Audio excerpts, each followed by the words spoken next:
Great, you made it to day 4 of Software Development Week by Simplilearn. Let's have a quick recap of the previous sessions. On the day 1, we learned the data structures, the building blocks of software development. Day 2 is where we learn the logic of devising solutions to the problems using algorithms. Day 3 was very exciting as we learned a programming language altogether and explored the object-oriented programming concepts. Don't worry if you missed out on the previous sessions. Those will be available on our official YouTube channel, the link to which is in the description box below. Brilliant! Now, the next step is really crucial as we are entering into the core software development. But before that, I would recommend you to be comfortable with Java. So, taking into consideration the importance of Java programming language for software development, we have dedicated our 4th session to help you improvise your Java programming skills. In this session, we will learn core Java, where we will be dealing with object-oriented programming concepts in Java, the exception handling concepts, and much more. By the end of the day, we can assure you that you would have some sound understanding of core Java concepts. Without any further ado, our experts will take over the session now. Hello guys, this is Vikesh, and let's get started with the first topic of this series, which is about Introduction to Java. So when we talk about Java, it is one of the most popular programming language out there, and it was created way back in 1991, but it was publicly released only in 1995. It was developed by one of the famous developers of our generation, who is James Gosling at Sun Microsystems, and then later Java was acquired by Oracle, and today Oracle owns Java. Java is very simple and easy to use, and we will look at different aspects of how it is easy and simple to use. It's a write once, run anywhere type of programming language. Again, we will look at details into this particular concept as well. And when we talk about the usage of Java, you can use it to build web applications, mobile applications, desktop applications, even command line applications. And at the same time, you can also use it to build complex applications like gaming applications, building microservices, or building distributed computing, etc. Let's talk about the features of Java. So one of the most prominent features of Java is that it's an object-oriented programming language, which means that everything which happens in Java happens around objects. Objects enable the execution of the program.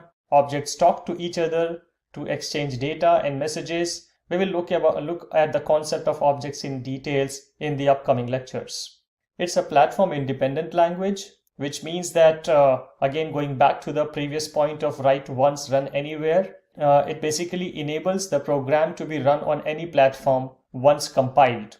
So once you have prepared your program and you have compiled your program, then your compiled program can be run on any platform. It is a strong type checking language, which means that it will force you to respect the contracts of the variables to the data types. For example, if you have created a collection which should accept strings, then you can only insert strings in that collection, and it will not allow you to add a number or an integer into that collection. So it's a strongly type checking language. So when you run your program, it's a two-step process in Java. You compile the program and then you execute the program, which we also call as interpretation. So you have a Java compiler and you have a Java interpreter. You first compile your program and then you run the program using the help of Java interpreter. Java also provides automatic garbage collection. It's a really important feature. And if we talk about the languages prior to Java, like C or C++, they did not offer this capability. And this capability made Java really popular because it could automatically find the unused objects and variables and remove them from the memory to free up memory space for the program execution. It also provides multi-threading support, which means that you can build multi-threading applications like a gaming application. If you take the example of a racing game, for example, so there can be one thread which is monitoring your leaderboard score. There can be another thread which is displaying the speed of the car. There can be another thread which is displaying the graphic. There can be another thread which is displaying the sound. So you see all of these threads are working parallelly, and Java provides the support to create such applications using the multi-threading capability it has. Java is secure by default because there are no pointers in Java, so there are no possibilities of having any memory leaks or any reference leaks from the application.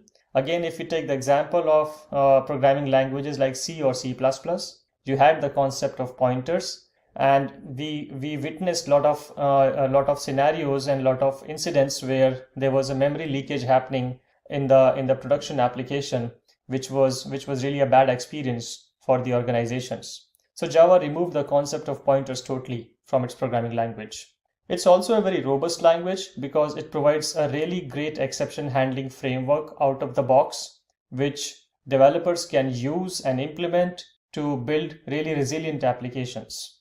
So now let us understand how a Java program is run. So at first you basically write your Java program and you store your Java program into a .java file. Then you compile your Java file with the help of the Java compiler. Once the program is compiled, the compiler is going to generate another file, which is a .class file. And this .class file is basically the compiled file, or also known as the bytecode file. So this bytecode or the .class file code can be run on any platform, be it a Linux platform or a Windows platform or a macOS platform or any other platform. To give you some more context, the first two steps where you write your Java program and you compile your Java program can be run on any machine.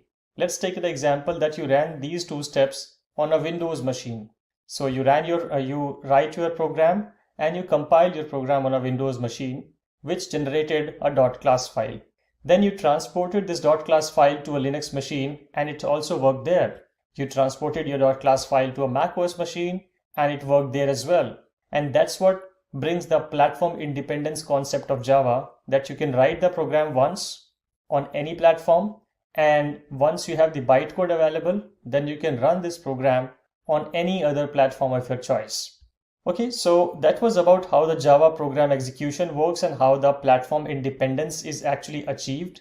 Now let us spend some time to understand the anatomy of Java.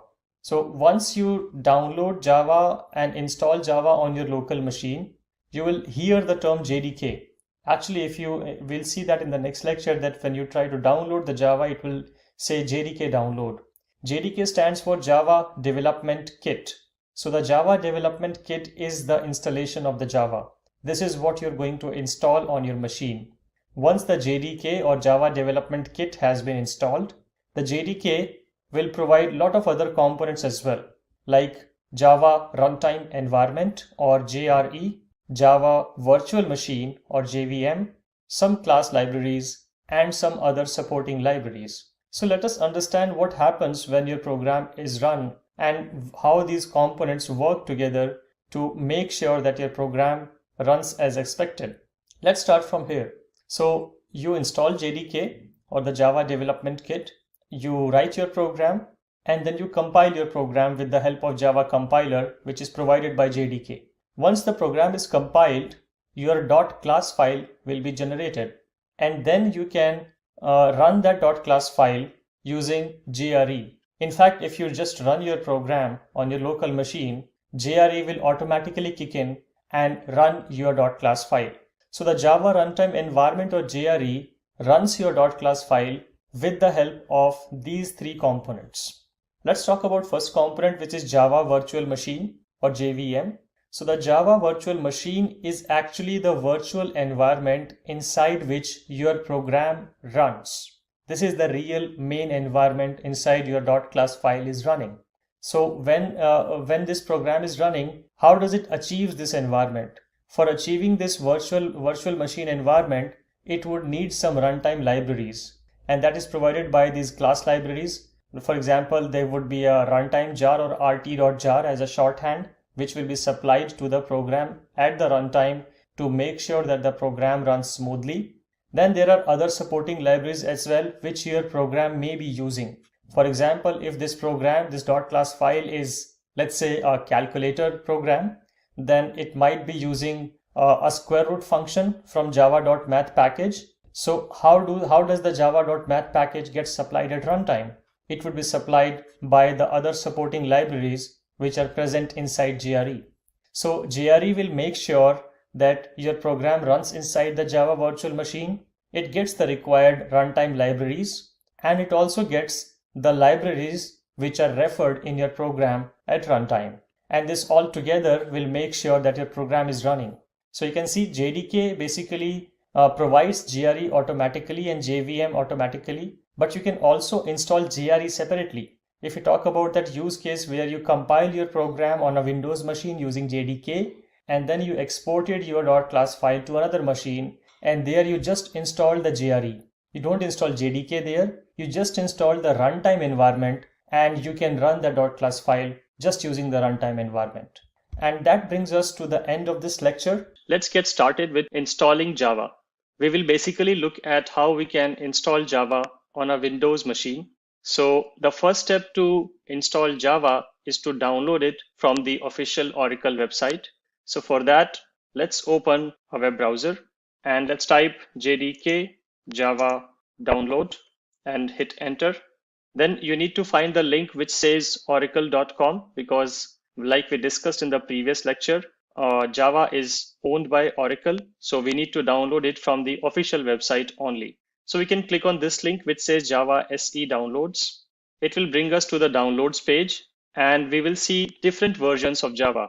You can see the Java SE 15, you can see Java SE 14, you can also see Java SE 11 and all the previous versions. Another thing which you will notice that it says LTS here, which means long-term support.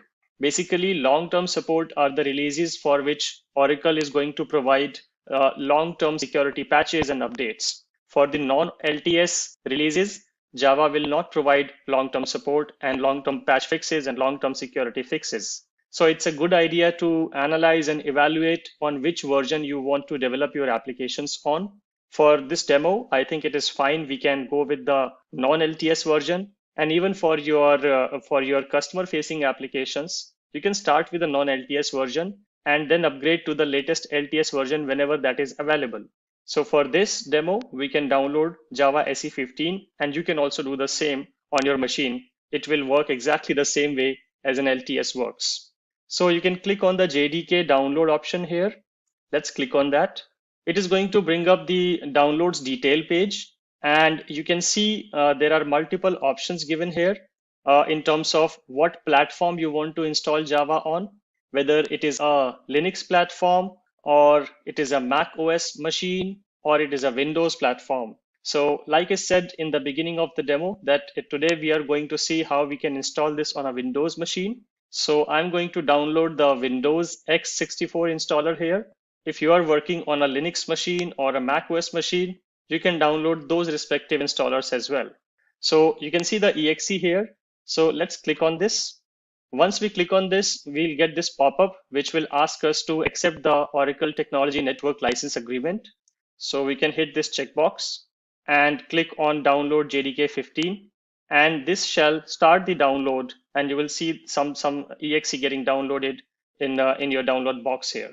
But as the download is going to take some time, and I'm not going to wait for that. And that's the reason I have already downloaded the JDK 15 for this particular demo. And that JDK is sitting here on my desktop, which I've downloaded prior to this demo. So we'll just run this particular exe, which is exactly the same exe as the one which is being downloaded. So let us double click on this. It will ask you for this pop-up in some cases. So you can just hit yes. Basically, it is asking whether you trust this exe or not.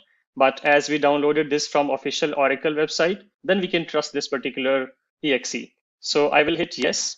And now the installer is going to unpack, and you might get a screen like this, which will be an installation wizard for the Java SE Development Kit 15. Another thing which, before I proceed, I just wanted to highlight that as well, that you might have noticed the word JDK here.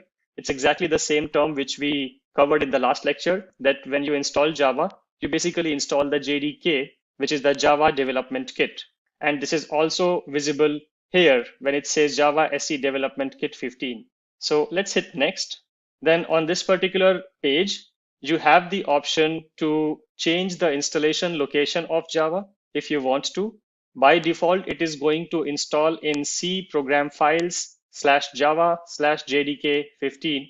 But if you want to change the location and you want to install Java to a particular custom location of your choice, that is also possible.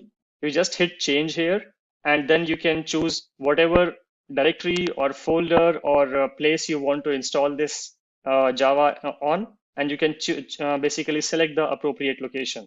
For this particular case, I don't want to change that. I'm happy with the default location, which is available here. So I'm just going to proceed with this particular location here. So I will just hit next, and then Java is going to install, and it's very fast installation. It generally takes few seconds, as you will see in this demo. Basically, it is going to unpack all the libraries and all the runtime libraries and all the class path libraries which we discussed in the previous lecture, and put all that into the location which we specified to install Java. It will also set up the rest of the prerequisites which are required to run Java successfully. So looks like the Java has been successfully installed, as is visible in this message.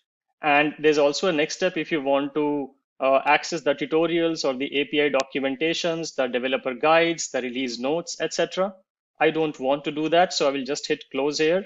And now if we want to just verify if Java is installed or not, then we can verify that from the command line prompt. Let me just exit this, and let's go to the command prompt to verify to see if Java has been successfully installed. So to do that, we'll just open the search bar and we'll type cmd. It is going to show us this command prompt here. We'll click on this and it will open the command prompt for you like it has opened for me. And there you just need to type Java-version and you hit enter. If you get a message like this, it means Java has been successfully installed. If you get a message saying that Java is not recognized as a command, it means that Java is still not successfully installed and something has gone wrong in your installation. And in that case, you might want to restart. You might want to go back and reinstall this Java exe again. So in this case, it looks like it has been successfully installed. And we can also get some interesting information from here. We can see which version of Java has been installed. It says Java version 15. We can also see that the JRE is also installed. The Java SE runtime environment, or JRE, is also installed. And we can also see that the JVM is also installed, which is Java Hotspot Server VM. VM means the virtual machine. So if I connect this back to the previous lecture, we can see that the Java JDK basically installed the JRE as well as the JVM as well. And the complete Java package has been successfully installed. Now we are ready to use Java, a Java program, and run Java programs on this machine. And at this step, I would like to conclude this lecture. In the next session, we will be discussing how we can install Eclipse, because that would be the natural next step for any Java developer, that they want to install Java and then they want to install Eclipse and start working. Let's get started with installing Eclipse on a Windows machine. So the first thing which we need to do is to download Eclipse. So for that, I'm just going to open my web browser and type Eclipse download, press enter. And then you need to find the link which says eclipse.org/downloads, which is the first link in my search results. You can also see it says Eclipse downloads, the Eclipse Foundation. And Eclipse Foundation is the organization which maintains the Eclipse installers. So we can click on this. Once we click on this, we will be redirected onto the Eclipse downloads page. And there again, you will see a bunch of options. You will see the default option highlighted, which would be the Eclipse installer for JRE, for Mac OS, Windows, and Linux. And then you have some other tool platforms option as well, like Eclipse G or Orion, which you might want to use for advanced cases. But for running Java applications, all you need is an Eclipse installer, which is coming from here. So based on your machine, Eclipse will automatically detect whether you want a 64-bit installer or a 32-bit installer. And you can just click on this particular link, which says download 64-bit here. So I'm just going to hit download 64-bit. It is going to open this particular screen where, based on your current location, Eclipse will suggest the nearest possible distribution mirror. Distribution mirror is basically a server which is present somewhere in this world, which contains this Eclipse installer exe. And Eclipse has created these servers all across the globes. these servers are basically called the mirrors. And based on your current location, which will be taken from your ISP, from the internet IP address from which you are accessing this particular website. So based on your ISP location, it is going to suggest you the nearest possible mirror location so that your download is the fastest.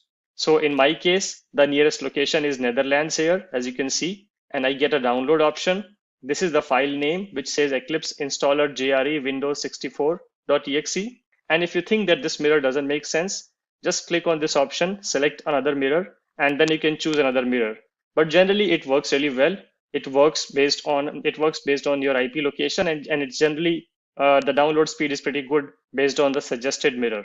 So I'm not going to change the mirror location because I think this works fine for me. So, and I'm just going to click on this particular button, which is going to start the download of the Eclipse installer. So now I have hit the download button, and you can see right now an exe has begun to download. It is going to again take some time, and I have already downloaded this particular exe just to save us some time, and I'm going to use that exe to showcase how we can install it. Another thing just wanted to highlight is that Eclipse is an open source organization. It works on donations. So if you feel generous about it, and if you feel that Eclipse is doing really great work, you can also donate to it, which will show here. So we can move to the next step, which is about installing. So you can see here, I have an installer here, an exe file basically, which I have pre-downloaded to showcase this demo.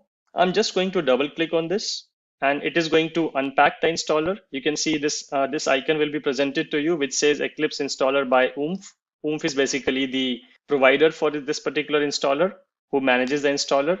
And based on your computer's capacity and speed, it is going to take few seconds. And in the background, what it is doing is basically it is unpacking this installer and creating all the installation files which it needs to successfully install it on your computer. Once that is done, you will be presented with this kind of screen, and you will see that Eclipse provides multiple different kind of IDEs for different set of developer communities. You will see an option which says Eclipse IDE for Java developers. You will also see Eclipse IDE for enterprise Java developers. You will see the IDE for C++ and C developers, web and JavaScript, PHP, Eclipse committers who basically contribute to the Eclipse organization, or RCP, RAP, tester, scientific computing. There are tons of IDEs which Eclipse maintains.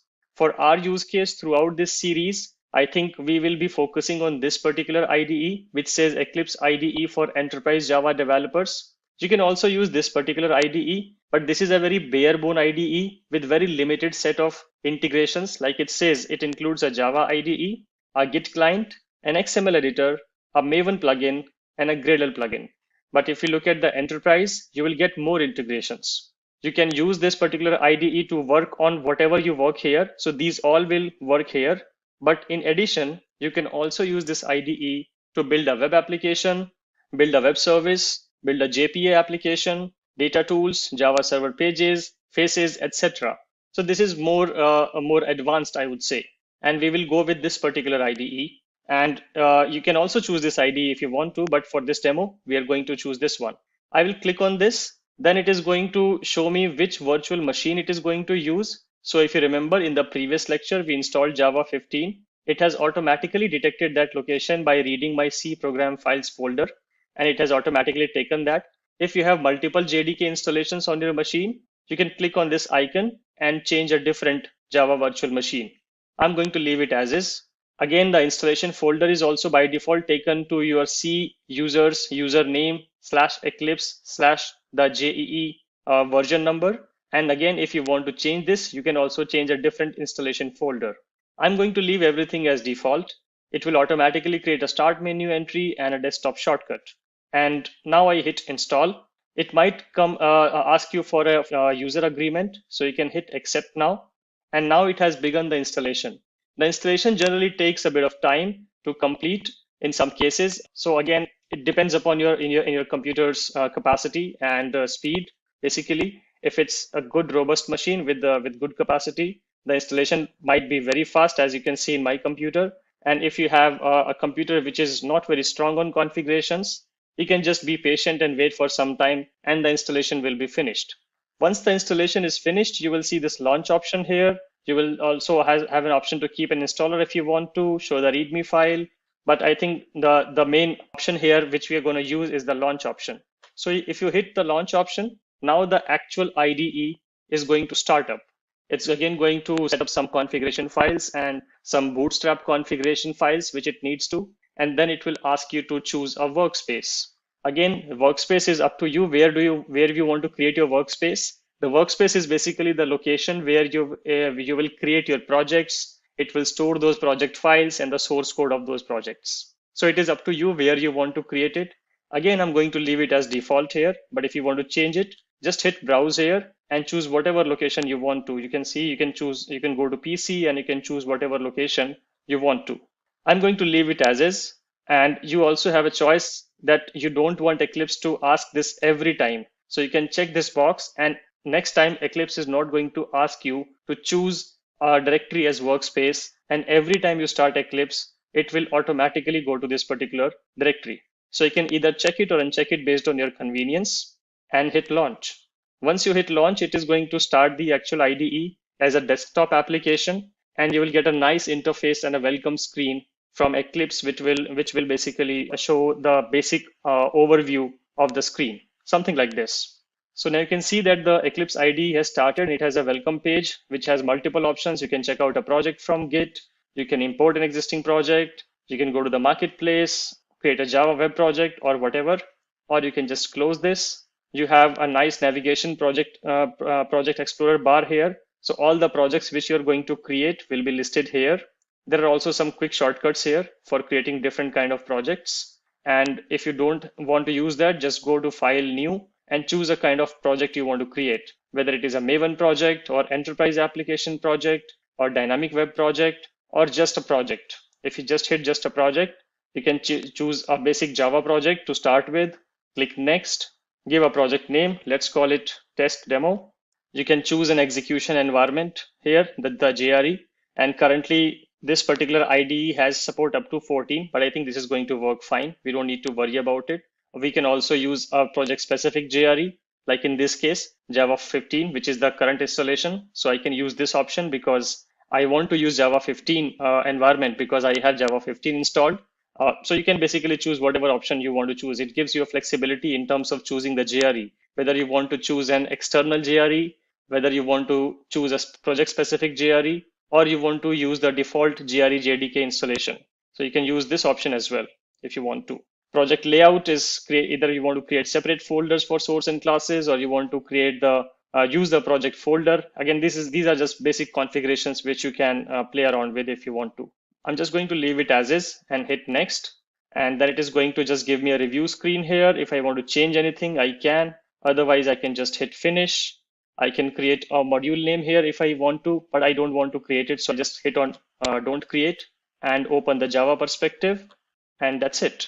You have a Java project here where you can create your Java files under this SRC, and you can start executing those files. We will look out on those details in the upcoming lectures. But for this lecture, I think this is what we wanted to achieve. We wanted to show how we can install Eclipse and how we can create a very sample Java CLI project. So this is it for this session. In the next session, we will look at some of the data types in Java. Let's get started with primitive data types in Java. We are going to learn about the primitive data types in Java, and we'll also see a short demonstration of it. So let's get started. Let's first just learn about those data types. I've just opened the official Oracle documentation. And don't worry if you see how this link appears here. You can just open a browser window and just type Java primitive data types. And if you hit enter, the first link which you will be given is this particular link. And this is the same link which I have opened. So let's learn about the data types now. So Java has these primitive data types, which you can see here. Some of them store numbers, some of them store Boolean values, and some of them store characters. So the data types which store numbers are byte, short, int, long, float, and double.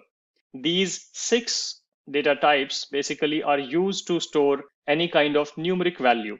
Let's understand these a bit more. Byte is the shortest possible data type value which you can use in Java to store numbers. You can only store numbers within the range of -128 to +127.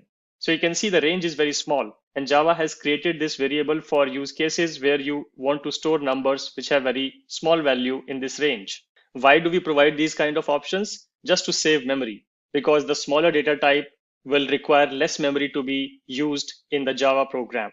Similarly, the next bigger data type is short, which is a bit bigger than byte. And the range of this particular data type variables will range from -32678 to +32767. So that is the range for this particular variable. And you can see that it has a very big range as compared to the byte data type. So if you want to store values which lie in this range, you can use short.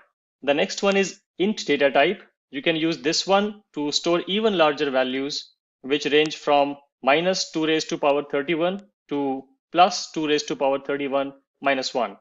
The next one is long, which is even bigger than int, and it can be used to store the values within the range of -2 raised to power 63 to +2 raised to power 63 minus 1. So as you can see, as we go from top to bottom, from byte to long, the size of the value which can be stored using this data type increases. And that's how you will basically take a decision of whether you want to use byte or you want to use short or int or long, based on what size of the value that variable is going to contain. Then the next ones are float and double. These two have been created for the use cases where you want to store the values, numeric values, which have decimals, which are precision values. I should also mention that byte, short, int, and long are only used for storing absolute numbers which do not have any decimal representation. Even if you try to store a decimal value in these variables, they will automatically be trimmed. The decimal values will automatically be removed, and you will only be shown the absolute values. And in case of float and double, they can maintain those precision and decimal values. So we use float for the use cases where you want to store decimal representations of the values. And you can see that the float value can store a smaller precision value, but double can store even a bigger precision value. So if you have really big precision values to be maintained, very big decimal values to be maintained, you should use double.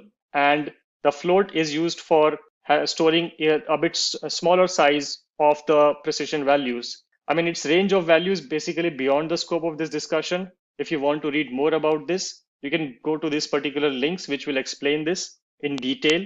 But the basic idea is that float is good for storing two precision values. And if you want to go beyond that, you want to use double.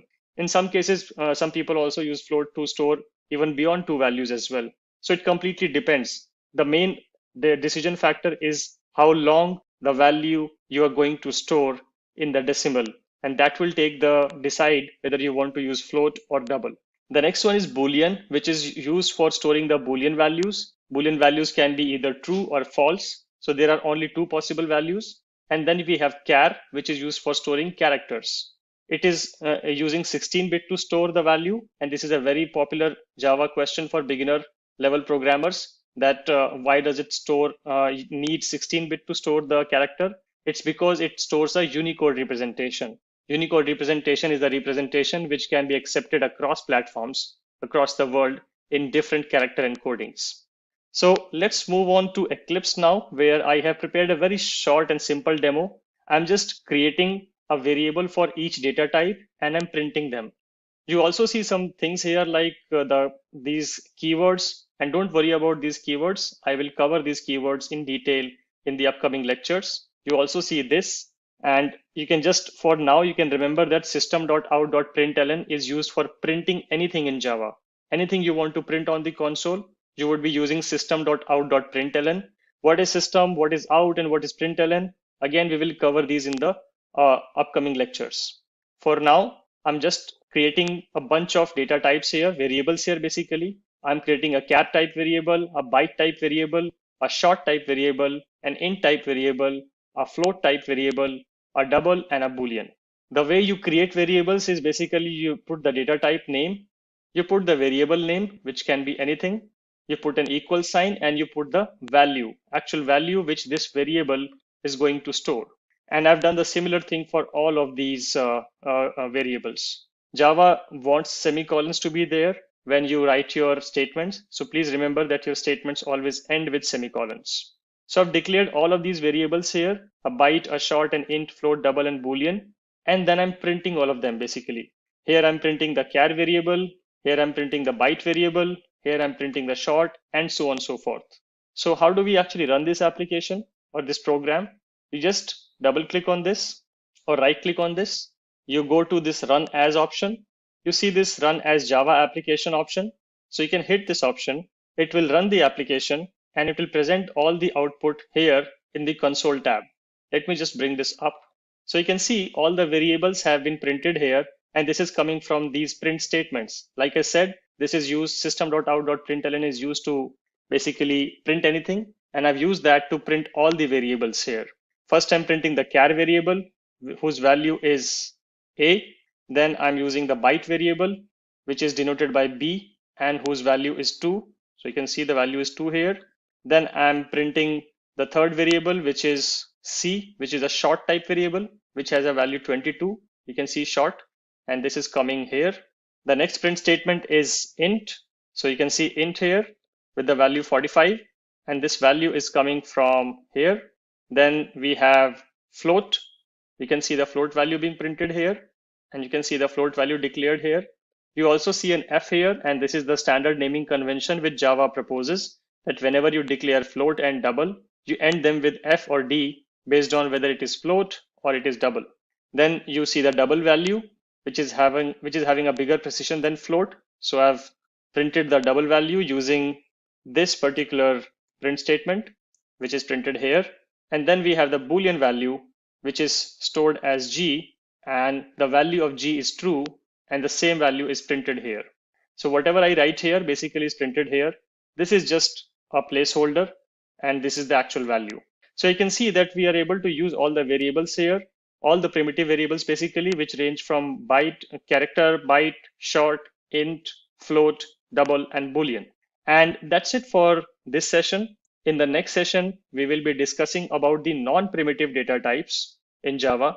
Let's get started with non-primitive data types in Java.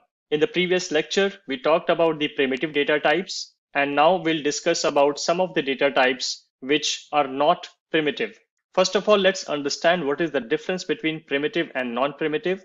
So the primitive data types are the ones which are by default supported by Java, and non-primitives are the ones which are a bit custom in nature, where you as developer have the liberty to define the nature of that data type.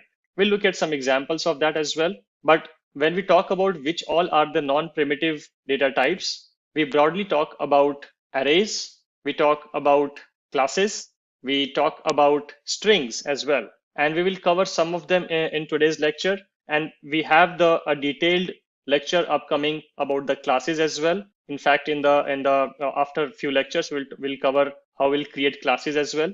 But for today's lecture, we are going to focus on string data type and array data type. And like I said, for classes, we have a dedicated lecture upcoming. So don't worry about that. And again, for this particular case as well, I have already prepared a demo for this, and we'll basically do some look at some hands-on examples to see how do we create these variables, what does these variables mean. And the first non-primitive data type we are going to talk about is string. And before I go on further, I should also mention that it's very debatable in the Java community to call string as a non-primitive data type. And actually, technically speaking, string is a special data type. It neither fully lies in the primitive category, nor it fully lies in the non-primitive categories. I'm covering this as a non-primitive data type because it's a bit inclined towards the non-primitive category. Why do we do this? Is because Java does provide native support for string handling in the JDK. And that's the reason some of the developers feel that string is a primitive data type, which is primitively supported by Java. But at the same time, string is so customizable and it's so special in nature. It's the way it stores the value, the way it provides the operations and handlings. It's so different than primitive data types that it cannot fully be put in the same bucket as the primitive data types. So that's why I said it's a special data type, a bit inclined towards the non-primitive category. So what is string basically? We covered about the char data type in the previous lecture, and in char data type, you can only store a single character, right? But if you want to store a complete name of somebody, then it's a list of characters. It's basically a lot of characters together. Then in that case, you would need a data type to store that continuous sequence of characters. And that's what string does. String can store a continuous sequence of characters. Technically, string is basically a character array. You can call string as a character array. And don't worry if you don't understand about the word array. I will explain that in the same lecture. So basically, it stores the continuous sequence of characters. That's how we define string. And you see this string, this is basically the keyword, the data type basically in Java. So whenever you want to create a string, you need to write string with S capital. You need to give a name to the string. This can be anything. And then you can provide the value, which this particular string is going to contain. So you can see this is a continuous sequence of characters. TEST are the 4 characters which this string is going to contain. And after that, again, I'm printing this particular value. And like I said, don't worry about this. We'll cover this when we'll write our first program in Java. So this is just to print the string value. I'm just putting a string placeholder here, and then I'm actually printing the values of the string variable. Now, string can be created in multiple ways in Java. This is one way of creating it. There's another way of creating a string variable, which is this one, which says, again, the string data type, some variable name, a keyword called new. Again, don't worry about what is this new keyword. We'll cover this when we'll talk about running our first program in Java and writing the first program from scratch. Then we again say string, and then we provide the value. So if I compare this line number 4 to line number 7, you can see the difference is that I'm still storing the same value, test, but the difference is that here there is no new string keyword, but here we have this new string keyword. So what is the difference? The difference is this, that in this case, in this particular case, string is going to reuse the same object multiple times. But in this case, every time you call this, it is going to create a new object. Again, what is object? It's just, you can think of it as, for now, you can think of it as a memory block. We'll again cover objects in details. But these are 2 different ways in which you can create string. This is generally the most popular way of doing it because this is memory efficient, because you can reuse the same variable again and again. So I'm creating the string variable here and creating another string variable str1 here and printing both of them. Then I've created this strange looking thing here, which is basically an array. Array, like I said, is also a non-primitive data type in Java, and array can store a continuous sequence of anything. That anything can be a number, that anything can be characters, that anything can be a floating number as well. So basic idea is that if you want to store a collection or a sequence of multiple values, how do you do that? You do that with the help of arrays.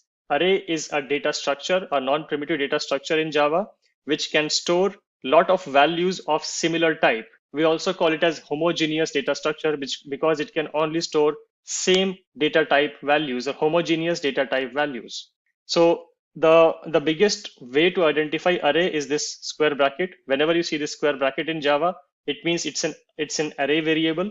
So here I am creating an integer array variable with the name ARR. This is the name of this particular array. It is only going to store integer values because I've specified int. And the moment I provide the square brackets, it means that it is an array. So you can declare an array like this, and then you need to assign a size to the array. Size is basically denoting how many values this data structure is going to store. So I'm saying new, again, it's a keyword, and I'm saying that, okay, create a memory block for storing 2 integers. So this particular array ARR can store at max 2 values at continuous locations. The next thing about array is that it stores the value in a 0 index based location. So like I said, it can store 2 values. So the first location will always be array of 0. And this is how you specify the location or index of the element which is going to be stored. So at the 0th location of this array, I'm storing 0. The first location of the array, I'm storing 1. And this is just to show an error scenario, but I will just comment this for now. You can just put double slashes and comment any line. So I'm just storing, filling up this array for two values, and the two values location would be 0 index and first index. These are just continuous memory locations, and we denote those memory locations as 0 and 1. Array indexes always start with 0, and I'm just putting some values here. You can put any values. And then I'm printing the whole array, and I'm also printing the first value of the array. And we'll see how this pans out, and we'll also see how we can change this. So now we are going to run this application. So I'll just go to run as and click on run as Java application. And once I hit that, I get this output here. So let's understand this output. The first one is I'm just printing the string, which has the value test. And you can see it has printed here. It is coming from this line. Then the next line which is printed is line number 8, where I'm saying another string str1. And str1 also had the same value. So you can see another string has the same value. And then I have printed the array here, the complete array. And you see this strange value here. It also tells us that if you want to print the array, then you cannot just put the variable name and print it. The reason is because this is a non-primitive data type. And once you do this, it is basically printing the memory footprint of this array, the whole memory location where this array is stored. That's why you see this strange looking number, which is the memory hash code. And if you want to print any particular value or any particular element inside this array, then you can do that by providing the index location of that element. So here I've said that print the 0th location element of the array. The 0th location array element of the array was 0. So you can see the value 0 here. Let me put some other value just for fun and show you how this works. So I've just changed the values, and now let's see what do we get for array 0. You can see now I get value 3 because now at the 0th location, the 3 value is being stored, and that is what is being printed here. We can also print the first value. I'll just go run as Java application. You can see now the array of first index is being stored, which is basically technically the second element of the array. But because array always works on a 0 index based value format, that's why when we say array 1, the second element is printed. When I say array 0, the first element is printed. So always remember that array is a 0 index based collection or data structure basically. What happens if I do this? Now there is no third element in this array because the array has the size only of 2 elements. And when I say ARR of 2, which means I'm trying to print the third element in this array, which does not exist. So let's see what happens in that case. I get an exception. Exception is basically an error. I get an error saying that index 2 is out of bounds for length 2. It means that the array length was actually 2 and index 2 does not exist. Remember, it's saying index 2, not the element 2. Index 2 doesn't exist because only index 0 and index 1 exist. This makes 2 elements and the actual size is also 2. It does not have capacity to store third element. It does not have third element location anywhere. That's why it complains that you are trying to print a non-existing value. So this is where I would like to conclude my lecture about the non-primitive data types. So we covered about string, we covered arrays, and like I said, we'll cover classes in the upcoming lecture as well. In the next session, we are going to talk about tokens in Java. Let's get started with tokens in Java. When we talk about tokens in Java, these tokens are basically some reserved expressions or words or symbols which have a predefined meaning in Java. And you cannot override this meaning because this meaning is already defined by Java, and you can use those expressions, those symbols, and those words in only the way Java wants you to. There is no way you can change the meaning of those terms or those symbols. So we will be covering those tokens in today's lecture. These tokens are broadly divided into 5 different categories. These categories are keywords, identifiers, constants, special symbols, and operators. So let's talk about each of them one by one.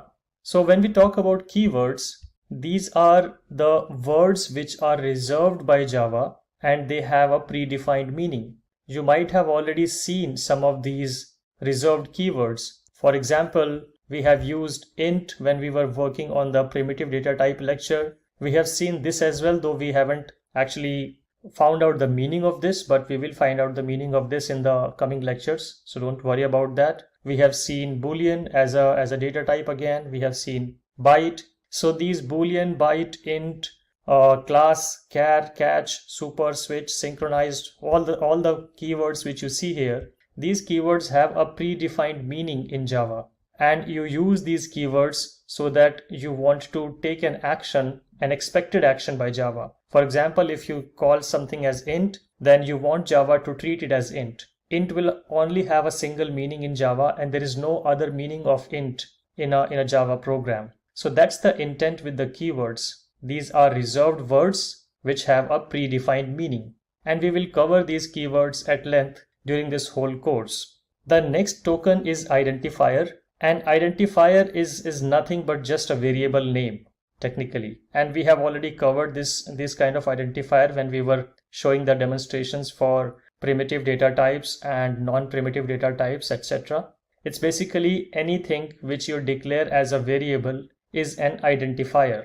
And when you declare the variable name, again Java puts some sort of restrictions as to what you can or cannot do when you work with Java and you declare the variable names. For example, these variable names cannot start with numbers. So you cannot have a variable name which starts with any number. You cannot have a variable name which contains spaces in between them. You either have to fill those if there's a variable name which you think has two parts, for example student name, then you need to write it as student underscore name so that you can create the variable name with the same impact and still does not contain space. So spaces will not be allowed when you create the variable names. Similarly, you cannot have plus, hyphen, and ampersand in the variable names as well. These are the restrictions which Java puts on the identifier tokens whenever you create identifiers. The next one is constants, and we will cover these constants in detail in the coming lectures as well. But to give you an idea of what constants are, so constants are basically exactly what they sound like. They are the identifiers which you have declared in your program whose value cannot be changed once defined. So if you write something as final int I equal to 5, then this value is fixed. You cannot change the value of I again in the program. Java will not allow you to change the value of I again because I has now become a constant because you have put a final keyword in front of it. And again, final is a keyword, you see, final is a keyword basically. So these constants are treated specially by Java, that Java will make sure that their values will never change during the course of the execution of the program. These can come really handy when you have situations where you do not want the certain variables values to be modified. For example, if you have an application where you are counting the number of applicants, and if you have declared the number of applicants as final, then every time you call the application, you can do a +1 to the previous value. The value will not be reinitiated. So it is very useful concept, and it can be very handy in programs where you don't want to change the values. The next is special symbols. These special symbols are the symbols which again have a predefined meaning in Java. We have already seen this square bracket symbol in our previous lecture when we were creating arrays. So whenever you use these square brackets, then Java would understand that you are trying to either access or create an array, or you are trying to access or create a list, etc. So this is predefined. You cannot use this anywhere else or with any other meaning. Similarly, when we talk about these braces, these standard brackets or standard braces, these again have a predefined meaning in Java. Generally, whenever you will write functions and methods in Java, you will use these brackets to define the parameters of the function. Now you cannot use these brackets in any other meaning in Java. Java will not allow you to use this anywhere else apart from using it in method parameters. Similarly, the next one is the curly braces, and the curly braces are used to define a code block in Java. You might have already noticed that when we were looking at the previous demos, you could see some curly braces, then some code, and then the curly braces would end. For example, if I show you here, it's just a sample example, and let me open the example which we covered in the last lecture. So you can see this curly brace here and this curly brace ends here, right? So this defines a code block in Java. Any code block which you want Java to understand will always be starting with a curly braces and ending with a curly brace. Remember I talked about the standard braces. You can see these are the standard braces opening and ending, and this is where we are defining this particular method's arguments. Now what is method, what is argument? Don't worry about that. We will cover in detail, but just an introductory concept. Whenever you are trying to define a method and you want to pass any argument to the method, we use these brackets to do that. Okay. Similarly, this is semicolon is used to close any Java statement. So you will see this semicolon here. Every Java statement has to have a semicolon as ending, otherwise Java will complain that it is a syntactical error. So it is part of the syntax. You need to put the semicolon, and semicolon has only one meaning in Java, which is that your statement is actually ending. Then we have star, and star is used for multiplication, and then we have equality, which is used for assigning any values. And again, assigning any values is everywhere. You are seeing this equality sign everywhere. So these are all tokens basically. The last type of token we have is operators, and we will cover these operators in the upcoming lectures in detail with the examples. But these operators are basically some special symbols, like for arithmetic it would be plus, minus, multiplication, divide. For comparison it will be greater than, less than. For logical it would be ampersand and pipe operators. Bitwise again will have some bitwise operators. So these are basically different categories of operators, and under each category of operators there are certain symbols. Like for arithmetic we have plus, minus, we have for comparison we have greater than, less than, etc. So these again symbols are also reserved by Java under the operators tokens category. You cannot use these in any other meaning or in any other way. And like I said, we will look at a detailed example of this as well in the coming lectures. So this was a quick overview of what are different types of tokens in Java. So we have keywords, we have identifiers, constants, special symbols, and operators. So this is it. This is all what I wanted to cover in today's lecture. And in the next session, we will be looking at data type conversions. Let's get started with data type conversions. So when we talk about data type conversion, the whole idea is to basically answer the question that whether I can convert a int data type variable into a long data type variable, or a long data type variable to a float data type variable, and also vice versa. Can I go back? Can I convert a float variable into a long variable or an int variable, and vice versa? So this lecture is about answering all of those questions, and we will basically look at some examples to understand how the conversion works. But let me just explain the basic principle. The basic principle is that smaller box can fit into larger box, but if we have to fit a larger box into a smaller box, you need to do something else. So what do we mean by smaller box and larger box here? The smaller box is a variable or a data type which has a smaller range. If you remember, we talked about the range of short, byte, int, etc. And we could see that as we go from short to byte to int to long to float to double, the ranges were increasing, right? So we will follow the same kind of analogy, that if we have to store a smaller range variable into a larger range variable, Java will automatically do that. But if I have to store a larger range variable into a smaller range variable, then I have to sacrifice some quality of the value. And we will look at the examples of that as well. So let's first look at the example where we can store a smaller range variable into a larger range variable. We call this as implicit data type conversion.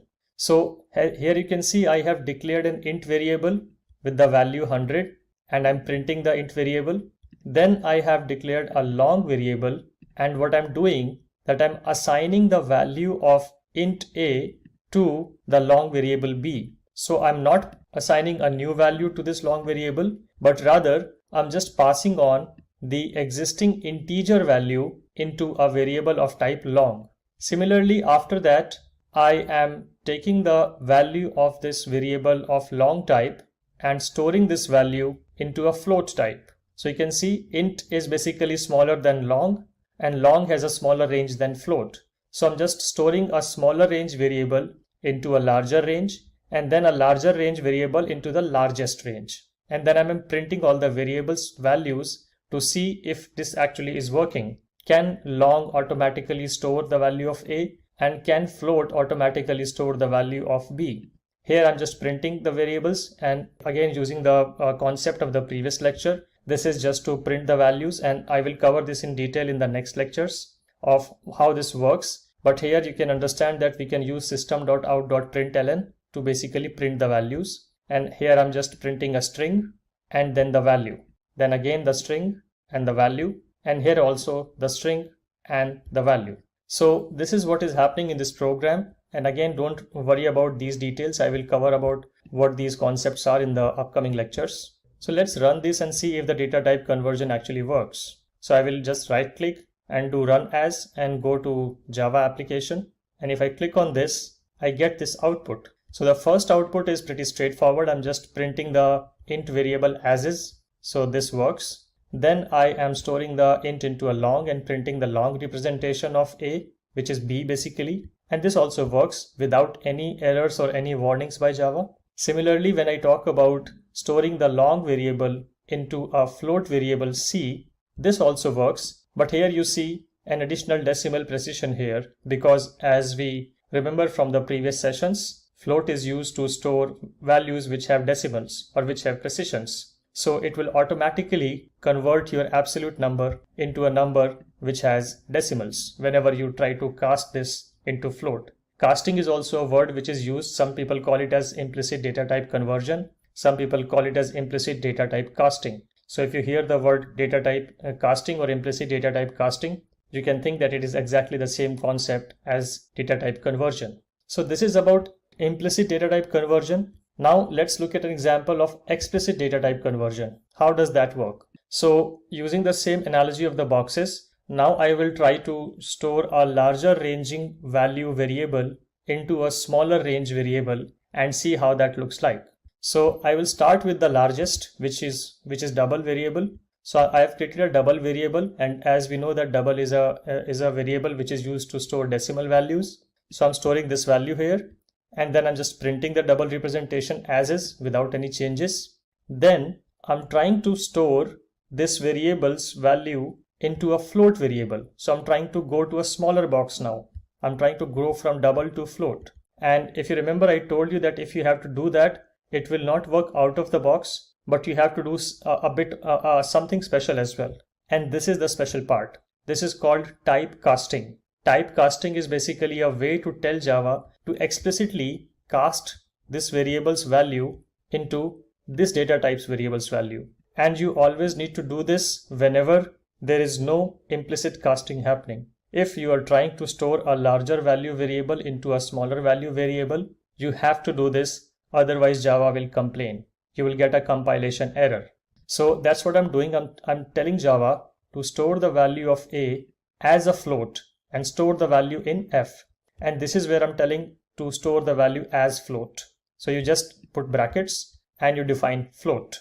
And then I'm printing the float representation. Similarly, in the next one, I am trying to store the value of this double variable into a long. So you can see now I'm trying to go even from a precision data type to a non-precision data type, because long does not understand decimal values. So I'm trying to store a variable which has decimal values into a variable data type which does not understand decimal values. And we will see how the output looks like. But here also you need to do the explicit casting. Explicitly you need to tell which data type this A needs to be converted into.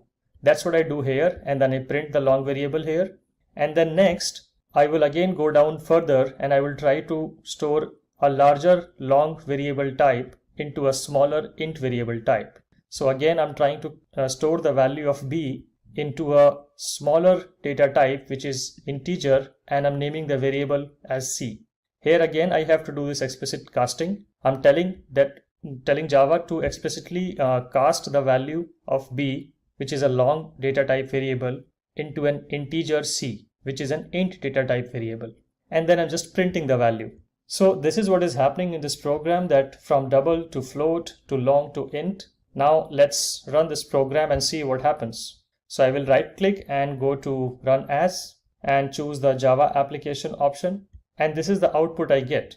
First of all, for the double representation, the value gets printed, 0 is ignored. Then in the float, it works fine as well without any precision loss, because float can also print values up to 1 to 2 decimal points without any problems, even beyond that actually. So it works fine.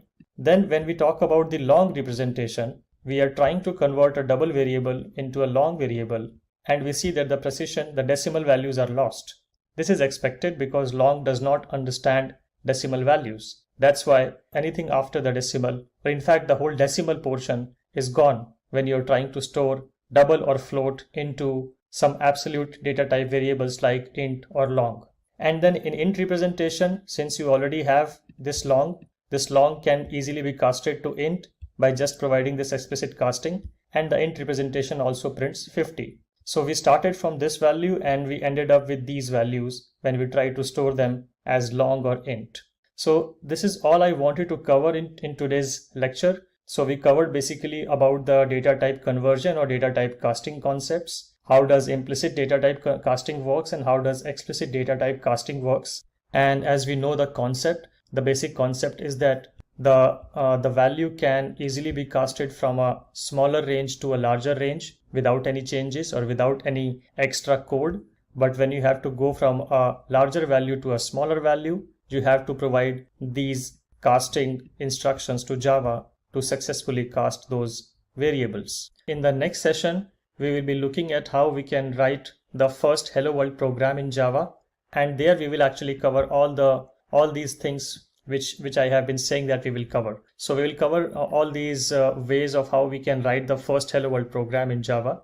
Let's get started with how to write your first program in Java. So I have been talking about this lecture and the details of this lecture in the previous lectures as well. And today we are going to focus exactly on how do we actually write a Java program. So as we have already covered how you can install Eclipse and how you can create a sample Java project in Eclipse. If you haven't seen that, please go back to my previous videos where you can actually see that. And once you have created your Java project, so your Java project might look like something like this. You will have an src folder here. So, and under the src folder, you see some namespaces sort of things created here, right? We call these as packages. And in Java, you can think of package as something which can group multiple related artifacts together. This is simply a grouping mechanism, I can say. It's a way to put all the related artifacts to a particular business problem into a certain place. For example, if you are working in an e-commerce application, so you might have created multiple Java files for, let's say, for checkout,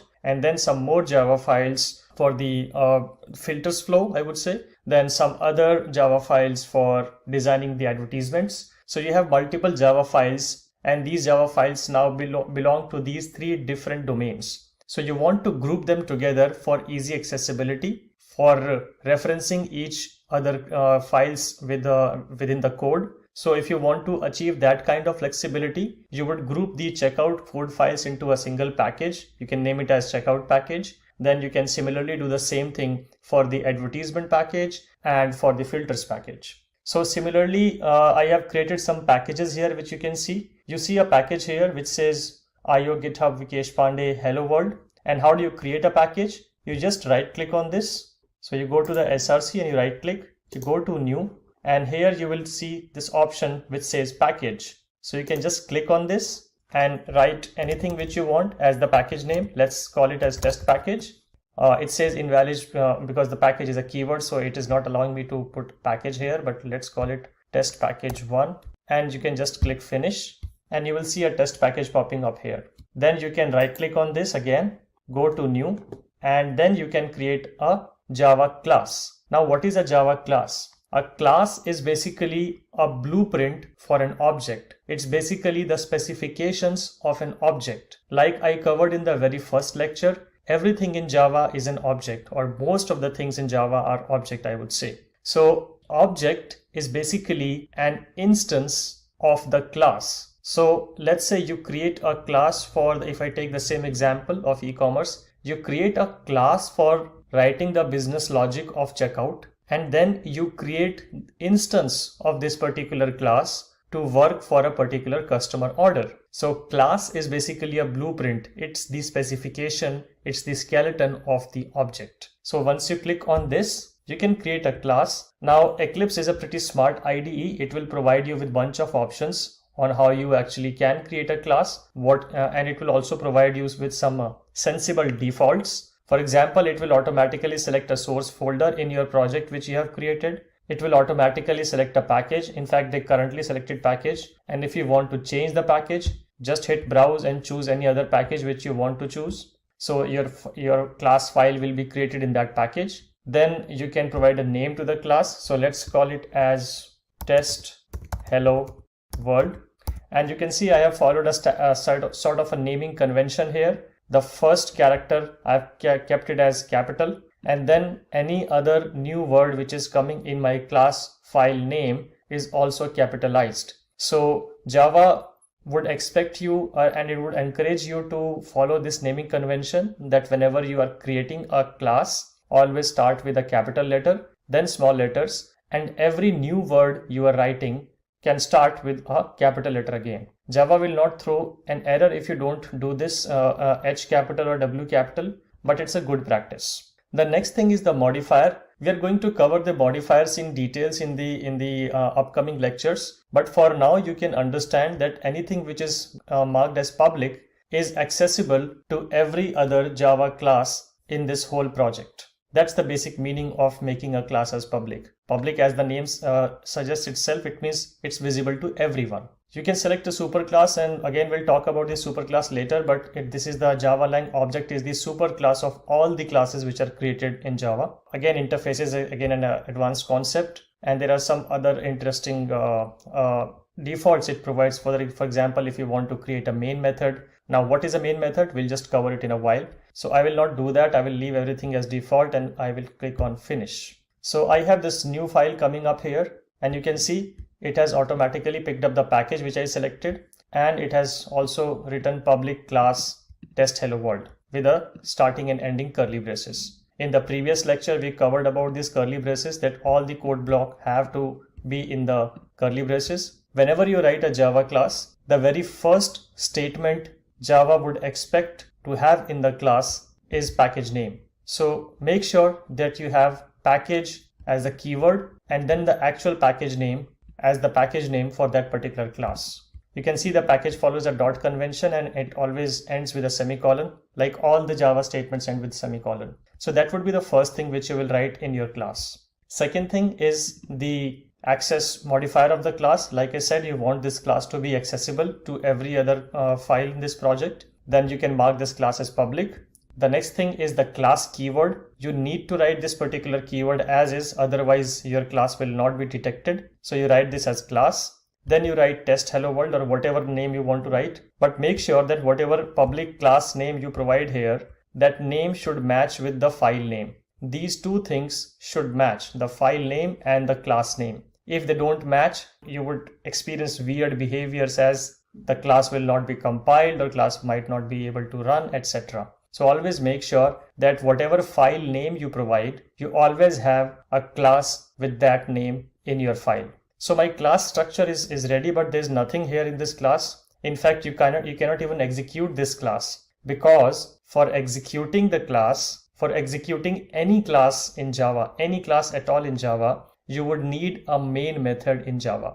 Main method is the entry point method of the Java. Whenever you are trying to run any application, be it a very small or very large Java application, you would always need a main method in the class, in the project somewhere. And you need to tell the Java runtime to execute that class, and then the class will have a main method and your program will start executing. So always have a main method, otherwise your program will not execute. And how do you write the main method? So you first write public, then you write static, then you write void, and then you write main, and then you provide a parameter to this method as this. Now let's understand what did I actually write here. First keyword is public, because this method has to be public, because like I said, Java runtime needs to be able to access this method. So the similar concept which applied on the class is applied on this method as well, that the entry point method has to be public. Otherwise, Java will not be able to find this method. So you need to make this method exactly as public. The next keyword is static. You again need to write this keyword as is. And the reason we write static here is because we want to run this particular class without creating an object of the class. Static is again a keyword which we'll cover in the upcoming lectures. But for now, you can understand that whenever you want to access something within the class without creating an object, then you need to create it as static. The next is void. Void is basically the return type of this method. The method name is main and it has to be main. It cannot be main1 or main2. Otherwise, if you do that, Java will not be able to run your program because it will expect you to write this particular method exactly as what I have written here. No changes at all should be there. If you make any changes, Java program will not run because it will not be able to find the entry point method, which is the main method. So public, static, void, main. Remember that you need to have this in your program. So void is the return type, which means that this particular program, it will not return anything back to the runtime, because a method can have this capability to either return something or not return something. For example, a method which can add two numbers will return the result of addition, right? So we return the result. Return is the word here. In this case, this method is not expected to return anything because there's nobody consuming it, right? Java runtime will not do anything with the return value of this particular method. That's why Java will force you to write void here, and main is the exact method name which you need to use. Java will expect you to supply a string array argument. If we covered arrays in bit detail in the previous lectures, and we will cover arrays in the next lecture in very detail. But you can, as we discussed, that array is basically a sequence of characters or words or integers or anything, right? So in this case, this is basically the mandatory parameter which you need to write as is. This parameter name can be anything, obviously. It can be arg, args, or whatever you want to write it as. But the basic fundamental is that Java will basically supply all the command line arguments using this particular string array. That's why you need to provide this. Then let's write something in the program, because this is a hello world program. So I will just write system.out.println, and I'll type a string here which says hello world and a semicolon. So again, I have been saying that I will explain this, and now I will explain this. Why do we need this and what does this mean? So as I've told earlier, that whenever you want to print something on the console in a Java program, you need to write system.out.println. Now system here, if you just hover over it, Eclipse will show what it is. So system is basically a class which contains several useful class fields and methods. It cannot be instantiated, means you cannot create an object of it, and it provides many facilities like standard input, standard output, and error output. Exactly what we want to focus here, because we want to use system class to print something on the standard output. The standard output in this case is the console. So if you want to input something, or you want to output something, or you want to output an error, then you need to use system class. And all of these, standard input, standard output, and error, are streams. And that's what comes to the next word. What is this out? Out is a stream to print standard output. Similarly, we have system.err, which is for printing the error output streams. Similarly, we have system.in for taking its standard input streams. So system.in, system.out, system.err, these in, out, and err are streams. And then println is the actual method. Let's hover over that. Let's first see out here. So you can see this is a stream object which is used to print anything, which is ready to accept output data basically. And then we go to the println method, and it says prints a string and then terminate the line. So like I mentioned earlier as well, this whole syntax is used to print, and actually this is the core method. This is the real method which prints something on the console. So system class uses the output stream to print something on the console using the help of println method. There is also a print method. So there are two methods. One is print and one is println. The difference is that in case of print method, the print method will not provide you or terminate on a next line, but in system.out.println, the ln means line here. It will print something and it will bring the cursor to the next line. If you do not use this, and if you again use another print statement, then both of the statements will be printed on the same line. I will show that as well. But and then we provide any random string here which we want to print. So you right click on this particular program, you go to run as, and you run as Java application, and you want to save this. So you can say always save resources before launching, and you see the output here. So this is how you can run your first Java program. Now let's also see the difference between system.out.println and system.out.print. So I will just copy this here and I'll say hello world 1, let's say, and this time I will not use system.out.println, but I will use system.out.print. Just put a space here so that it's visible. So if I use print, how does that look like? I go to run and I go to run as Java application. So now you see both of the outputs are printed on the same line. There is no, this output hasn't gone to the next line. And now if I run the same program with system.out.println methods, now both of these outputs will be divided on two lines. The first output, then a line break, the hello world 1 goes to the next line. In the previous run, the hello world 1 was printing right next to it on the same line. So that is the difference. So this is how you can build your very first program, the hello world program in Java. In the next session, we will be discussing about arrays in Java. Let's get started with arrays in Java.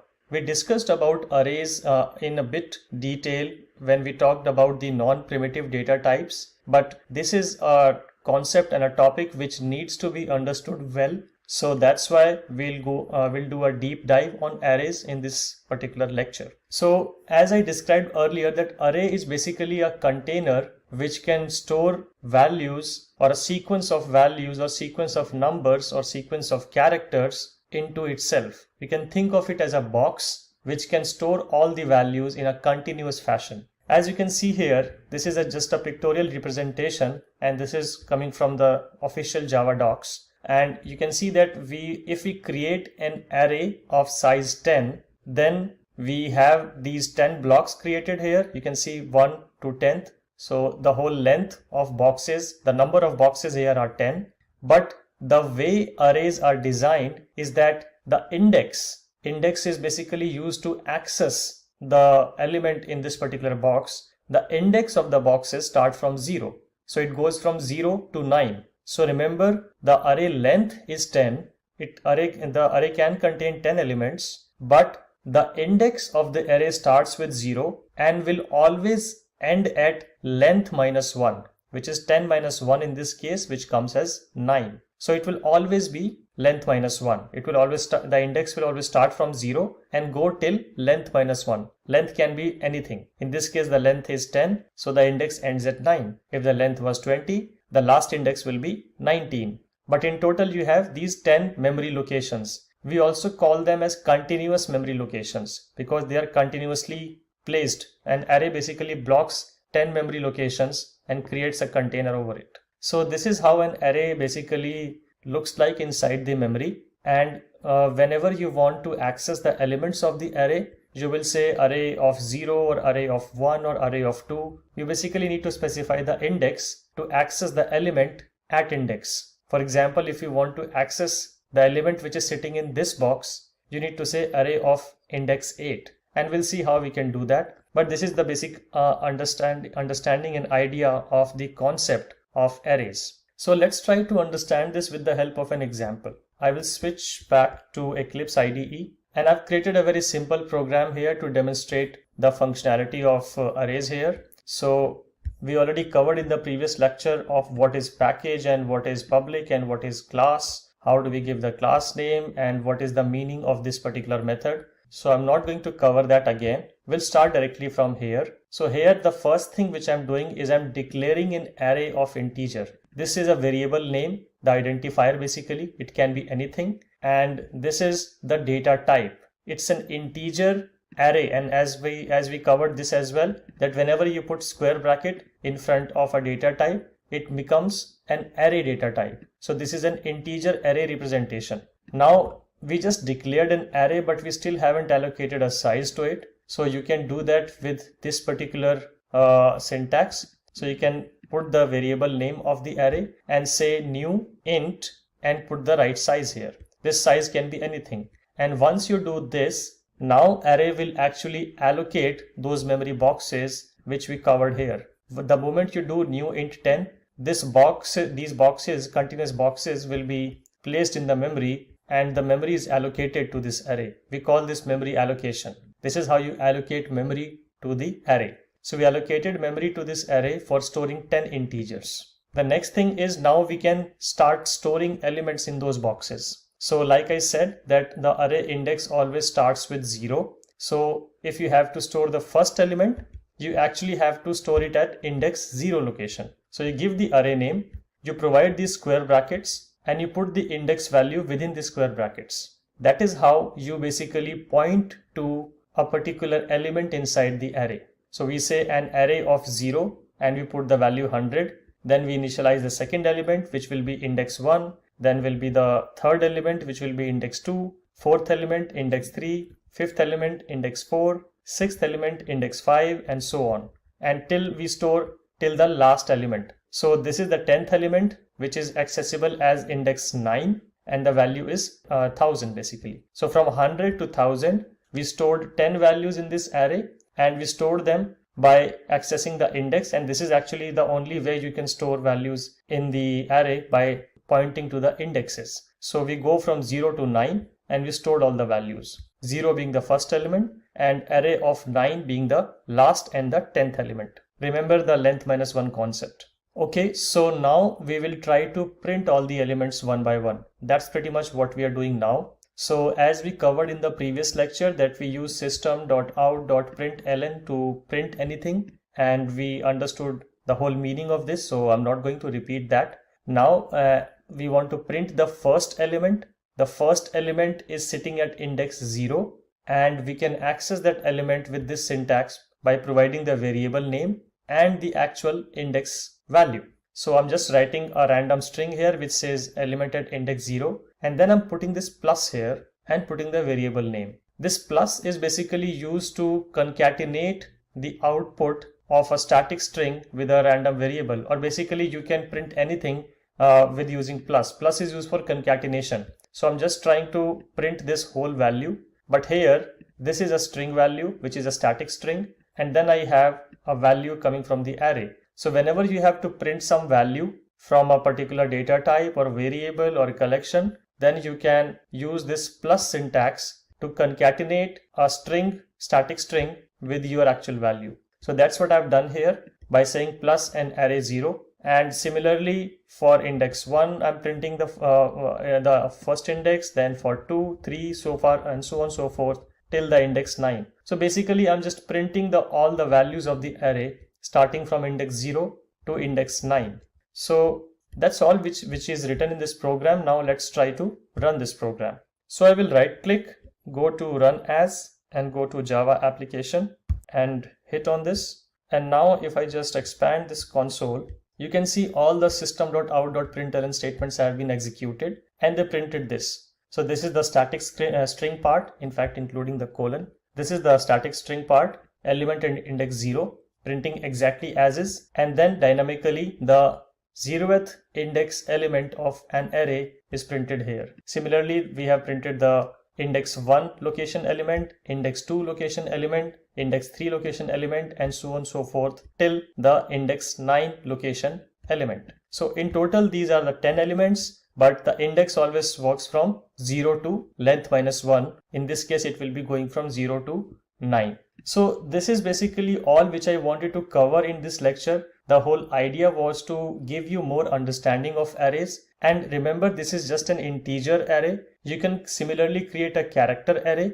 You can also create a string array for you as well. So it's completely related to the data type you are using. If you create a char array, then you can only store characters into it. If you create a string array, then you can only store strings into it. And now you can probably relate back to this particular thing which I explained in the previous lecture, that we create this string array for the reason that when you run this particular program And if you want to provide any command line values, command line arguments to the program, those arguments will automatically be stored in this args, and then you can access this as args of 0, args of 1, etc. in your program. That's the whole concept. So this is basically the deep dive on array which I wanted to cover. And in the next session, we are going to cover about operators in Java.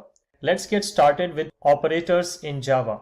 When we talk about operators in Java, there are multiple types of operators like assignment operators, arithmetic operators, unary operators, then we have conditional operators and logical operators, and we also have bitwise operators. And we will cover all of these operators one by one. We will understand what these operators are and how they work, and we will also look at a demonstration of it. So let's get started. The first operators we are going to discuss is about arithmetic operators and assignment operators, and we will also see if we can cover unary operators. So when we talk about assignment operators, I have again opened the official Java docs here. If we understand assignment operators, we have been using these operators all the while in all of the demos so far. And the basic idea is very simple.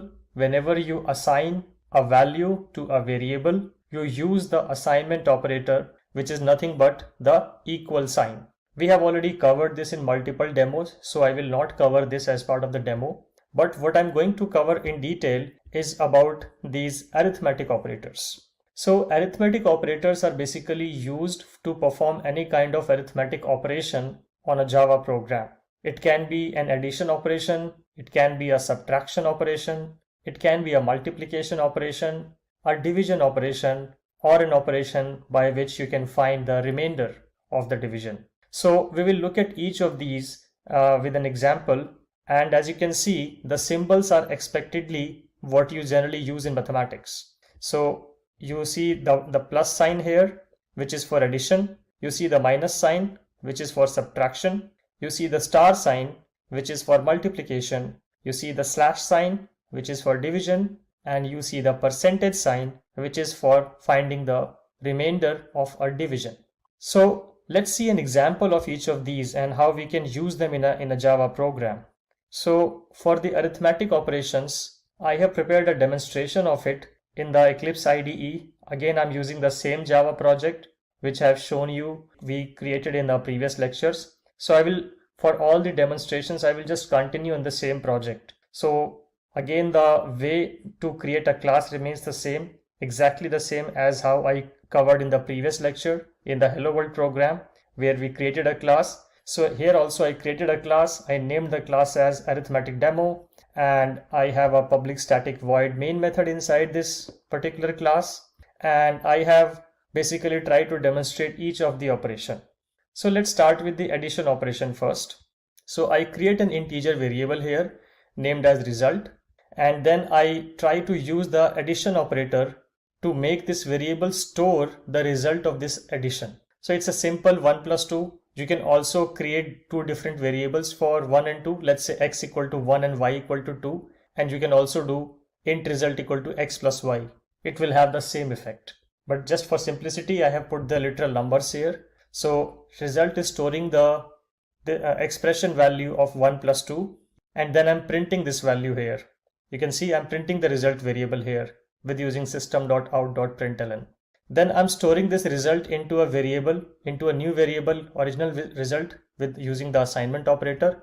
And then I'm trying to subtract something from it. So now I'm saying result equal to result minus 1.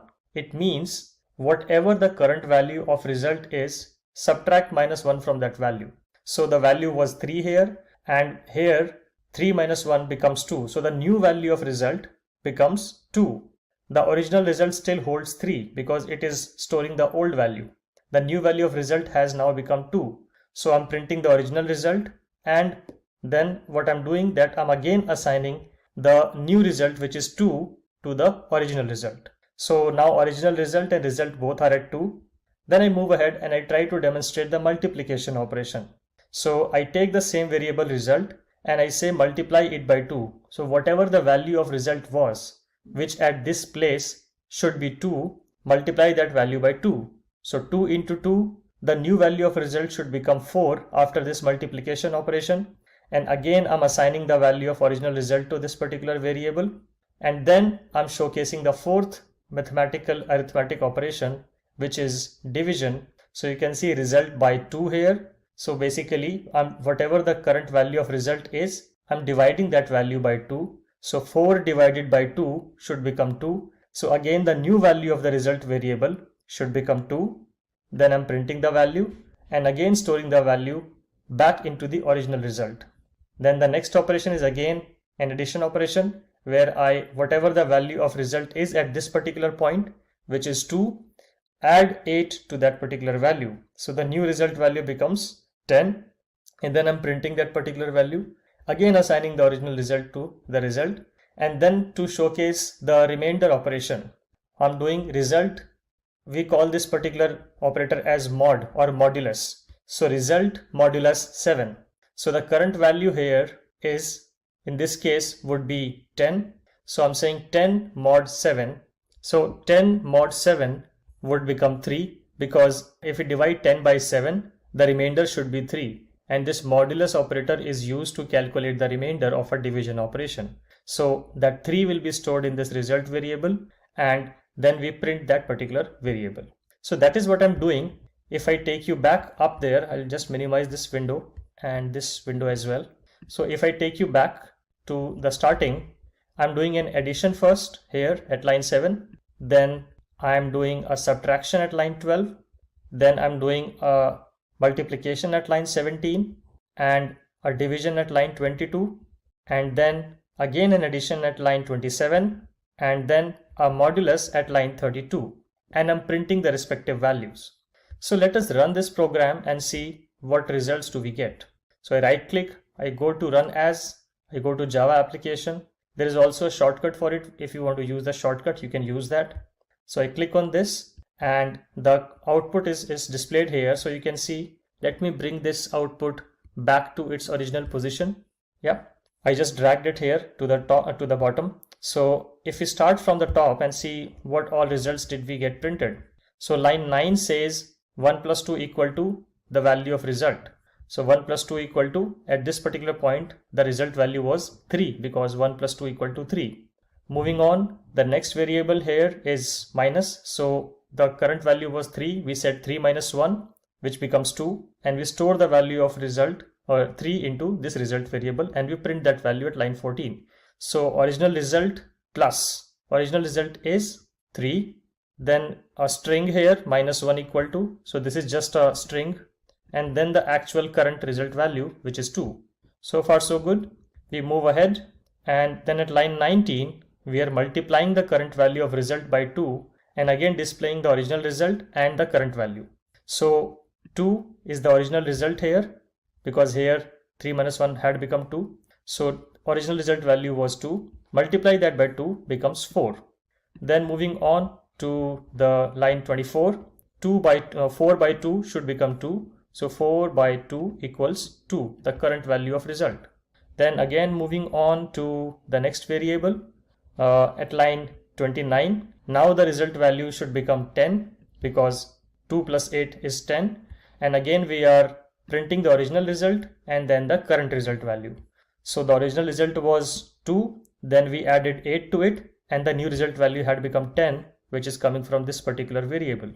Moving on to line 34. We are again printing the original result, which was 10 here, and then we are saying this particular string, which is modulus 7, and the current value of result is coming from this expression, which is 10 modulus 7. And like I said, modulus or mod operation is basically used to calculate the remainder of a division operation, so 10 divided by 7, remainder is 3. So that becomes 3, and that's why you see the value 3. So this is a demonstration to show you how we can use the addition, multiplication, subtraction, division, and modulus operators, which are all the arithmetic operators. So in the next session, we will be discussing about the other operator types, which are unary operators, and we will also discuss some other interesting operators which are popularly used in Java. Let's get started with unary operators. So when we talk about unary operators, technically they are also arithmetic operators, but they provide us a shorthand or they have a more advanced meaning. So if you see on the screen, these are the unary operators. We call them as unary plus, unary minus, increment operator, decrement operator, and logical complement operator. So when we talk about the unary plus operator, basically it is used to indicate a positive value. So whatever value you are having, it will just make that number as positive number. You might be wondering that this plus has an addition meaning as well, right? Which we saw in the previous example. Yes, that's correct. But when we use that addition symbol, we use that between two variables. But when we talk about unary operators, they are used with a single variable. That is why the name unary, because they are used with a single variable. They require only one operand. So unary plus basically makes any number positive. Unary minus negates an expression and makes that number negative. Increment operator increments the value by +1. Decrement operator decreases the value by -1. And logical complement operator inverts the value of the expression from true to false or false to true.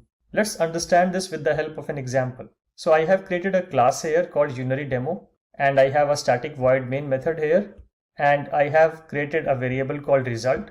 And the first example is about using unary plus. So I'm creating a variable called as result, assigning the value as 1 and just putting 1 plus in front of it, which makes this as positive value. Though we can argue that this also has the same effect as this, and yes, that is true. But in case if this value was written as something like -1 instead of plus, then we could basically make that number positive by just putting plus in front of it. So that's basically the power of unary operators, and that's how you generally use unary operators. So I'll just put it back to +1. The next example is about decrement operators. So the current value of result was 1 because we did this. Now we are saying result minus minus, which means whatever the value of result is, just decrement it by 1. So the current value was 1.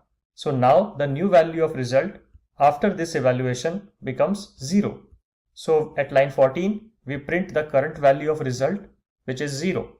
Moving on at line 16, we are using the increment plus plus operator here, which means whatever the current value of result is, just increment it by 1. So the current value of result was 0 till this line. So it becomes 1 because this means increment by 1. So line 18 will basically print that value 1. And then at line 20, I'm using the unary minus operator, which means whatever the value of result is, just negate it. Just put a negative in front of it. Just make that number negative. So if I just say minus result, the current value of result was 1. So it became -1.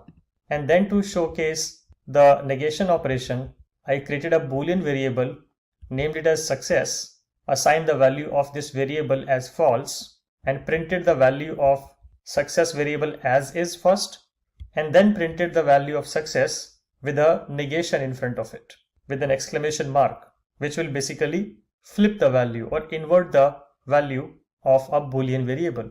So if this was false, line 28 should print true.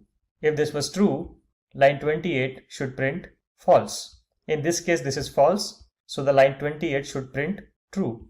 So let's right click on this and run this program and see if we get the expected output. And yes, we see the output here. So let's try to interpret the output now. The line 10 should print 1. Yes. Then line 14 should print 0. We see 0 here. Line 18 should print 1 because we use the increment plus plus. So 0 plus 1 became 1. Then we use the unary minus operator. So the value should become -1. Yes, we see -1 here. And then for Boolean variable, we should see first the false because the value is printed as is. And then we are printing a negated value. So we should flip the value from false to true. And yes, it is printing the value as true. So this was about unary operators. Now, when we talk about these increment and decrement operators, what if I put this particular value in front of result? What effect is that going to happen? Let's analyze that part as well. So for that, I have prepared a separate demo. Again, I've created a class called pre-post-demo, and it has a public static void main method. I'm declaring an integer variable I with the value as 3. So the I becomes 3 here. And then I'm saying I plus plus. As we have already seen in the Unary demo example, this should increment the value of 3 to 4. So it will print 4, expected, right? Then at line number 9, I'm putting this plus plus in front of I. Now what will happen? Now it is going to increment the value of I and then basically assigning the value of I. So the whole difference between I plus plus and plus plus I is that in this case, the value of I is assigned first and increment later. In this case, the value of I is incremented first and assigned later. So here the value from 4 becomes 5. So at line 11, if you see, if we print I, it will print 5 because we are saying that first increment the value and then update the value of I. So increment happens on I equal to 4 and I becomes 5. At line number 13, it becomes more interesting because here inside the system.out.println statement itself, I'm saying plus plus I. Now what will happen? Like I explained, first the value will be incremented and then the value will be assigned. So before printing, the value is getting incremented. So the value from 5 becomes 6 here at line 13. But if I try to do this, now I'm saying first assign the value of I and then increment it. So I at this line is still 6 because I has already been assigned 6. And as the post increment says, if you put this plus plus after the variable, it means that you are first assigning the value and then incrementing the value. So anything which happens after line 15, the value of I will become 7. But at line 15, the value of I is still 6 because we are using a post increment operator. So the value is still assigned to I as is and then incremented. And when we do system.out.println, the assigned value is printed, not the incremented value. So like I said, after line 15, the value of I will become incremented by 1 and it will become 7. So hope you understood this example and the difference between the pre-increment and post-increment. Remember the thumb rule that if we put plus plus before a variable, like at line number 9, the value will be incremented first and then assigned. So at line 13, the updated value will be printed because the first we are doing the increment and then we are printing the value or assigning the value. Similarly, at line 15, we are first printing the value and then incrementing the value. So when the value is printed at line 15, the old value of I will be printed, but after line 15, the new value of I will be accessible to the program. So let's right click on this and run this program. And now if we see the values, we assigned I to 3. We did a post increment here. So I becomes 4. We print the value of I. So here the value of I is 4. We see 4 here. Then at line 9, we are saying plus plus I. So 4 plus 1 becomes 5. Though this is a pre-increment, but since we are not printing this plus plus I as is, it does not have any change. So the value of 4 becomes 5. At line 11, we print 5. Then at line 13, we are saying plus plus I, which means increment the value of I first and then assign it. So the value of 5 becomes 6 and then I gets updated and printed. Similarly, at line 15, first the value of I is assigned and printed and then incremented. So at line 15, the value is still 6. You see this 6 here, and then the value is incremented. So after line 15, the value becomes 7. So that's how we are basically using the Unary operators. And this is where I would like to end this particular session. In the next session, we will be discussing about other type of operators, which are comparison operators and logical operators, etc. Let's get started with equality and relational operators. When we talk about relational operators, they are sometimes also called comparison operators. And the basic idea behind using these operators is to compare things or compare the values of variables or compare the objects in Java. So in Java, if you need to compare anything, for example, if you want to compare if something is less than the other thing, or something is greater than the other thing, or something is equal to the other thing, then you need to use the comparison operators which are provided by Java. Here you can see I have opened the official Java docs, and you can see a bunch of comparison or relational operators. Both of the terms are used interchangeably. Some people call them comparison operators and some people call them relational operators. So you can see if I want to compare if an object or a value is equal to another value, then I use the double equal sign. If I want to compare for non-equality, I will use exclamation with an equal to, which means not equal to. If I want to do a greater than comparison, then I will use the mathematics greater than symbol.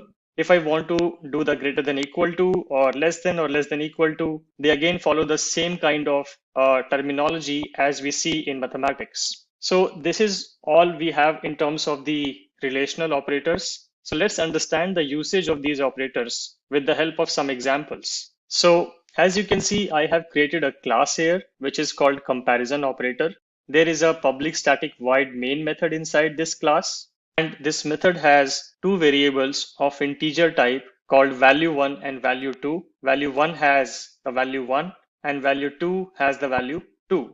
And then I am trying to compare the value1 and value2 variables using the different relational operators we just covered. For doing that, I need to use a conditional operator as well. We will be covering conditional operators in much detail in the upcoming lectures. But for now, you can understand that when we talk about conditional operators, we talk about if and else statement. So if is again a keyword in Java, which can be used to compare things. And the syntax is very straightforward. You write the if keyword and then you write the actual comparison syntax or the actual comparison expression. So in the first example, we can see that I'm writing a condition which says evaluate if value 1 is equal to value 2. I should put a curly braces around here. You can see there are no curly braces here, but that is for a case when you have only one statement under it. But again, I will cover this in detail and I don't want to confuse the audience here. So I will just put curly braces around all of these if statements so that it becomes easy to interpret what is actually going on in these code blocks. As we know that these curly braces are used to define a code block. So the first if block says compare if the value 1 is equal to the value 2. If yes, then this condition will become true and the control of the program will go at line number 10. If this condition is not true, then the control will not go inside 10 because this condition is false. So it will never go to line 10 and it will move to line 11 or 12 instead. Similarly, the next condition is we are comparing the value 1 is not equal to value 2. So this condition will only be true if these two values are not equal or unequal.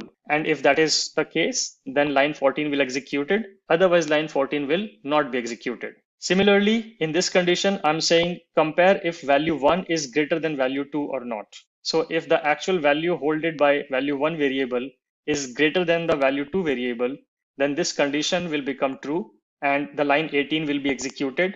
Otherwise, it will be skipped. Then similarly at line 20, I'm doing the reverse. I'm comparing if value 1 is less than value 2. If that is the case, then line 22 will be executed. Otherwise, it will be skipped. And at last, I'm also showcasing an example of less than equal to operator that you put less than and equal to together. And again, you compare the two variables. Similarly, you can also use greater than equal to variable comparison operator as well in this example. So we have an example of equality, not equal to, greater than, less than, and less than equal to. Let's run this example to understand. So for running the example, I will just right click here, go to run as, and click on Java application. And we can see the output here.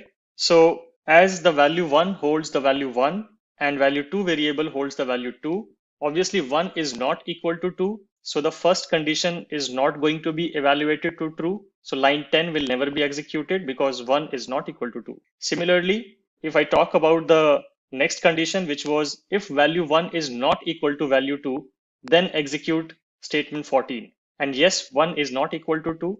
That's why we see this particular system.out.println here. We see this printed. Moving on, is value 1 greater than value 2? So is 1 greater than 2? No, it's not. So line 18 will never be executed. Then the next one is value 1 less than value 2? So yes, 1 is less than 2. So line 22 will be executed. And we see the line 22 output here, system.out.println output. Moving on, is 1 less than equal to 2? yes, 1 is less than equal to 2. So this particular condition is also true, and line 26 will be executed. And that's why we see this here. And that's all. So we can see that we are able to use these comparison or relational operators to evaluate different conditions. And we write those conditions using the if block. And again, if you do not understand the if block fully, don't worry. We will be covering the if blocks in detail. But the focus here is in using the operators, the not equal to operators, the greater than equal to operators, less than equal to operators, etc. So I hope these operators give you better understanding of how to use them. Now moving on to the next section of this comparison operators, sometimes we also use some logical terms to do the comparison. For example, if I just move down here and I show you these conditions here, we call them conditional operators. Conditional operators are used to evaluate the conditions like and or, and we use them in two ways. Either we can use it as ampersand or double ampersand, or we can use them as pipe or double pipes. So the idea is basically to evaluate if one condition is true and other condition is also true, or one condition is true or other condition is true. So whenever you want to combine two conditions together, that's where you're going to use these logical operators or conditional operators. You can also use the simple English keywords like and or you can use the logical representation of these keywords. For example, ampersand, ampersand, or double ampersand is equivalent to and. Similarly, double pipe is equivalent to or. So we can use these as well interchangeably. You can use either of these operator representations to run a conditional check in composition, meaning you can compare two conditions saying, okay, if one is true and second is true, or one is true or second is true. So the whole focus is here in and or comparisons. So let's switch back to the IDE and let's look at an example of this to understand this in detail. So I will again take the similar kind of example. Again, I have created two variables here, value 1 and value 2. Value 1 has value as 1 and second variable value 2 has value as 2. And then I'm writing two conditions this time in the same if block. You can see I am writing first condition saying is value 1 equal to 1 and is value 2 also equal to 2. So this whole if condition is only going to be true only if both of the conditions are true. That's the property of and will force that both the conditions on the left hand side of it and the right hand side of it hold true, and then only the whole expression is going to hold true. Even if one of the conditions evaluate to false, the whole if expression will evaluate to false. Similarly, for or conditions, we again write a left hand condition and a right hand condition, and in between we write this double pipe. We can also write or in English. That will also have the same effect, and this will evaluate in a way that this whole expression will evaluate to true if even a single condition either on left side or right side of it becomes true. So or will just need one expression to be true to make the whole if condition true, whereas and will force both of the conditions to be true to make the whole expression as true. So and will require two trues to actually become true, but or condition will require only one true to become true. So if we try to do understand this logic, here I'm saying that if value 1 is equal to 1, which is correct, and value 2 is equal to 2, then make this condition as true. So yes, in this case, this condition will evaluate to true because value 1 has value 1 and value 2 has value as 2. So it will print the line 10. Whereas in the next condition, I'm saying evaluate if value 1 is equal to 1 or value 2 is equal to 1. So either of the expression if becomes true, either the left side, this expression, or the right side, this expression. Either of the expression becomes true, this whole condition will become true and line 14 will be executed. Line 14 will not be executed only in a case when both of the conditions here become false. For example, if I write it like this, then we know that value 1 is not equal to 4 because it's 1 and value 2 is not equal to 5 because it's true. In that case, both of the expression will become false and then line 14 will not be executed. If I write it like this, then the left hand expression is evaluated to true because value 1 is 1, but the right hand expression is false. But it's fine. The line 14 will still be executed because either of these side is true, so the whole expression becomes true. Similarly here, AND will require both of the expressions to be true, and if either of them becomes false, then the whole expression becomes false. So in the current state, line 10 will be executed, but if I change this to this, then the left hand side of this ampersand will evaluate to false, and the whole expression will evaluate to false in that case, and line 10 will never be executed. Let's try to run all of these scenarios to make a better understanding of this. So in this case, both of the conditions should work fine. So I will just right click and run as Java application. And yes, we see this line 10 being printed, and we also see this line 13 being printed. So both of the lines are printed correctly. Both of the conditions are evaluating to true. Now let's try to play around with it. Let me change this value to 4. So now value 1, this left hand side expression is false, which should make the whole expression as false, and it should not print the line 10, which is this statement. So let's run this program and see if that works. Yes, we see that this particular line is not printed now because this whole expression became false because the left hand side of this expression became false. Similarly, in the OR case, either of them have to be true. You can see currently value 2 equal to 5 condition will actually result in a false condition because this is not a true. Value 2 is actually 2, not 5. And still we see this particular expression because either of them have to be true. If I make both of them as not true, now both of the conditions on the left hand side of pipe and right hand side of pipe are false conditions. What will happen now? Nothing will be printed. The reason for that is that value 1 is also that this condition is also false and value 2 condition is also false. So the whole expression became false and this was already false. So this is all I wanted to cover in this lecture. We covered about the comparison operators and how to use them. And in the next lecture, we are going to talk about the bitwise operators. Let's get started with bitwise operators. Now, bitwise operators are very less commonly used in the Java programming world. Generally, we don't use them, and generally, we don't need to use them. You would generally use them when you are doing really complex bitwise calculation where you need to manipulate the bits. Now, what are actually bits? So if you remember when we talked about the integer type variables, we talked about how much memory each of the variable type or data type was going to consume. We said that this will take 1 byte and this will take 2 bytes, etc. 1 byte is basically made up of 8 bits, and bits are nothing but positions where either a 0 is stored or 1 is stored. Actually, the whole machine will convert your whole program ultimately in zeros and ones, which are nothing but bits. So if you want to do the manipulation at that level, so now you can understand you are actually working right at the machine level understanding. So if you want to manipulate the bits which are going to be understood by the machine at that level, then you can use bitwise operators. But like I said, generally we don't need to use them. Now, when we talk about bitwise operators, there are multiple ways in which we can use them. We can use them with the standard AND or OR operations. If you remember, we covered this AND or OR operations in the previous lecture. You see a difference here that in case of AND, we are using a single ampersand and not double ampersand. This is one of the concepts which we did not cover in the previous lecture. And I would just like to brief you about this concept that if you use double ampersand, that is also called a short circuit operator. And if you use a single ampersand, that is called a standard operator.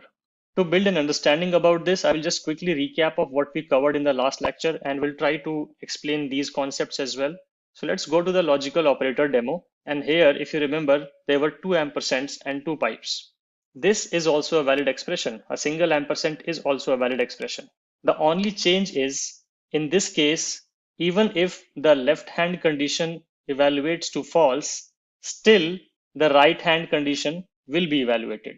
Although we know that in case of AND, either of the expression needs to be false and the whole expression becomes false. So Java provides an advantage with that if you use double ampersand, and if the left hand operation becomes false, then it will not cover the right hand operation. It will not even evaluate the right hand operation because it doesn't matter. If the left hand operation has already returned to false or evaluated to false, then no matter whether right side is true or false, the whole expression is still going to be false. right? That's the property of AND. One of the side has to be false and the whole expression becomes false. So why evaluate two sides? Why waste the memory in evaluating the right side when the left side has already turned as false? Java takes advantage of that, and that's why if you use double ampersand, you save a bit of processing power of your computer by just evaluating the left hand condition. And if the left hand condition is false, it will skip evaluating the right hand condition and just make the whole expression false. But if you use this, a single ampersand, then both sides of the expression will be evaluated irrespective of their output. So in this case, even if the left hand expression is false, it is still going to evaluate the right side expression. And similarly, it works for the OR case as well. In this case, in OR case, as we know, if one of the condition is true, the whole condition becomes true. The whole expression becomes true. So if the left hand side becomes true, and if you use a single pipe, then it will still evaluate the right hand side. But if you use double pipe like this, then if the left hand side becomes true, then it knows that it does not matter if the right hand side becomes true or false, because ultimately the whole expression is going to be true if either of the side is true. So if the left hand side is already true, it will not evaluate the right hand side and it will say the whole expression is true. That's why you see the single ampersand being used for bitwise, just to explain why it is used and how it is used. For OR operations in bitwise, you use this cap or whatever you want to call it as. And for the inclusive bitwise or operation, you're going to use a single pipe. You also use some shift operations where you shift the value of bit of a particular variable to either left or right. Again, these are very complex calculations. If you want to use that, please read about this and use that. But in today's demo, what we are going to cover is the AND and OR examples of bitwise operations. So here I have again created a class called bitwise operator. I have a public static void main method. I have two variables here, which are int a equal to 5 and int b equal to 7. Now these 5 and 7 are actually stored as bits, as zeros and ones in the computer's memory. So how they are actually stored? They are stored in a standard bit representation, which you may have studied in your mathematics. If to give you a recap, this 5 will basically be written in the memory as this 0, 1, 0, 1. And it starts from here. 2 raised to power 0 into 1 becomes 1. 2 raised to power 1 into 0 becomes 0. 2 raised to power 2 into 1 becomes 4. And 2 raised to power 3 into 0 becomes 0. So 0 plus 4 plus 0 plus 1 becomes 5. And that's how 5 is displayed to you.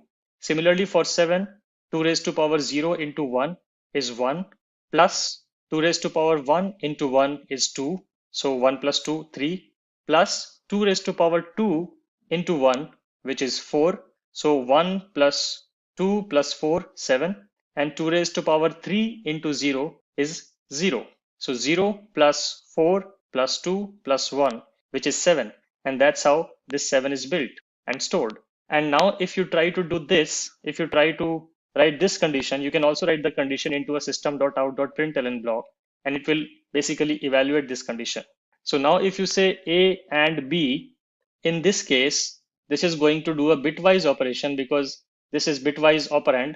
It is going to do a bitwise operation, and what would be the result if you do an AND on this? So again, use the same logic as if in case of AND, if 1 is false, then the whole expression is false. So 0 and 0 becomes 0. 1 and 1 becomes 1. 0 and 1 becomes 0 because 0 means false and 1 means true. So if either of them is false, the whole evaluation becomes false. So that's why 0 and 1 becomes 0, and 1 and 1 is always 1. The value of this is again 5, as we already have evaluated. Similarly, if we do a bitwise OR, and if we do this, again we are doing an OR operation. So 0 or 0, or basically false or false becomes false. True or true becomes true. False or true should be true because one of them needs to be true. So this is false, but this is true. So the whole value becomes true. And finally, true or true is also true. So this is the final bitwise OR result. And if we convert this into an integer representation, that becomes 7 because 2 raised to power 0 into 1 is 1. 2 raised to power 1 into 1 is 2. So 2 plus 1, 3 plus 2 raised to power 2 into 1, which is 4. So 4 plus 2 plus 1, which is 7, and plus 2 raised to power 3 into 0, which is 0. So 0 plus 4 plus 2 plus 1 becomes 7. And that's how you get actually 7. So let's see if we get 5 or 7 in this bitwise operation. Yes, we can see the values as 5 and 7. So this is a bitwise operation happening. Similarly, you can also use the shift operations where in case if you're using this particular kind of representation or this particular kind of representation, they are called left shift and right shift operations. So if you use this in front of a variable, then for example, this 1 will be shifted here, and this 0 will be shifted here, and this 1 will be shifted here. So that's how the whole value is going to shift. Whole bits are going to shift one by one towards left. Similarly, if you're using the right shift, then all the bits are going to be shifted towards right by 1 bit. That's the whole concept of left shift and right shift bitwise operations. And if you want to know more about this, please read some official examples from the Java doc and some other examples available on the internet to build an understanding on this. So this is all I wanted to cover in this lecture. So in the next session, we are going to talk about the control flow statements like if, else, etc. Let's get started with control flow statements. So what are control flow statements and why do we need them? Control flow statements are the ones which can help you control and define the flow of execution in your program. Now, why do we need them? Is because if we want to evaluate some conditions or we want to create some branches of execution saying that if this condition becomes true, do this, and if this condition becomes false, do that. So you can see there are two different branches of execution of a program in this kind of approach. And that's where control flow statements can help us. There are a lot of different types of control flow statements like if, then, else, and switch, and for, and while, and do while. And we are going to cover all of them in detail in this series. So let's get started with the first one, which is the if statement. We covered briefly about this when we talked about operators, and I promised you guys that I will be covering this in detail. And this is the session where we will go deeper into this concept. As we have already understood that if condition is basically used to evaluate a condition if it is true or false. The result of an if statement will always have only two values. It can either have a true value or it can have a false value. There is no other possibility or there is no other value of an if statement or of an if expression. Now, like I explained, if you want to do a simple programming execution where you say if a particular condition becomes true, do this, and if this becomes false, then do that. It means you need to write this else condition as well, that if this doesn't hold true, what do I do and how do I write that?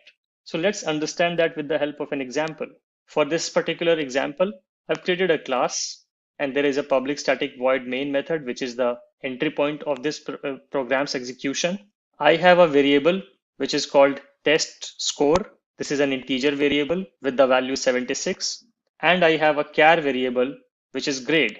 Basically what I'm doing that based on the test score marks, I'm trying to define the grades which a student will get.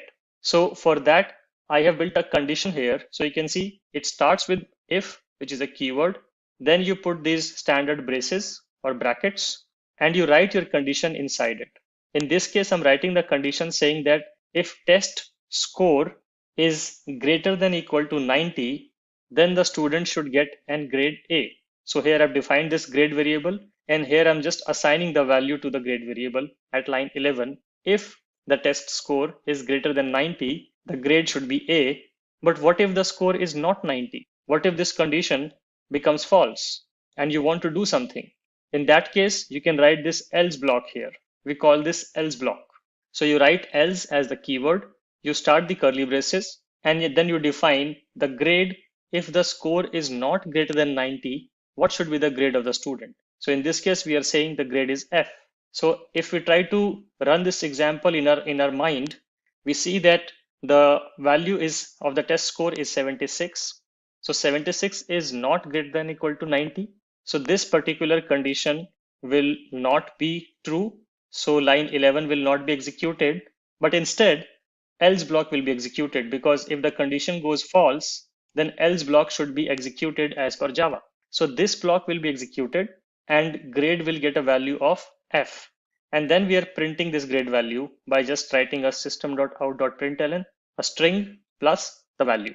So let's run this particular program and see what happens. We get a grade equal to F here in this sysout or system.out.println. Because this condition was false, so the flow of the control of the program went to line 12 and then to line 30, because this was the else block.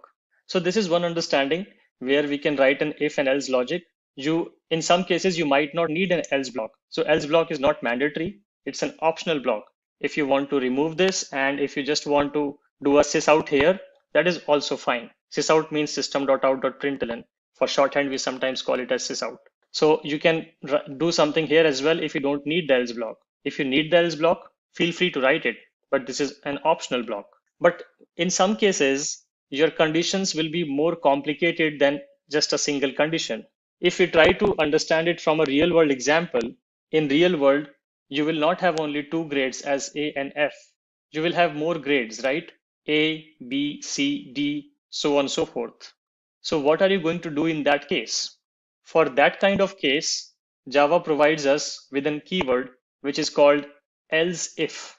Else if is just a continuation of if, saying that, okay, if this condition doesn't hold true, evaluate the next one with an else if. So I've commented out this code. Let me put this code back into its place, and then we will walk through this code to understand it. Okay, so I have put the code back to where it should be, and this is how it looks like.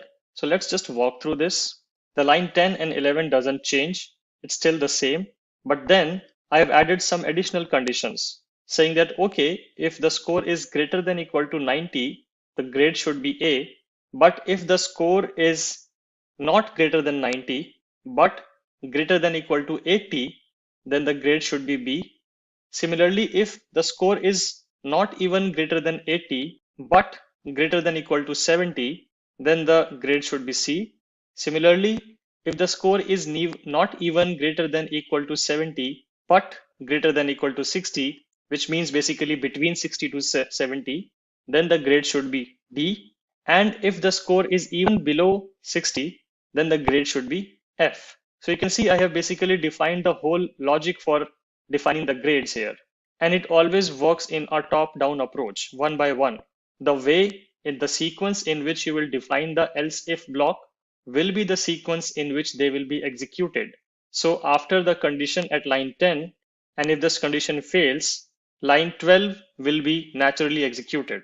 If this condition also fails, line 14 will be executed, and so on and so forth. It will never be the case that if this condition fails, then suddenly line 16 is executed, and then again line 12 is executed. It will always work in a line by line fashion. So make sure whenever you are using the else if statements, write it in a sequence in which you want the natural program to be executed. So this is all we have here. And now let's try to run this example. Let me just bring the system.out.println a line up, save this file, right click, run as Java application.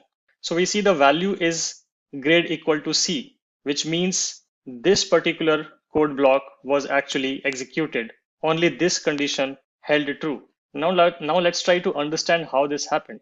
The value was 76. So 76 greater than 90? No, this condition becomes false. So line 11 is never executed. It naturally goes to line 12 because that's where we have defined the next else if block. Is 76 greater than equal to 80? No, it's not. So line 12 condition also becomes false. Line 13 never gets executed, and the control shifts to line 14. And there we have the condition saying that is 76 greater than equal to 70? Yes, this condition is true. So the line 15 gets executed. And once this condition gets true, none of the further conditions will be executed because you only need one true statement, one true execution in the whole if else if block. If that one code block gets true, that code block is executed and then the execution jumps out of the if-else-if blocks, and it will directly go to line 22, and it will execute that. Had it been the case that this particular block was also evaluated to false, it would go to line 16, and if this was also false, it would go to the block which is else block. Let's see that. Let's make this value as 56. So now 56 is not greater than 70. So line 15 will never be executed because this condition will evaluate to false. 56 is greater than 60. No. So this will also be false. And ultimately the grade should fall to else block, where we are assigning the grade as F. Let's see. Yes, we get the grade F because ultimately this block was executed because all of the above conditions evaluated to false. So this is all I wanted to cover in this if-else-if demo. There is another addition of another way of writing if statements, which we call as nested if, where we have an if block inside an if block inside an if block, and so on and so forth. How do we write that, and how does the control flows in that kind of an execution? We will cover that in the next session. Let's get started with using nested if statements in Java. Now, in the previous lecture, we saw how we can use an if-else block and also an if-else-if-else block. But there is another case where we can use these if statements, and that is when you have nested if blocks. When would you use it? Let's take an example. Let's say you have multiple conditions to check on a particular program, and where the output of the first condition is the input of the second condition, and the output of the second condition is the input to the third condition, and so on and so forth. If you have that kind of situation, you can write it in a nested if statement kind of block. So let's understand this with the help of an example. As you can see, I have opened an example here, which is about nested if statements. I've created a class which is named as nested if demo, and I have created a public static void main method inside this particular class. And now I have declared an integer variable with the value 50. Then I'm checking the first condition saying if I equal to 50. If that condition is true, then I will check the next condition, which is if I is less than 75. And then I am adding one more hypothetical condition saying if this is true, then also check if I is less than 55. So you can see if I equal to 50 holds true, then only this condition will be executed. Similarly, if I is less than 75, then only this condition will be executed. So they are dependent upon each other. This condition block is dependent upon the previous block to be true, and this if condition block is dependent upon this if block to be true. If either of these if blocks don't go true, the next subsequent nested if block will not be executed. So in this case, I'm checking it for first equality condition, saying if the value is equal to 50, then execute this statement at line number 10. Then check if I is less than 75. If that is also true, execute the statement at line number 12. And then if I is also less than 55, then also execute line number 14. I can also add an else block as well anywhere in this nested hierarchy if I want to. If I add an else block here, that else block will be corresponding to this block. If I add an else block here, then that else block will be corresponding to this if block. And if I add an else block here, then that else block will be corresponding to this particular if block. So you can also use those else if and else blocks as well with nested if blocks and make it as complicated as you want it to be. So that's about this program, and let's see if we run this program, what output do we get? And let's interpret that output. So I'll just right click, run as Java program, and I see some output in the console. First, I get I is 50. So line number 10 gets printed because I is 50. Then I also see the next line output as I is smaller than 75. It means this condition was also true because 50 is less than 75. So line 12 also got executed. And then I'm checking if I is less than 55. So yes, 50 is less than 55. So line 14 also gets executed, and we get this statement on the console. So this was a simple way to see how we can implement the nested if conditions. Now we are also going to talk about another concept which is used in writing the if conditional blocks, which is called ternary operators. So ternary operators are used as a shorthand of writing if-else block. As you can see that these if blocks are quite verbose. We have to write a lot of code to actually write some conditions. In this case, I'm executing 3 conditions, but the code is almost 7 lines or 8 lines. So we will see how we can simplify this if we use a ternary operator. And for that, I have created another class, which is called ternary operator demo. And this particular class again has a public static void main, which is the entry point of this particular program. And then I have declared a couple of variables. First is int a equal to 1, and second one is int b equal to 2. I have also declared a result variable, and we will see how we can use this result variable. And at line 10, I have written my if-else expression. So you can see this if-else expression doesn't look like the one which we have seen before. So let's understand how do we write it. If you're trying to write an if-else expression with ternary expressions or ternary statements, then the first thing which you need to understand is the structure of it. So here, at first, you will specify the actual condition which you want to test in your if block. So this is my condition. Then after that condition, you're going to put a question mark. And after the question mark, you are going to put the actual result which you want to be executed if this condition becomes true. So if the if condition becomes true, what do you want to do? Whatever is that, you will write it here. And then if the condition becomes false, then the logic should go into the else block, and the else logic should come after this colon. So all you need to remember is this question mark and this colon. Before the question mark, you're going to write the condition. After the question mark, you're going to write the statement which is going to be executed if this if condition becomes true. And after the colon, you are going to write the else block condition which is going to be executed if this condition becomes false. Another thing to notice is that ternary operators can be used only in cases when you have only one statement to execute in if block and one statement to execute in else block. It cannot be more than one statement. So instead of this, you can also write system.out.println here, which will also be fine. If I just write this system.out.print, not printf, but I want to write println, so I'll just write println. You can also do this. This is also fine. You don't need to store the result, obviously, but you can also write this condition in a way. But this only has to be a single statement. It cannot be more than one statement because this expression can only hold one statement at a time. So use it in situations where you have to check a condition and do something in the if block, which is only one statement, and again one statement in the else block. The same expression can also be written in a verbose if-else way in which we have been seeing it before. And I will also show that to you. And here, where this A and B is going, this is getting stored in this variable called result. So if this if condition holds true, then the result is A, and this is going to be stored here. And if it is going into the else block, then B is going to be stored in the result block. Let's run this program. So we can see we get the value 1 because we have set the condition as A less than B. So yes, 1 is less than 2. So this particular statement gets executed and this value gets stored here in the result variable.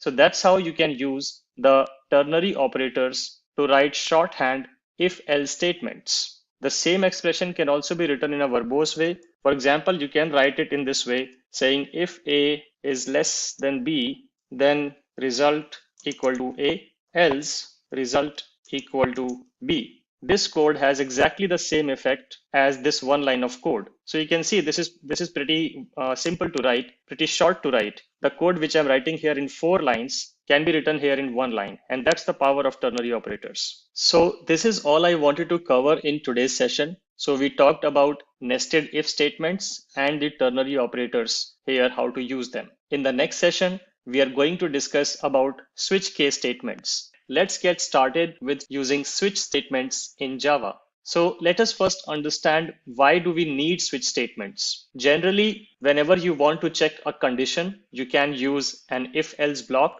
But what if you have multiple conditions to check? What if you have so many possible execution paths that it becomes too verbose to write it into an if-else kind of block? What if you have to check on constant values of certain expressions? How do you do that? It becomes even more challenging and the code becomes even more verbose. So in such cases, switch statement can be used in which you can write switch statement to have as many possible execution paths as you want, and it will work with constant values as well.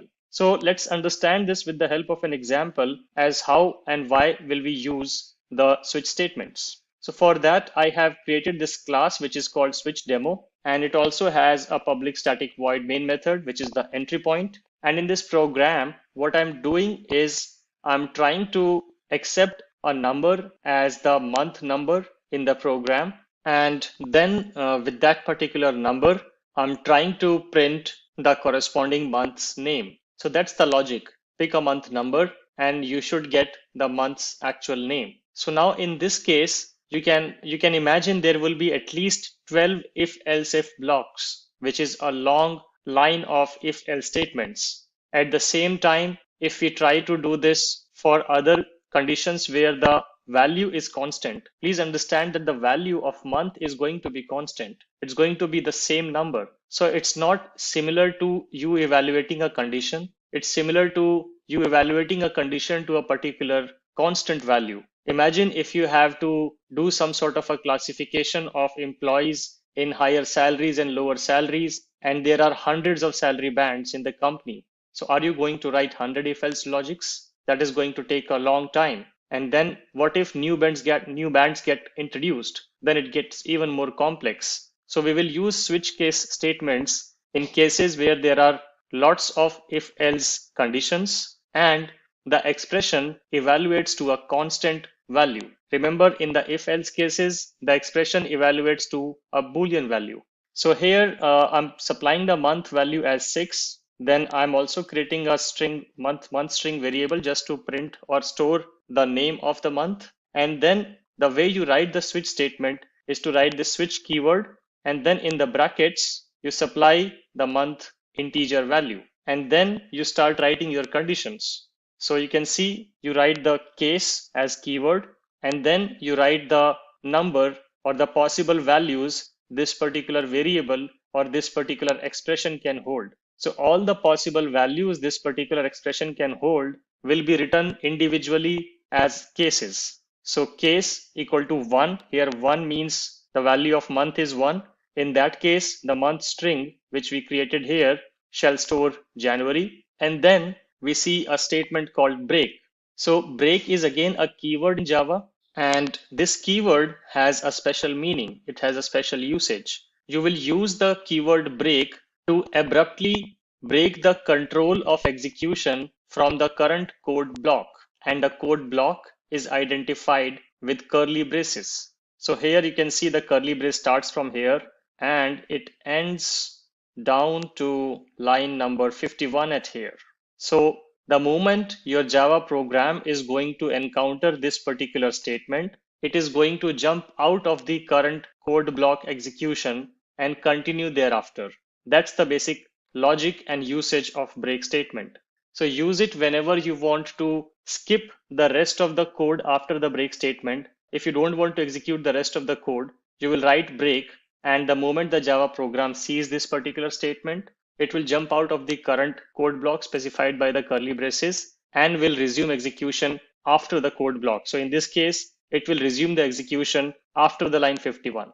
That's the usage and meaning of this expression called break. So in this case, we are saying that if the month value is 1, which we denoted as here, case 1, then store the value of the month string as January and break out of this particular code block. Because we don't need to execute any further, we have found a match. Then another case would be if the month value is 2. So you write case, which is a keyword, and then the exact expression value, the constant value, which is 2. And if that's the case, then month string becomes February. And again, you break, because in this particular case, there will only be one condition true at a time.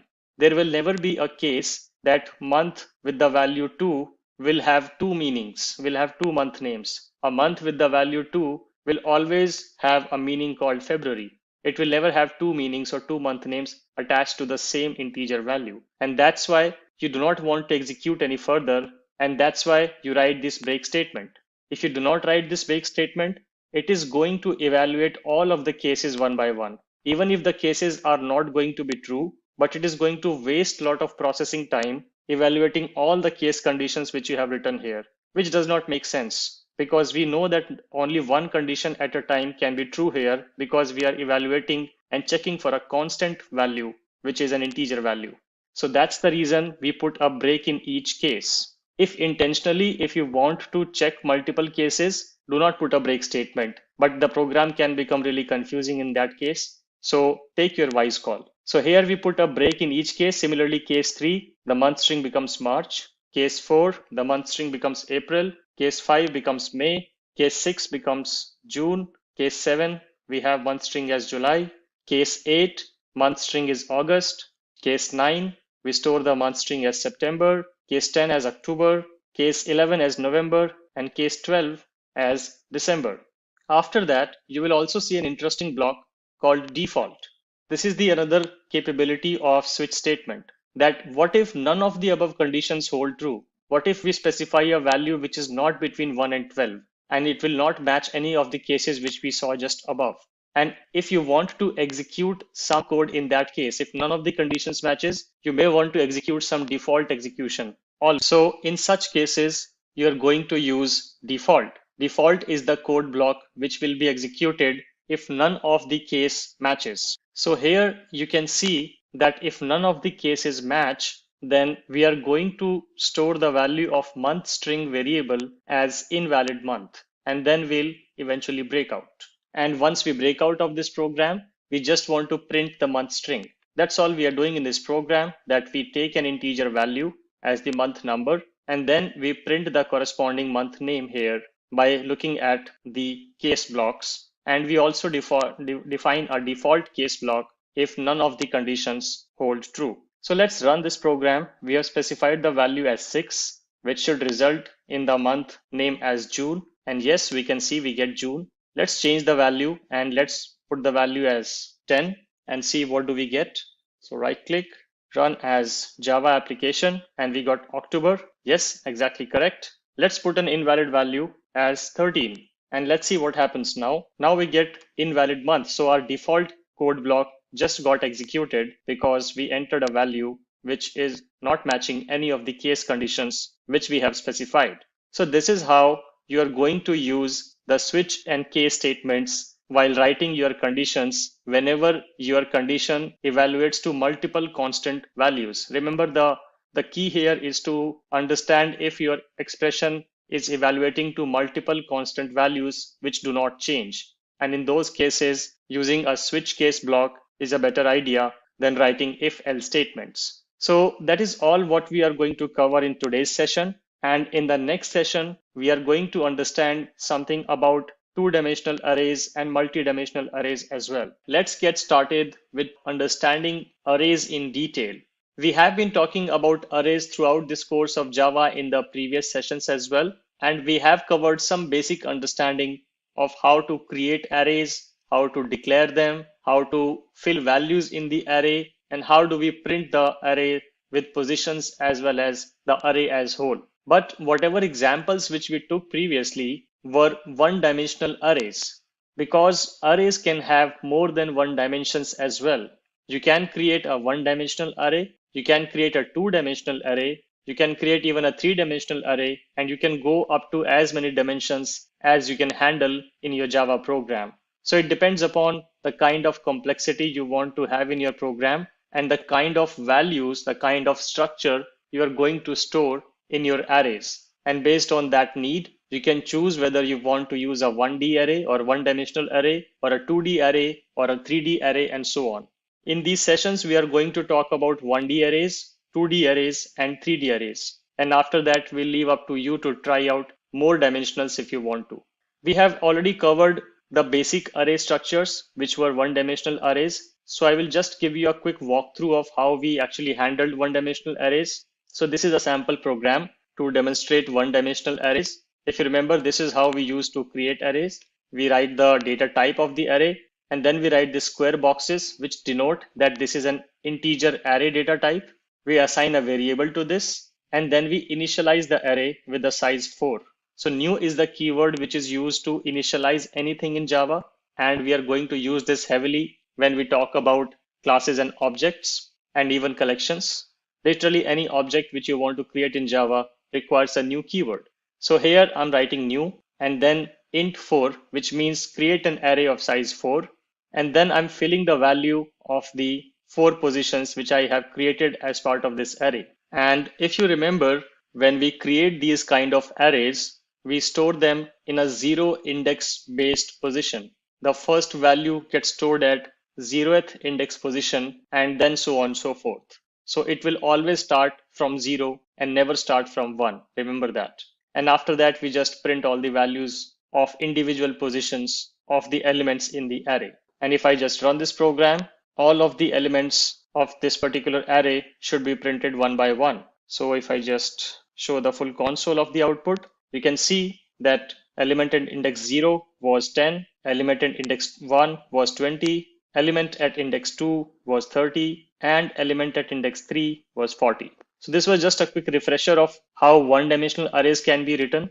And whenever you declare a very simplistic array, it will generally be a one-dimensional array. Now let's look at the two-dimensional arrays and how do we write them, when do we need them. For that, I have created another example, which says two-dimensional array. I just created a class and it has a public static void main method, and I've created a two-dimensional array this time. So let's understand this two-dimensional array in a bit detail. And when do we need that? Generally, you would need to use two-dimensional arrays whenever you are trying to do any matrix calculations. If you understand what do you mean by matrix, it's basically a 2 by 2 structure which stores the values in the form of rows and columns. So imagine a table of 2 rows and 2 columns, then it will be a 2 by 2 matrix. So if you want to store that particular table in a Java program, you would need to store that as a matrix, as a two-dimensional matrix, rows being the one-dimensional and column being the other dimension. And that's what we are doing here. And if you want to store that 2D matrix in a Java program, the approach and the procedure for it is pretty similar to how you create a one-dimensional array with slight changes. The first change is instead of a single square bracket, you're going to write 2 square brackets because it is a two-dimensional array. So remember, the number of square brackets you are going to put while initializing and declaring the array is the number of dimensions which your array is going to have. Since this is a two-dimensional array example, that's why you see 2 brackets here. If this was a 3-dimensional array example, you will see 3 square brackets here, and so on and so forth. So that's the first part of it. Second part to understand is to how to store the data.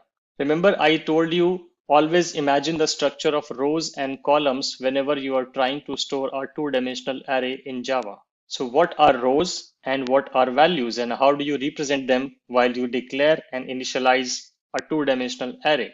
So you start with the curly braces as a normal 1D array, but inside the curly braces, you create nested curly braces blocks. You can see 3 blocks here. They start with their own curly brace and end with their own. Then this curly brace starts here and ends here. And then this curly brace starts here and ends here. Idea is that you provide this outer curly braces to define the overall structure. And then inside each of the curly braces is going to represent a row in your two-dimensional array. So each of these values, these blocks, is going to represent a row. So I can say that this is the first row, this is the second row, and this is the third row. And if I try to visualize it in terms of columns, then this is the first row, first column, first row, second column, first row, third column. Similarly, second row, first column, second row, second column, second row, third column, and third row, first column, third row, second column, and third row, third column.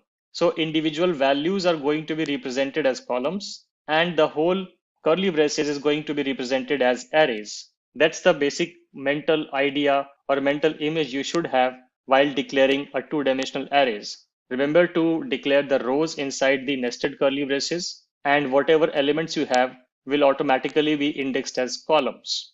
Another thing to remember that since this is an array data structure, everything starts from 0 and nothing starts from 1. So this will be row 0, this will be row 1, and this will be row 2. I'm talking about the position. We can still call it as first row, second row, and third row, but the position of this particular row element is 0. The position of this particular row element is 1, and this particular row element is 2. Similarly for column as well, this is column 0, column 1, and column 2. Similarly, column 0, column 1, and column 2, and so on and so forth. Once you understand this data structure well, and you have defined it correctly, then everything should fall in place. If you want to do a matrix addition, or if you want to do a matrix multiplication or a dot product, all of the kind of calculations can be performed using the 2D array concept.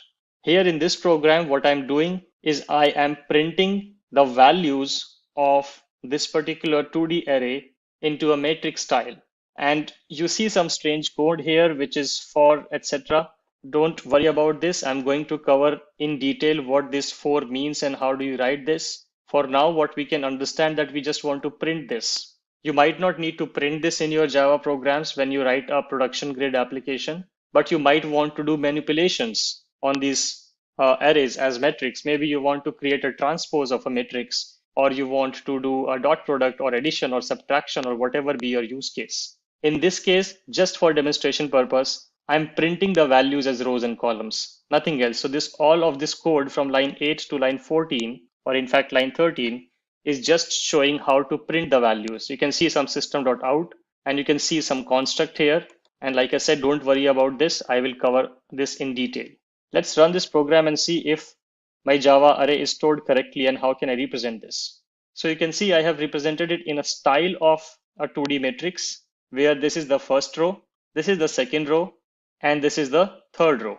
Similarly, this is the first column containing the value 237. So column 0 will have value 2, and column 1 will have this value 3, and column 2 will have this value 7 for row 0. Let me also do something here which can help you understand this concept better.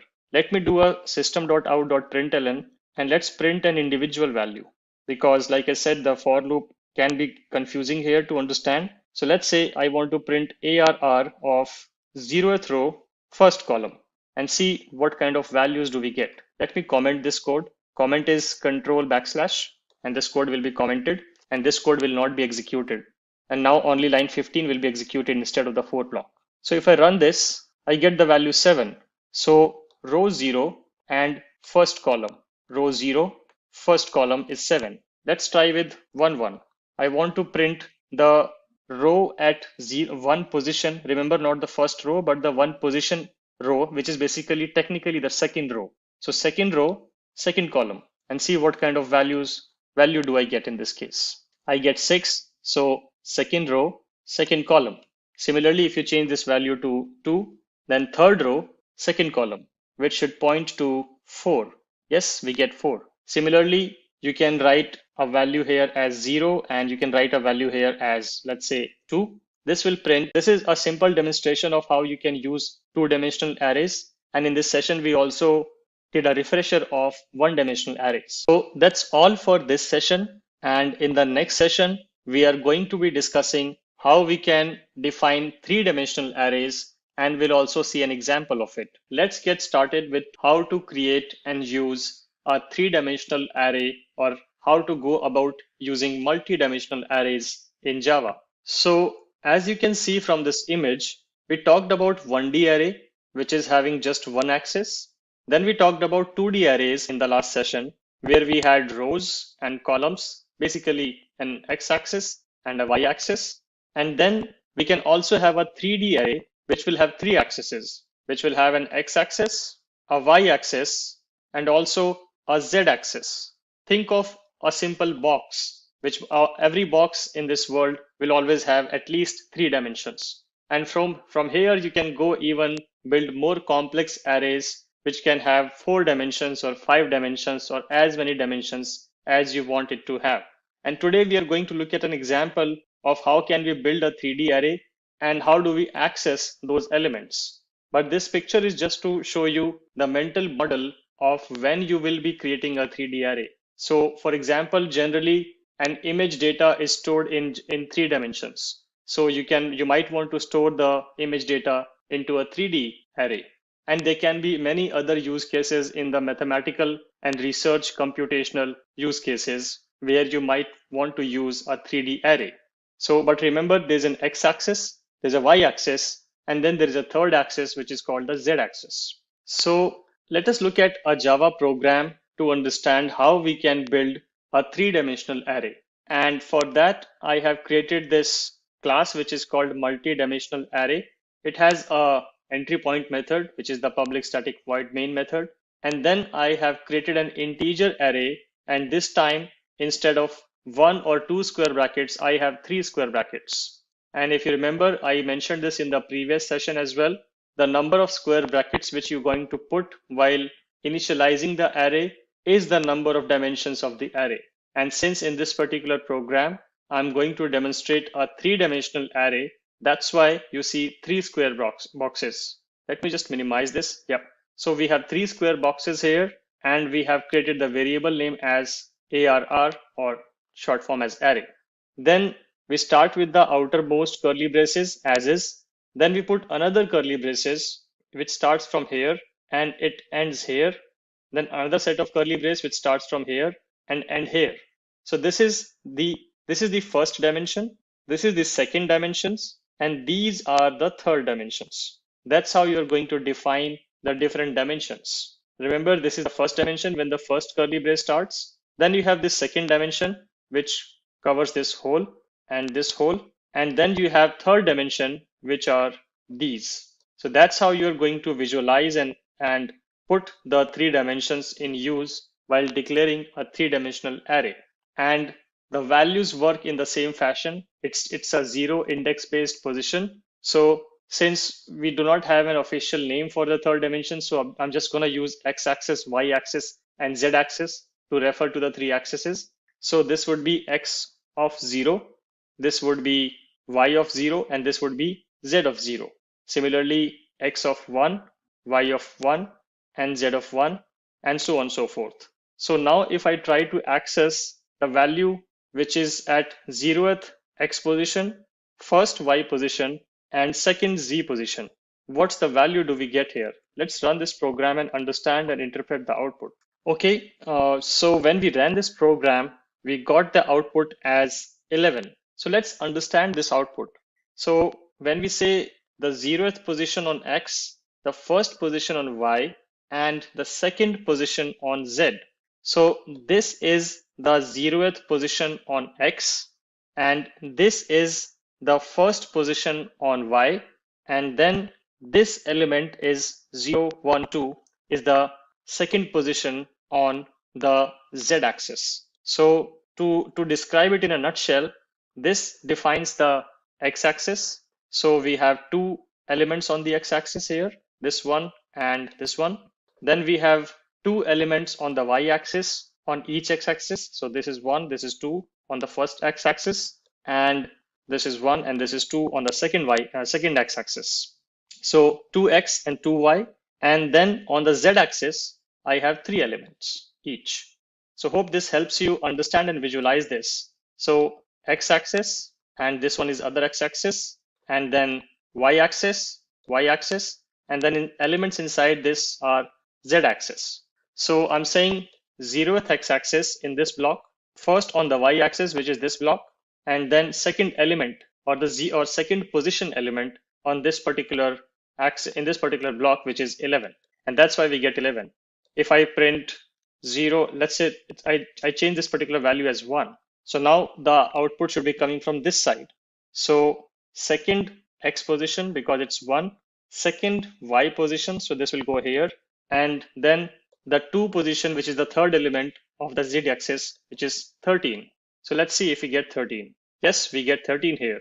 So this is just to show you how you can interpret this particular array, and always be mindful of how you are structuring this array. If your structure is gone wrong, then your program will become useless, and it will give you a lot of unpredictable outputs which might not make sense and which may introduce errors in your program. So be very careful how you define the structure of the elements here. That's the key. And after that, you just need to understand the x-axis, the y-axis, and the z-axis. Always remember all the axes start from 0. So when I say 2, I'm basically referring to the third element and not the second element. So this is all I wanted to cover in this particular session, where we describe how we can use a 3-dimensional array. And from here, you can go to any lengths. Like I said, you can add more square brackets here and go to 4-dimension or 5-dimension or 6-dimension. But remember, the more dimensions you add, the more complexity of the program will be having. The program will become more and more difficult to debug and understand. So always try to take a wise call as to how many dimensions you want to use in your array. And that's it for this particular session. In the next session, we are going to talk about the different loop statements in Java. Let's get started with today's topic, which is about how to use do-while loops. Now, in the previous session, we covered the usage of while loops, but we have another type of while loop, which is called a do-while loop. So let's understand when do we need that and how do you actually use that.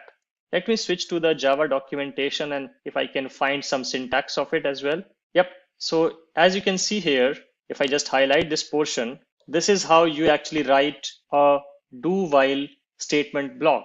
So you write do, you start a code block, you write some executable statements, and then after the code block ends, you write a while expression and end it with semicolon. This is the syntax basically. It starts with do or curly braces, some executable statements, a while block or a while statement basically with an expression ending with a semicolon. Let's understand this with the help of a program to understand the structure better. So for this, I have created a sample program here, which is called do while demo. Again, having a public static void main method, and it has a variable which is count, and it is initialized as 1. Then I write do, I write this code block or the curly braces, and then I am just printing the value of count. Then I am incrementing the value of count, and then I am writing a condition which says while count is less than 10 and semicolon. If you compare this with the previous demo we ran, if I just put them side by side, we had while condition statement and the state change condition. Here we have do statement, condition change statement, and then we check the condition at the end. So the idea is that if you have a use case where before you even evaluate the condition, you want to print something, even before you evaluate the condition, if you want to do something, in that case, you will use the do while loop. Even before the actual while loop starts, if you want to execute a statement, you will use do while loop. For example, if you want to print the initial value of the count even before the condition checks, then you can use do while loop. If that is not your use case, you can use a simple while loop, which is described here in this program. So coming back to the do while, so I say do, and then I'm saying print this particular statement without checking anything. This condition will be executed for the first time without any condition check at all. This will just work as is, like a normal Java statement. After that, I'm incrementing the value of the count, and then I'm checking the condition. So remember, when this particular condition is being checked, the first increment has already happened. But in the while case, we did the comparison before even the first increment. The first comparison happened with the original value of count. But here, the first comparison is happening with the incremented value of the count. Hope you get the difference in a better context now, that you will use this when you want to write some initialization code before you actually hit the condition. So this condition will be evaluated with 2 less than 10, and then the value will be printed. Let's print this example, and we'll also try to play around with this example a bit more to build our understanding better. If I run this program, there is no difference in output if you compare this with the previous program we ran for the while. So it prints the count value. So this is coming here. Then it increments the value. Then it checks the condition saying is 2 less than 10. Yes, that holds true. If that holds true, it will go back to statement number 9. Again, print this. Again, do an increment on the count, and again check the condition with the updated value of the count, which will say 3 less than 10 now. Similarly, print the value, increment, check. This will continue to happen till this particular condition becomes false. And once this condition is false, it will exit out of this whole do while loop, and it will go to the line number 12. And if you have any statement written there, you can that statement will be executed in this case. So let's try to change some values here, and let's see if we can make sense of this program if we change the value. Let's say if I put 11 here, what will happen now? Let's run this program. You will say now you will see that this particular output is displayed which says count is 11. So what happened here, that count was 11, it entered the do while block, it went to this particular statement which said count is 11, then it incremented the value. So the value became 12, and obviously 12 is not less than 10. So it did not print it again. It only printed once, even if the first time the condition was checked, the first condition execution itself resulted in false. Still, line number 9 got successfully printed. And that's the whole idea behind using the do while. What if I change this value to 10? Let's see what happens. And after that, we'll run one more combination to just make it more interesting. This time again, count is 10. Line number 10 will be printed as count is 10. Then at line number 10, the count is incremented to 11, and 11 is not less than 10. So in this case, the loop ends and it will move out. Now, what happens if I do this? If I say less than equal to here, let's run this program and interpret the output. Now, again, only one statement is printed because in this case, the count is 10, 10 is printed here, and we are saying 10 plus 1, 11. 11 is still not less than equal to 10. And that's why the loop just exits. Let's make it 9 and see what happens. Now you see two values. So count is 9. It enters the do while loop, goes to statement number 9, prints the current value of count, which is 9, then increments the value to 10. Then at line number 11, this while statement is executed and the condition is checked. Is 10 less than equal to 10? Yes, 10 is not less than, but 10 is equal to 10. So this condition will hold true. It will go back here, print count is 10, make count 11, again check the condition, is 11 less than equal to 10? No, it's not. And then the condition will return to false and loop will be exited. So hope this will give you a better understanding now, since we ran different permutations and combinations of the values and we saw when this will be executed and when this will not be executed. But the bottom line is very straightforward, that whenever you want to write some pre-processing logic, even before checking the very first condition of your loop, then in that case, you will be using a do while loop.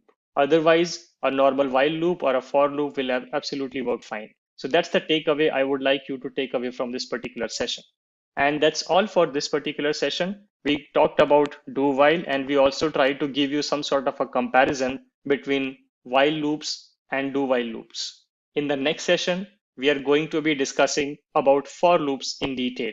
Let's get started with understanding the loop statements in Java. So first of all, understand why do we need loop statements? So generally, whenever you are dealing with some data structures in Java, which can store multiple elements, for example, we saw array, which can store multiple elements. String is also basically technically a character array, which is storing multiple characters. So whenever you have these kind of data structures where you have multiple elements being stored in the same, then in that case, you would like to have a way to iterate or access all of the elements in a seamless fashion. One of the ways is to access them individually one by one, but that's too much of work. That's too much of code. There has to be a simpler way of accessing all the elements one by one if I want to. And that's where the majority of the use cases for using loops coming to picture.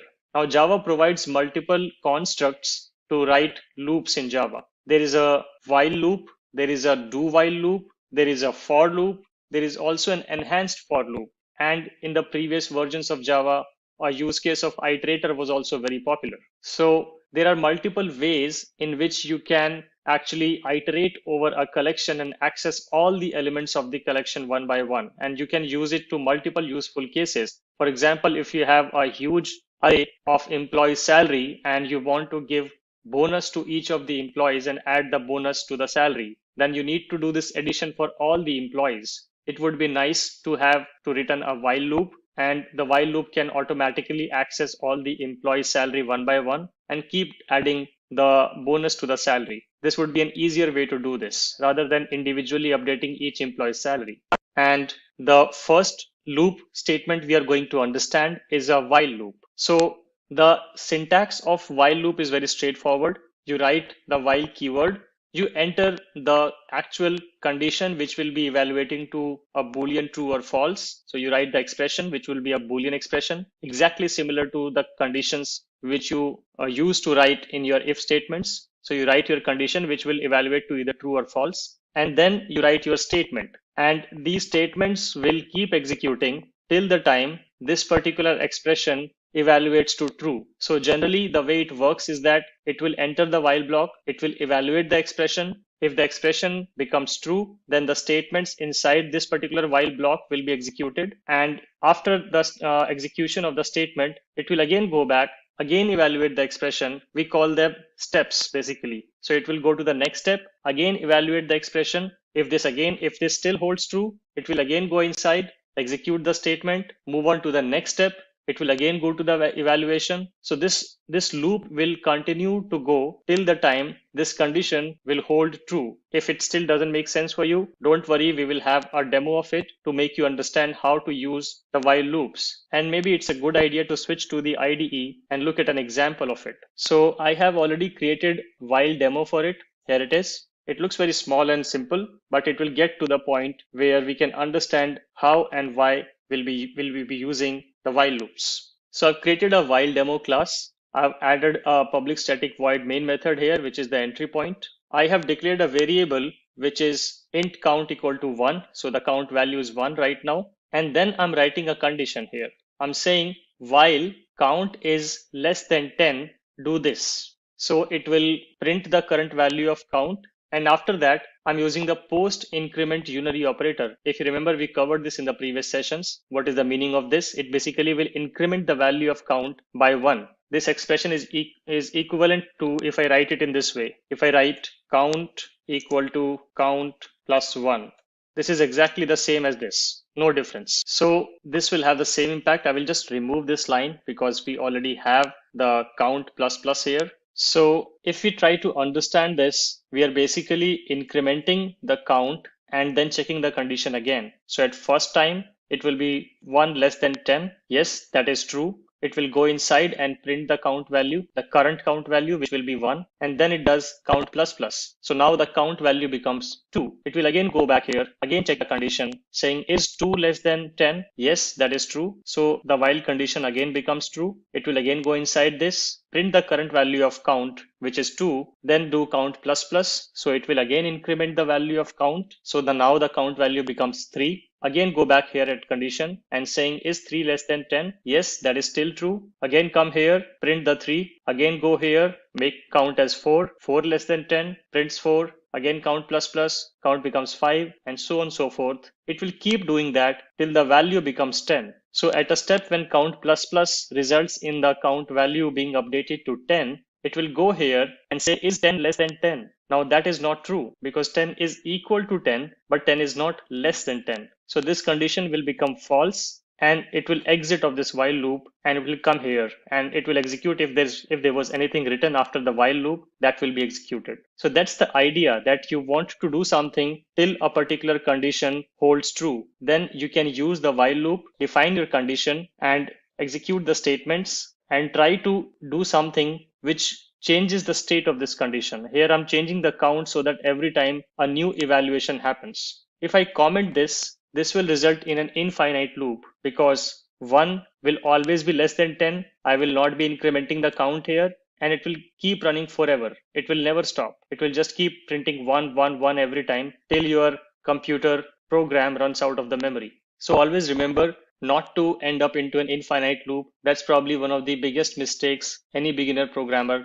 does. So please try to be aware of that particular loophole, not try to run an infinite loop. Always try to write something in the code block which can change the state of the condition, and also make sure that that state condition sometime should become false. You should also make sure that always becomes false, because if I do this, then this condition will always remain true because it is already 1, then it will become 0, then it will become -1, -2, -3, so on and so forth. But that value of count will forever be less than 10. And again, you will never be able to exit this loop. Your program will be stuck in this loop till your program runs out of the memory. So always remember to write a statement or a statement of execution in your code block, which can change the state of the condition, which results in some eventual time when this condition becomes false. This condition has to become false eventually, otherwise you will never come out of the loop. Always remember that. So if we run this program now, let's observe the output.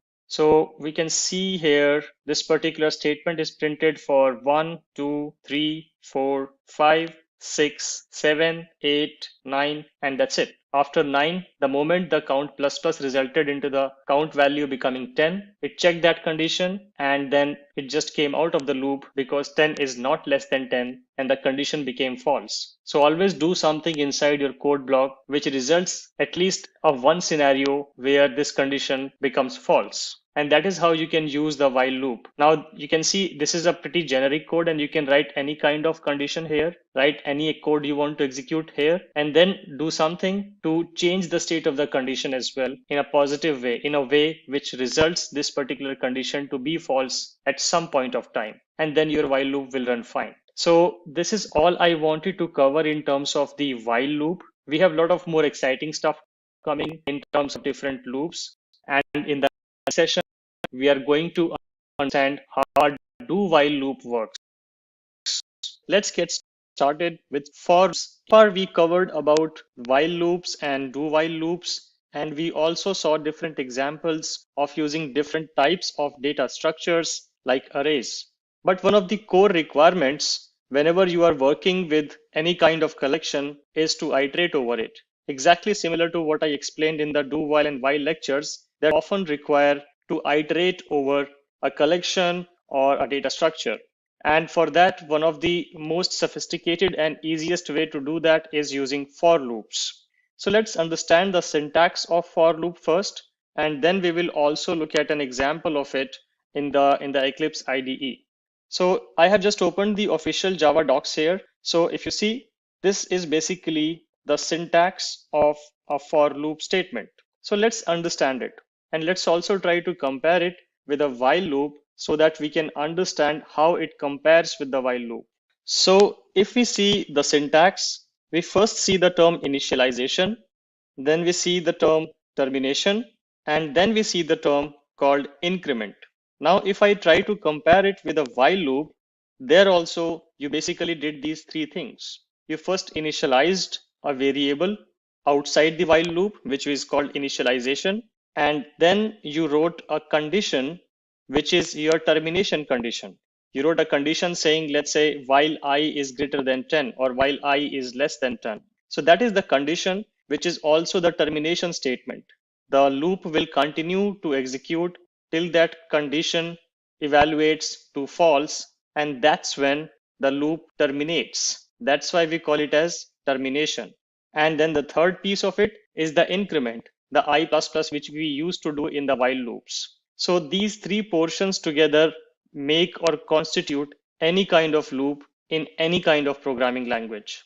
And for loop, if you see, the kind of code which you use to write in a while loop in multiple lines, where you first initialize a variable, then you write a condition in the while block, and then inside the while block, you use to increment the variable. All of that can be done a single line in the for loop. And that's why I said it is the most sophisticated and easiest way to write loops in Java. So you write all of these three things, the initialization, the condition, and the increment or decrement values in the single line. And then you start with the curly braces and you write the code which you want to keep executing till the condition evaluates to false. That's the basic syntax of it. So let us try to understand this with the help of an example. So here I have opened a class which is called for demo, and this is a class which will demonstrate the usage of a for loop.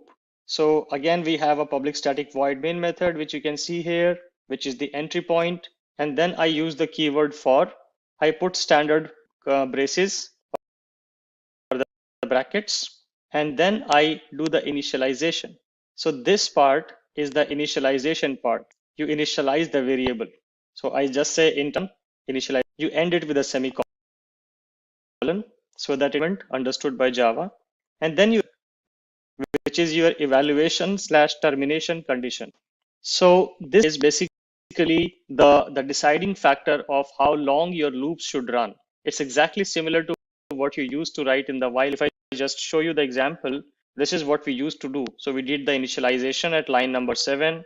Then we wrote this termination condition inside the while tax or the con, and then we did the increment here. So we are doing all of these three steps, but we are doing it in a single line. So this is the condition, and then increment or decrement values which are going to change the evaluation condition every time at every step. So we are saying I++. So technically what I am saying here is that start with I equal to 1 and then check the condition I less than 10. So in the checking if 1 is less than 10, if the condition go inside the for loop, execute the statement and then go back to this particular statement. So we do I++. So I becomes 2 and then you again go back to the condition and again you check if 2 is less than 10. Yes, it is. So again you go inside the for loop and do whatever is written there. There can be multiple statements here. For now I have just written one system.out.println. So that happens, and once all the execution is finished inside the block, it will again go back to the increment. Does the increment 1 becomes 3? Again does the evaluation, and holds true, it will again go inside. So this will continue, this condition checking, execution, and it will continue till the time this holds true. The moment this condition becomes false, the control will come out at line number. So that's the basic anatomy and control flow. Important to understand the control flow of a for loop, otherwise you might end up into a program which is forever running and which will just eat up all the memory available in your JVM. So be very sure of what you write in your for loop. Be very sure of especially these two parts, the condition. This is very important piece. The initialization happens only once, and then this condition evaluates, condition holds to true, goes back to the changing statement, which can be an increment, decrement, whatever, compares the updated value with the condition. So this will keep happening. Let's run this code to interpret the output.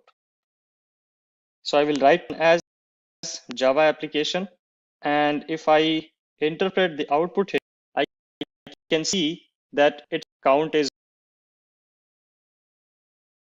1, 2, 3, 4, 5, 6, 7 there. Let's try to evaluate the. So let's say I has become 9 and 9 is less than 10. So it goes inside and it prints 9, which I, then it goes here and it says 9 plus 1. I plus plus means 9 plus 1, the current value of I plus 1. It becomes 10, and then it again compares the less than 10. 10 is equal to 10, less than 10. So the condition becomes false, and count is 10 is never printed because this condition has become out. So let's say if I do this, if I put in equal, and if I now program, this time I will see 10 here because I have said that, okay, check the condition. If 10 is less than or equal to 10, that will become true. It will print count is 10. Then it will increment and the count will become 11. The I will become 11. And then it will check 11 is less than or equal to 10. No, it is not. False. And the control comes out. So that's how you should always try to interpret the loops. You can also run some infinite loops. For example, if I say I equal to 1, I leave it that, and I say I minus minus. So what happens? I equal to 1. 1 is less than 10, goes here, prints the value, and then I increment the value, I decrement the value. So whatever value comes out will always be less than 10, and this loop will run. For fun, let's try to run this, and I will have to kill this program just to show you what happens and what you should not do in your. So you see, it will continuously keep printing the values till the program runs out of memory, till it eats up all the available memory. It is forever running. It will never stop because the condition will never evaluate to false. Condition will forever be true. So the loop will run forever. So I'm just going to kill the program, but this is something which you should avoid whenever you are writing Java code. And this happens quite often with beginner programmers. So this is all I wanted to cover in today's session. We talked in detail about the for loop, and in the next session, we are going to talk about another interesting way of writing for loops, which is also called enhanced for loops. Let's get started. Enhanced for loops in Java. So we covered about the for loops and the structure of it and the control flow of it in the previous session. And today we are just going to the way of writing for loops, which is a bit even more smarter than the traditional loops, which we call as enhanced for loops. We generally use the enhanced for loops for scenarios whenever we have over a collection of items or an array of items. Those are the most popular and common use cases of using enhanced for loop. And this for loop is even simpler. Like I said, it's even simpler than writing a classic for loop. And the syntax is simply like this. You again start with for, put the standard brackets, and then let's start from the rightmost, because then I will be able to explain it better. You specify the collection in the rightmost side of the bracket. The collection can be an array, it can be a list, it can be a map. So whatever different kind of collections which are available in Java, and we are going to cover collections in detail. So don't understand what are lists and what are maps and what are sets. We will go into detail of each of in the upcoming sessions. But the idea is that you put the collection to the rightmost colon, and then you put a representation of the member of this collection. So for example, here this numbers an int array. So this int that this old integer numbers, and that's why we write int here, because this array is on integers. Then folder variable name. This can be anything. You can even write it if you want to. You can write it as anything, any variable name which you want to variable.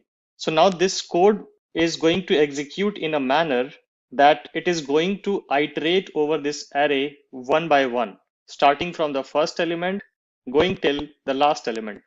You don't need to write any initialization code. You don't need to write any termination condition code, and you don't need to write any increment or decrement code also. And how these three values are actually taken care of, let's understand that as well. So when we initialization,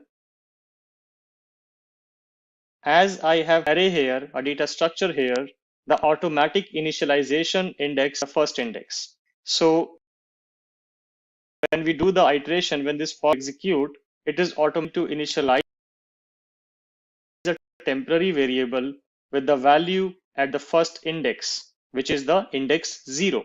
As you know that array is a.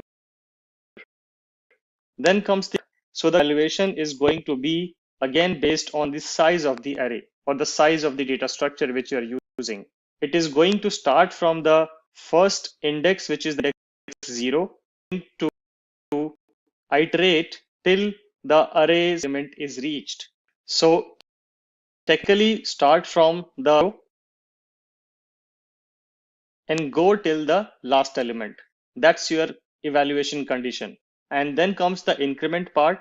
So at each successfully the first element, automatically the index is going to be updated to pointing to the next element. So if it starts from here, once the first step iteration is complete, I is automatically going to be incremented to index 1. And then it will basically, this I will be holding 2. Then in the next iteration, the same I is going to be holding 3. Similarly, I will keep holding the new value of the collection item one by one till the collection item's last element is reached. So this is the basic premise, that you can variable here and keep iterating over it, and whatever variable you write here will hold the current item's value. So in the first is going to hold 1, in the second step hold 2, in the third is going to hold 3, and so on and so forth. That's the basic idea. So this program to see what we get. So you can see we basically are able all the elements of the array, and the most popular usage as well, that if you want to just print all the elements or access all the elements of a array or a collection one by one, then just use enhanced for loop. So you can see at each step it is printing the value of I, and the value of I is basically the subsequent elements of the array. That's the whole idea with enhanced for loop. Under the hoods, if you talk about how does it work under the hood, it is actually using the classic for loop construct itself, but it is making it easier because it knows that if you are iterating over a collection, you will start with the first element and you will go to the last element. Initialization value, the termination condition, and it also knows the increment condition. And that's the reason we'll use enhanced for loops in Java for iterating over collections. And next session, we will the loops concept, and we'll look at an example of how to implement nested for loops and when do we use. Let's get started with nested for loops. So we talked about the while loops, the do while loops, the classic for loop, also the enhanced for loop. So now we are going to look at a variation of the classic for loops in a condition where we have to use more than one loop in a nested fashion. And how do we do that? What are the use cases when we use that? So in front of you, you can see an example which I have prepared for nested for loops. And in this particular example, I have created a two-dimensional array. As you can see, I have created an integer array and I have put two square brackets here, which are basically symbolizing that this is a two-dimensional array. Array is going to hold a 2D matrix, and we are going to use the concept of nested for to print this array in style where you will be able to see the rows and columns clearly. Interpret this particular 2D array, curly braces outside, and then we have these three inner elements, which symbolizes three rows. First row, this row, and this is the third row. And then each of the which symbolizes the column values or the item values. So it's basically a 3x3 2D array, which has three rows and three columns. So we can say that this is basically a 3x3 array, which has 3 dimensions on the row side and 3 dimensions on the column side, or just a 3x3 matrix or 3x3 2D array. So as we know that in case of arrays, everything starts from 0. So technically, if we talk about the indexes, it would be the index 0, index 1, and index 2, and similarly index 0, index 2 on the column side. So that which you should remember, because we are going to use this particular concept when we write the for loop. So let's try to write the for loop now. If you look at line number 8, we put this keyword called, and then we write the initialization. So we say int I equal to 0. Then we are writing the termination, and we are saying run this particular loop, whole loop, which ends at line 13, I is less than 3, and keep incrementing I at every step. That's what I'm doing in the line number 8. Inside the for loop, I'm writing another for loop, which has another different variable called j. It can be anything, you can name it anything you want. And this also starts with 0. And this also has a similar condition, which says run this particular loop, the line 10 basically, or this loop, which is signified by this curly braces. Run this particular loop till the time the value of j is less than 3, and keep incrementing every step. And at line number 8, the element of has the current value of I and the value of j, the positions. These are not the elements. The element would be represented by this whole. Print the element which is at current I and j values. That's what's. So let's try to do a dry run on this particular code to work. So at first we have I equal to 0.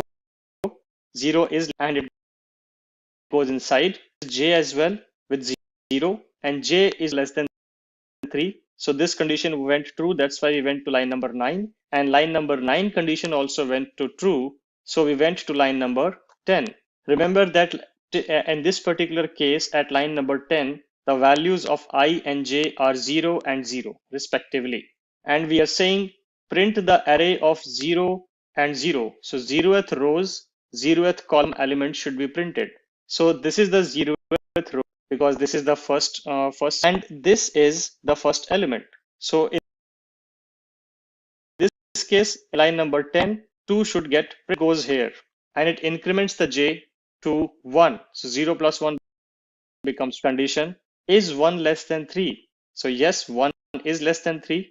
It goes here. Remember, it did not go up at line number 8. It just came back from line number 9. So when it comes here, I is still 0, but j has moved from 0. So now we are trying to access the element which is at 0th column, which is going to be 7. So 7 is going to get printed. On the next iteration, j is going to get incremented from 1 to 2, and again the condition will be iterated. So 2, all good. It will again come back to line number 10, and now it will say print the value of 0 row, third or the second column, third element, which is the 9.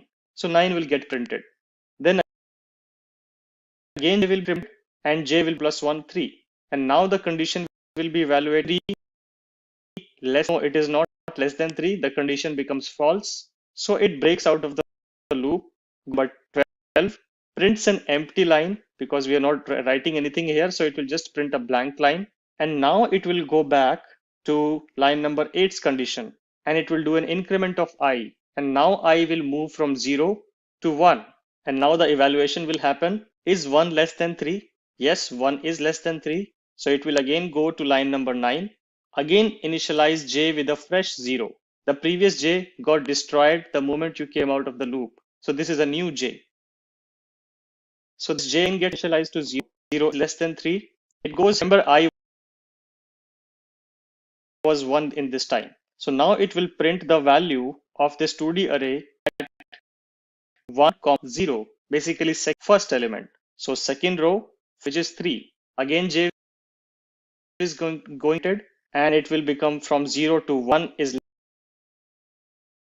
less than 3. Yes, it will again come here, and it will print the value of the array, which is 1 for a row 1 and column equal to 1, which will be 6.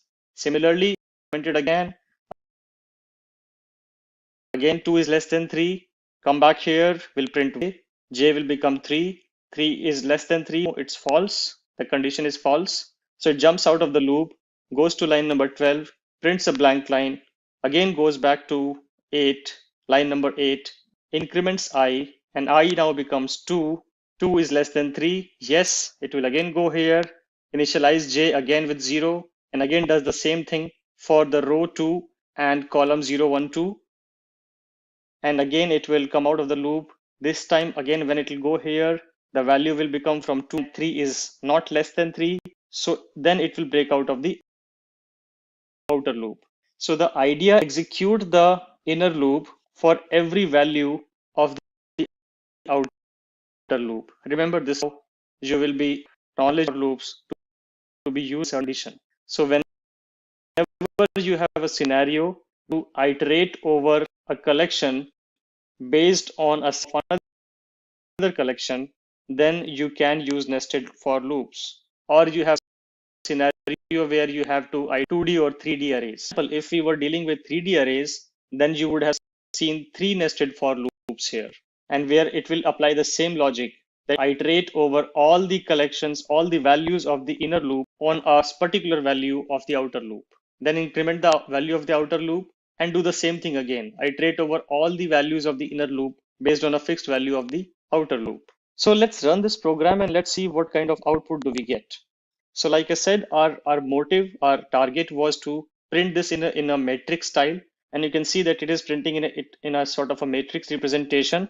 So the first row gets printed here, then the second row gets printed here, and then the third row gets printed here. If you try to decipher it, the same way as I explained. So I equal to 0, 0 less than 3, condition becomes true, comes here, j equal to 0, j less than 3 is true, comes here, prints the 0, which is 2, then prints the array of 0, 1, 0, 2, which is 9, then j becomes 3, it breaks out of the loop, goes up here, I from 0 to 1, 1 is less than 3, yes, again comes here, reinitializes a fresh for loop, it will print the array of 1, 0, 1, 2, similarly array of 2, 0, 2, 1, 2, 2. So that's basically what we are doing. We are iterating, we are picking the first row and iterating all elements of it, picking the second row, iterating all elements over it, and so on and so forth. You can do this for any n-dimensional kind of array or a collection. So this is all I wanted to cover in today's session, where we discussed about the nested for loops concept, and we will use it. And in the next session, we will be discussing about the Java collections framework. Started with collections in Java, or the collections framework. I must say that this is probably the most important of the Java programming language, which you will be using heavily whenever you are working in any production grade application. So let's understand the collections framework and the different classes and the utilities available inside the collections framework. This is going to be a theoretical lecture because there is a lot of ground to cover in this lecture. So we will only focus on understanding the relationship between the classes, why those classes are created, because each class has a different purpose in this framework. And we will obviously talk about the hierarchy as well. In the upcoming sessions, we will go into the hands-on exercise of some of the most popular collections. We will not be able to provide hands-on of all the collections classes which you can see on the screen, because then it is going to take a very long time to complete this concept. But we will cover the most popular ones or the most used ones out of this particular framework. So let's get started. As you can see, let's first understand some of the symbols here. And let me just zoom this in a bit so that it's visible. Yep, now I have just increased the resolution a bit. So you can see there are three different symbols or legends here. You see this oval shape, which is called interface. So you see some interfaces here. Then you see the rectangular blue box, abstract class, and see some of these blue boxes. And then you see the purple box, which is called some classes here, these ones. So for now, we haven't covered the concept of interface in the coming lectures. And for understanding the collections hierarchy right now, at least the concepts of it, you don't need to be fully aware of the concept of interfaces or abstract classes. So let's dive deeper into the framework. Iterable is basically an interface. To give you a very simple definition of an interface basically is sort of a declaration which will tell you what kind of classes will be present under the interface. For example, if you have to, let's say, store all the cars and all the bikes and all the bicycles from all around the world, create an interface called vehicle and create all under the interface, and these classes will be about cars and about other kind of vehicles. So it's a generic blueprint of specific class implementation. That's a very simple definition of an interface. We will go deeper into this concept in the lectures. So that was about. Similarly, when we talk about classes, the next legend here, abstract classes are also similar to interfaces where they provide you a generalization, but at the same time, abstract classes provide you a way to also write some concrete implementation. For example, if we take the example of a bank account, so there in a bank, you have different kinds of accounts. You have savings accounts, you have recurring accounts, you have current accounts, and there are many other different types of accounts. So there would be some common implementation which will be applicable to all the account types. For example, an account holder, the account holder must have a valid KYC done, for example. So there would be some sort of common logic which will be applicable to all of these, right? So that common logic, so you have two options. Either you can write that common logic again and again in the savings account class, in the current account class, in the loan account class, etc., etc. Or you can write it at a central place and just refer it from there. So that's where you will use abstract classes. So you will create an abstract class of an account, and then you will create these child classes under this account class, which will be the savings account class, the loan account class, the current account class, etc. So this is a very lightning introduction to you about interfaces and abstract classes. And class, as we know, is basically a concrete blueprint which holds data and logic together. So here iterable is an interface which will just specify that all the kinds of data structure which can be iterated, which can be looped over, will be present under this particular interface. That's why we create this interface. So we have this collections interface, and this will govern that everything which will present this will be holding some sort of a collections. Now we look at the next set of interfaces. We see a set interface, and we see interface. When we interface, these three different types of interfaces represent three different properties of collection, and these properties are exclusive of each other. For example, if we talk about set, so set has a property that everything which you put into set will be unique. It will never ever tolerate or contain any duplicate elements. That's the property of set. So now you can see whenever you have a scenario where there is a strict constraint that your collection should never have duplicates, you will use sets. When we talk about lists, list is probably the most lenient representation of a collection. It can store anything. It can store duplicates as well. It will not raise an error or a warning if you store same element multiple times. It will happily store it. But at the same time, the list is basically a based collection. You can access the elements starting from the index 0 till that's the basic value proposition. So whenever you have a requirement where you want to access the elements into a predefined sequence by one, then you should also, the order is fixed here.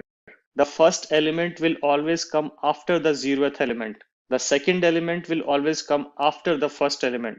So whenever you iterate over this particular list, you will never have a scenario where you do not know the order of the elements being accessed. They will always be accessed in a predefined order. So it's basically, we can call it as an indexed ordered collection which can hold duplicates. Then the third one is queue here.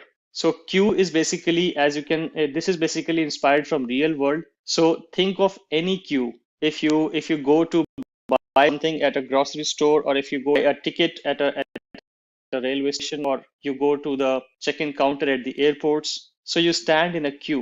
And the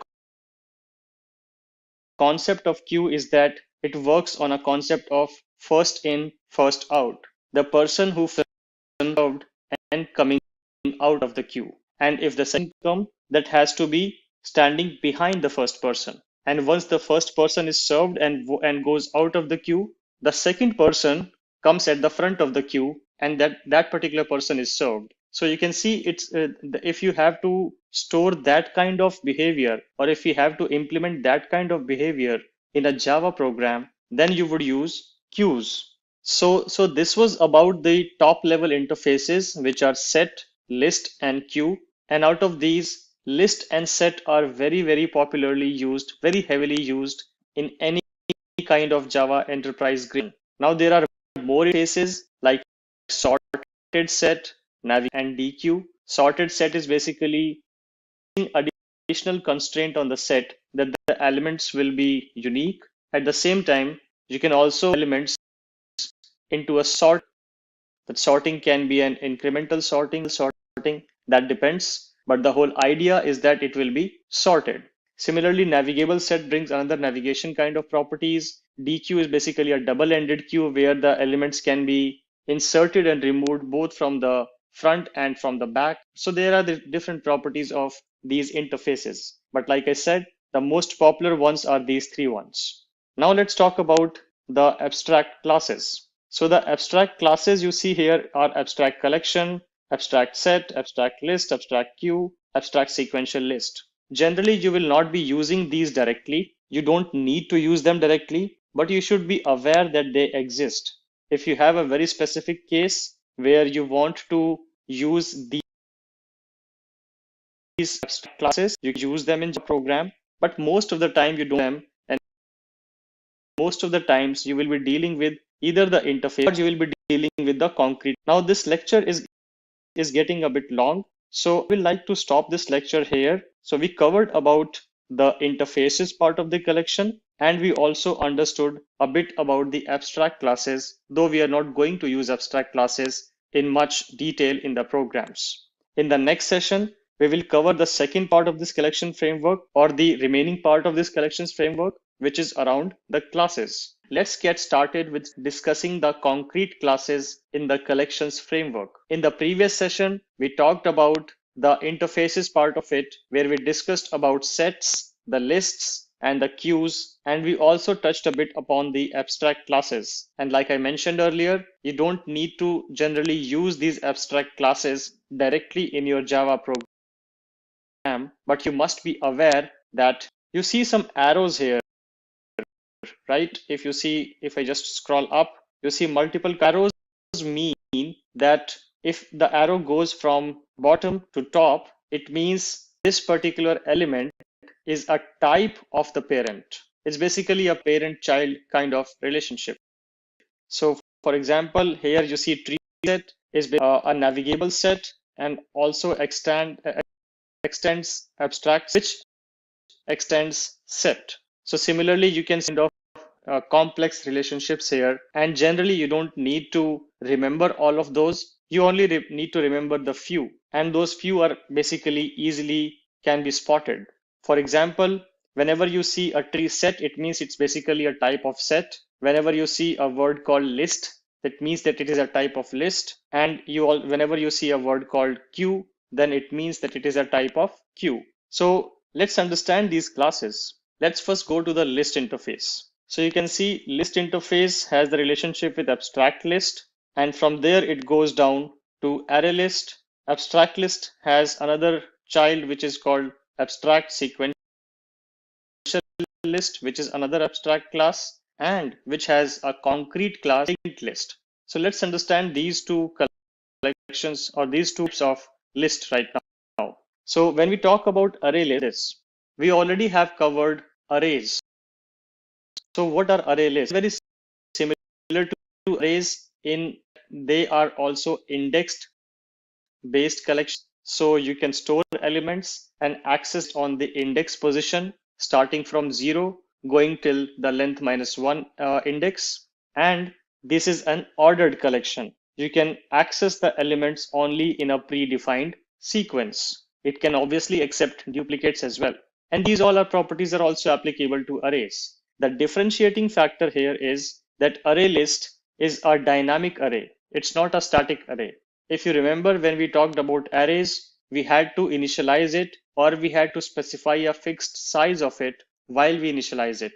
Once you have initialized the array size, you cannot change the array size. It is static, it is fixed. So if you have created an array of elements 10, and if you're trying to store the 11th element, you're going to get an array index bound of exception. But in case of array list, it dynamically updates its size based on the number of elements. You can still initialize it with some initial size in array list, and you say that you want to initialize it with a size of 10 elements.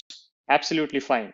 But the moment you try to store the 11th element, array list dynamically update its size from 10 to something else. So updating its size number of elements which are coming to the collection array list. So remember, it's used in the cases when you have an ordered collection to store and you want to access them based on the index, and you want a dynamic update of the size.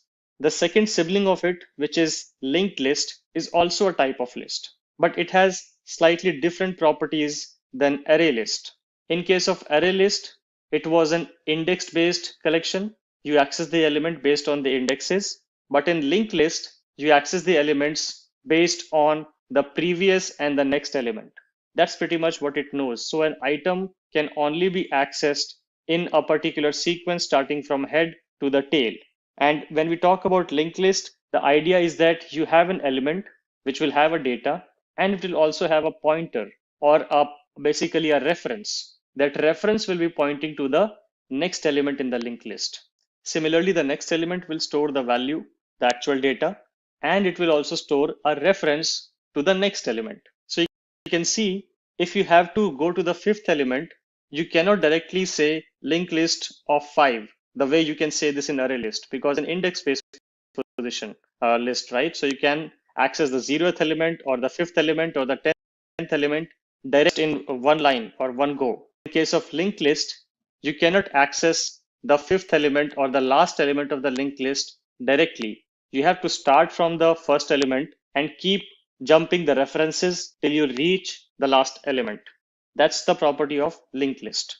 So these are the two types of list. Now let's talk about the type of set. A type of set which is not mentioned here is hash set, which is a very popular type. So a set generally has two popular types, hash set and tree set. So let's talk about both of those. If I talk about hash set, the property is that it will inherit the existing properties of set, which is that element should be unique. That's good. But along with that, hash set will not remember or honor the order in which the elements are inserted into it. It will, if let's say if you insert 15 or 20 different elements inside hash set, and then if you try to iterate over the hash set, every time the order in which the elements are accessed and printed will be different. Every time accession will be different. Every time the way in which the elements are accessed, their order will be different. You cannot predict that. And that's the property of hash set. Whereas when we talk about tree set, in case of tree set, you can have a sort of fixed order and a tree hierarchy. So a tree hierarchy, if you know about the tree data structure from the data structure and algorithm section, you already would know what a tree looks like. Basically, it has a root and it has child. This is basically, you can call this a tree as well, right? So whenever you have to store the values in a tree fashion where you can navigate through the parent and childs, then you would use the tree set. And remember, since it is a set, it will still inherit the uniqueness property of set. So that's about hash set and tree set. So we covered about list, we covered about sets. Now let's talk about these ones, which are vector, stack, and priority queue. So let's first understand about priority queue. So you would use a priority queue when you need a FIFO arrangement, but at the same time, if there are few elements in the queue which cannot wait to be executed or processed when their turn comes, they want it to be executed on priority. So whenever you have such use case where you want to maintain a FIFO fashion collection, but at the same time, you also want to allow few elements of it inside this FIFO arrangement and get processed ahead of their queue number. So you can use priority queue in those cases. Talking about stack, let's is a LIFO arrangement, last in, first out. So remember house when you put plates, the normal dinner plates over one over each other, you are basically creating a stack. So the property is that the plate which is put first on the table will be picked up at the very last, and the plate which is put the last on the stack, let's say you put 5 plates on top of one on top of other, then the 5th plate will be consumed first. Anybody would pick the plate from the very top. They will not pick the bottom plate because it's almost impossible. If you have a big stack, you cannot pull out the bottommost plate. The stack will fall down.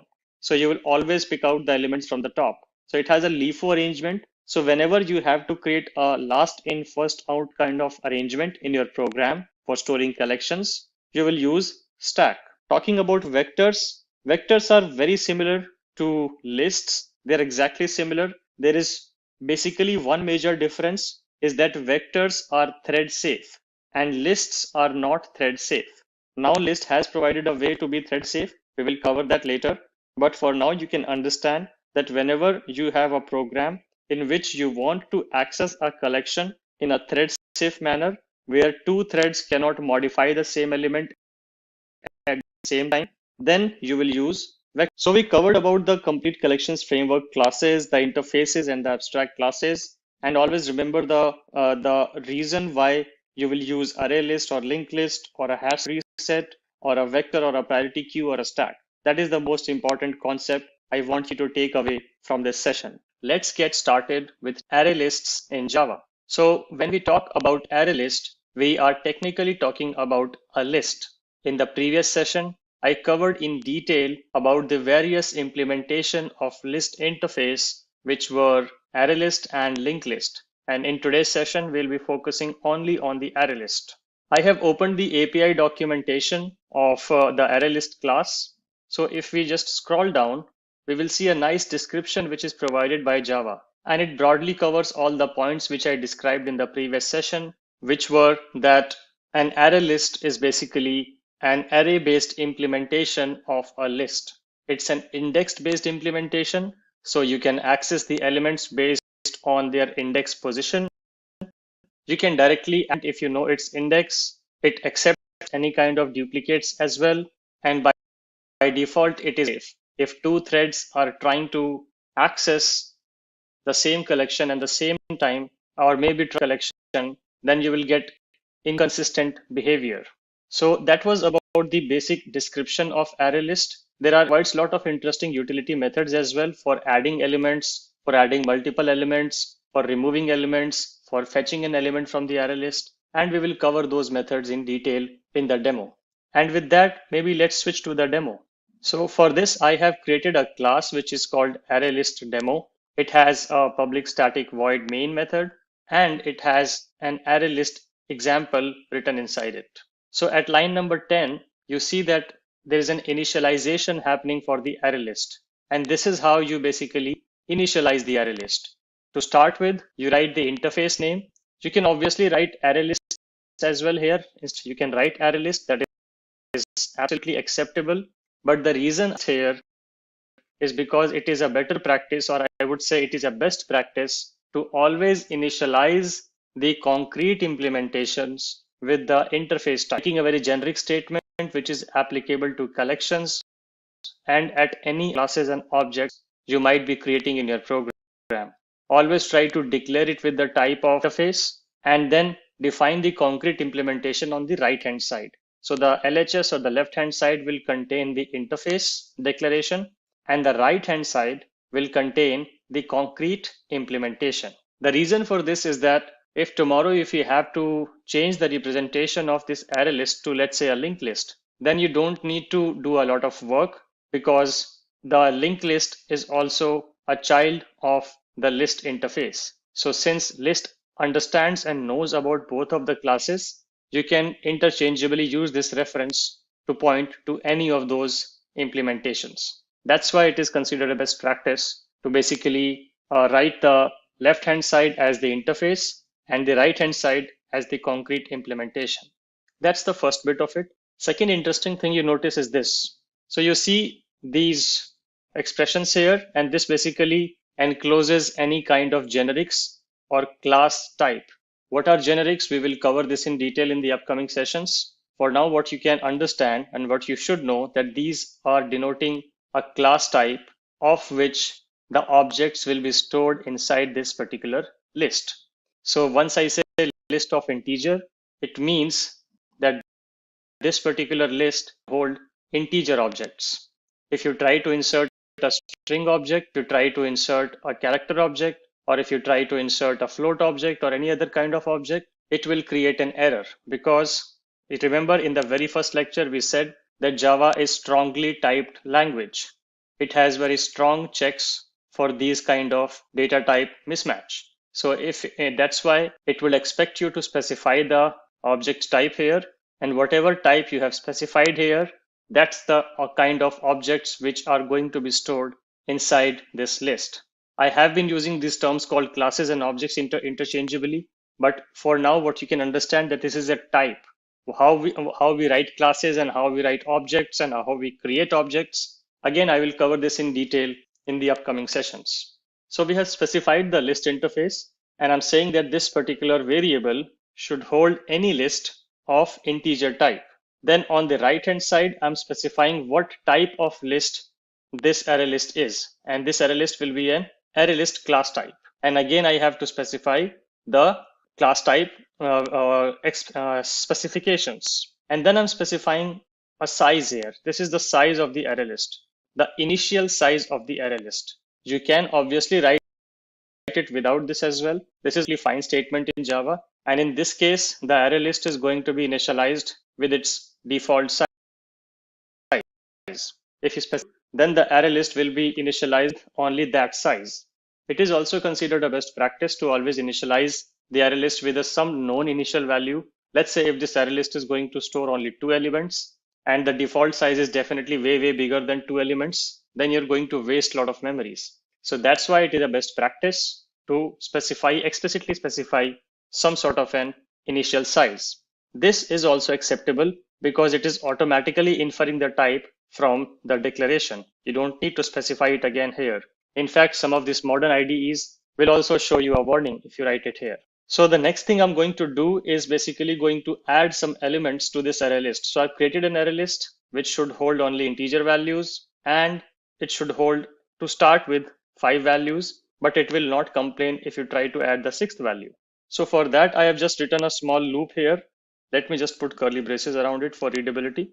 So I'm saying int I equal to 1, I should be less than equal to 5, I plus plus, and I keep doing ArrayList.add. So this add method is the method which is used to add elements to the array list. So whenever you have to add an element to the array list, remember you need to use the method add and then specify the actual element which is supposed to be added.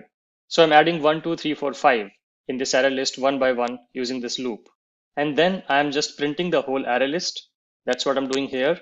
After that, to showcase another operation of this array list, I'm removing an element. And if you have to remove an element from array list, just simply call ArrayList.remove and specify the index from which you want to remove the element. Remember, you need to specify the index. And as I said in the beginning, this is an array-based implementation. So this is going to start from 0. So when I say remove the element at index 3, technically it's the 4th element of the array list. After that, once we have removed the element, I'm again displaying the modified array list and then printing all the elements of the array list one by one. And for fetching the element, if you see here, if you observe this particular for loop, I'm using a couple of more interesting methods of the array list. Let's understand those methods as well, and then I will run the program. So here you see that I'm saying int I equal to 0, and then I'm saying I less than ArrayList.size. So if this array list has a initial capacity of storing 5 elements, and I've just added 5 elements to it, then the ArrayList.size will be 5, but it says less than. So it will start from 0 and run till I equal to 4, because the moment I becomes 5, 5 is not less than 5, and it will come out of the loop. So basically I'm trying to start this loop where i's value starts from 0 and goes till 4. And here I'm calling another ArrayList method, which is used to fetch an element from the array list. So whenever you have to get an element from list, just call .get on the array list. So ArrayList.get specifying the I value. So ArrayList.get of 0, get of 1, get of 2, get of 3, and get of 4. And that's technically the 5 elements which are stored in this array list. So let's run this program. So, and now let's observe the outputs here. Let me just bring the outputs down. Yeah. So at first I'm just printing the array list. So nothing. I'm just adding the elements and printing the complete array list. So if you want to just print the whole array list, just put that inside system.out.println and the whole array list will be printed. That's line 17. Then I remove the element at index 3. So if I traverse through this particular list, this is index 0, index 1, index 2, and index 3. So index 3 has an element which has a value 4. And I'm saying ArrayList.remove the element at index 3. So this particular element should be removed from this particular list when I call the line 20. And then if I print the modified array list at line 24, I can see that 4 is gone now. It's only 1, 2, 3, 5. That's the remaining list. You also notice that whenever I call system.out.println with array list, I get this square brackets, which is the representation of an array list. If you don't want that, you might not want that always, right? If you want to print this nicely without the square brackets, then you have to iterate over the array list. And that's what I'm doing here. I'm going from 0 to ArrayList.size, and I'm doing get of 0, get of 1, get of 2, and get of 3. And that's how I get these values without 4. We can also write the same loop using for enhanced loop. So let's say if I write for int I colon array list, and then inside it, I can just say system.out dot println I. And if I comment this particular loop for a moment and run this program, I see the values one by one because it's ln, so every output comes on a new line, but you can pretty much see the same output. If I remove this and if I write it like this, just adding an extra space, it will look a bit more nice, a bit more formatted like this. So as you can see that we can get the pretty much the same output either using a classic for loop style, which is a bit verbose, or you can use an enhanced for loop, which is a much simpler and shorter and less verbose way of doing exactly the same thing. You don't even need to call the arraylist.getI. But the reason I put this example because I wanted to show you the get functionality as well. So that's all we are going to talk about in this session. In the next session, we will be discussing about linked list, which is the another implementation of the list interface. Let's get started with linked lists in Java. In the previous session, we talked about array lists, and today we are going to talk about the another type of implementation of the list interface, which is called linked list. If you remember from the previous sessions, we discussed about the properties of the linked list, and all those properties are listed here as well. So basic idea is that whenever you want to have a kind of implementation where the order of the elements is strictly maintained, where the first element can refer to the second element can refer to the third element, and so on. In those kind of cases, you are going to use linked list. Another property of linked list is that you cannot randomly access an element directly as you could do in case of ArrayList. In case of ArrayList, you just write ArrayList.get and you provide the index location and you get the element right away. That's not possible in linked list. In linked list, if you have to access the, let's say, the second last element or the fifth element in a 10 size element list, in that case, you have to start from the head, which is the first element, and keep traversing till the fifth element. That's the only way possible to access the fifth element or any random element. So that's the property of linked list. It is also not synchronized. So if multiple threads are trying to access a linked list concurrently, at least one of the threads and one of the threads tries to modify the list, then it must be synchronized externally by some other ways. Otherwise, you'll get unpredictable results. And again, this also provides a bunch of utility methods, and we will cover some of those methods. As you can see, add method for adding an element, add all, add first, contains, get first, get last. We will cover some of these methods in the demonstration, which follows this particular documentation. And with that, let's jump to the implementation. So I have prepared an example here for the linked list, which is called linked list demo. I've just created a class for it. And we have created a public static void main method here. And here you can see at line number 10, I have declared a linked list. So this looks very similar to the way we declared an array list. You see, if you have noticed on the LHS, I have written the concrete class and I've not written the interface. Reason being, I'm using some concrete methods and actual methods which are only available in the linked list class. So I am not looking at the reusability aspect in this particular example. If you are, then you have to add extra code for it. But here I'm just writing linked list. And again, in this particular linked list, I'm saying that I would only store string objects. So that's why inside these braces, I write string. And then I say new linked list string. Again, I have not specified the size, so it will take the default size as per the JVM implementation. Now I have declared my linked list and it's time to add some elements to the linked list. For that, I have the method add, which is available in this linked list class, which will provide me with the capability to add elements. So at line number 12 and line number 13, I'm adding 2 elements. And if you remember, I told you that it works in a reference-based implementation. So at first, an element A will be added. And when you try to add element B, element A's reference will be updated to point to B. That's what will happen in this linked list. And then at line 14, I'm using another interesting utility method of this linked list class, which says add last. What this method does, that specifically, it will add the element at the very end of the linked list. So that was about add last. And if I talk about line 15, I'm using another interesting method of linked list class, which is called add first. So what this will do, that this is going to insert this element D at the very beginning of this linked list, like even before A, D will be inserted. So whatever your linked list looks like, whenever you call add first, that element is going to be inserted at the very head of the linked list or the very beginning of the linked list. Linked list also provides another variant of the add method. So there's one way to just add the string element directly because this is a string linked list.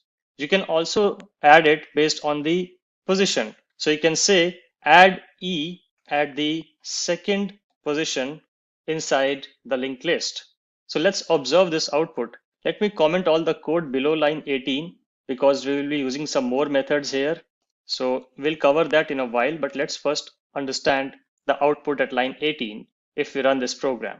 So right click, run as Java application, and this is the output we get. So let's understand the output. Or maybe let me do this. Let me put this here one by one so that we can interpret the output. So I'm adding two elements and printing the list, then calling add last and printing the new list, then calling add first, printing the new list, and then calling list.add2, E and printing the list again. So let's observe these outputs one by one. I'll comment this and let's run this now. So if I run this particular program, the program till line 14 is executed because rest of the code is all commented. Let me comment this as well. And if I run it again, yes, this is the output I get. So at line 12 and 13, I've added two elements and I print the list. There are only two elements and they're printed in the fashion A, B. Everything is good here. Now let's uncomment this code. And now I'm calling add last method and I'm adding an element with string C, which should be added at the very last of this particular list. So let's see now what happens. Let me comment this one so that we only see one list at the output. Okay, we see A, B, C. So C has been successfully added to the end of the list. Now let's interpret this particular method, which is called add first. So I'm going to uncomment this and comment the previous sys out. So now there's only one sys out here. So I'm adding two elements, adding C at the last, and now adding D at the very beginning and printing out the list. Let's see what happens. Okay, so the D has been added at the very beginning of the list, even before A. So now it looks like D, A, B, C. So far, so good. Now let's move to this particular code. And now I'm saying add an element called E at the second position inside this list. Remember, second position. So let's run this list now, this program now.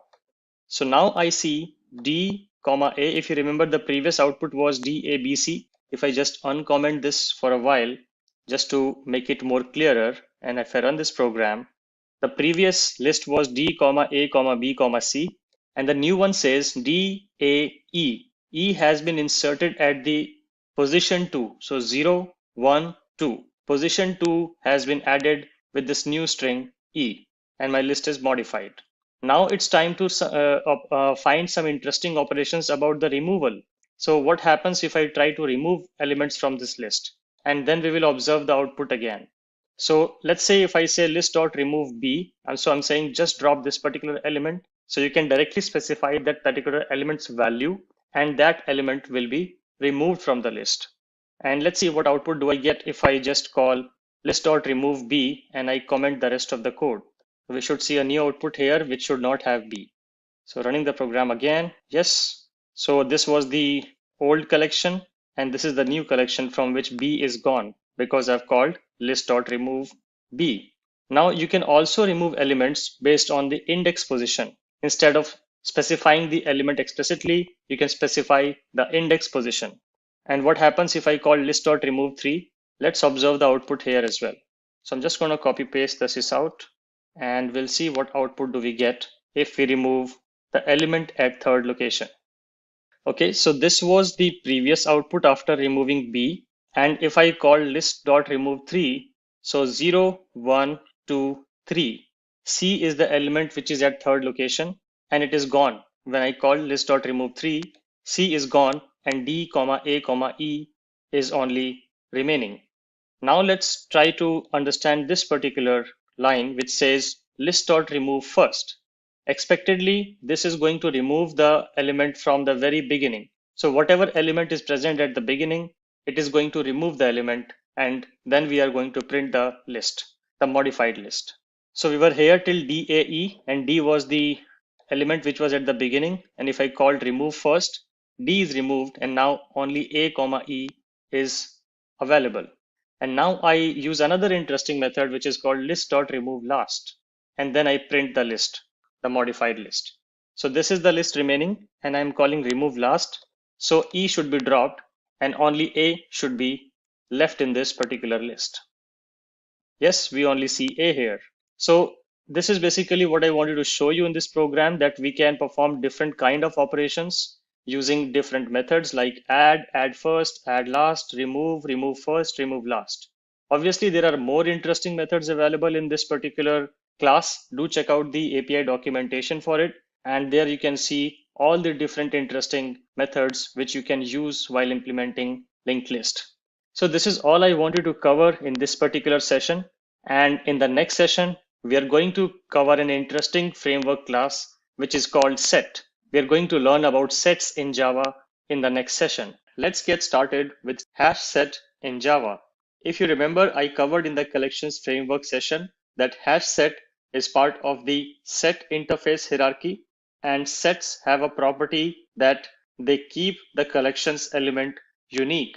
If you try to add duplicate elements to a set, it will not accept that, and it will still maintain the uniqueness property of the collection.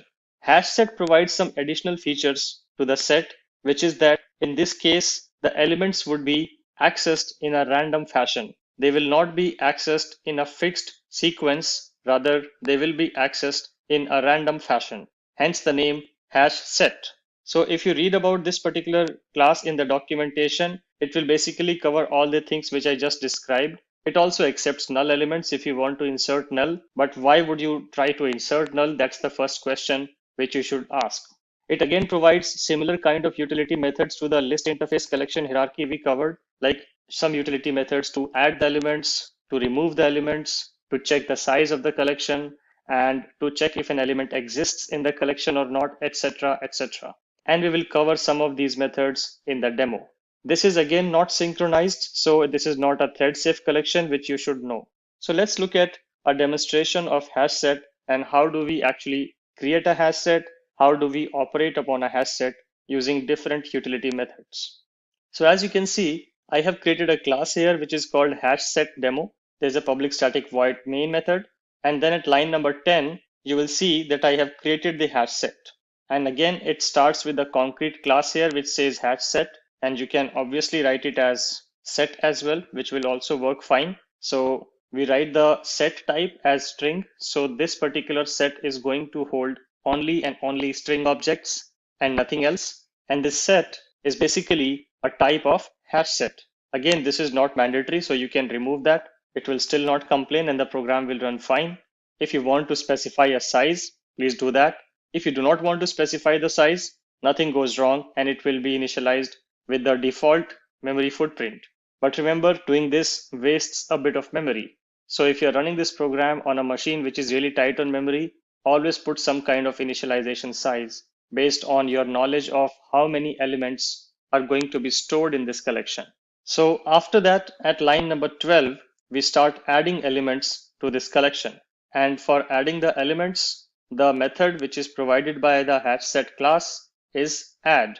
So you use the add method to add new elements. So at line number 12, line number 13, 14, and 15, I use the method again and again to add some elements. If you observe the line number 14 and the line number 15, these two lines are adding the same element. So I'm trying to add C twice to this particular hash set. And we will observe the output to see what happens if we try to add duplicate elements in the hash set. Because if you remember, the sets are supposed to be unique. They should not be storing duplicate elements. That's the property of sets. So that's what I demonstrate by adding duplicate elements to see how it behaves. And let's do that. Let me comment the rest of the code for a while.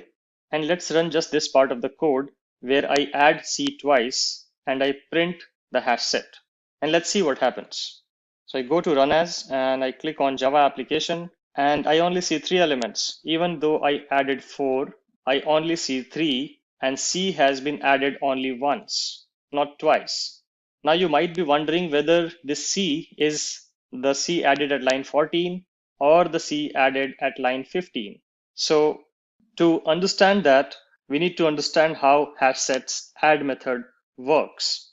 So this add method is basically returning a Boolean value. If the element is added successfully, this add is going to return true. And if the element could not be added successfully, this add method is going to return false. So let's do that. Let's store the result of these add methods. Let's call this R1 and let's call this one as R2. Okay, and now we will try to print R1 and R2 and see what happens. So if we write system.out.println and I say R1, and then I just copy this after line 16 and write R2. And now we will observe the output of these to see which when we did the add at 14 and when we did the add at 16, which add actually resulted in C getting added. Did C get overwritten or did C did not add twice? What happens? So we see that when we do the add at line 14, we get true. So it means that this add was successful and C was added here. And when I did the add again at line 16, this returned a false. It means the hash set rejected this add operation. So this C was not added. So the actual C was never overwritten. The original C was maintained. And when you try to add a duplicate value with the same value, a duplicate element with the same value, hash set is going to reject that. So that actually proves that the set will maintain the uniqueness property and it will reject all the duplicates subsequently. That was about the add property. Now let's understand another interesting property of the contains method. Contains method of the set class is used to find if an element exists in the set or not. So you can just use the hash set variable name dot contains and just type the actual element. And this is going to return true or false based on whether this element is present in the hash set or not present in the hash set. If it is present, then this contains method is going to return true. Otherwise, it is going to return false. So let's run this method and observe the output at line 21. So it says list, we are writing this particular string, which says, does list contain C or not? And it returns true because yes, my hash set does contain C. Now coming to line 23, I use another method of the hash set, which is the remove operation, which you can use to remove an element from the set. And then I'm again doing a out and I'm asking to print the set. This should be set and not list. So then I'm checking if what happens to my hash set if I call the remove method, and I'm just printing the modified hash set at line 24. So let's see what happens with the effect of remove operation. Okay, so after removing A, this is what remains in my hash set, and A has been successfully dropped if I call the remove method. And then I try to just iterate over the hash set to show you how does this iteration work.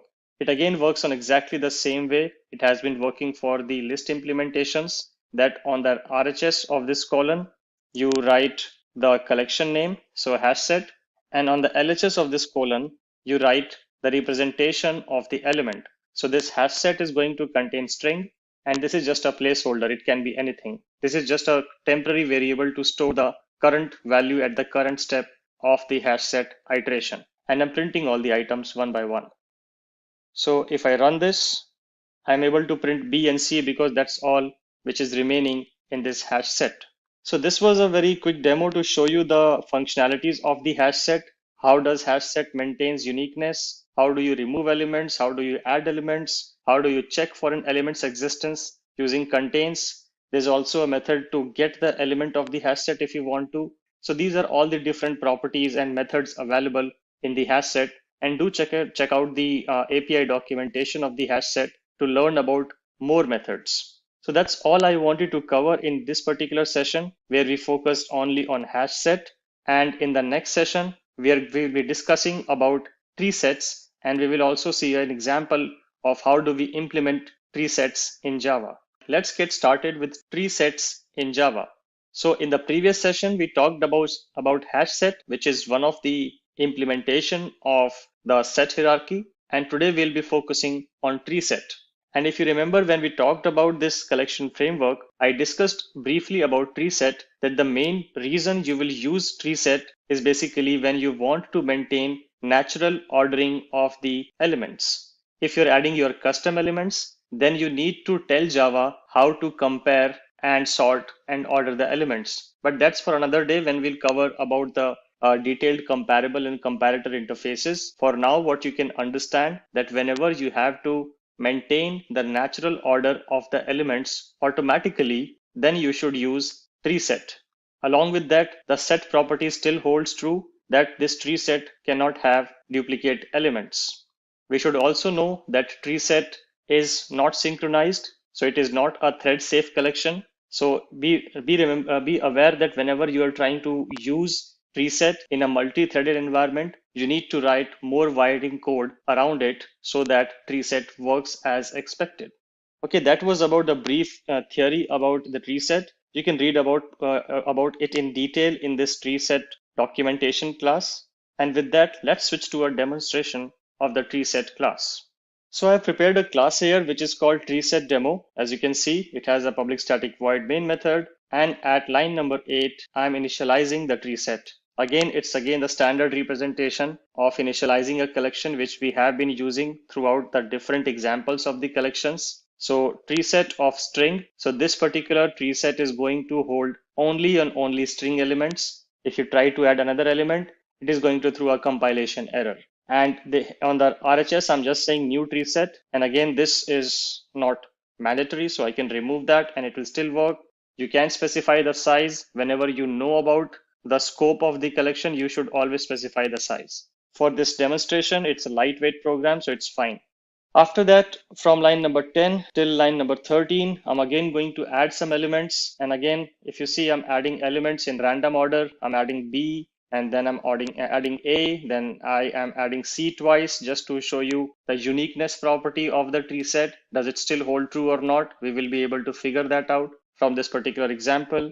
And we will also see if I'm adding B before A, will it be printed in a fashion called BAC, or will it be printed in a fashion called ABC? We should also know that. So let's try to run this program and understand the output. So if we look at the output, we see A before B. But here when we added the elements, we saw B before A. We added B first, and then we added A, and then we added C twice. And as per the uniqueness property of the set, the second addition statement at line number 13 returned false, and set rejected this addition because it could see that C was already present in this particular collection. So C is added only once. But what's interesting is that B is added first, but B is printed after A. So the natural order of the elements in this collection is automatically maintained by tree set. So what under the hood tree set does here, that it looks at the type, which is a predefined type in Java. String is a predefined class in Java. So it will use its own sorting algorithm to sort the strings based on their natural order of sequence. And in the natural order of sequence, A will always come before B and B will always come before C. So it will automatically apply that sorting and will present the result to you. If you're using a custom class here, let's say your own student class or your own customer class or your own account class, in that case, that account class or student class or customer class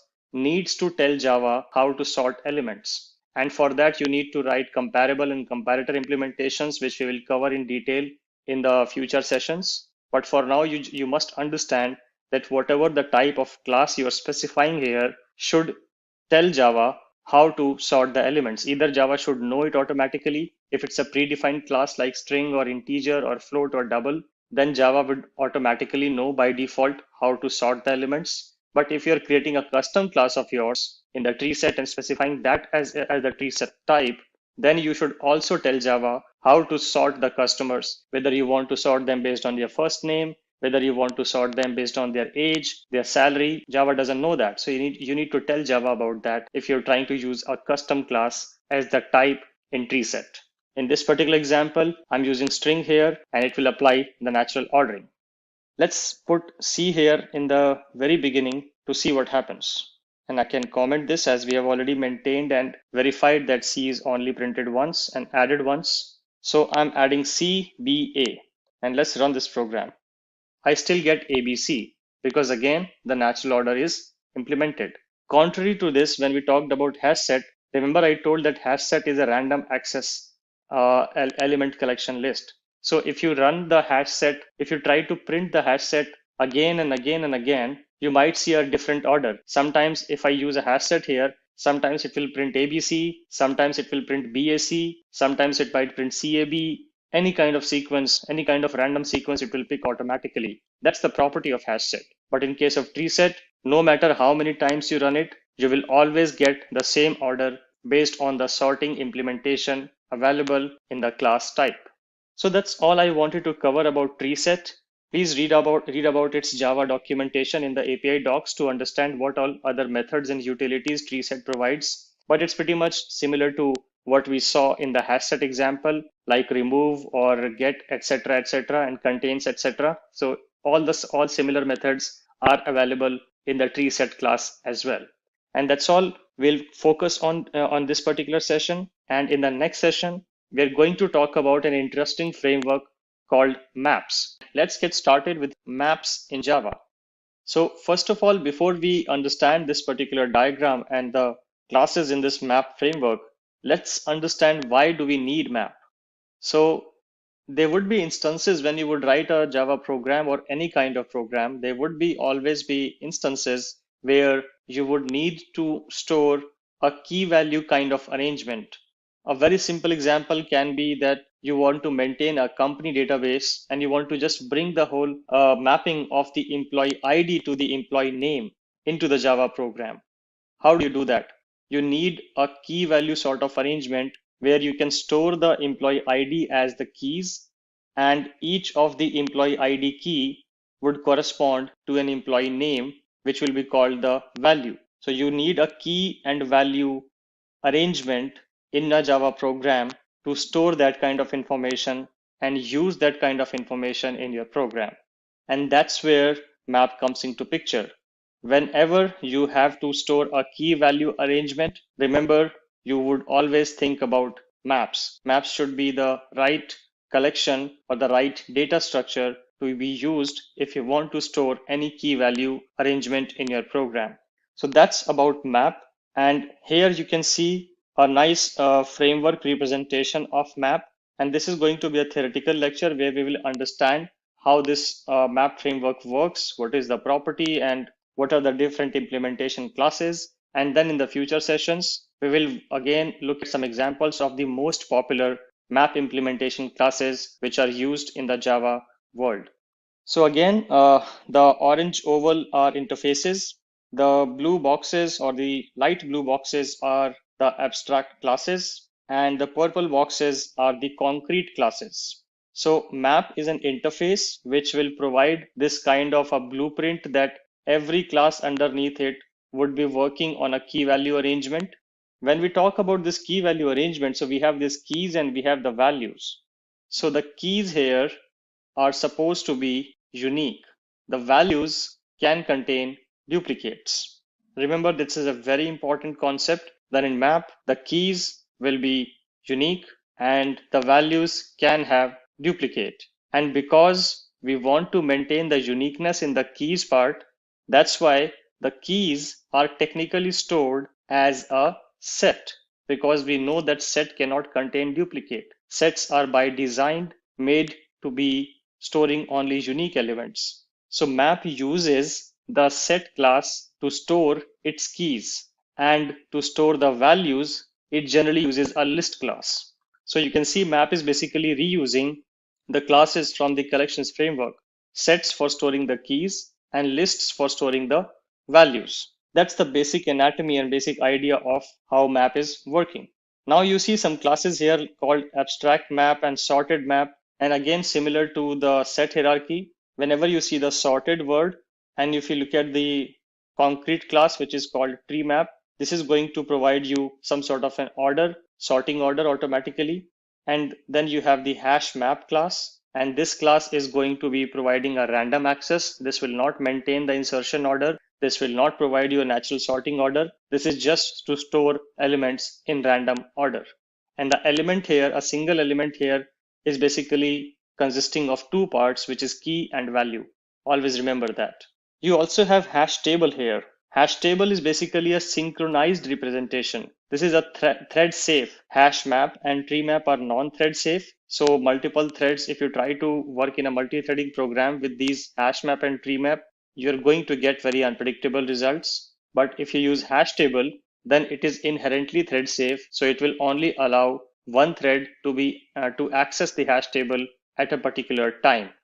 You will also be thinking then it's always better to use hash table, right? Because you will never get into those weird errors and you don't have to migrate your program to a multi-threaded environment whenever you are trying to use hash tables. Yes, that is true, but hash tables are slower for the same reason, because only one thread can can access it at a time, and that's why hash tables are slower. And hash map and tree map are way faster because they allowed multiple access at the same time. So you have to always be mindful of what kind of collection type you're using.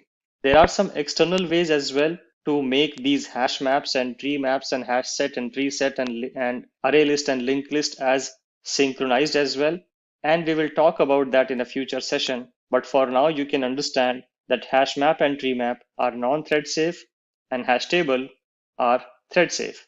There's another class which is coming out from the hash map class, which is called linked hash map. And linked hash map, as the name shows, it will basically carry two properties. It will carry the property of hash map, where the elements are stored or displayed or accessed in random order.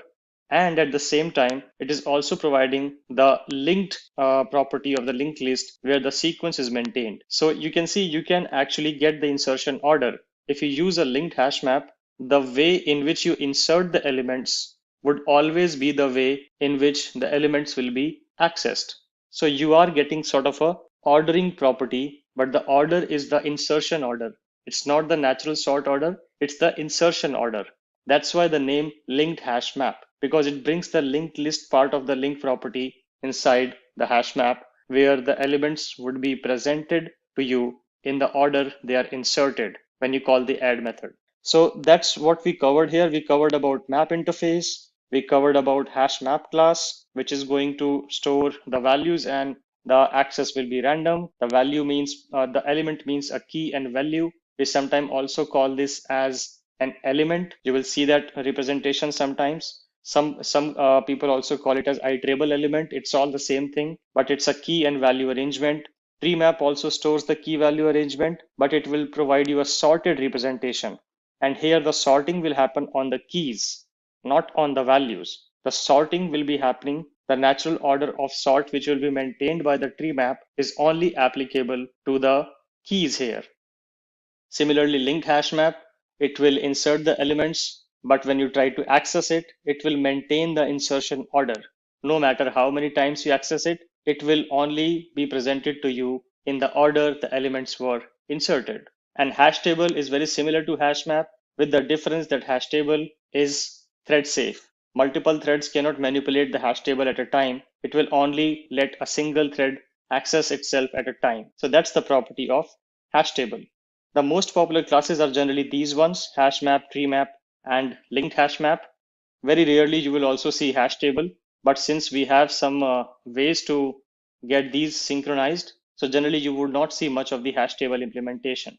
And that's all I wanted to cover in this particular lecture, where we walk you through the concepts and the theory of the map framework. And in the upcoming sessions, we'll go deeper into the concrete classes.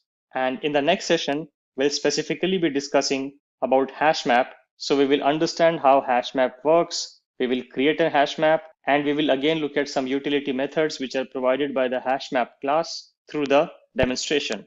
Let's get started with hash maps in Java.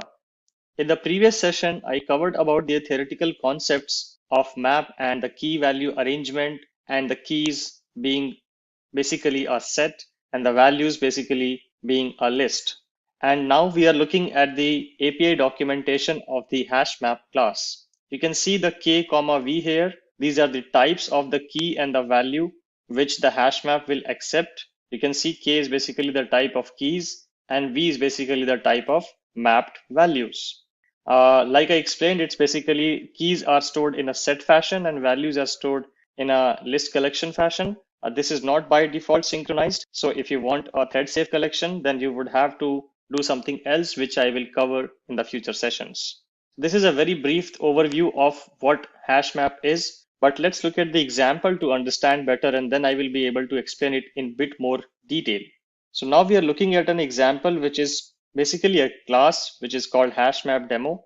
I have a main method here, and then at line number 10, I'm initializing the map. And as you can see that on the LHS, we see the concrete class HashMap, and I can do this, and this will still work provided you have the import here. I had the import here, so it will work fine. And I'm saying that this map is going to contain a key value arrangement where the keys are the string type and the values are of the type integer. And it's ultimately a hash map. Here, I don't need to again provide the generics because I have already provided the generics here. The name of the map is just simply a map. And again, you can specify a size or you can skip the size based on the memory requirements and the program requirements. Now coming to the point where you want to add elements to the map. Now, since this is a key value arrangement, here the name of the method through which you are going to add elements is put. So you call map.put and then you provide the key, comma, you provide the value. That's the syntax for adding an element, or we technically call that element an entry. This key value together is called entry. So if you have to add an entry to the map, you have to write it in this way where key, comma, value is the convention. So I'm adding 3 elements or 3 entries here, which is A, 10, B, 20, and C, 30. A, B, C are basically the keys, and 10, 20, and 30 are the corresponding values of these keys respectively. After that, I'm showcasing another utility method of this particular class, which you can use to find the size of the map. So you can just call map.size and it will print the size of the map. After that, I'm printing the actual map, the whole map.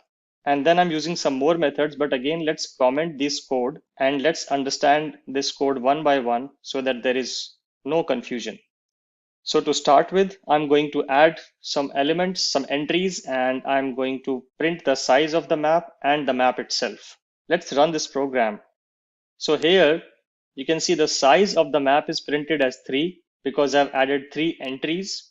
And then when I call map inside the system.out.println method, I get the whole map printed here. And this is how the map will look like when it is printed. You can see key equal to value syntax here, where A equal to 10, B equal to 20, and C equal to 30 are the key value representations or the entries here, separated by comma, enclosed by the curly braces. That's how our map looks like. So far, so good. The next thing which I'm going to showcase to you is the contains method. And since the map has this set, which is the keys basically, that's why map provides a method called contains key. Basically, you can check if a particular key is present in the map or not. And if you know the key is present, then it's very easy to get the value from the key. Map will provide a method also where you can supply the key and get the value. So knowing the key is the most important part. And that's why map provides a method called contains key. So you can call this method, specify the key which you want to check for the presence in the map. It is going to check whether A is present in this map's key set or not.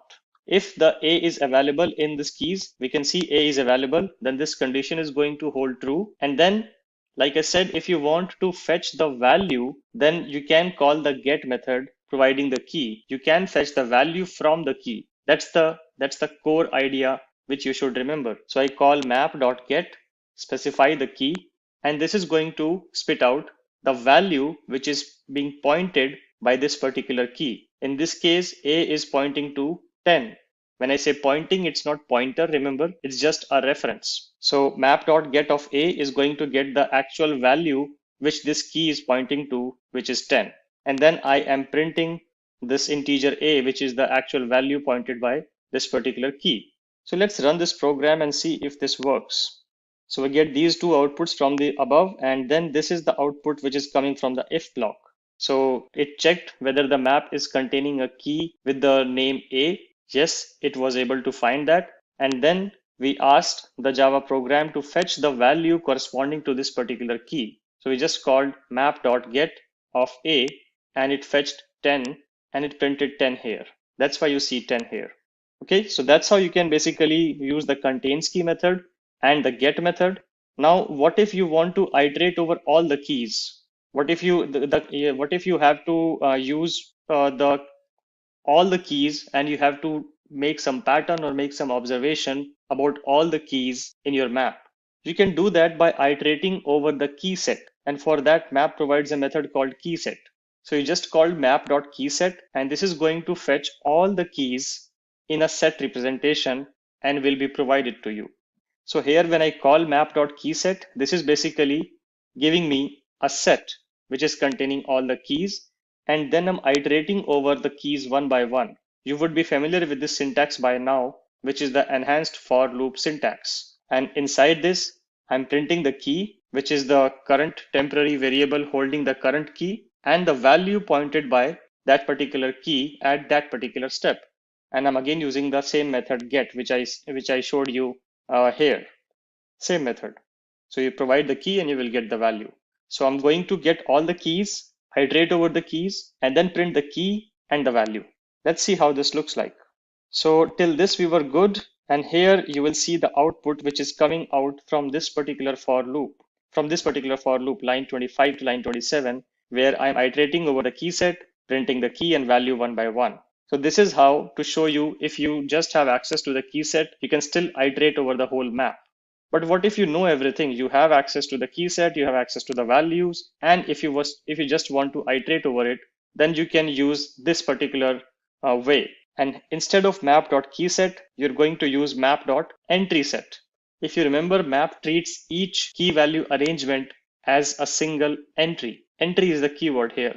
So map.entrySet is going to give me all the entries in the map, and then each entry is basically of type entry class. This is the representation of each entry, and we know how this representation formed. Entry is the class basically which is coming out of this map collection hierarchy, and then let me just save this, and then string is the key and integer is the value held by each entry inside the map. So that's what we are going to do. We are going to pick up all the entries in the map and going to iterate over the entries one by one by writing this enhanced for loop. And entry is the temporary variable which is going to hold each entry one by one at each step. And then it's very simple. You call entry.getKey, you will get the key, and you call entry.getValue, and you will get the value. So it's much simpler than this one where you had to do map.get to understand. Here it's very implicit. Get key is going to get you the key, and get value is going to get you the value. So you just need to call map.entrySet, iterate over the entry set, and get each entry's key and value and print them or do whatever your program requires to be done. That's how you will use it. So let's run this one as well to verify if this works. Okay, so this is the output which is coming from the last loop, this loop basically. You can see key, I did not put any space. That's why you see key A, key B, and key C together. Let me put a space here and put a hyphen so that the output looks better. And let me rerun this. Yeah, this is much better. So you can see the key A, value 10, key B, value 20, and key C, value 30. This is coming from this particular for loop, which I just showed you. So this is all I wanted to cover in this particular session. We went deeper into the hash map representation, and we saw a bunch of methods: contains key, key set, entry set, get, put, etc. And we showed how we can use the hash map for different purposes in the program. In the next session, we'll go deeper into the tree map concept, and we'll also look at a demo of tree map and we'll understand how it works. Let's get started with tree maps in Java. Now, if you remember, in the last lecture, we talked about hash maps in Java, and we also had a look at an example where we saw how a hash map works and how we can use a hash map. We also had a look at different utility methods of the hash map as well. Now, in today's lecture, we are going to focus on tree maps, which is another type of map as we discussed when we were discussing about the map framework. And the main property of a tree map is that when you enter elements into a map, they will naturally be sorted or naturally be ordered. Now, when I say naturally ordered, what it means that if you put the keys as, let's say, integer, then the tree map will automatically sort all the map entries in an integer sorted fashion where you'll see the natural number sorting behavior like 1, 2, 3, and so on. Similarly, if you store alphabets or strings, then those will be sorted in a natural sorting alphabetical order starting from A to Z. So these are the data types which the Java is already aware of on how to sort them, like integers, doubles, floats, strings, etc. But there can be a case where you have your custom key. This particular key is your own custom class. If that is the behavior or if that is the scenario, then in that case, you will have to provide an implementation to Java to know how to sort those elements, because Java doesn't know, for example, a student class or an account class. Java doesn't know how to sort that. So if you have that kind of scenario, then in those cases, you will have to provide your own sorting implementation.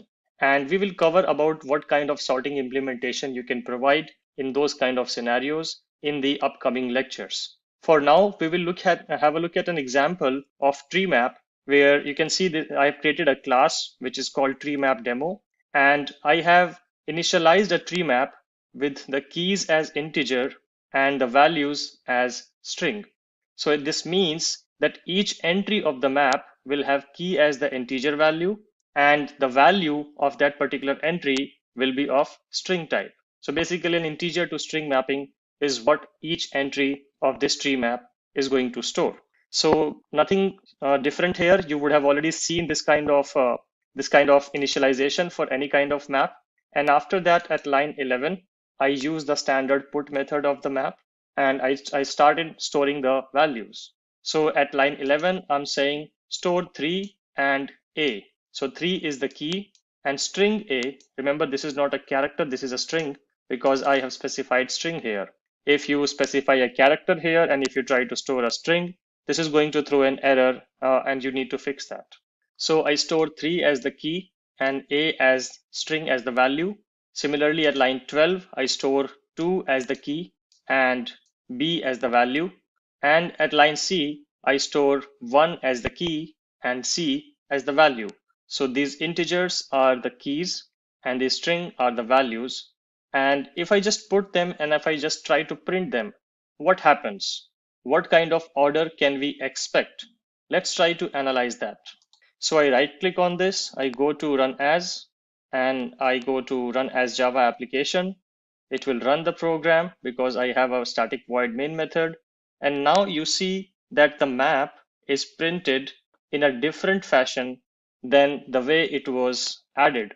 We added the map elements in this sequence that we added 3A first, 2B second, and 1C as the third element. But when we started printing them, we saw 1C printed first, 2B printed second, and 3A printed third. So what this denotes that this tree map, because the key was integer here, it automatically sorted these keys into a natural order sorting, and it provided, when I tried to access the map, it provided the access in that sorted sequence only. No matter how many times you run this particular program, it is always going to return the map in the same format, in the same sequence. The sequence of representation of the elements is not going to change. And you can basically do the similar behavior. For example, if I just change this to string and integer, let's do it like this. And if I again swap the elements here as well, I say A, 3, and I say B, 2, and here I can say C, 1. If I do this, I just switch the keys and values position. Now the string is the key and the integer is the value. And let me just put these two before A so that we can demonstrate the behavior of the tree map properly. So I'm inserting B2 first and C1 second and A3 third. And I just save this file, and now let's run this file and let's see how the output comes. So now you can see that since the key is now string, it has automatically applied the natural sorting ordering of strings, which is starting from A going till Z. And that's why you see A entry as the first entry, B entry as the second entry, and the C entry as the third entry. Again, no matter how many times you run it or you iterate over it, you try to access it, you will always get the sequence in the same fashion. So this is a basic overview of how tree maps work.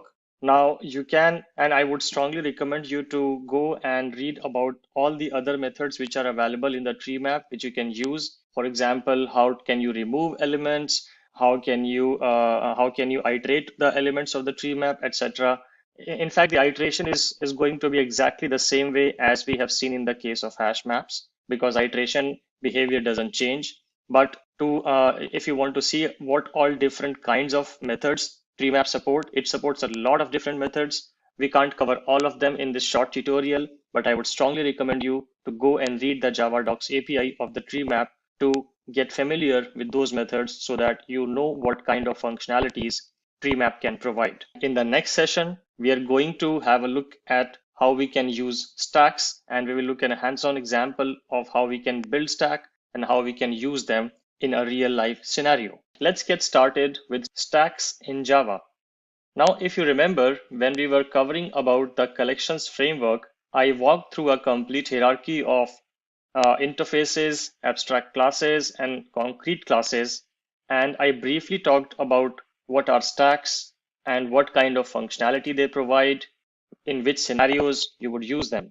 So let's do a quick refresher of what stacks are and why do you need them. So stack is basically a kind of list, we can say. Technically a list, but it's not exactly a list. So never say that stack is a list. It's just because it is extending the list interface. That is why you can say it is a type of list. But actually it's not a type of list. It has its own representation. You will use stack in the cases where you will have to maintain a LIFO representation of the objects. Now, what is a LIFO representation? It means last in, first out.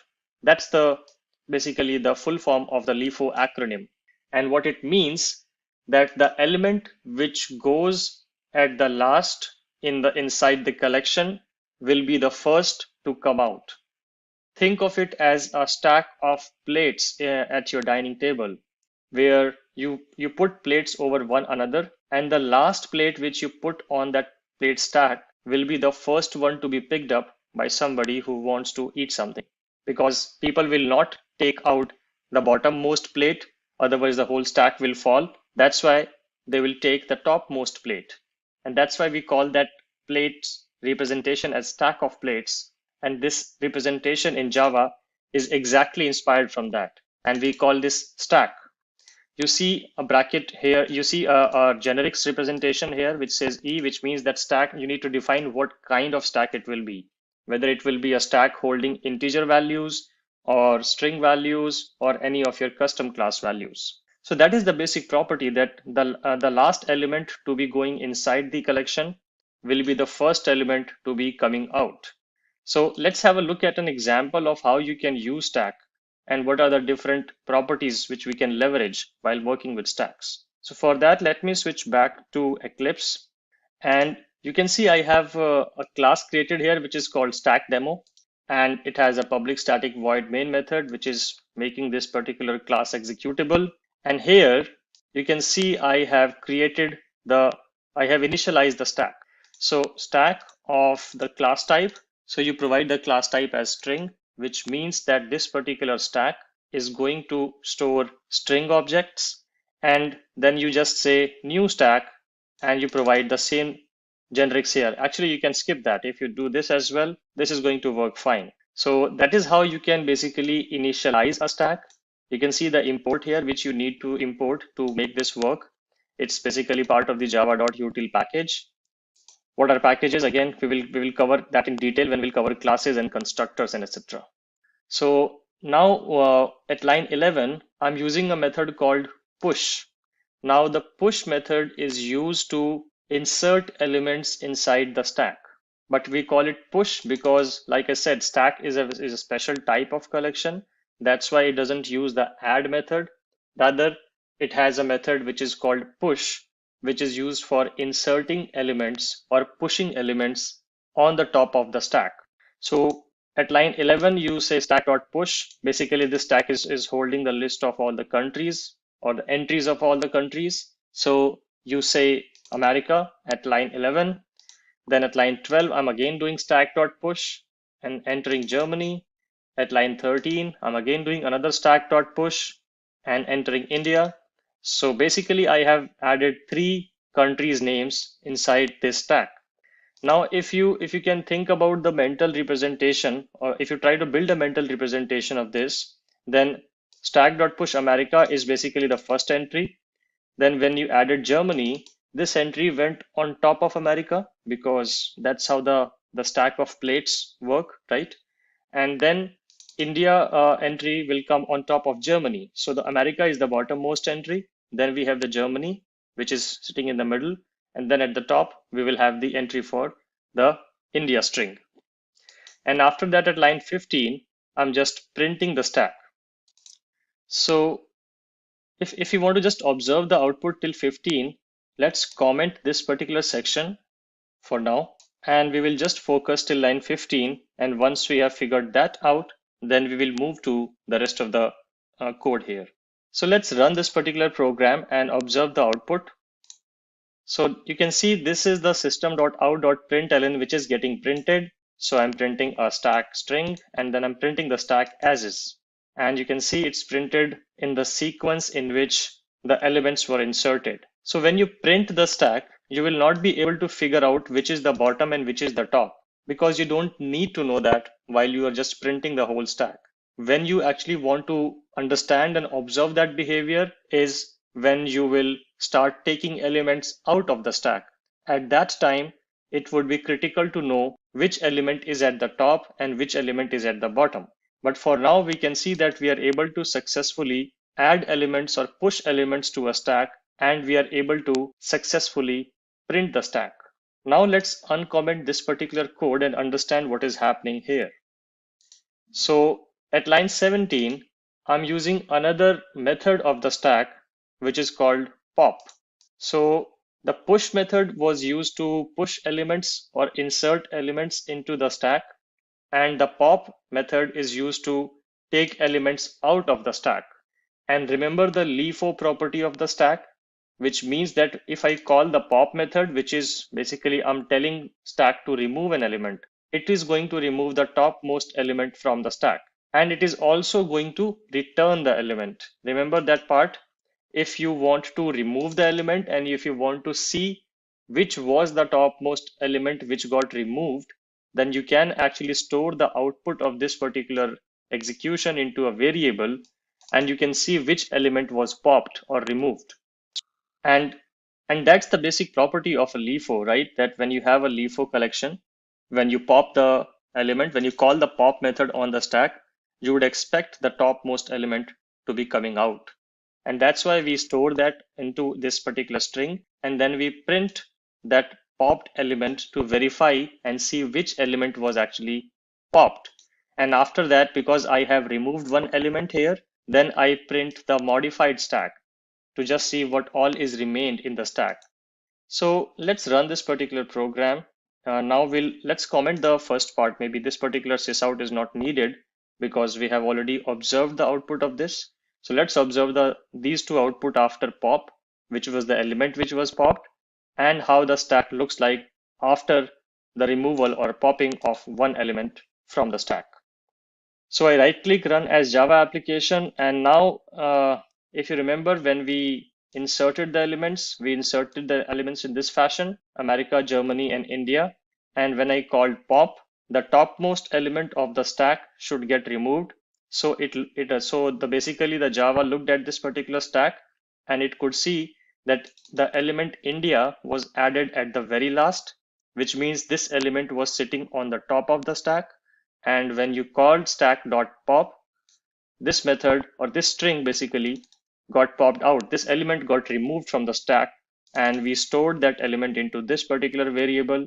We printed that element, and here you can see that output that the popped element is actually India, because India string was at the top of the stack in this particular case. At line 20, now I'm printing the modified stack, basically printing what is remaining inside the stack after we called this pop. And we can see that the string India is gone from the stack, and now Germany is the new top. If I call this again, let's call this again to verify if Germany is at the top actually. So I'm calling the stack.pop again. Let's just call it popped element 1 for simplicity. Don't do that in production code. Always give nice variable names. But for the sake of demo, we can do this. So let's see what happens if after we have these two elements left in the stack, and if I call pop again, which element gets popped. So I right click, run as Java application, and we can see that this was the representation here at line 20. Then I called pop, and the popped element was Germany, because now this Germany was the new top. And after Germany has been removed from this particular stack, then the stack has only one element, which is America. So this is how you can work with the stack, and these are the most two popular methods, which are push and pop, which you would basically require to use in your program if you're working with stack. And let's say you have a scenario where you just want to view which element is at the top. You don't want to remove it, because pop is also going to remove the element, right? So if you don't want to remove it, but just want to view which element is sitting at the very top of the stack, then you can call the peek method. So this peek method is basically going to return the topmost element, but it is not going to remove the element from the stack. So let me just verify that as well for you. Control C, and after we do the peek, I'm going to print the element again. Let me just call it as peeked, or let's say just call it as top element, and then we print the stack again. So let me just comment out this one as well, and now we'll run the full program. Let me call this as original stack. So we'll first print the original stack, then we'll remove one element and we'll print that element, and we print the modified stack. Then I call the peek method, and then again I print the stack to see if peek also removed the top element, or it just returned the top element. So let's run as Java application and observe the output. So the original stack was this, where India was the topmost element, and Germany was in the middle, and America was at the bottom of this particular stack. And then we popped the top element, which was India, and then the stack got modified, and we had only two elements left into it. Then here we called peek at line 22, and we just at line 23 we printed the peeked element or the top element. So in this particular stack, if we call peek, we got Germany. But if we printed the stack again, we can see that Germany is still there, because peek just returned the top element, but it did not remove the top element, whereas pop will remove the top element and also will return that element to you if you want to store it. So that's all I wanted to cover in this particular session, where we talked in depth about the stack features. And like I always say, please also go to the Java.doc API and read about all other methods and functionalities which are provided by the stack collection.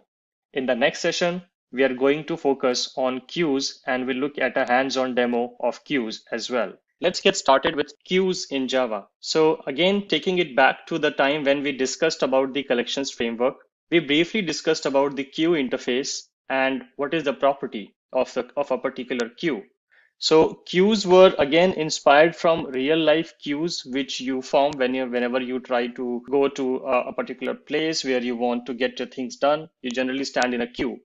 And this queue interface is directly inspired from that particular scenario itself, that it works on a FIFO arrangement. So now if you think about the FIFO arrangement, and let's connect it back to the previous lecture where we discussed about stacks, and we said that stacks are a LIFO arrangement. So in case of a LIFO arrangement, you had the last in, first out philosophy. But in case of queues, you have the first in, first out philosophy. It means the first element which enters the queue will be the first element removed from the queue. That is the basic premise around which the queue interface or the queue collection is formed. So remember that particular concept. Whenever you have a situation in your project where you need to implement this kind of mechanism, that the element which got inside the collection should be the first one coming out of the collection, then you should be always thinking about queues. Whereas if you have an arrangement where the last element inserted should be the first element out of the collection, then in that case, you should think about stacks. So remember the value proposition of each of these collection types, which will help you take a decision as to which particular collection to be used in which scenario.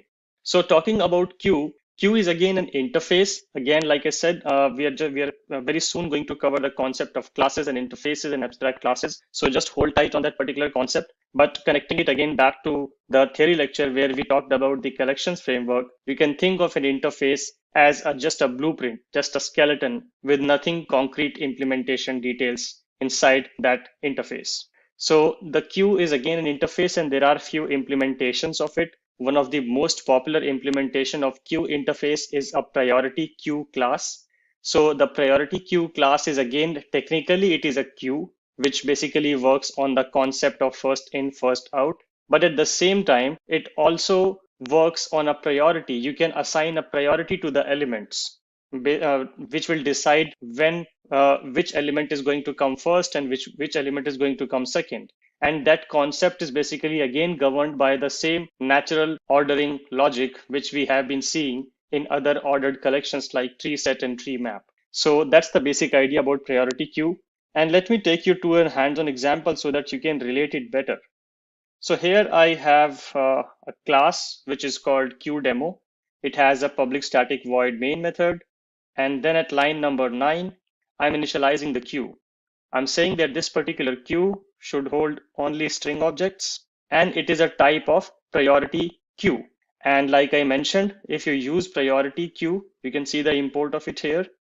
If you see the priority queue, then you get that natural sorting or natural ordering logic phenomena out of the box. Because we are using strings here, so Java already knows how to sort strings, and it is going to sort strings in the alphabetical sorting order.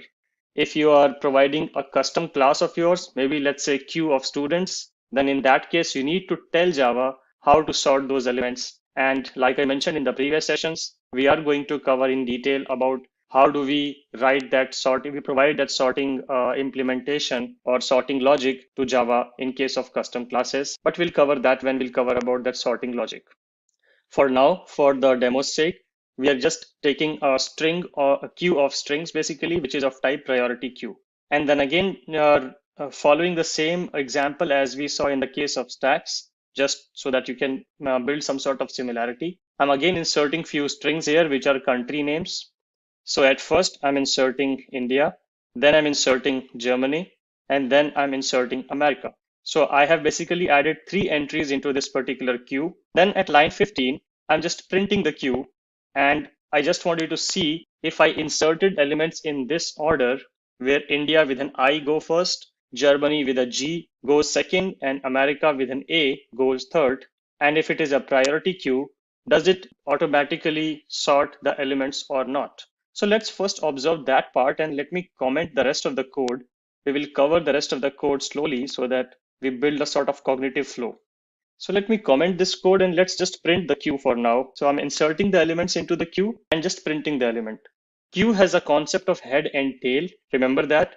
So the very first element in the queue is basically the head, and the very last element is the tail. So whenever you see the term head and tail, you can remember that head is the first element and tail is the last element. So now let's try to run this code and see what happens if you just print the queue as is. You're not iterating over it, you're not accessing any particular element, but you're just printing it. So if you do this, we see the output here, which says original queue. This particular one says America, India, and Germany. Now this might be looking confusing, right? Because if I apply natural sorting, then America should come first, which is okay. Then Germany should come because after A, the G is the next natural alphabet starting point, and then India should come. But we see India in the middle here. The reason is because when you call this inside the system.out.println method, let me just go back. If you print it inside this particular system.out.println method, automatically when you try to print a variable, its toString method is called. So technically under the hood, this is what is getting called. Though we don't need to write the toString, but the moment you try to print any variable inside the system.out.println, automatically its toString method is getting called. And the interesting part is, if you call the toString method, it will call the abstract collection classes toString method, which does not understand sorting. So remember that very well. If you're working with priority queues, then in that case, if you just try to print the queue, you will not get the natural order. But once you try to add elements or remove elements or peek the elements, in those cases, you will get the natural ordering sequence. But if you just print the queue as is, you will not be able to get the natural order, and it will be random order. That's why you see a random order. But let's try to build our understanding around the natural order. So once we have printed the queue, now let's understand the other method of the queue, which is the remove method. And if you remember, I told you that this is a FIFO queue. So if you try to remove an element, the head of the queue is going to get removed. The head in this case is this string America, which should be removed from this particular collection if I call remove method.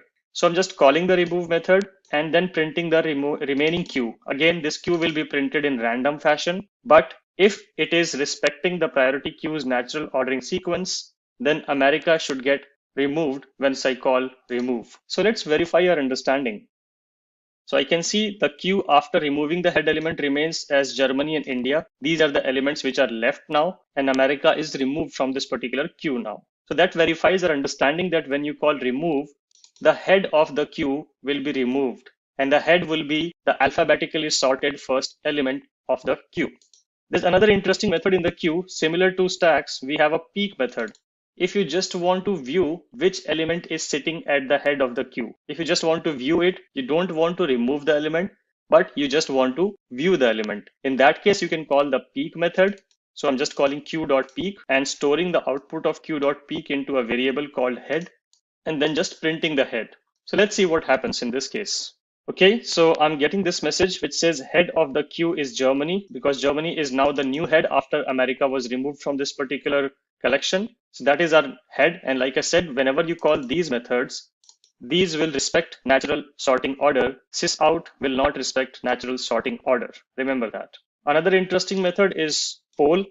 So poll method is basically used to remove the element and also return the element. So you can see which is the head, and it will also remove the head both at the same time.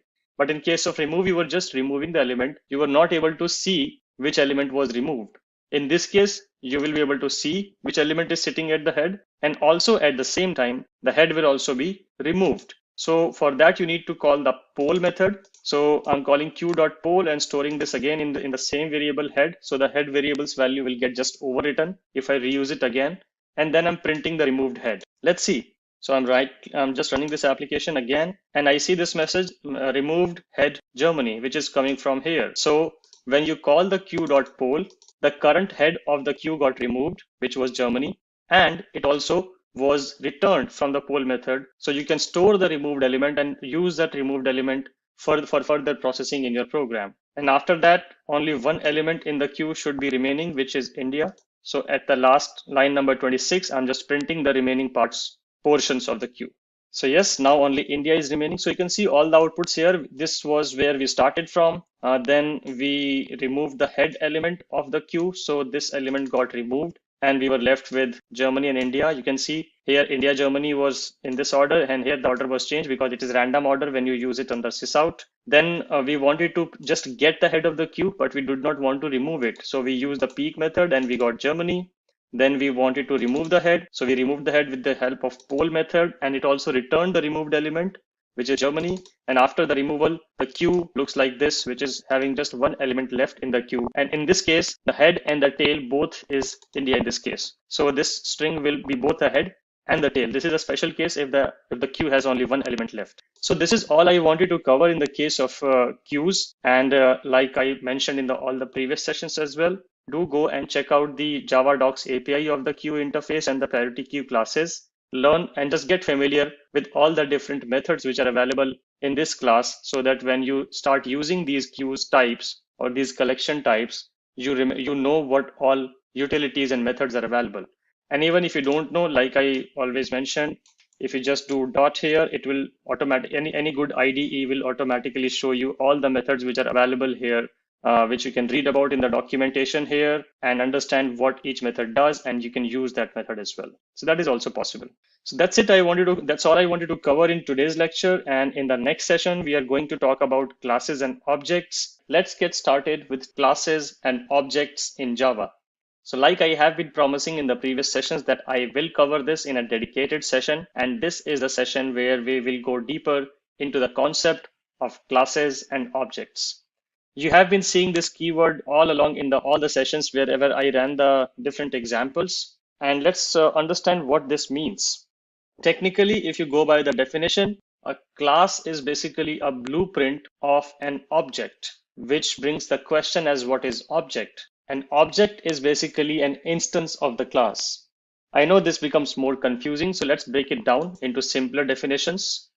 A class is technically a logical entity.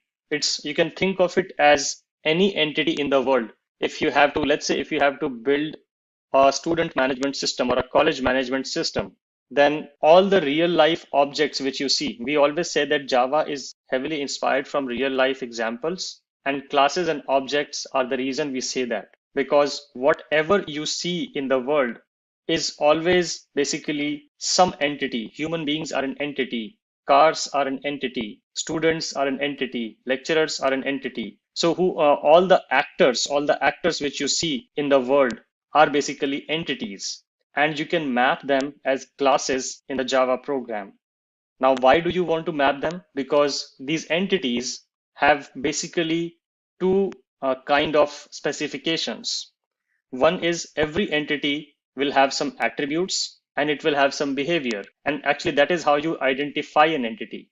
For example, human beings have attributes like we have hands, we have eyes, we have ears, legs, etc. These are our attributes. Then we have our behaviors. Behaviors are actions. You can think of them as a human being can speak. So can speak is an action, it's a behavior. Can listen is an action, it's a behavior. Can walk is an action, is a behavior.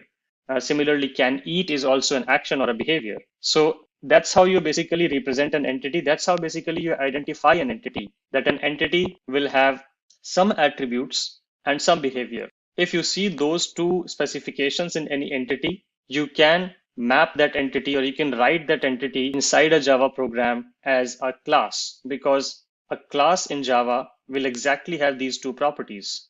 It will have some attributes, which we call as properties, and it will have some behaviors, which technically are called as methods. So it will have attributes, and it will have properties and methods, similar to real world entity where we have attributes and behavior. Behavior are methods and attributes are properties. That's how it is. So if you apply this simple philosophy, whenever you are taking requirements from a customer for a particular project, always try to identify these entities, these actors in your program.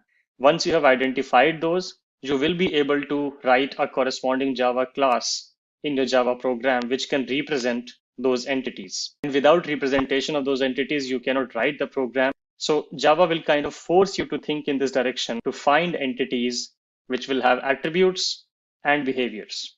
So taking that philosophy further and taking that example further, here for you, I have prepared an example where I am creating a student class. So basically, let's say if you have to build a college management system or a student management system, then student is probably one of the main entities which will be talked about when you take the requirements.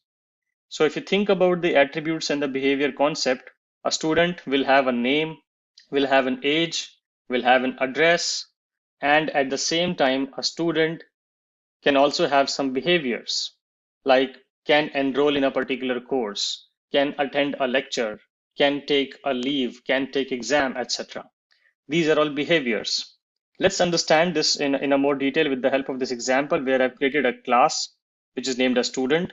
And you see the public keyword here. Again, I will cover access modifier. Public is basically an access modifier, and I will cover this in very detail in the upcoming sessions. For now, let's focus on this part. So we have created a class to represent our entity. You put a curly braces around it.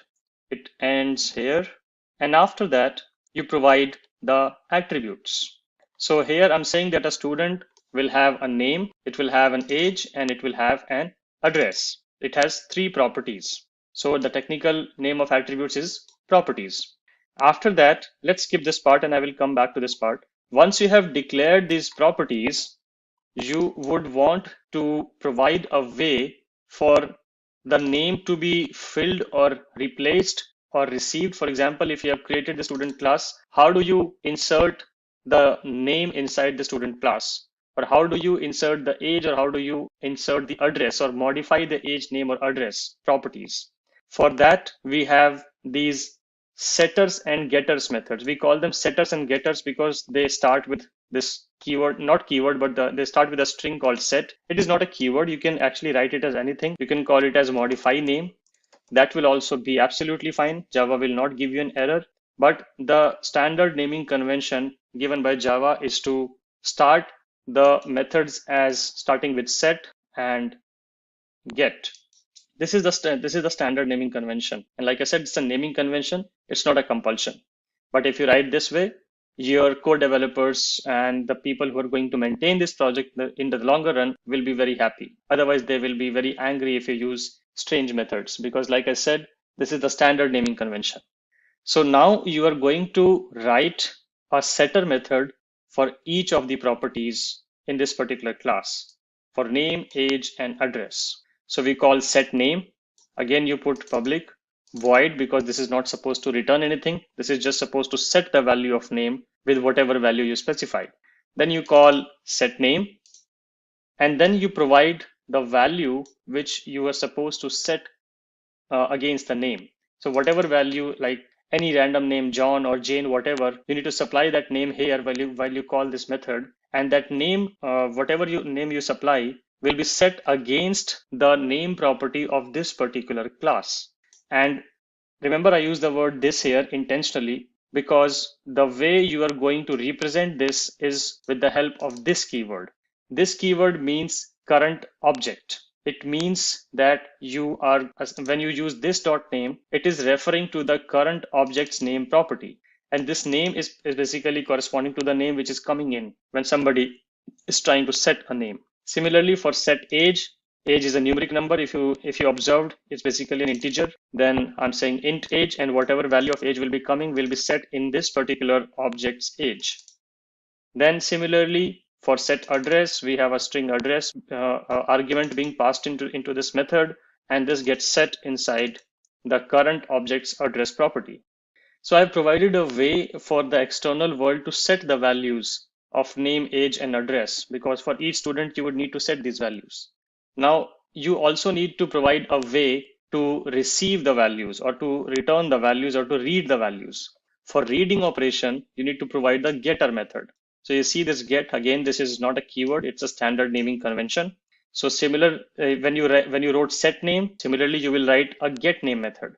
This get name method is supposed to be reading the current object's name's properties value and will return that value. Since name is a string, that's why you see the return type as string here.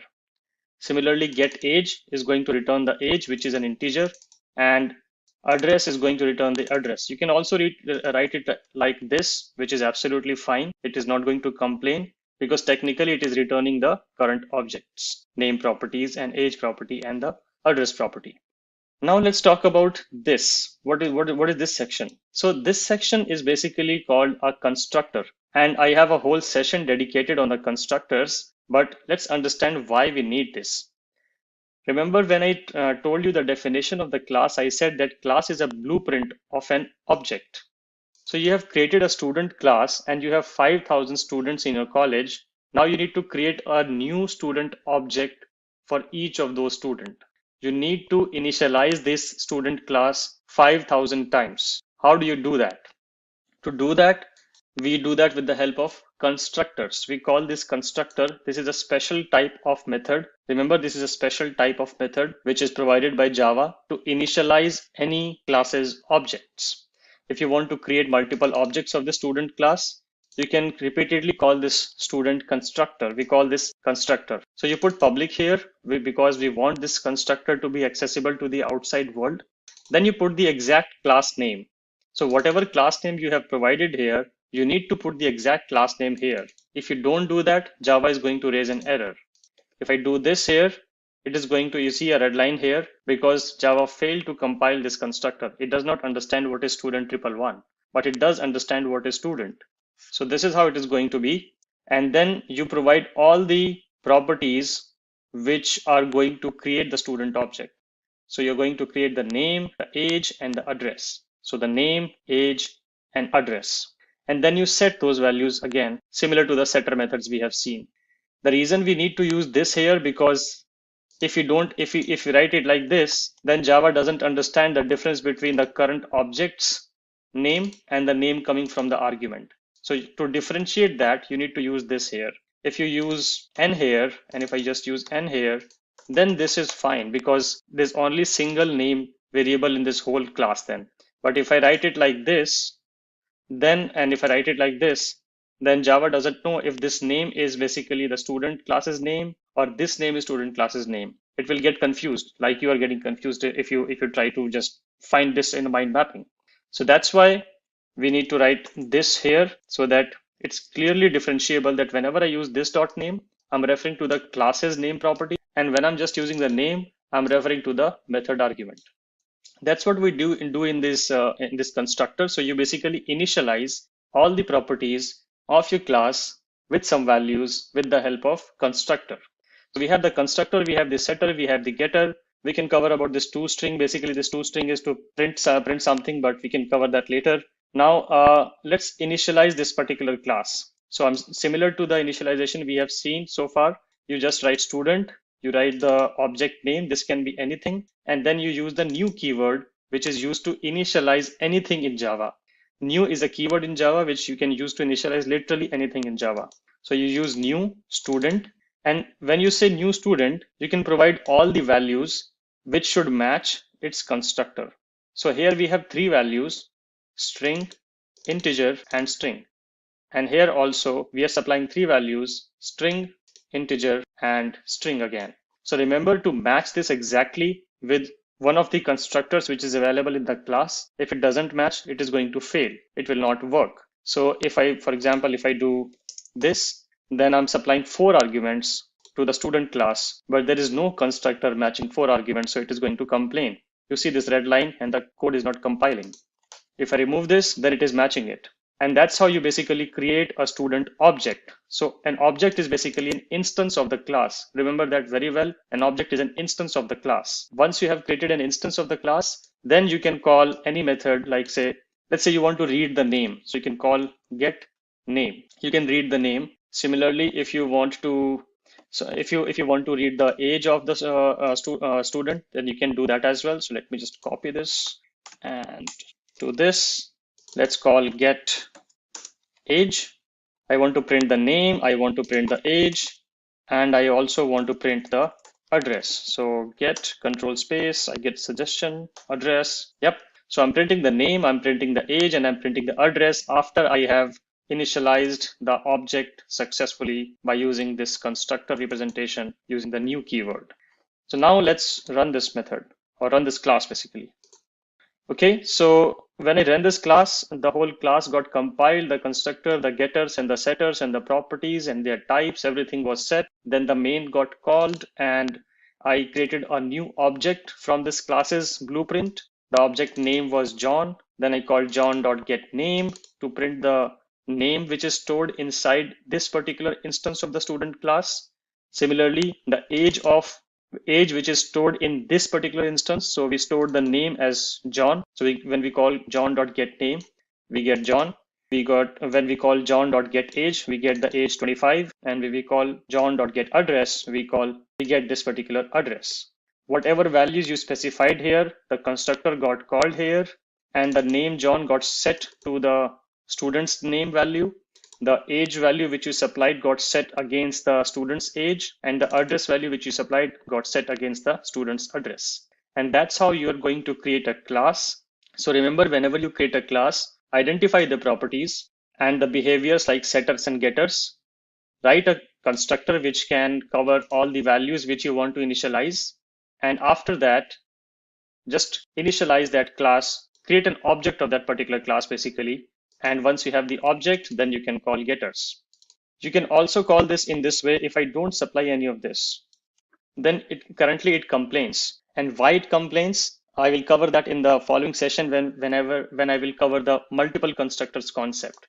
But remember, you see this behavior here that if you have created a constructor which accepts some arguments, and if you supply this kind of initialization, then student class does not have a constructor which is parameterless. Student class has only one constructor which is taking 3 parameters. And that's why Java complains, because it is not able to find a representation of a constructor which accepts no parameter. But like I said, we will cover this. We will find a solution to this particular problem in the coming session. But for this session, this is all we are going to cover. We covered about classes, we covered about objects, and we also saw how we can write getters and setters. We can initialize those methods, initialize those objects, and we can access the properties of those objects using the getters. And we can also call the setters to modify the values as well, similar to this. So this is all I wanted to cover in today's session. And in the next session, we are going to dive deeper in the concept of constructors and how we can write different types of constructors. Let's get started with constructors in Java. Now, if you remember in the previous session, we covered about the concept of classes, and we walked us through with an example student class where we had a constructor. If I just open this back, this is the class which we covered in the last lecture. And we had this constructor where we supplied the necessary number of arguments which can match my student's properties. And then I set those properties calling this dot property equal to the argument like this.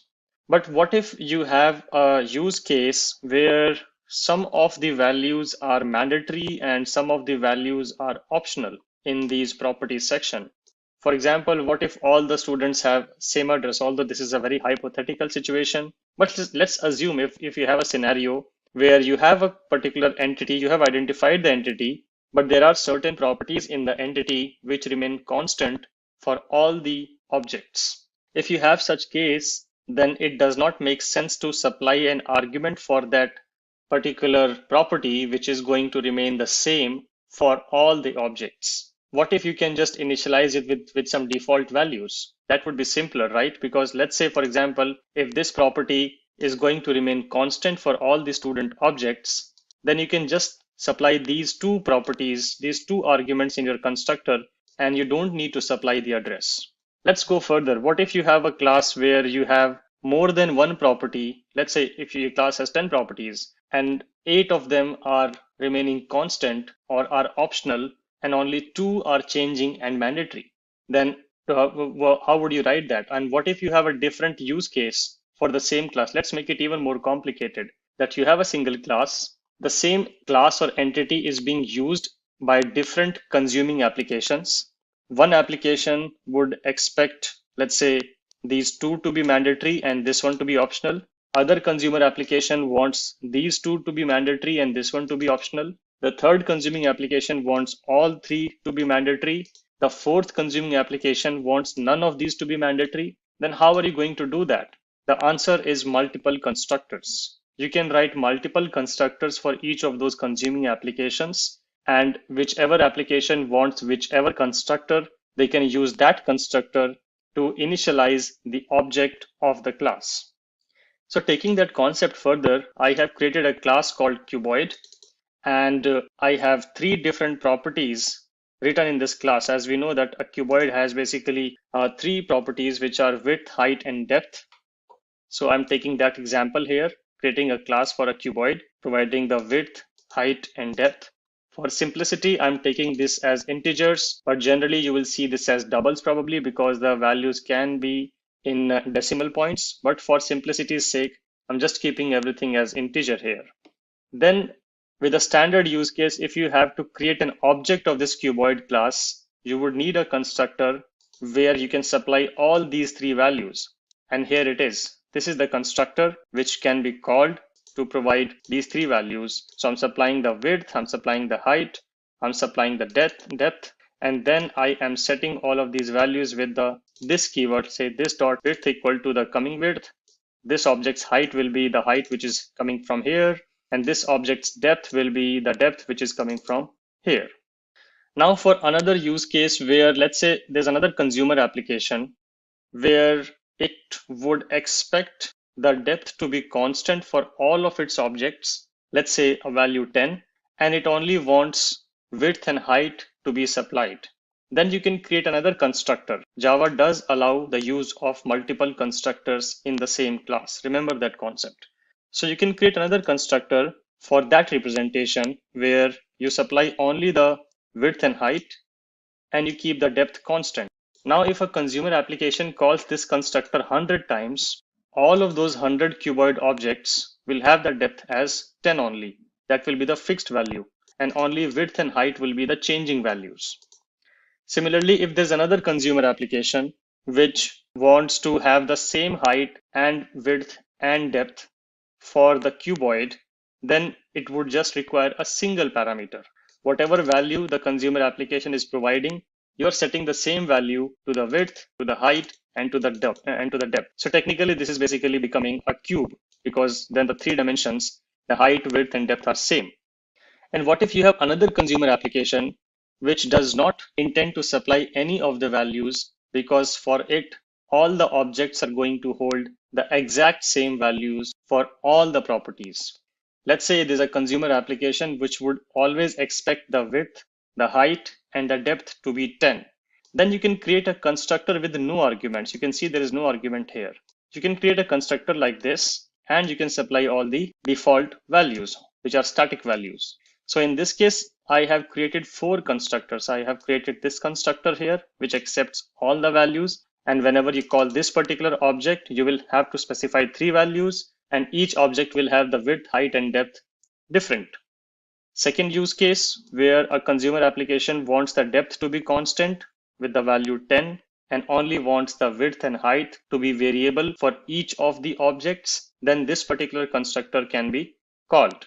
Similarly, for another consumer application which would want to just supply a single value, and it would want whatever value it supplies, it would want the height, the width, and the depth to be exactly the same as that value supplied, then it will supply only one value, and the same value is going to be set against height, depth, and width. And the fourth use case is where the consumer application does not intend to supply anything at all, but it would want the class to set some static values for all of its objects. So then it can call this constructor. And then I define a behavior. Remember the concept of behaviors. I define a behavior here. I have not defined the getters and setters here, but you can definitely do that. There's nothing stopping us from doing that. But for simplicity, I just skipped that here. Then I define a behavior to basically this class will provide a behavior which will be to create the calculate the volume based on the values which you supply. So whatever value you supply, based on that, the cuboid is going to calculate the volume. And as we know, the formula of volume is width into height into depth. That is how we are going to calculate the volume of a cuboid based on whatever values of width, height, and depth are supplied. So let's see this in action. I've created a public static void main method. I've initialized a variable called volume, which is an integer variable. We'll see how we can use that variable. And first, let's create a standard cuboid. So I call this particular constructor with 3 arguments. So when I do this, this particular constructor gets called, and the width, height, and depth values, which I supply here, 3 values, will get set, and I get a standard cuboid. And then I can call the standard cuboid dot volume. Then this particular method will be invoked, and the volume will be calculated with this formula with these values. That's how we're going to calculate the volume for a standard simple cuboid, and I'm printing that volume value exactly here. So this is basically the standard constructor being called with 3 arguments, calling the volume method, and then just printing the volume. Second use case, where I'm calling the constructor with 2 arguments, and the third value should be set automatically. So I'm just supplying 2 values here. when I call the constructor with two values, a matching constructor should be found here with two values. Here it is. So width and height will be set with the values which I am supplying, and depth will automatically be set to 10. This is what is happening here, cuboid with some defaults. And then I again calculate the volume and print the volume. I'm just reusing the same volume variable here. In the third use case, I'm calling the constructor with a single parameter. So I'm just providing one value, and the same value should be set against all the width, height, and depth values. And technically it becomes a cube. So I've just called it as cube here. Then I'm calculating the volume of the cube and printing the volume of the cube. And then at last, I'm using the constructor with the new arguments. I'm calling this as default cuboid because I'm not supplying any values. And then I'm again calling the volume method on this and printing the volume. So these are the four constructor invocations. So this class is demonstrating four different kinds of constructor invocations. Let's run this class and observe the output. Okay, so let's start from here. I called this particular constructor with three arguments, 10, 20, and 15. And then the volume was calculated, which would be 10 into 20 into 15, which is 3000. So this sysout basically prints this output. Then move on to the next one, where I'm saying cuboid with defaults, which is having the value 10 and 20. And the third value of depth is automatically being set to 10. So technically, when I call the volume, it will become 10 into 10 into 20, which is 2000. And that's how the volume of the cuboid with default depth is printed from the line 47. Going on to the next one at line 51, the volume of the cube is basically the volume which is calculated after calling this particular constructor and calling the volume method.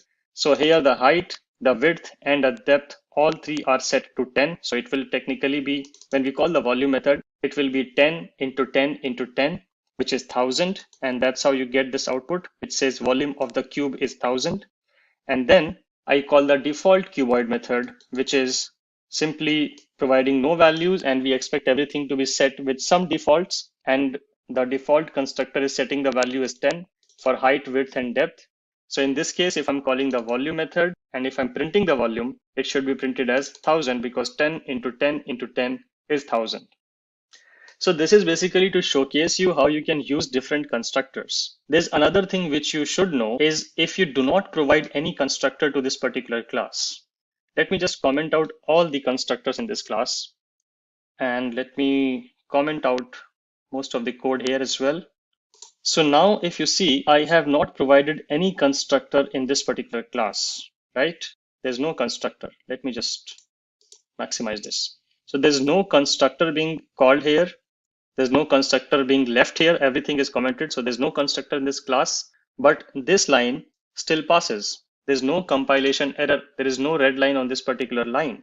The reason is if you do not provide a constructor to a class, Java by default will provide a constructor, which will be the no parameter constructor. So remember that whenever you don't supply any constructor, you can still create objects of that class with this non-parameterized constructor representation, like student equal to new student without any parameters. That will work if you have not provided any constructor implementation inside your class. And if we do that, let's see what value do we get, because I have commented the default constructor, everything here, right? So let's print the value. If I go to run as, I get the value as 0. So what happened here? When I call this particular line, the default constructor provided by Java gets called, and Java will set the values of all the properties to the default values which are supported by the data type. An integer primitive data type's default value in Java is 0. If you do not assign a value to an integer variable, by default, it is going to be initialized with 0. That's the Java's behavior. And that's what is happening here because we did not provide a default constructor. So when we call this new cuboid here without any parameters, without any arguments, the default constructor of Java gets called and it sets everything with the default values, which is 0, 0, 0. And then if we call the volume method, it's basically 0 multiplied by 0 multiplied by 0, which will eventually be the output as 0. And that's how you get this 0 output. Let's try one more thing. What if I enable one constructor? Let's enable any one constructor, which is having at least one parameter. Let's say this one. So I have enabled one constructor. I have commented in, I've just removed the comments from one constructor, which takes a single argument. And let's go down. Now you see an error. So this is something, again, a Java's behavior, that if you provide even a single constructor in your class, which is having at least one parameter. I'll just repeat that. If you create any constructor in your class which is having at least one parameter, then the default constructor implementation of Java will not automatically work. In this case, you will have to explicitly provide a default constructor as well. The default constructor will only and only work if you have not provided any constructor at all in your class. The moment you provide even a single constructor which is having even a single parameter in your class, then the default constructor out of the box will not work, and you will have to explicitly provide a default constructor. So to make this work, I have to just enable the default constructor code, and then only it will pass. So if no constructor, it will work without any parameter. But the moment you provide even a single constructor with even a single argument, then you have to either use that parameterized constructor, or you have to provide your own default constructor implementation, because Java will not use its own default constructor implementation in that class. So I hope you find this particular concept useful, and remember this concept, because this is, again, this can be confusing when you are reading somebody else's code. You need to always understand what all constructors are there. And in the next session, we are going to talk about another very interesting and exciting concept in Java, which is about streams. Let's get started with streams in Java.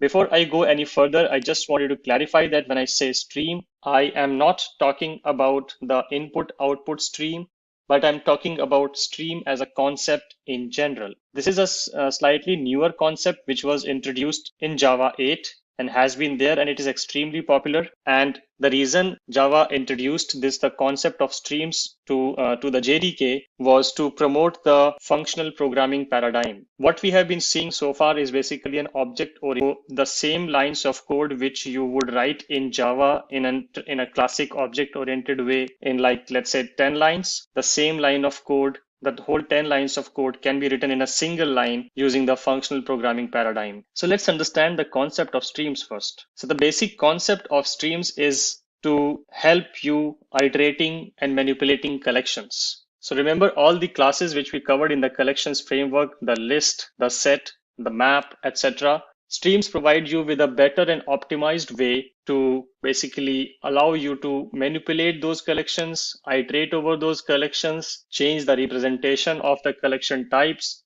etc. So to understand why we need streams, let's understand how the streaming works. So let's take a very simple example. If you watch a YouTube video, it is basically streamed to your device. And when we say stream, it means the whole object, the whole video size is not downloaded at once on your device, and it is being downloaded bit by bit to your device, piece by piece to your device. This is better in a lot of ways. Your device does not need the full memory to store the complete video, because it is only going to process 1 byte at a time and just throw it away once it has been watched. So the streaming will basically help you work on a very large size item using a very small memory footprint. That's the power of streams. Contrary to that, you can also, let's say if you're watching a 1 gigabytes video, then you can either download the whole 1 gigabyte video on your mobile, which is going to consume complete 1 gigabyte space on your memory, or you can stream that 1 gigabyte video onto your mobile device, where maybe only a few megabytes will be required to watch the whole video, because at a time it will only consume few megabytes and it does not need 1 gigabyte of complete space to stream that video. So that's the basic idea, and that's why streams are very popular and very optimal way to work with collections. And let's understand with the help of an example. Actually, I've prepared multiple examples of multiple capabilities of the Streams API. So Streams is basically an API which is provided after Java 8, and you can use that to iterate over collections or manipulate collections. Let's see that, and let's also compare that with how you have been doing this before Java 8. So here I have created a list. You can see it's basically an integer list, and I have created an array list here. I have added few numbers to this particular array list. So numbers are 10, 20, 30, and 40. So precisely 4 elements are inserted into the list. Now you have a requirement in your project that you need to basically calculate the square of each of the elements of the list and prepare a new list. That is the requirement. So if you were not using streams, you would write code something like this. You will initialize the list, a new list basically, which you can call it as anything. For example, you can call it as squares list. And then you are going to call an enhanced for loop here, iterating over the numbers list one by one, taking each element, calculating the square of it, and then adding that element to the new list. And that's how you're going to write this logic if you were not using streams. So you can see it's basically technically 1, 2, 3, 4 lines of code just to get the list. If you were using streams, then you can do this with a single line. Let me just comment out the old code, and let me just bring this to the same line to show you that it's a single line code. So the same logic which you wrote here can be written just like this.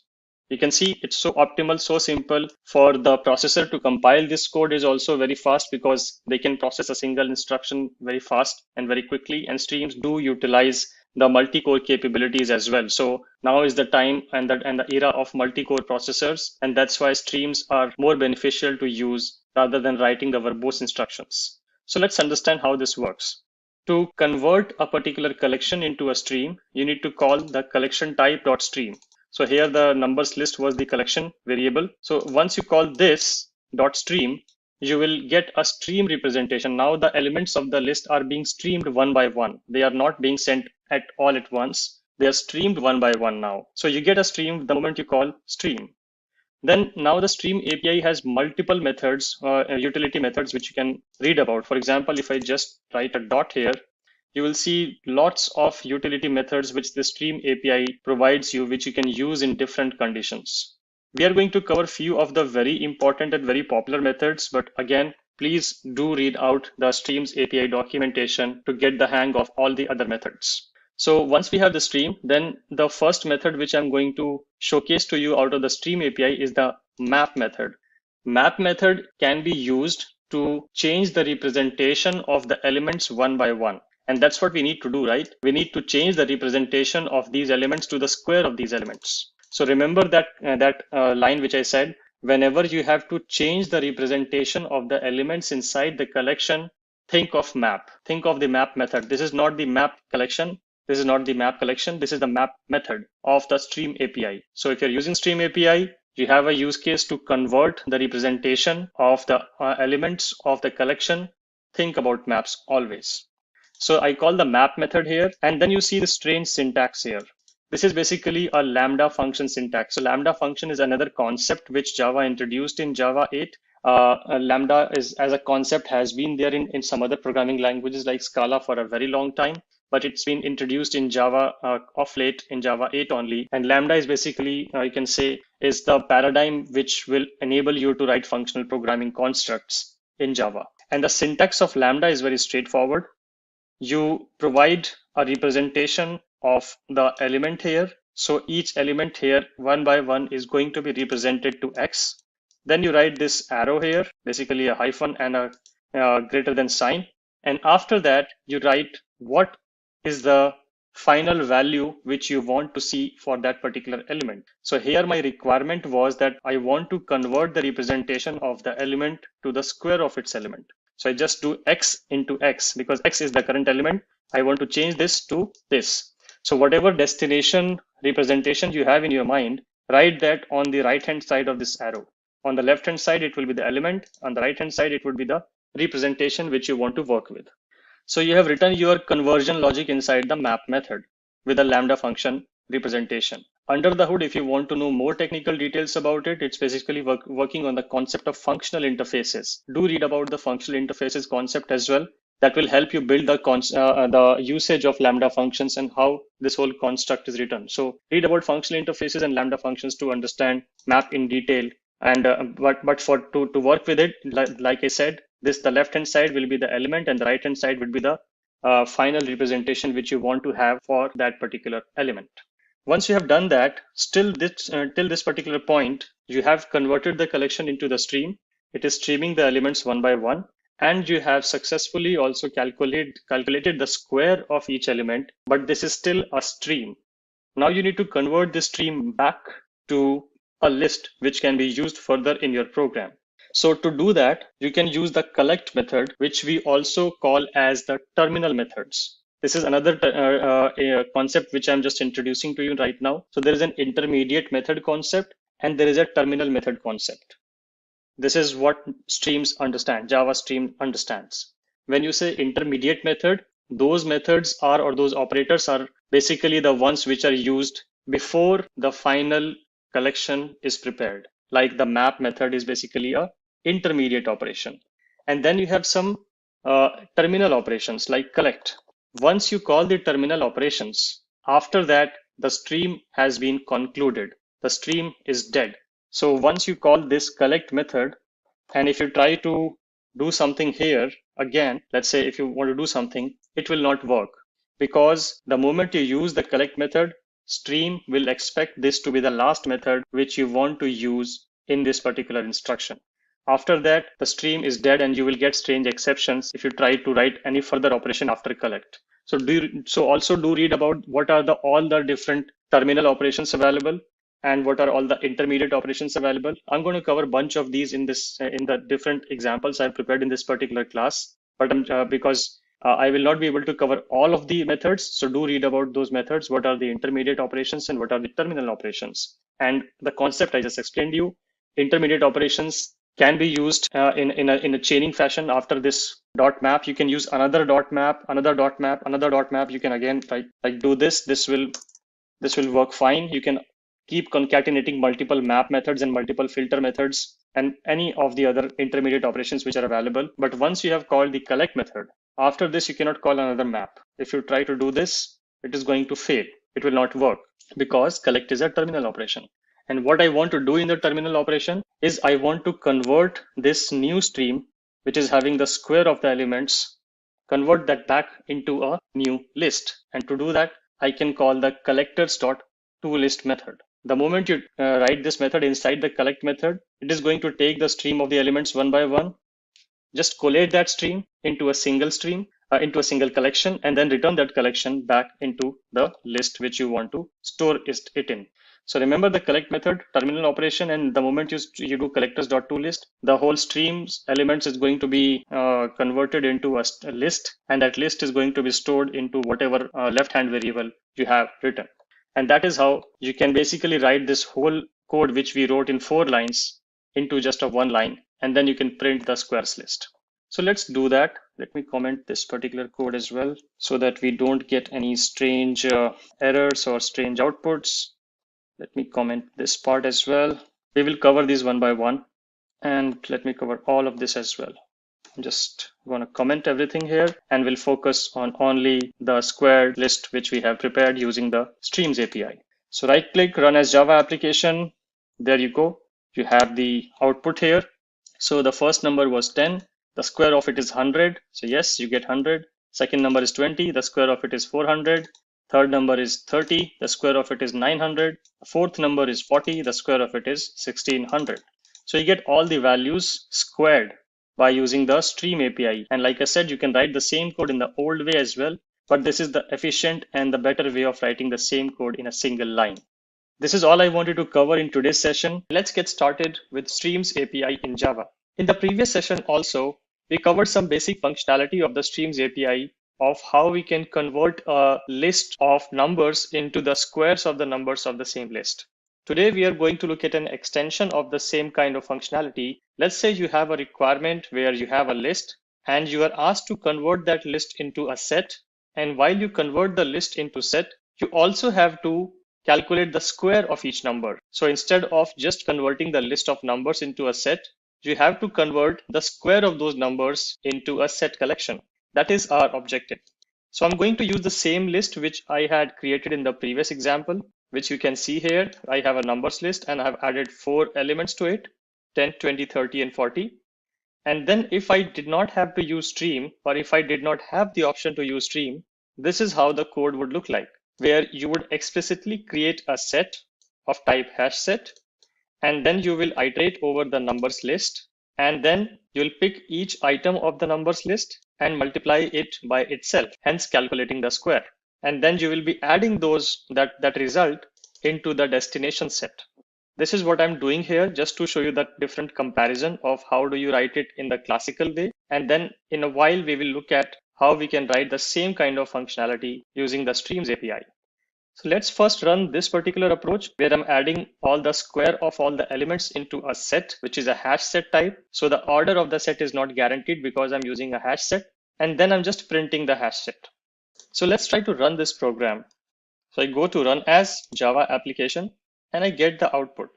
And you can see if you look at the list here, the results are not in the same sequence in which the elements were added into the list. It is because of the nature of the hash set. But we do get the result as expected. Now, if I have to write the same kind of functionality using the Streams API, then this is how I will write it. I will just uncomment this one and will comment out this one. So now if I look at this new code, it's doing the exact same thing, but in a functional programming approach and using the Streams API approach. So I'm again calling .stream, hence converting the list into a stream, then calling map, which is to use to change the representation of the elements of the collection. So I'm changing the representation from the single number to the square of it, and then calling .collect, which is a terminal operator where I'm converting this stream into a set by calling collectors.toSet. So toSet is the method here, which is going to convert this into a set. And then I'm printing the square set. So let's run this program and observe the output. If I run the program, I get the same output. So I can achieve the same kind of functionality, but much more efficiently using the Streams API. So this was an example where I could use the collectors.toSet method to create a set out of a list. Now let us move forward to another interesting and very popular functionality, which is filtering. So let me comment this code again so that we don't get multiple outputs. And let me uncomment this code here. So what I'm doing here is I'm creating a list of languages, which is an array list. And then I'm adding 3 elements to this particular array list, which are Java, Python, and Scala. And this is a string of the list of strings here. So I'm adding 3 strings here. These strings can be anything. I've just taken the example of programming languages here, but this can be anything. So technically we have a list of string objects. And then my task is to get a new list out of this existing list, which will have the elements which start with the letter P. Let's say that is your requirement, that you have to get only the elements of this list where the name of the element starts with the letter P.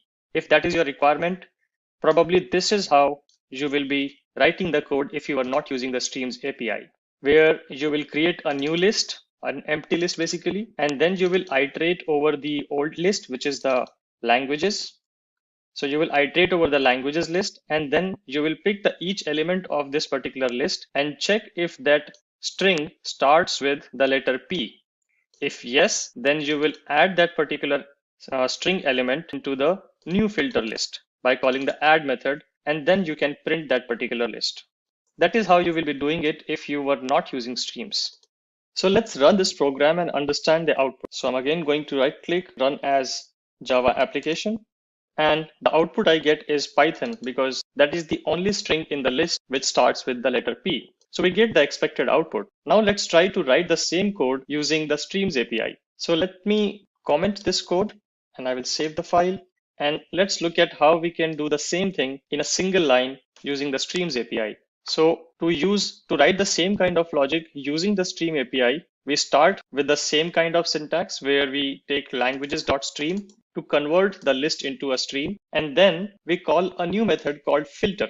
So filter is the method which you will be using whenever you have to write any conditional logic on all the elements of the list. Remember, whenever you have to write a filtering or a conditional logic on a particular list, then you will be using the filter method of the Streams API. So you will convert the collection into the stream, and then you will apply the filter method to apply the condition. This condition can be anything.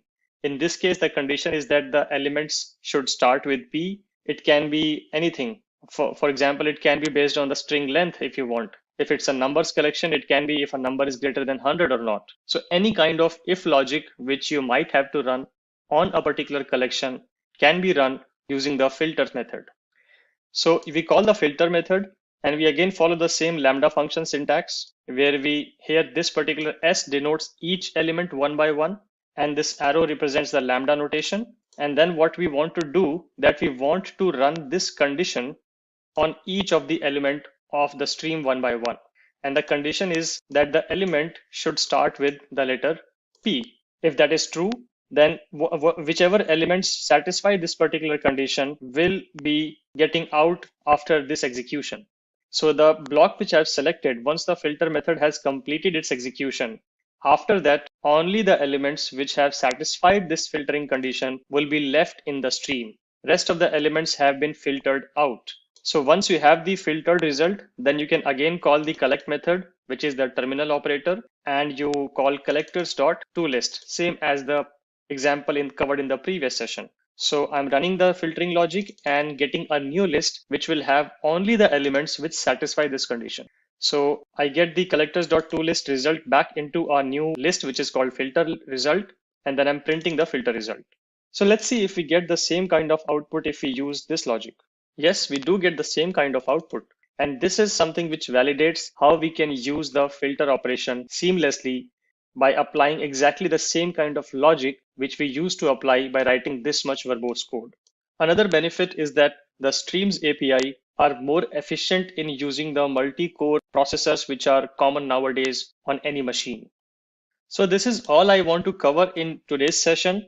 I don't want to elapse this session to be even more longer. So we will conclude today's session at this particular point. And in the next session, we are going to have a look at some more functionalities of the Stream API, seeing how we can sort the collections, how we can iterate over the collections, because even this code is a bit too much for the Streams API to iterate over a collection. So we will look at a smarter way of the Streams API by which we can iterate over the collection. We will also have a look at how we can sort collections. Let's get started with how we can use the Streams API to sort collections and also to iterate over collections. And I'm going to use the same collections which we have used in the previous sessions just to build some sort of continuity here. So I'm going to use the same array list which I created in the previous session, which is storing a string of elements, which is having 3 strings, which is Java, Python, and Scala. These are just 3 strings which I'm storing into a list, which is called languages.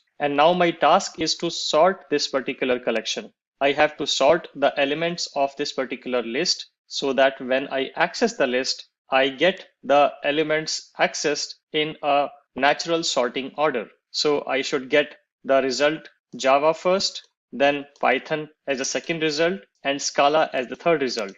Let's make it a bit more interesting. Let me put this at the beginning. So now I have an element starting with S being added first, then an element starting with J being added second, and the third element being added which starts with P. Let me add one more string to it just to make it a bit more interesting and practical. So let me add a new language here, which can be, let's call it basic.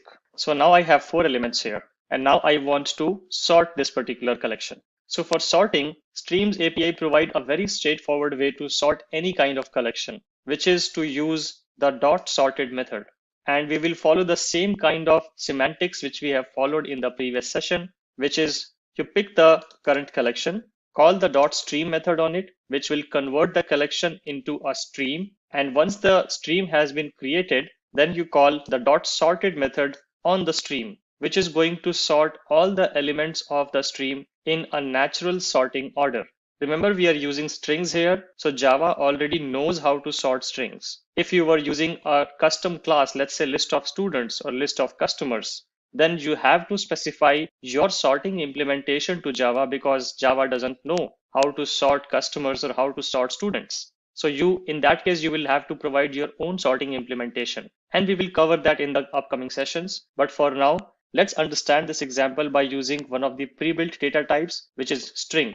And we call the dot sorted method, which is going to sort this particular stream. And then we use the terminal operator, which is dot collect, to convert this stream back to a list. And we do that by calling collectors.toList. We do that and we get the list out. We store that list into a variable called sorted list, and then we print the sorted list.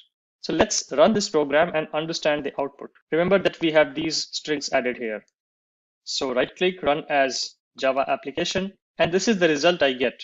I get basic as the first element when I get the new list, which has all the sorted elements. Then I get Java with a J. Then I get Python with a P. And then I get Scala with an S. So you can see that these strings are presented in a natural sorted sequential order here. And that is what is happening because we call the sorted method. And this is how you can use the Streams API to sort any kind of collection. Hope this is helpful to understand the concept of sorting. Now let's move on to another concept, which is about how do you iterate over collections using the Streams API. We already have a way of iterating over the collections using the enhanced for loop. Remember, we covered this at length in different sessions in the past. So we can definitely use this particular logic. It doesn't break. It will not stop us from using this. We can still continue using the enhanced for loop logic to iterate over any kind of collection. But Streams API provides even a smarter way to iterate over the collections. Let's see how we can do that. So let me uncomment this particular code here. And now if I look at this particular code and if I try to understand it, I will see a sort of similarity with the way we have been working with streams. So we'll follow the same drill. We'll pick up the existing collection, call the .stream method on it. This is going to convert the collection into a stream. And then we call .for each method. This is the method which you need to use whenever you want to iterate over a collection using the Streams API. So we call the .for each method, again follow the same lambda construct where this is each of the element, y represents each of the element here, and then I write the code which is supposed to be executed for each element. So in this case, I want to just print every element. That is my requirement when I'm iterating over this particular collection. So I can just put this arrow here. Let me put just spaces here to make it more legible.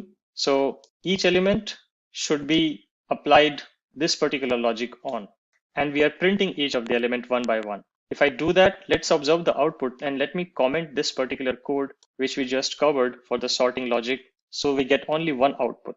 Let's run this code now. So here we see we get some output here. First of all, this sysout gets printed, which says printing all elements one by one. Yes, that's there. And then here we are saying element is, which is a static string, and then every element one by one is supposed to be printed. And that is what we see here. We get all the elements one by one. And here it's not a sorted order because we are not doing any sorting here. It's just printing all the elements. So this is how you can use the for each method to iterate over any collection in a single line of code instead of writing all of that code. Now you might be wondering, what if I have to do more than just printing the element? What is it is a multiple lines of code which I have to run for each element? How do I do that?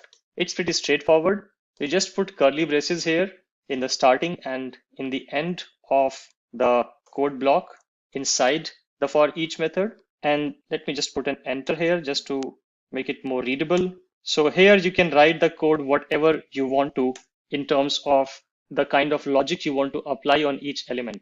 So once you have put this curly braces, you can write as many lines of logic as required inside this code, inside this curly braces block, and this code is going to be executed for each of the element one by one. If you have just one line of code, you do not need to and you should not put the curly braces. If it's just one line of code, just drop this curly braces completely, remove the semicolon as well along with the curly braces, and this is how you will run a single line of code. But if you have a multiple lines of code which is required to be run for each of the element, then you put the curly braces and then you follow the normal Java construct, which is to end every statement with a semicolon, the usual Java programming code basically, which can go inside the curly braces. So that's how you can use for each for any simple and complex iteration logic which you want to apply on a particular program. And this is all I want to cover in today's session. So we talked about how we can use the .sorted method to sort a particular collection. And we also had a look at how we can use the Streams API for each method to iterate over the collections. In the next session, we are going to talk about a very interesting method of the Streams API and a very popular one, which is called the reduce functionality. Let's get started with using the reduce functionality in the Streams API. Before we go to the implementation of the reduce functionality, let us understand why do we need it and how the constructs of the reduce functionality work. So let's understand first about the requirement. Why do we need it? So imagine a requirement where you have a list of numbers and you are asked to calculate the sum of all the elements inside the list. A very straightforward requirement that you have a collection and you are asked to calculate the sum of all the elements of the collection. Now, if you do not use the Streams API, you can go ahead and very well write a complex for each logic or an enhanced for loop logic to basically run that code and write the logic where you pick one element or all the elements one by one and keep adding them to the new element. But we can do the same kind of thing by using the reduce method.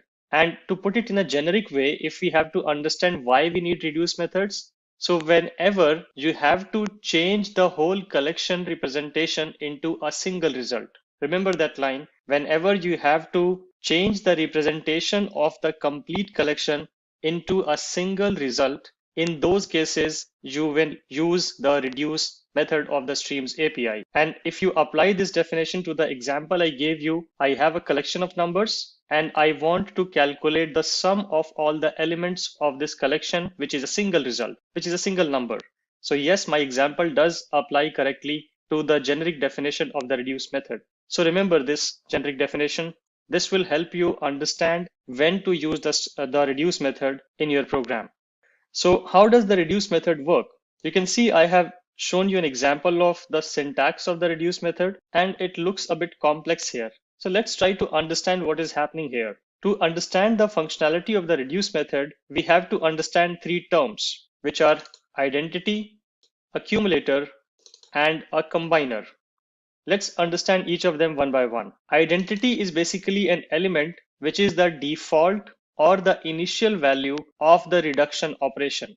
This value will be used if the stream itself is empty, or it will be used as the first value of the result which you want to get out eventually. So in this case, if I have to summate all the elements of a collection, the initial value can be set as 0. And that is the first thing which you have to pass inside the reduce method. So you can see 0 here. The next thing is the accumulator. So accumulator is a function which will take two parameters. The first parameter would be the ongoing partial result. Let's say if you have to calculate the sum of the all elements, and let's say if you have iterated two elements so far, so the sum of those two elements is your temporary or partial result, right? So you need to store that partial result somewhere. And that is the first argument of the accumulator method. In this case, it is this variable, which is shorthanded as ANS or answer. So the first argument is the partial result. And the second argument of the accumulator function is the next element of the stream. So whatever the next element is, which is supposed to be added to the existing result, is going to be the next argument of the accumulator function, which is I in this case. So we talked about the identity, we talked about the accumulator function. Then we have a third one, which is called combiner. And this is sort of an optional, not in all cases, but in some cases it is optional. Let's understand why do we need combiner. So combiner is an optional function which you will be required to use if you want to sum the two elements which do not have the same data type. What I mean is here, this ANS or answer and I both are integer. If both of the arguments of your accumulator function are of the same data type, you do not need a combiner. And that's why there's no combiner here. But if there is a requirement where you are, let's say, adding a current sum to a student object, then it doesn't work, right? Because a student object is a custom object and the current sum is a number object. So a student object cannot be just added to a number object. It can work if you can do student.getAge, which is a number object. So a current answer plus the student.getAge might work, but current answer comma student will not work. In those cases where you have mismatching data types, in those cases you will have to write a combiner function. But for this case, you don't need to write a combiner function because both of the elements or the arguments of the accumulator function are of the same data type. So you specify that argument function's arguments basically, and then you provide the implementation of the accumulator function, which is this one. This is the implementation, again using a lambda construct here. So you provide the implementation of this particular accumulator function, and then there is no comma here to provide further combiner functions specifications. So there's no combiner here. If there was a combiner, there would be a comma here, and then you will write the combiner specification where you will cast the current object into the type which is the same as the partial result. So you don't need that here, and you can just say the partial result plus the current element, and that should work fine. So this is how you will write the reduce logic. And if you have written this logic correctly, then it should automatically just summate all the elements one by one and produce a single result. And remember, I'm using the numbers list here, which is written here in the very beginning, where I have 4 elements to it, which are 10, 20, 30, and 40.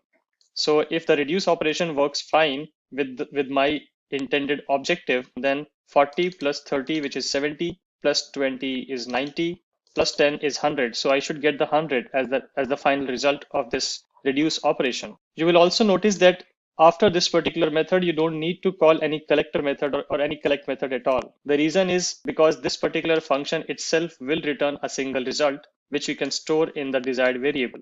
So now let's try to run this particular example and see the output. So right click, run as Java application, and I get the result as 100, which is coming from this particular sysout where I'm printing the sum. So yes, this is working as per our expectation, where it basically created the sum of all the elements of this particular collection. So remember, when you will use the reduce operation, remember the generic definition. Whenever you have to convert the whole collection into a single result, that would be the use case where you will use the reduce operation. That's one thing. Remember the identity operators definition. Remember how the accumulator function works, and also remember when to use the combiner function. A reminder of when to use the combiner function is whenever you have these two arguments of different data types. That would be the use case where you would need to write a combiner function. It is also used if you have to write parallel streams, but parallel streams is an advanced concept which we are not covering in this particular tutorial. But if you want to learn about the whole parallel stream concept, do check out the API docs for that, and you can also have a look at some examples from the Java tutorial official website itself. And that's all I want to cover in today's session. In the next session, we are going to talk about the access modifiers in Java. Let's get started with access modifiers in Java. So when we talk about access modifiers, let's understand what is the underlying philosophy of the reasoning behind this. And the reasoning is very straightforward. It can be even wrapped into a single word, which is called security. The reason is that you will be creating multiple kinds of objects and variables while you write your Java program. And you should always write your Java program or any program in a manner that only the intended classes, packages, modules, or applications should be able to see what they are supposed to see. So as a consumer application, I should only be able to consume the variables which I am expected to consume. I should not get any variable, or I should not even have access to any variable which I am not supposed to access. So the idea is providing the least privilege principle. Give access to different functions, different variables, different programs only by providing them the kind of access which they need to run efficiently, and do not give them complete access. So with that notion in mind, Java created the concept of access modifiers, and it created these 3 modifiers, which are called public, protected, and private. If you do not provide any modifier, then it goes to no modifier, or some people also call it as default modifier, which is also a type of access modifier. So let's understand theoretically first how it works, and then we will try to have a look at an example. Let's understand the first one. First of all, these modifiers are keywords, and you can use these keywords in front of classes, in front of variables, and also in front of methods. And you might have already noticed this particular keyword called public in front of all the classes I've created, or even when we talked about the public static void main method, we saw this public as a keyword. It is basically an access modifier. And whenever you put public in front of a class or a variable or a method, that particular component becomes available to the whole of the program. It will be available to the whole world, basically. Any subclass or any package or any other class which might have been written in your Java program will be able to access that particular class or variable or method if you put public in front of that. The second modifier level is protected. One of the other thing which you will understand as I explain this is that as you move down into this particular table, the access level will start getting more and more restricted. And by restriction, I mean that less and less components will be able to get access to those modifiers. So if you write protected in front of a class or in front of a method or in front of a variable, then everything within that particular class will still be able to access it. Everything within the package will still be able to access it. I still haven't covered the concept of package, but I briefly touched upon it, showing you how whenever we write a class, we have a package in front of it, and package is technically just an aggregation of the classes. If you have to write multiple classes and wrap all of those classes into a single logical bundle, that would be called a package. Just to show you an example, these all are packages which you see here. You see this square box here, and you see that these names, these all are packages. And these packages contain multiple classes. And technically, that's all the packages mean, that you can wrap multiple related classes into a single package. So coming back to the access modifier, whenever you write protected in front of a class or a variable or a method, then that particular component will be accessible to everybody within the same class, everybody within the same package.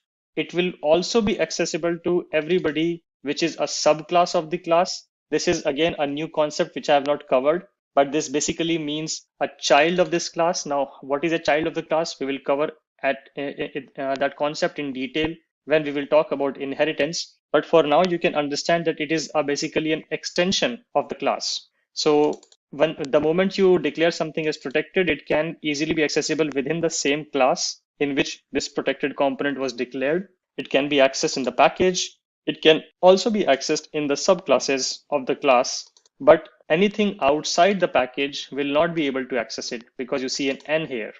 Then we have the default access modifier or no modifier. If you do not write anything in front of a class or a method or a variable, it gets the default access modifier privileges. And that privilege means that anybody within the same class will be able to access that default variable or a default component. Anybody within the package will also be able to access it. The subclasses of the class where the default component was declared, those subclasses will not be able to access it. And anybody outside the package will obviously not be able to access it. Then comes the last one, which is the most restricted privilege, which is called private. So if you put private in front of a class or in front of a method or in front of a variable, that component will only be accessible within the class where it was declared. It will not be accessible in the package. It will not be accessible in the subclasses and definitely not be accessible to anybody outside the package. So private is the least privileged or least access permission level you have in Java. Once you write private in front of any component, that only the classes, other variables, the same class in which you declare this particular private variable, only that class itself will be able to access it and nobody else will be able to access it. And as you move above, the accesses become more and more lenient. You can see there's just one Y and 3 N here. The moment you move a bit above to the default modifier, you get 2 Ys. So everybody in the class and everybody in the package will be able to access that particular component. For the rest of the other world, it is still a no. When you write something as protected, then everything in the class, everything in the package, and everything in the subclasses will also be able to access it. Rest of the world cannot access it. And if you write something as public, then anybody can access it. It's like Y everywhere. So that is how the access levels work. Now let us understand this with the help of example. So I will go here and I've just written a very simple dummy class here, which is a class called test. And I have a method here, which is a display method. So very simple class, nothing fancy here. And if you notice, I have not put any kind of public, private, or protected modifier in front of the class. So this will get the default privilege. If something has default privilege, then the whole world will not be able to access it. So let's go to a different package. Let's go to this package, which is here. And let's try to access this particular test class. So we will try to access this test.java here in the main class. So let's try to do that. let's say test t equal to new test. I'm just initializing the same class. So what do I get? I get a compile error. Let me try to fix it if I can, and I cannot fix it. If you see, I'm just trying to use this particular test class into a different package, but that package is not able to see the class at all. I'm getting a compilation error, and if I try to click on the error, generally Eclipse provide me suggestions to import this particular class. But Eclipse is not able to find any class with the name of test, which can be imported in this package, which is a different package than the one of the test class. So we cannot access it because it's in the default access. Now let's go back to the test class and let's make it public. So I've just made it public here. And now if I click on this again, I get the suggestion. If you see, this suggestion was not there earlier. Now it says import test. And if I click on this, double click, it gets imported and everything is happy. So you can see the whole access modifier in effect here, the default versus public. You can also try the other kind of access modifiers. Let's try private as well. I think private will also have the same effect because it will still not be accessible from the package or from the subclass or from the whole world. We already saw this particular in effect, but we'll see the private in a different way now. So going back to the test class, I've made the class as public, but the method here is default. I've not exposed this method to be used outside the class. Let's see what happens if I try to call this display method from the main class. So I have successfully initialized the class, and if I say t dot, and if I look at the suggestions here, I do not get the suggestion of the display method. Why? Because it is default. If I go back, make it private, can I now access it? Let's try again. Nope, still we can't access it. Eclipse is not even able to find it inside this package because it is private. Let's go back and make it public. So I've made it just public now.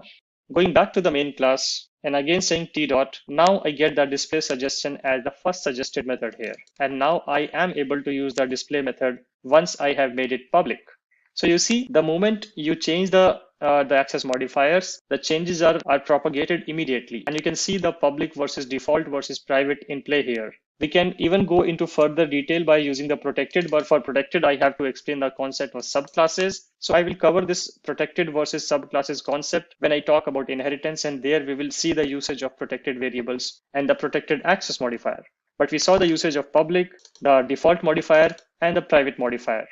Do check out the documentation for these access modifiers, and I would strongly suggest you to play around with this, get more comfortable with this concept of different kind of modifiers. Let's also run an example for understanding the default modifier in a better sense, because we can see that for the package, it says y, right? So let's go back to Eclipse, and within the same package where we created test class, let's create another class. Let's call it test demo. So I will just click finish.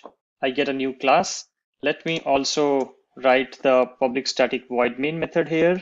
So I get the public static void main method here, and let's try to access the test class here within the same package. So let me again go back to the default privilege here. So I put the test class access as the default class or default access, and same goes for display. So can other classes in the same package access the test class now? Let's see that. If I go to test demo, and here, if I try to get the test class initialize, does it work or does it give me a compilation error? Yes, it works. It works because the test class and the test demo are in the same package, and test class has the default access privilege. So let's try to run one more variation of it to understand the usage of the private method better. Going back to the test class, this display method has the default privilege right now. So going by that logic, if I say t dot, I should be able to get access to the display method. And yes, that is possible. If I run this particular program, I will be able to get whatever is given out by the display method, which is hello world. Now let's try to make this particular method as private. And let's try to access this method from one of the other class in the same package as of the test class. So the class is default, the method is private. And if you see, this class has already turned red. There is a compilation error because now the display method is not accessible to the test demo class. Even if it was in the same package, it's not accessible because the display method's privilege or access modifier has gone to private now. Exactly the same as explained here.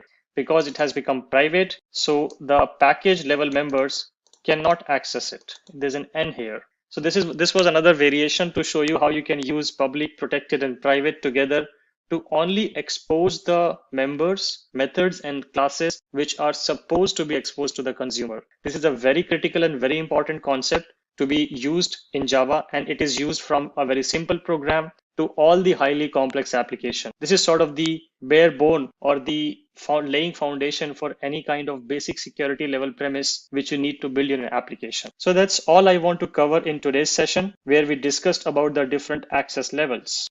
In the next session, we are going to talk about the concept of inheritance. Let's get started with inheritance.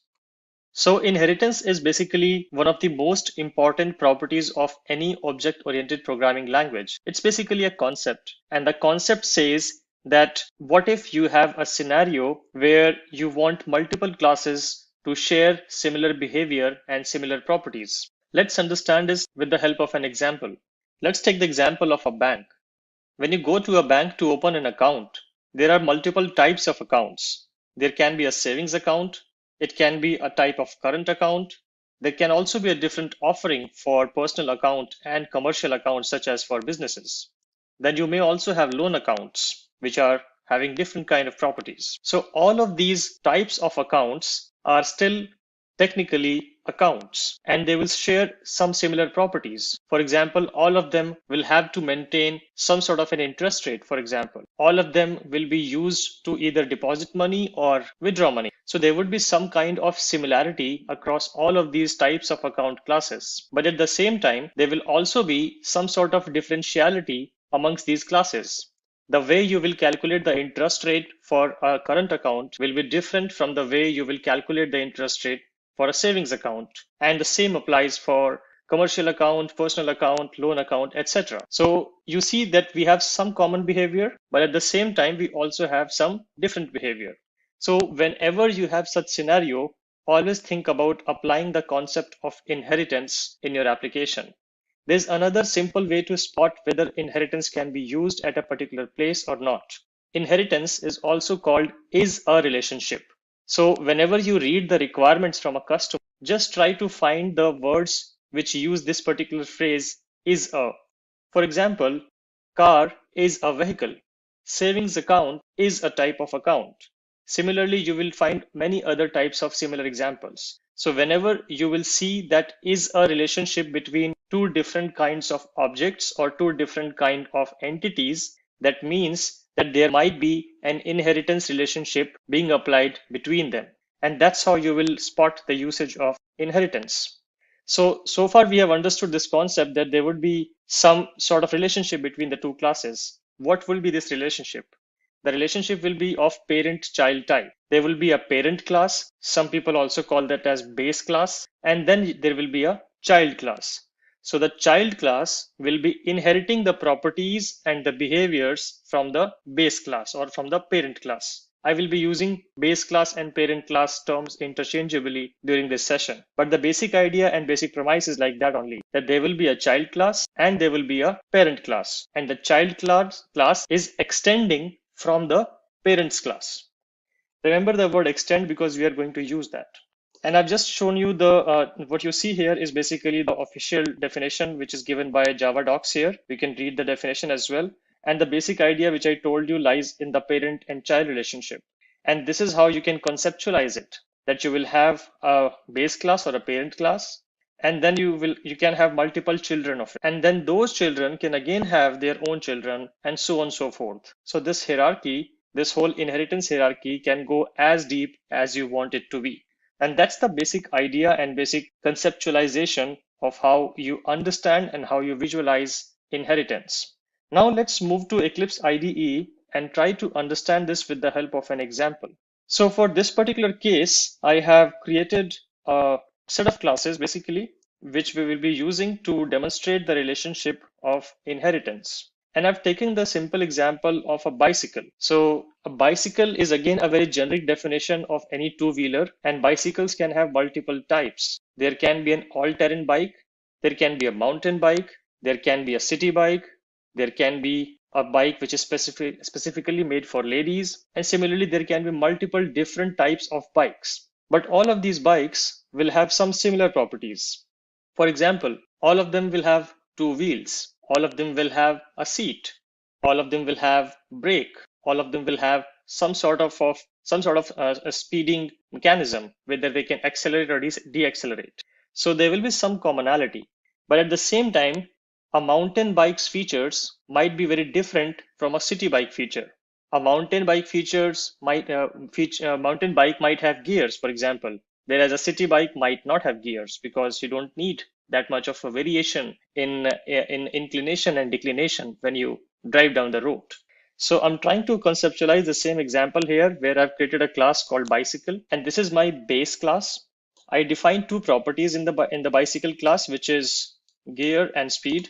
We will come back to protected in a while, but let's leave that there. So I have two properties, which is gear and speed. I have a constructor where I'm initializing the starting speed and the starting gear. And then I have three methods here, which says set gear, apply brake, and speed up. When I apply brake, the speed is going to get reduced. So that's why you see minus equal to unary operator. And when I'm trying to speed up, the speed is going to increase. That's why I'm using the plus equal to unary operator. So when you use the method speed up, the speed is going to be increased by the value you supply in the method. Similarly, when you apply the brake, the speed is going to get reduced by the amount you supply in the method argument. And that is my base class: bicycle, gear, speed, and three methods. Now let's have a look at the child class. So the way you will define the inheritance relationship in Java is by using this extends keyword. Remember, I told you to remember the extends keyword.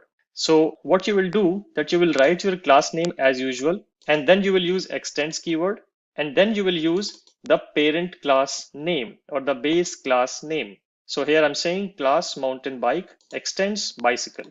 And here I'm providing an additional property. Remember the whole commonality versus differentiality equation. So a mountain bike might have an extra property to adjust the seat height. So that's the extra property which mountain bike is having. And then since this mountain bike is extending the bicycle class, this mountain bike class has the responsibility to initialize the bicycle class as well.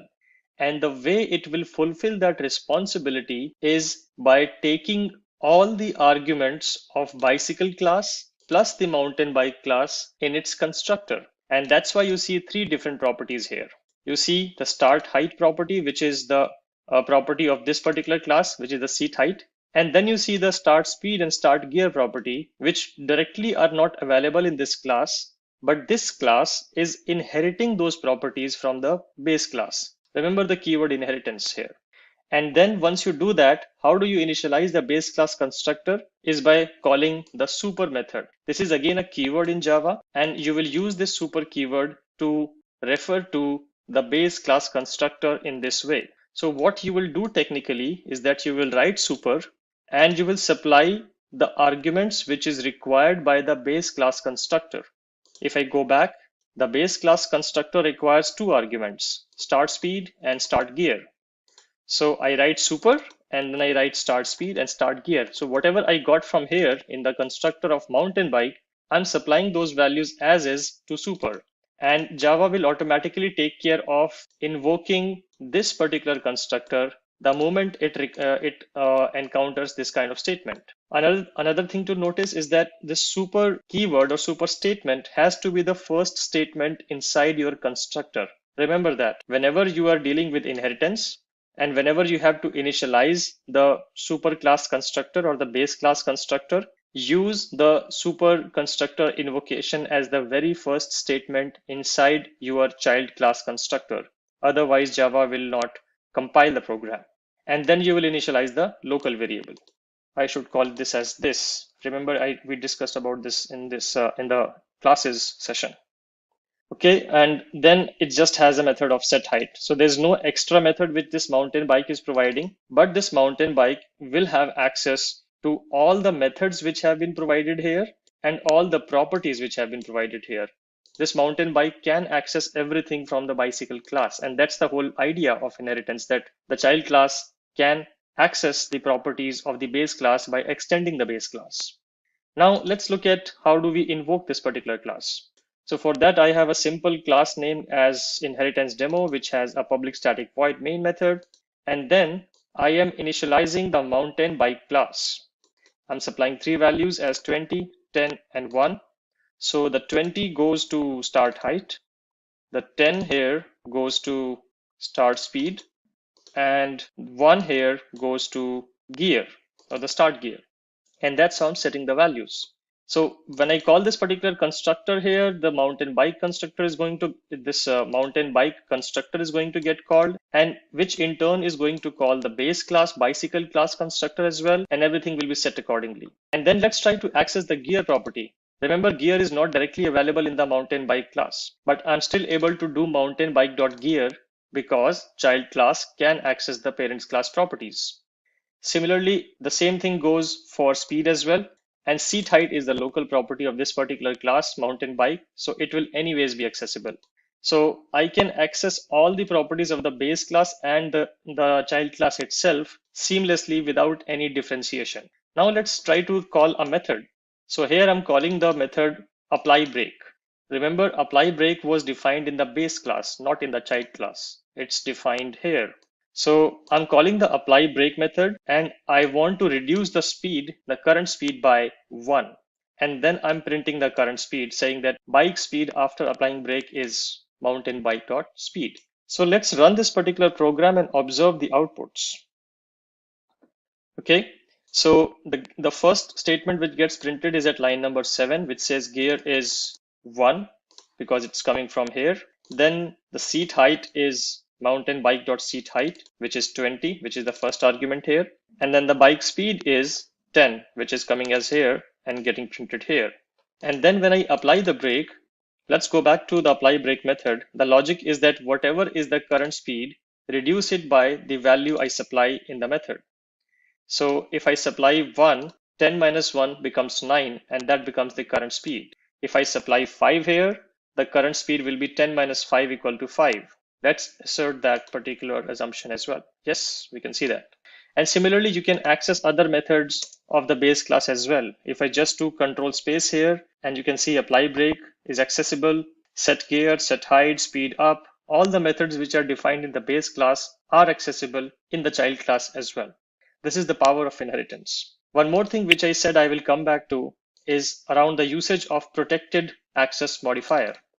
Remember when we discussed about the access modifiers in the previous session, I said that protected is used when you are dealing with inheritance, that whenever you define something as protected, it will be available to be accessible in the child classes of the base class. So if I define this particular variable as protected, then this particular property will be accessible in the child class mountain bike as well. Let's play around this. Let's make this as private and see what happens. So if I make this private, now when I say private, the scope of this particular variable is within the class only, and nobody outside the class will be able to see it. And you can see the effect of it. I can see an error being coming here in my inheritance demo class because now mountain bike object cannot access the gear property because the gear property is defined in the base class and now it is private. That's why the child class now, mountain bike class, cannot access the property gear. And the moment you make it back to protected, it will be accessible. The error is gone. There's no red line here. So that's how you can use the protected access modifiers. It is always recommended to use them when you write any kind of inheritance logic. And in inheritance logic as well, intentionally, if you want to hide a particular property from the child classes, just make it private. And that's all I want to cover in this particular session, where we dive deep into the concept of inheritance. We had a look at an example using the bicycle and mountain bike kind of construct, and you can apply the same kind of construct on any kind of other kind of business requirement. Remember, the is a relationship. So that's all I want to cover in this particular session. And in the next session, we are going to talk about another very interesting concept of Java, which is about encapsulation. Let's get started with encapsulation. So again, let's understand what is encapsulation in general, and then we will apply that concept to Java. Encapsulation, if you try to break that word, if I just write it here in the form of a comment, It's encapsulation. Just trying to break this word into to make it more visual. So you see a word called capsule here. So if you try to imagine a capsule, why do you create that, and what's the concept of a capsule? Capsule tries to pack a lot of things inside a small tube-like shape. And the concept of encapsulation is sort of inspired from that. Not exactly, not literally, but that's the basic idea of this root word, which is called encapsulation. So encapsulation basically means to restrict accessing the properties of a class to the outside world. If you want to protect the properties of your class, how do you do that? You do that with the help of the concept called encapsulation. So here this is a sort of a security feature. You can think of it as a security feature that you want to protect the properties of your class, and you will use encapsulation to protect the properties. How you implement encapsulation? Let's have a look at that now. So basic idea is to encapsulate the objects, create sort of a capsule around the object which can provide that protection layer. And you will define how the outside world is going to access the properties of the class if needed. So I've created a simple class here, and if you remember one of the previous examples when we discussed about classes, I used the same class, which was the student class, and I'm just using the same class for continuity. So I've created a student class here, and I have created 3 different properties of this particular class, which is name of the student, age of the student, and address of the student. You see, intentionally, I have used the keyword private in front of these 3 properties. And that is the first thing which you need to do to implement encapsulation on your object, that you hide all the properties from the outside world. Remember, the moment you make anything as private, only the class, which is the student class itself, only the class itself can see these variables or these properties. Nothing outside the student class will be able to access the name or age or the address directly from the student class. It's not possible. That's the whole idea of making it private, because you don't want the outside world to access these properties. So you make those properties as private. Then you create a constructor. The constructor has to be public so that anybody can initialize the student object, because you want your object to be accessible.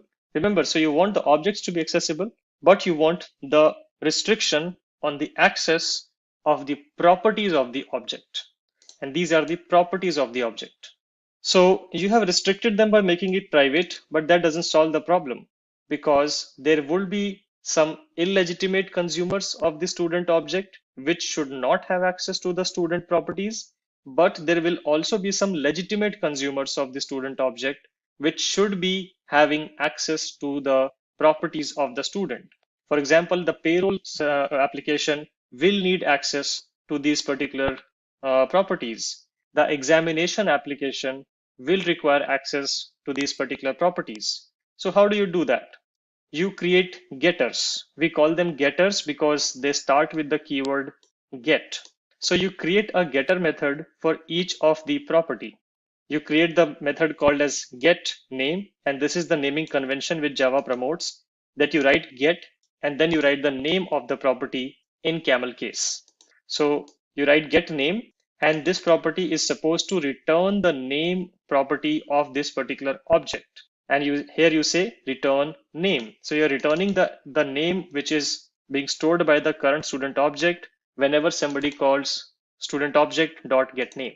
And this is the way you have restricted the access of this particular object as well.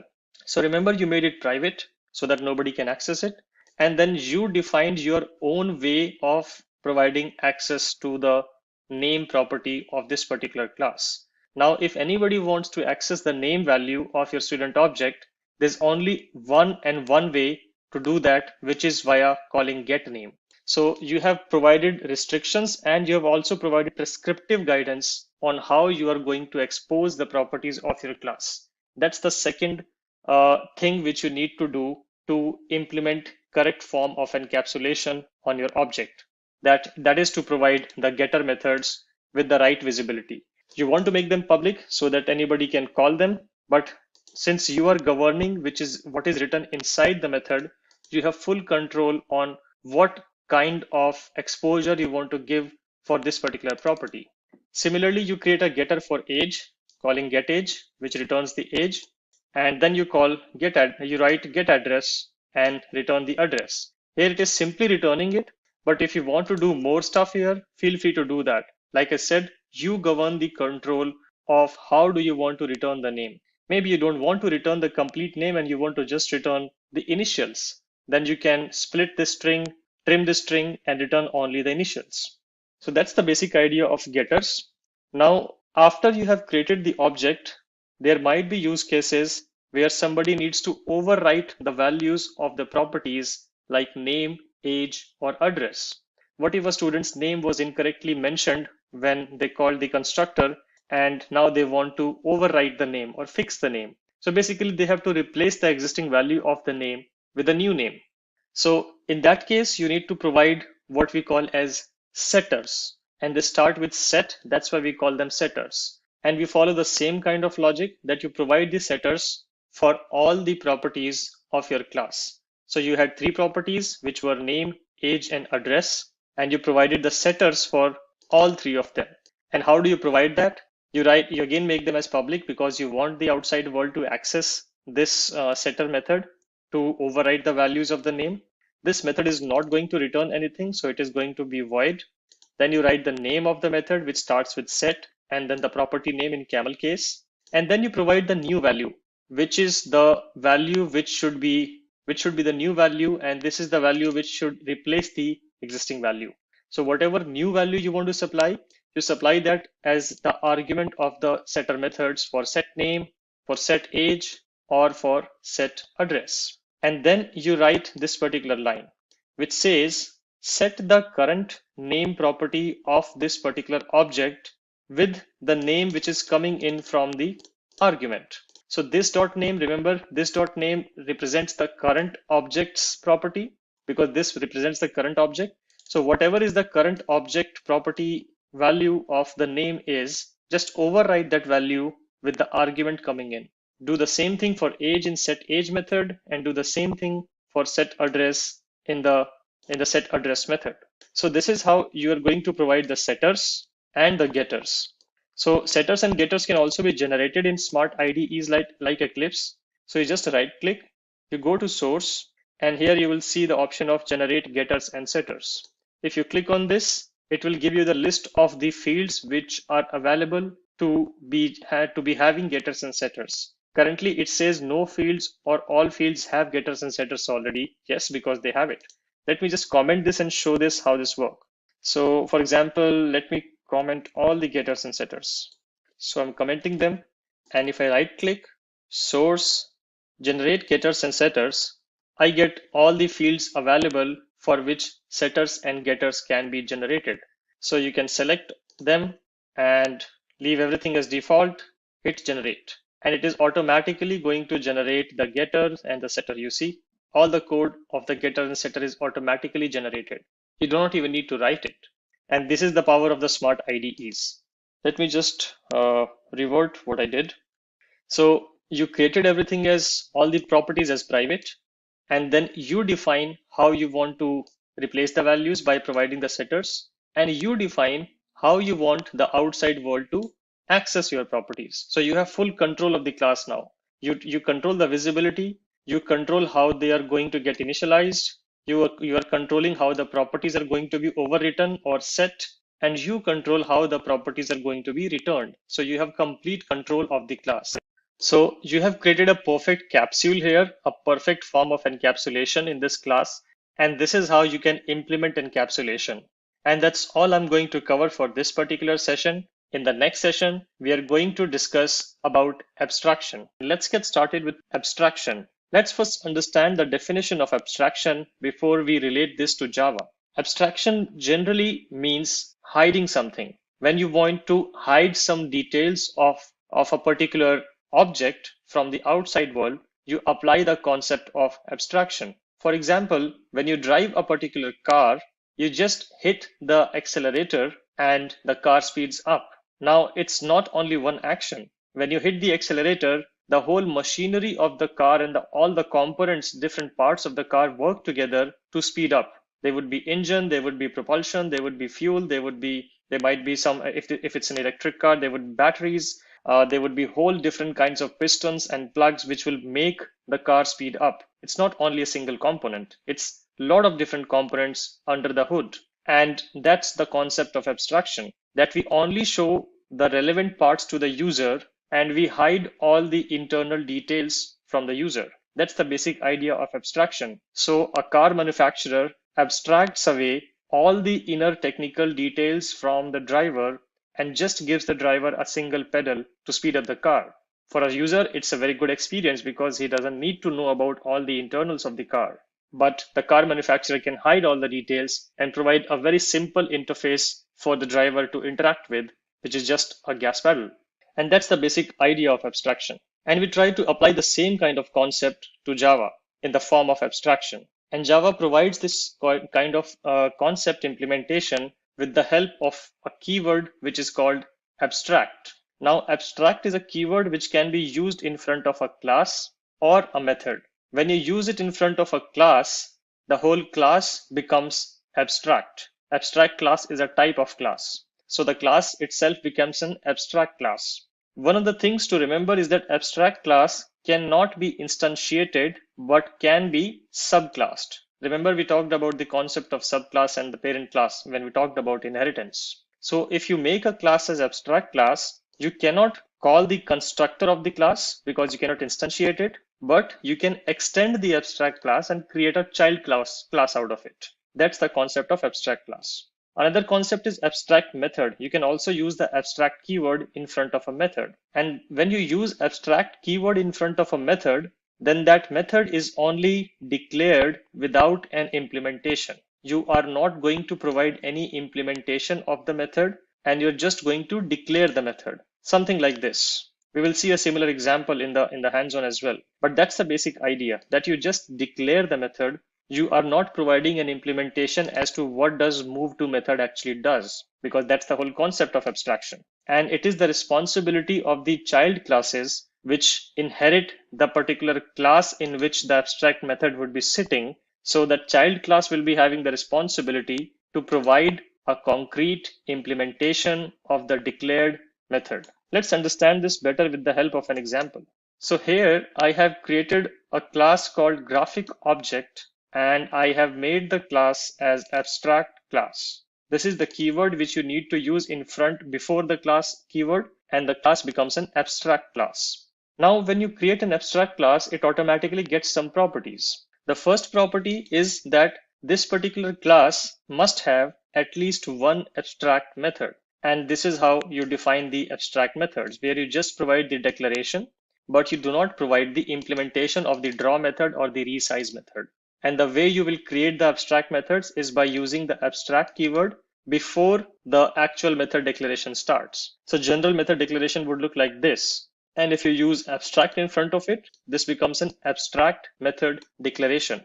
Abstract class can also have concrete methods. So that is the liberty which abstract class gives you, that you can have abstract methods which are just declared, but you can also have normal methods which are where you can also provide the implementation. So you can have normal methods and abstract methods as well in an abstract class.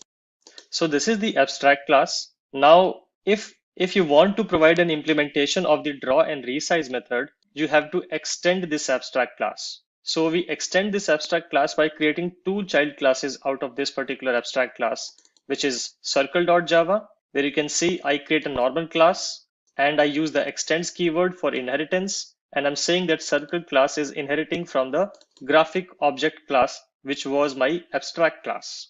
And once I use this extends keyword, then I have the responsibility of providing the implementation of the abstract methods.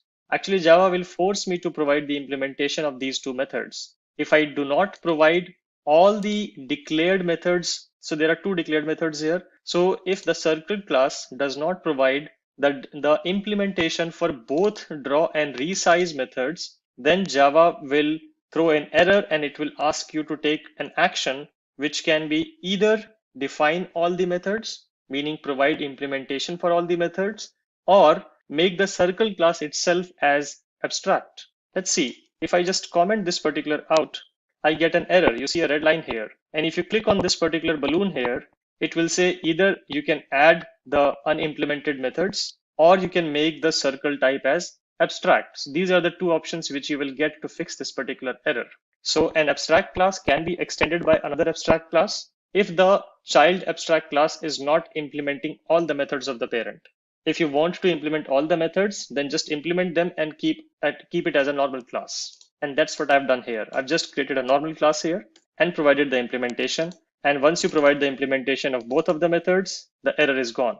Similarly, I've also provided another child class because there can be multiple children of a particular parent. So rectangle also extends from the graphic object, and it also provides its own implementation of drawing and resize. Because generally the way you will draw a rectangle and you resize a rectangle will be different than drawing or resizing a circle. Here I'm not doing anything in the methods because this is just to show you the demonstration. I'm just printing a sysout saying drawing a circle and resizing drawing a rectangle and resizing a rectangle, and in the circle class drawing a circle and resizing a circle. So one abstract class as the parent class, which is the graphic object, and two children, circle and rectangle, both providing the implementation of the abstract methods which were declared in the base class. Now let's go to the main class where I've defined the public static void main method. And here you see I have created two different kind of blocks of code here.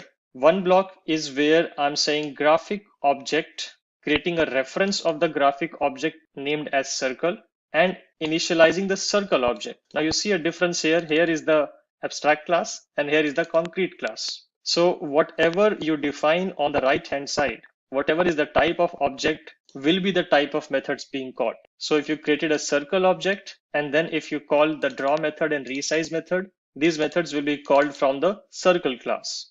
If you initialized it as new rectangle, then you are creating a rectangle class object, and then the draw and the resize method will be called from the rectangle class. That's the basic construct, and that's how you will initialize a particular class which is using an abstract class. So I call graphic object circle, new circle, and I call circle.draw and circle.resize.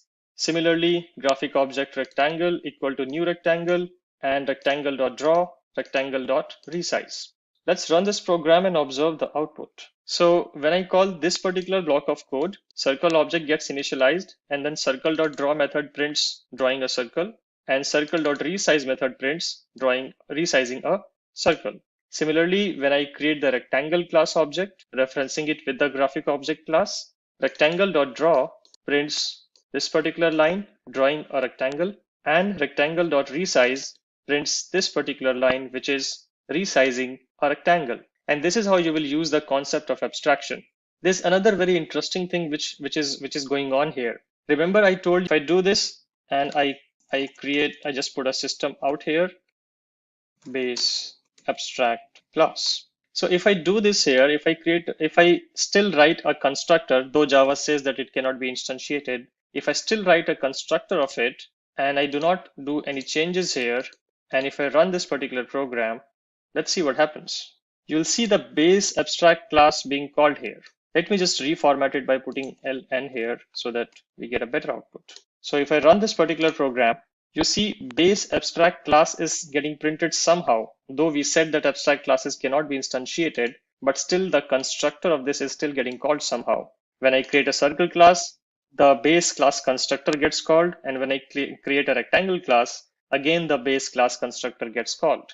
This is the power of inheritance, because in inheritance, remember how it works. When you initialize a particular child object, referencing it with the parent object, see the reference is of the parent class and the object is of the child class. So whenever you do it like this, first the default constructor, because I'm calling the default constructor here, the default constructor of the circle class will get called, which will go here. Remember, I told you that Java provides the default constructor automatically if you don't provide it. So the default constructor of circle gets called, but Java sees that you are writing this code here, which says circle extends graphic object. So Java is automatically going to call the parent class and going to initialize the parent class as well. because that's how it will be able to see these methods. And so that's why it will automatically call the base class constructor even if you don't call it explicitly. In fact, you cannot call it explicitly. Java will not allow you to initialize the graphic object class explicitly. It can only and only be called by Java itself indirectly via the concept of inheritance. If you try to do this, let's try to do this for fun and also for better understanding.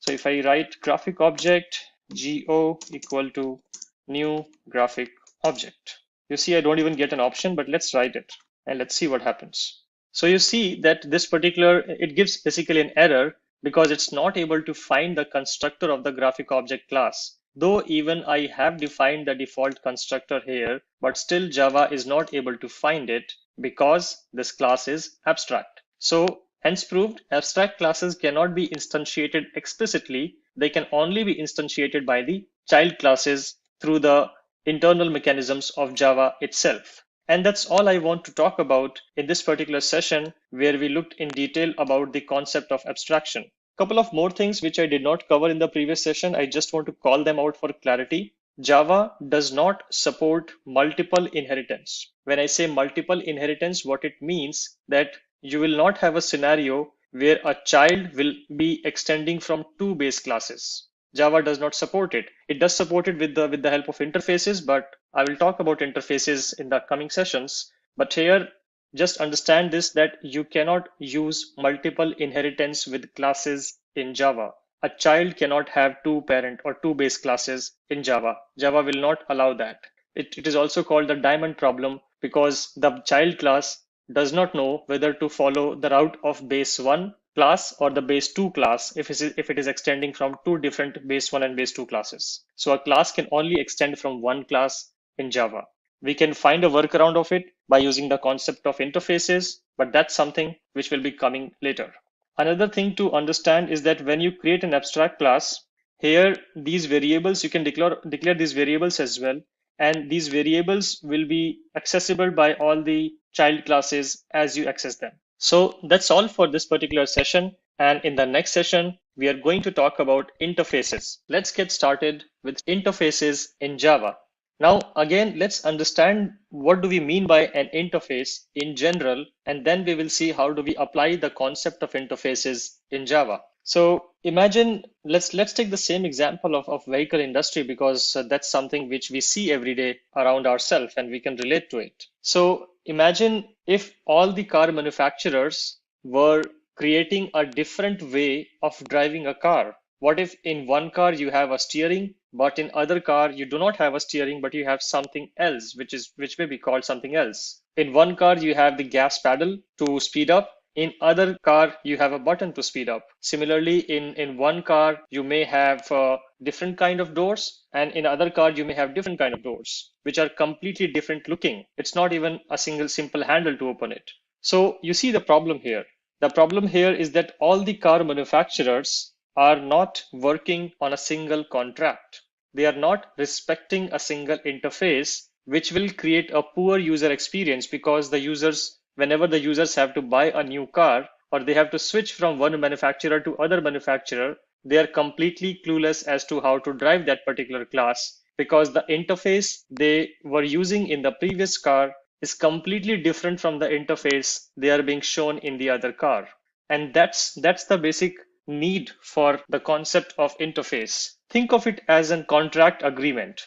You see, it is also mentioned here that if we apply the same kind of concept to programming world, imagine if every programmer was writing their own logic in their own way without following a single contract or a single guideline. Soon it is going to create a problem. And that's the kind of problem interfaces try to solve. So interface is again a keyword in Java, and the basic idea or the basic construct is that the interfaces are going to define the specifications of how a class would act.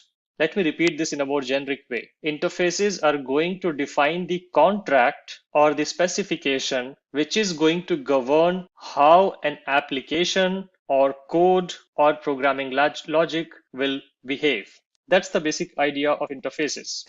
So interfaces are their own type, and the basic property of interface is that it can only contain constants, method declarations similar to abstract classes, and some default methods or static methods or nested types. What is nested type?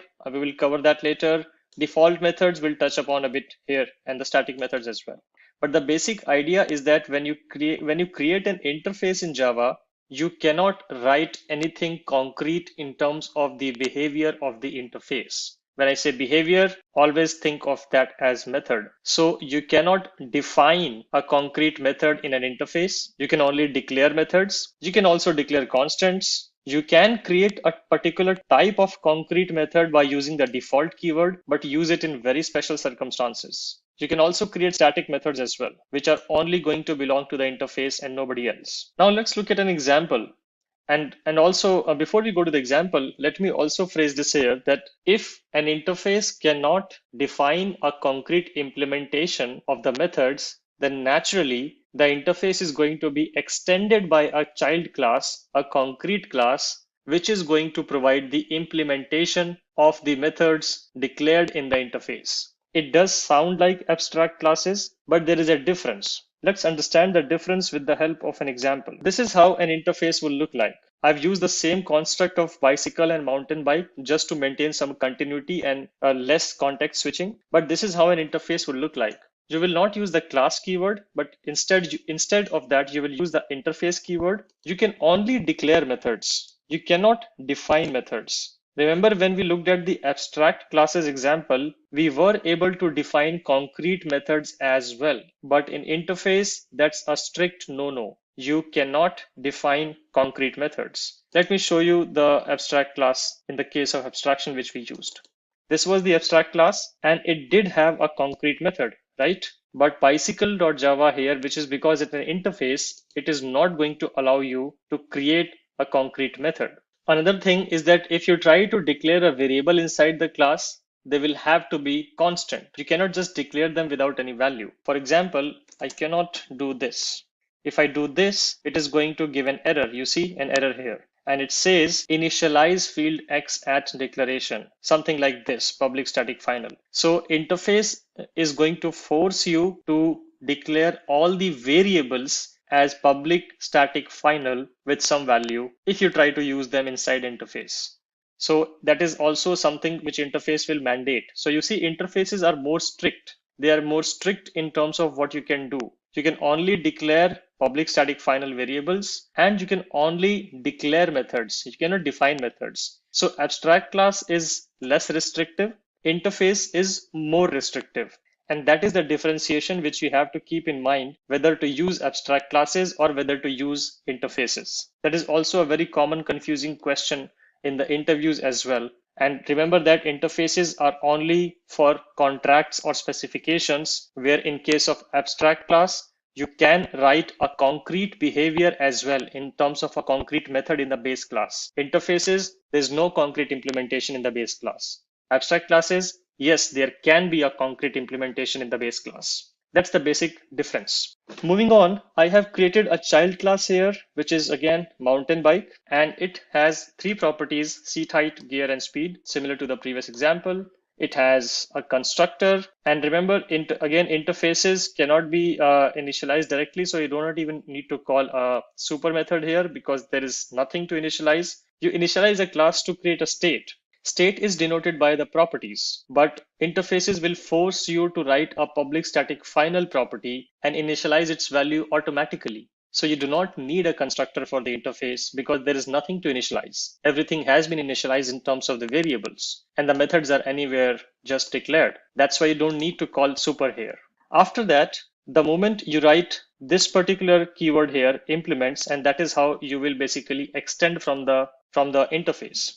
You will use the implements bicycle keyword here. Implements is the keyword and bicycle is the name of the interface. If you write this here, then Java is going to force you to provide the implementation of these two methods. If I do this implements bicycle and if I comment out these two methods, which is coming from the base class, it is going to give an error. And if I read out this error, it says either you add the unimplemented methods or you make the mountain bike class as abstract. There are two ways to fix this particular class. Similar to abstract classes, it will force you to write the implementation of the base class declared methods. Another thing which Java will suggest you and will also force you via some IDEs as well is that you use this particular annotation. We use this particular annotation to tell Java that we are overriding this method from the base class. Since apply break and speed up methods were defined here in the base class, and this child class is supposed to provide the implementation of the methods by overriding them. Overriding is again a concept which we will talk about in detail in the coming sessions. But for now, remember that you need to write this annotation here on the methods which have been taken from the base class to provide an implementation. And the implementation is similar to what we have seen before. So whatever value you supply in the apply break, the speed is going to get decremented by that particular value. And in case of speed up, whatever value you supply in the argument, that value is going to be added to the current speed, and the speed is going to go up.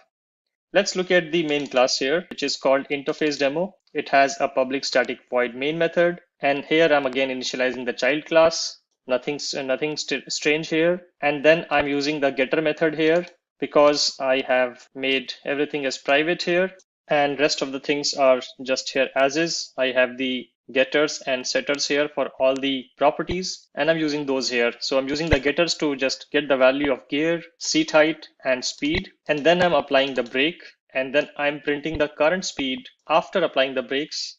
Let me just expand this a bit more. And then I'm using the speed up method, trying to increase the current speed of the bike by 10, and then printing the new speed again. So using the apply brake and speed up methods, which are concretely defined in the child class by using this override annotation.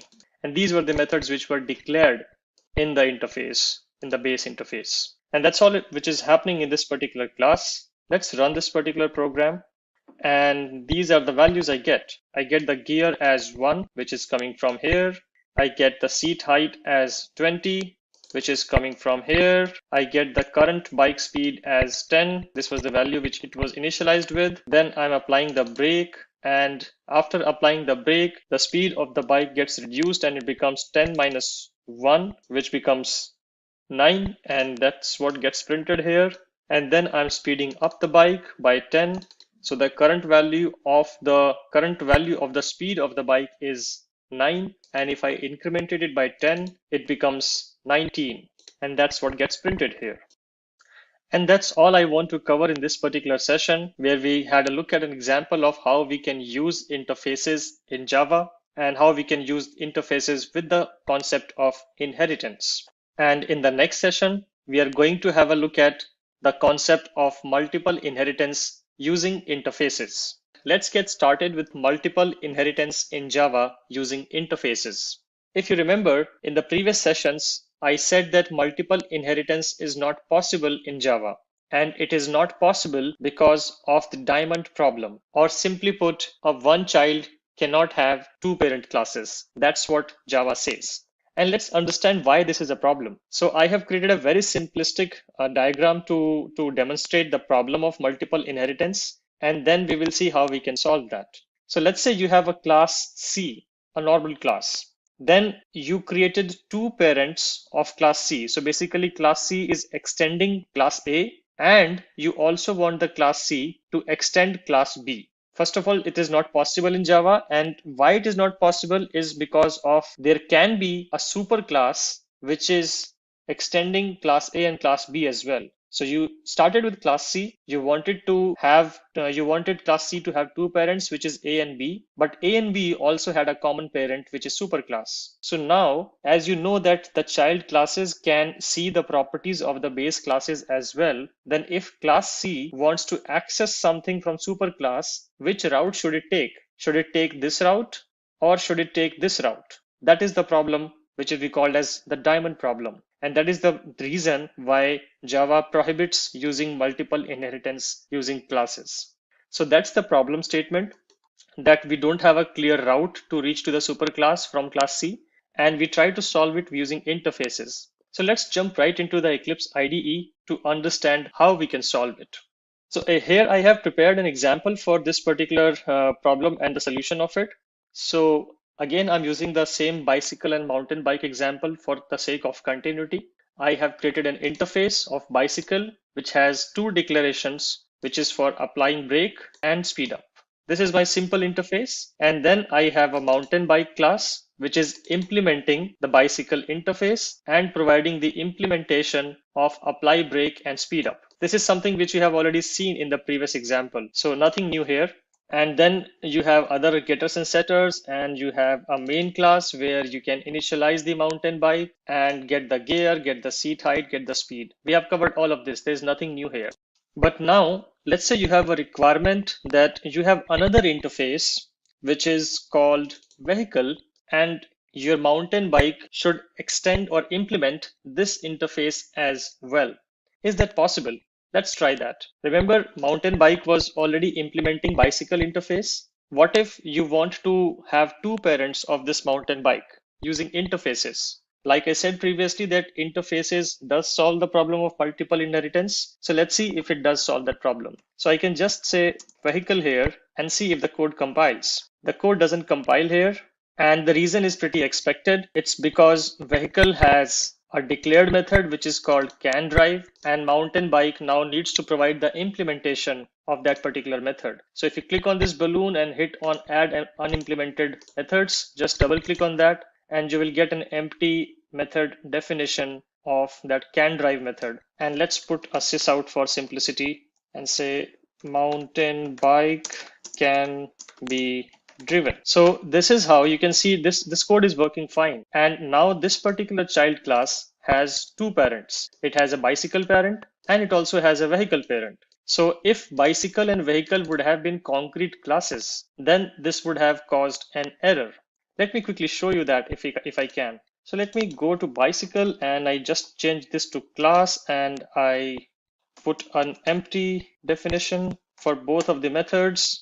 And then let's go to the vehicle class and convert interface and convert that into class as well. And again, provide an empty implementation. So I've just converted the vehicle interface and the bicycle interface into classes. And now if I go back to the mountain bike and if I change this to extends, I get a whole lot of errors.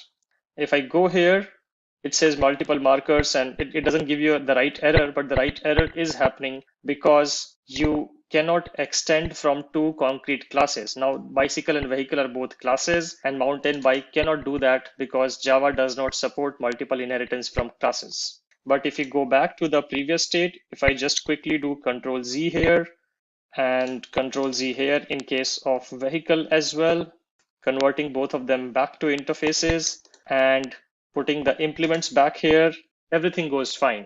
So using interfaces, you can implement multiple inheritance, but using classes, you cannot do that. Let's cover one more interesting scenario. What if you have a need to extend from, let's say, one interface and one more class? Is that possible? Because we saw the combination of two classes that was not possible. We are seeing the combination of two interfaces, which is possible. Now, is it possible to extend from a base class and implement an interface? Let's see what happens if we try to do that. And I have another class. This is not an interface, but this is a class called two-wheeler. So technically speaking, mountain bike is a two-wheeler. And at the same time, mountain bike is also a vehicle and mountain bike is also a bicycle. So what if you have a requirement that your mountain bike should also extend from two-wheeler class? Can you do that? Let's see if I can do that. I will just write extends two-wheeler and let's see if that works. It doesn't work here, but let's put it here. If I put it here, does it work now? Yes, it works. There's no compilation error here, which means Java does accept this particular construct. So what happened here? First thing, when I put this extends two-wheeler after implements, Java did not allow, which means that the extends keyword has to come right after the child class. It cannot come after the implements clause. It has to come right after the child class. That's first thing. Second thing is a normal class, a normal child class can extend from one concrete class and can also implement any number of interfaces. You see, I have two interfaces. So now technically this mountain bike has three parents. It has a concrete class two-wheeler as the parent. It has bicycle interface as the parent. And it also has vehicle interface as the parent. So three parents. So this basically justifies the philosophy or justifies the concept that a class can extend from only and only one base class, but can implement any number of interfaces. You can have more interfaces here, as many as you want. So number of interfaces is not a restriction, but number of concrete classes is a restriction. A child class will have only one concrete base class, but can have any number of interfaces being implemented from this particular class. That's the basic property. And then the main in the main method, you can access any of the vehicle or two-wheeler or bicycle interfaces methods and the classes methods as well if you want to. So for example, if I want to just type this, and if I just do dot here, I can see I can access can drive as well. Now can drive was implemented in the vehicle interface or declared in the vehicle interface. Similarly, if I look for the two-wheeler method, can I see the two-wheeler method as well? Let's see if I can. Yes, and this you can see this is the two-wheeler class method which says can rotate two wheels. So I can call this particular method, which is coming from the two-wheeler class. I can call the vehicle class declared method, which was can drive. So this is also possible, and this is possible because mountain bike is implementing the interface of vehicle. So let's run this particular program and understand the output. So at first I initialize the mountain bike class and I print the gear, the seat height, and the bike speed values. You have already seen this. Then I apply the brake and I speed up. So after applying the brake, the speed becomes 10 minus 1, 9. And after speeding up, the new speed becomes 9 plus 10 as 19. Then I call mountain bike dot can rotate two wheels, which is going to invoke the method which is defined in the two-wheeler class, which is printing a simple sysout. So I get the same sysout here. This method is being invoked from the mountain bike object due to the concept of inheritance. Similarly, when I say mountain bike dot can drive, this can drive was declared in the interface vehicle. And then when mountain bike implemented this interface, Java forced it to provide a definition of this particular method. And this is a definition, which is again a sysout. And you can see that sysout being printed here. So this is how you can implement multiple inheritance in Java using the power of interfaces. And you can also combine the classes and the interfaces. The condition is that only one class should be the parent class. And then you can have any number of interfaces as the parent entity if you want to. And that's all I want to cover in this particular session. In the next session, we are going to discuss about method overloading concepts in Java. Let's get started with polymorphism. So polymorphism is a very generic concept, which means that a particular object can take multiple forms. Let's not even call it as object. Let's make it more generic. A particular entity can take multiple forms. If any entity in Java exhibits that kind of behavior, then we say that polymorphism is in action. That entity can be a class or an object or even a method. And in today's session, we are going to talk about that type of polymorphism which is exhibited by methods. So we will see how a particular method in Java can take many different forms containing different logics, but still having the same name.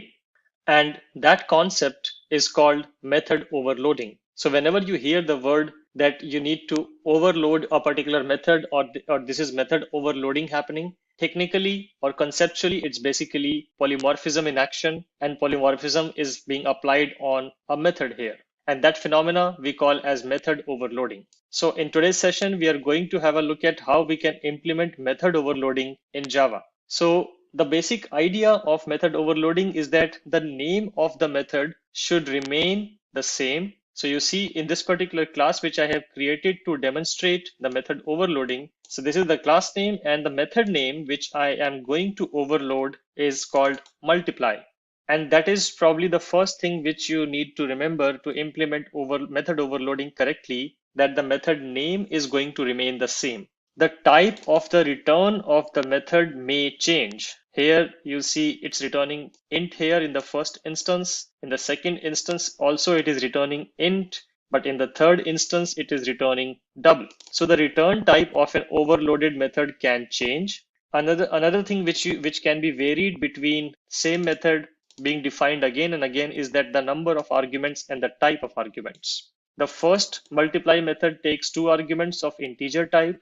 the second multiply method takes 3 arguments of integer type, and the third multiply method takes 2 arguments of double type. So by using method overloading, you can vary the number of arguments and also the type of arguments. So the basic idea is that you define the method using the same name, but you do a variation in the arguments or the return types. And that's how you technically implement method overloading.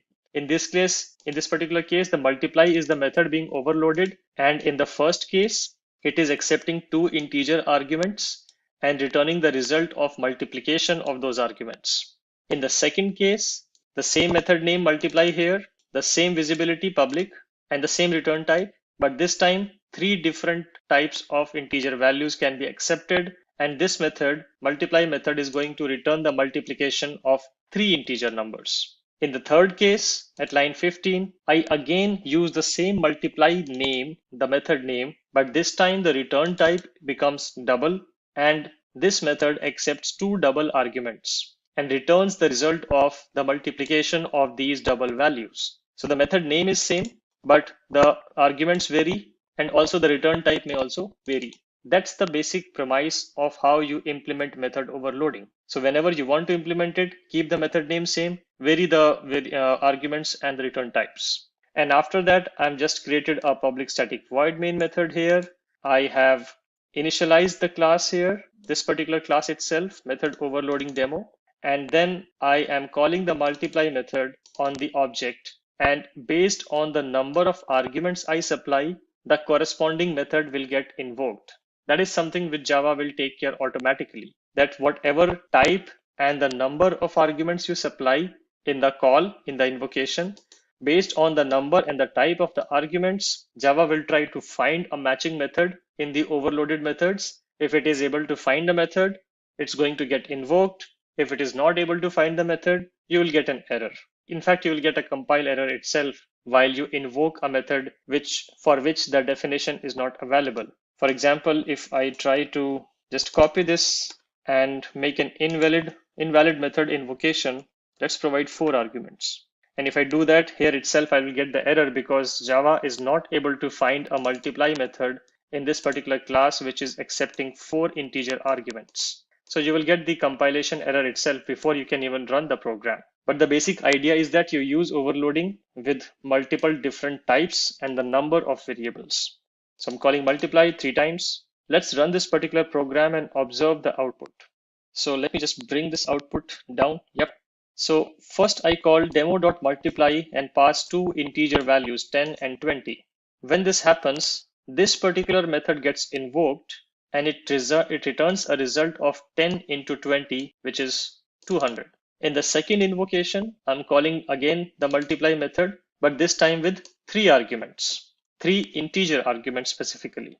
And this call is going to match this particular method signature, and it is going to execute whatever is written inside this particular method, which is the multiplication of the 3 arguments being supplied. So 10 into 20 into 30, which is 6,000. The third case, let's go back here at line 25. The third case of invocation of the multiply method is accepting 2 decimal based arguments, 10.5 and 20.5. So Java is going to look at the class and trying to find a method which can accept decimal values. And there it is. This is the method signature which is going to match the invocation. Java is going to do this matching automatically for you. And here, whatever logic you have written inside this particular method will get executed. So 10.5 into 20.5 returns 215.25, and that's the output you get. So this is how you can use method overloading in Java. This is a rather fairly simple example, but you can make it as complex as you want. But a word of caution, do not use it too extensively. In fact, a lot of expert programmers do not recommend using method overloading because it becomes very confusing. Use it only when you do not have any other way out. Use it only where this is the only way to write correct form of methods with the right readability. Otherwise, generally there would be other ways to avoid method overloading by writing concrete purpose-friendly method names themselves. Maybe you don't need to use the multiply name again and again. You can call it as multiply two numbers, multiply three numbers, multiply doubles, so that the method name itself is more explicit and understandable rather than juggling around different signatures of the same method. Especially it becomes more confusing if you are creating an interface which is to be consumed by a third-party developers or third-party application. So try to use it with caution. That's what I'm trying to stress here. And that's all I want to cover in this particular session. And in the next session, we are going to talk about method overriding. Let's get started with method overriding in Java. So in the previous session, we discussed about method overloading concept. Now, in this session, we'll focus on another interesting concept by which you can have the same signature of the method again and again be used in your code, but in a different way. And this concept is called method overriding. Method overriding basically is used together with the concept of inheritance. You will not be able to use the concept of method overriding without using the concept of inheritance. Remember when we talked about inheritance, I spoke about the subclass and the parent class concept. Sometimes we also call the parent class as superclass. So the basic idea is that if a superclass defines a method, remember I'm using the word define here. If the superclass uses defines a particular method, and then the subclass again tries to define the method with the exact same signature, this phenomena is called method overriding. Now, when you do method overriding, there are some rules to follow. And I'm showing you a tabular structure here, a table basically, which will show you what is possible and what is not possible when it comes to method overriding. So let's try to understand this table. So if you try to define a method with the same signature as a superclass method, the rules follow as per this table. Let's go with the first one. If you have an instance method defined in the superclass, instance method is the normal method which you define in your classes. So if you have defined an instance method in your superclass, and if you define a method in the subclass with the exact same signature, then that concept is called method overriding, and it will be a successful override. Override also, let me also explain what override means here. Override means that once you try to initialize the subclass object, you will be able to invoke its own overridden method definition. If you call that particular method, the subclass's own instance method is going to get invoked rather than the superclass's instance method. We'll look at that when we look at the example as well. But that's the normal scenario where your superclass defines an instance method and subclass also defines an instance method with the exact same method signature. That concept is called method overriding. What if your superclass defines a static method? Static method is basically a method which belongs to the class but not to the object. Instance method is called instance method. A normal method is called instance method because it belongs to the object. You can call the method on the object, but static methods are called by class. So you say class name dot static method name. But when you call instance methods, you just call object name dot instance method name. So that is the basic difference. The static methods belong to the class. Once you have defined a static method, the same static method will be available to all the objects of the class. But instance methods are unique to each object. So that was a short tour of what static methods mean. So if you define a static method in the superclass, and then if you try to define an instance method with the same signature in the subclass, you will get a compilation error. It will not be allowed. It's not allowed in Java to override a static method from superclass. That's what it says. Next one, if your superclass has a normal instance method and then the subclass tries to use the same signature but creates a static method out of it, then again you will get a compilation error. So the overriding of an instance method to a static method is not allowed. And the last concept is again a very interesting concept and a very popular interview question about method hiding. So if the superclass defines a static method and the subclass also defines the static method with the exact same signature, then the superclass's static method gets hidden.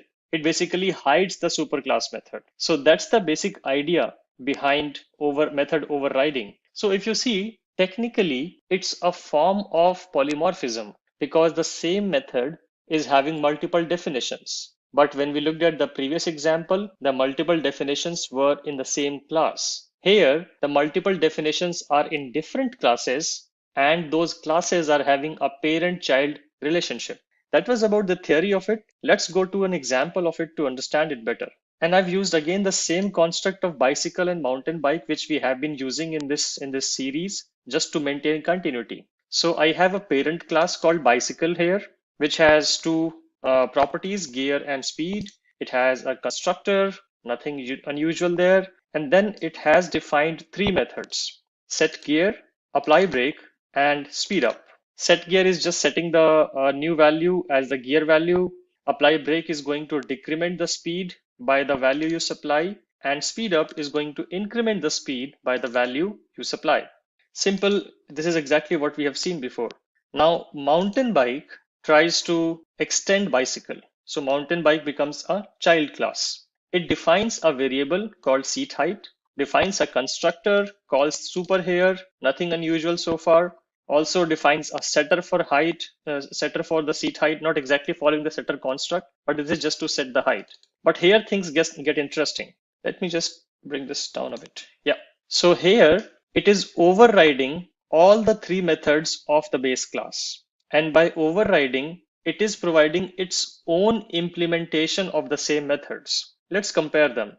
Here, when it overrides the gear and whatever value you supply, it adds 2 to the plus 2 to that value and then sets that value as the gear value.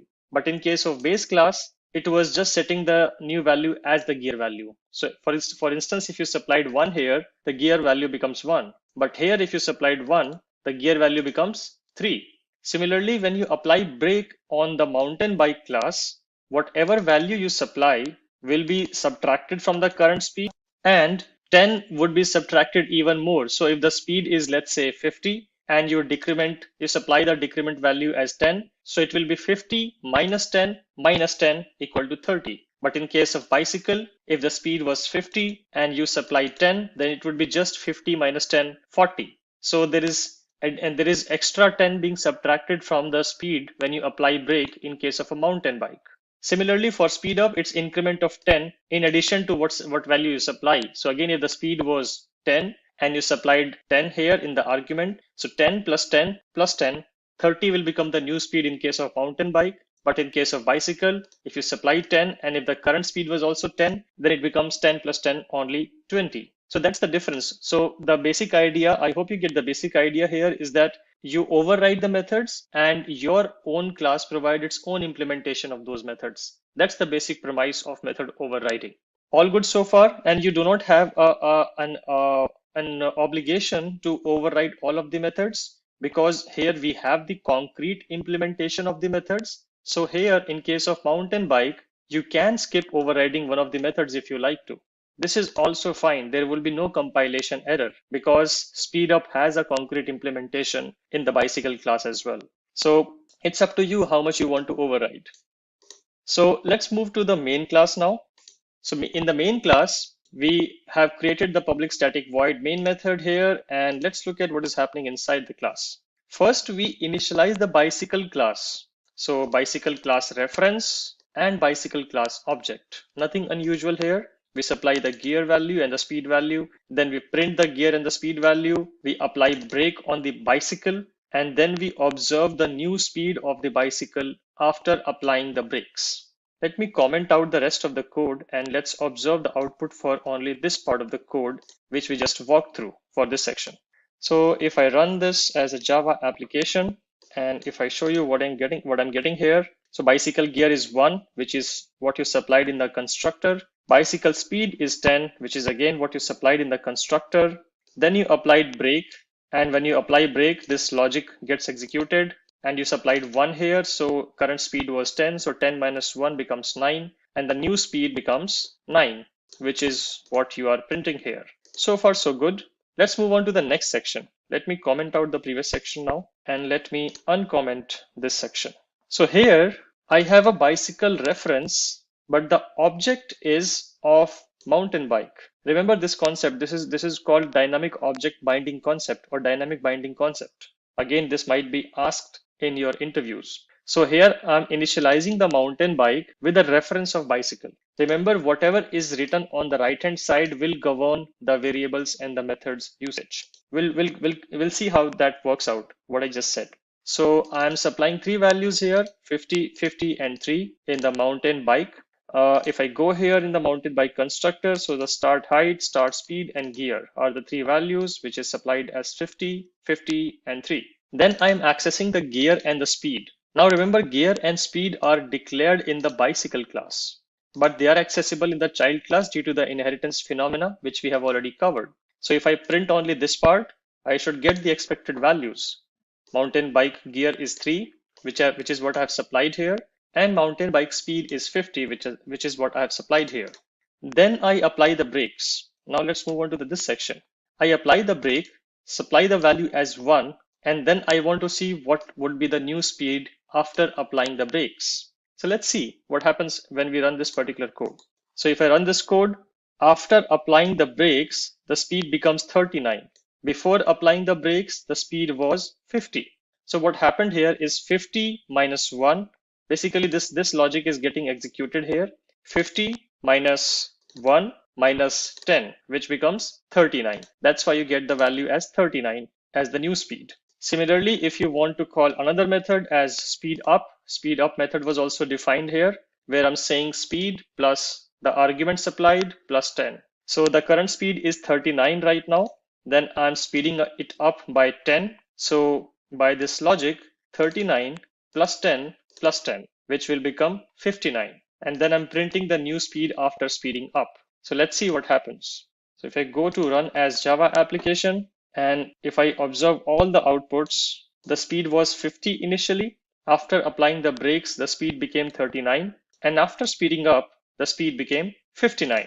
So this was a quick demo to show you the power of method overriding and how you can override the behavior which is defined in the base class. So this is all I want to cover in this particular session. Let's get started with the static keyword in Java. Now let's first understand the need of the static keyword, and then we'll talk about how Java implements the static keyword. Imagine a scenario. Let's take the example of a class which we have been using in our different tutorials in this particular series, which is about the student class. So if you are building a college management system, you have a student class there, and if you have an entry, a property in the student class which is storing the name of the college, then the name of the college is going to be the same for all of the students of that particular college. It's not going to change. Another example, let's say you are building a employee management system for an organization, and you want to maintain the employee numbers. For the first object, the employee number should be 1. For the second object, the employee number should be 2. For the third object, the employee number should be 3, so on and so forth. So when you initialize all the employee objects, the last employee object has the final total employee count.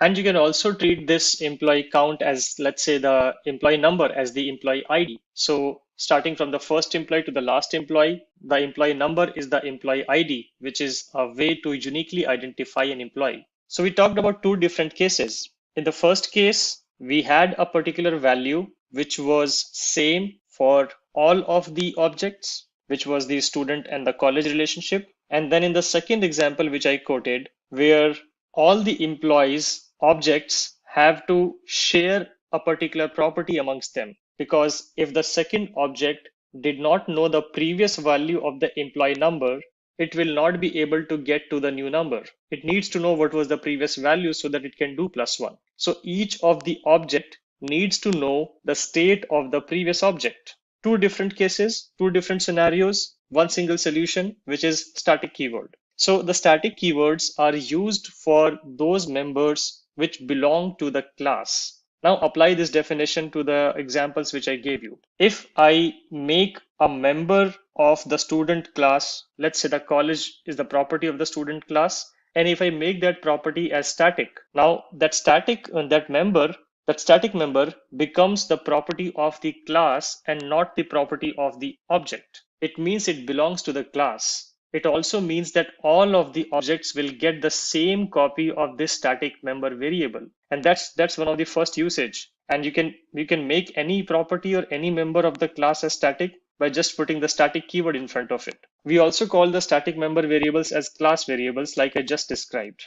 So use it for the cases where the value across the different objects doesn't change. You can make those class variables and those variables as class variables or static variables. Similarly, also try to identify the cases where a particular value has to be shared in terms of knowing the previous state. In those cases as well, you can use a particular member in that particular class and make that static. For example, in this case, we have a bicycle class and we have a static variable which says number of bicycles. So every time you initialize the bicycle object, this number will be shared.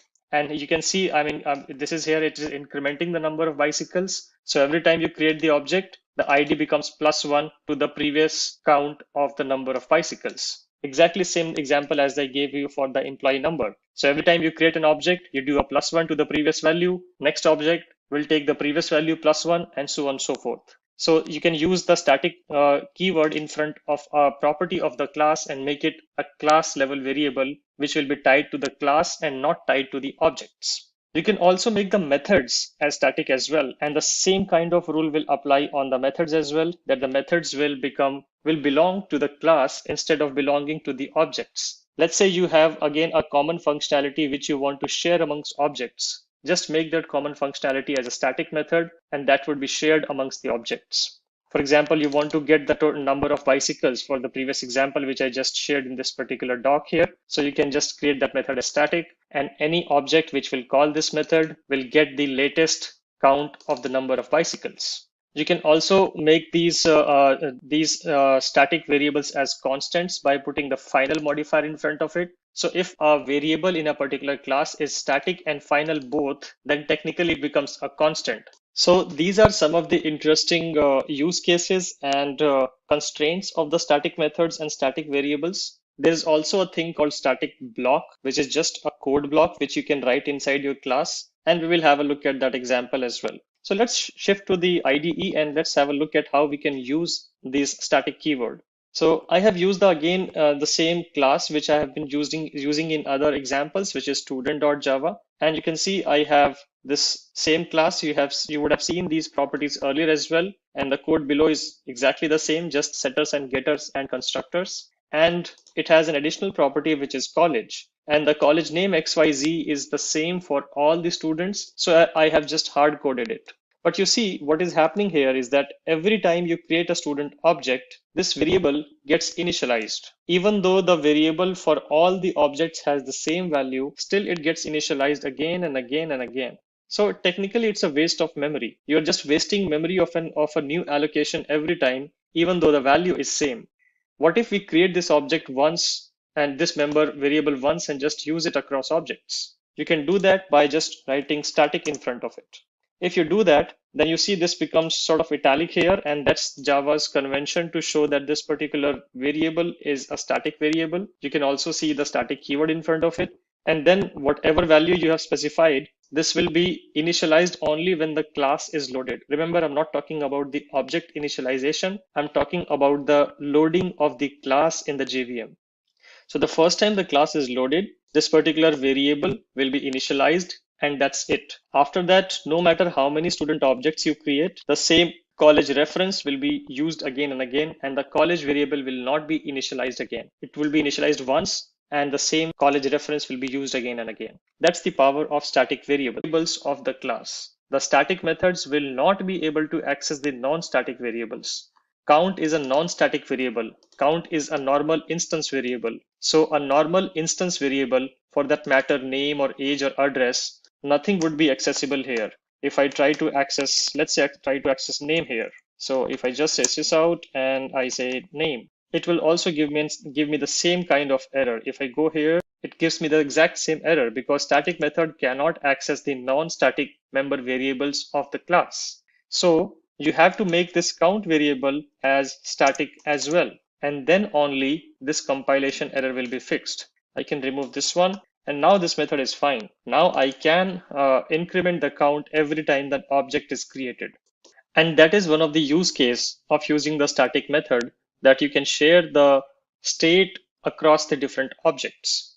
And if you want to fetch this particular variable, then you can simply write a getter for this, saying int count, return count, and then you can return the count.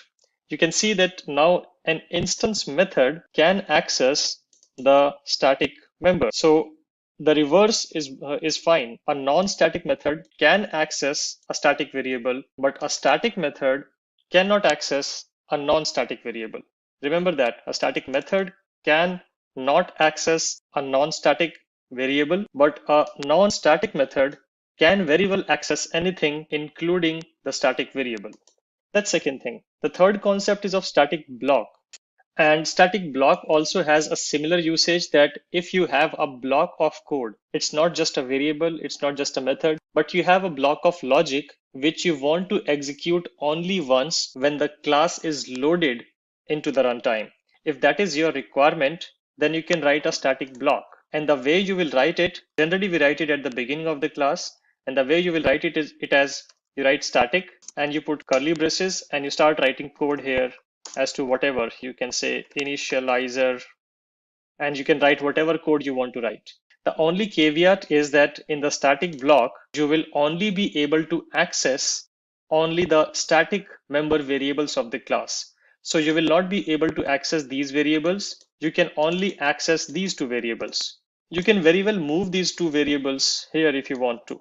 So if I go here, I can paste this and I can drop the static keyword, because everything in the static block is automatically static. So I don't need to explicitly call out static variable. And now this code is fine. You get some warning because it's not used anywhere in the class, but that's fine because this is just a simple demo. But the whole point is that you can write the static block and you can write all the initializer code which you want to write here, which you only want to execute once during the whole execution of your program. Just to show you the reason and the way it works, let's try to see if the static block works. And let me comment all the static code which I wrote here. And let's go back to the static demo and let me remove this one as well. So now I just will run this student.java. I will create an object of student.java and I will see if the static block gets executed or not. So let's run this particular class, which is the main class, and I have a main method. I have a student object initialized and I'm printing the name, age, and address. If I run this, you see the first line of code which gets printed in the output console is the static block code, which is what I wrote here. And let me do one more thing just for fun's sake. Let me create more objects of it. Let me just call them 1, 2, 3, and 4. And let's see how many times the initializer code gets printed. You see that the code still gets printed only once, even when I created 5 different objects of the student class.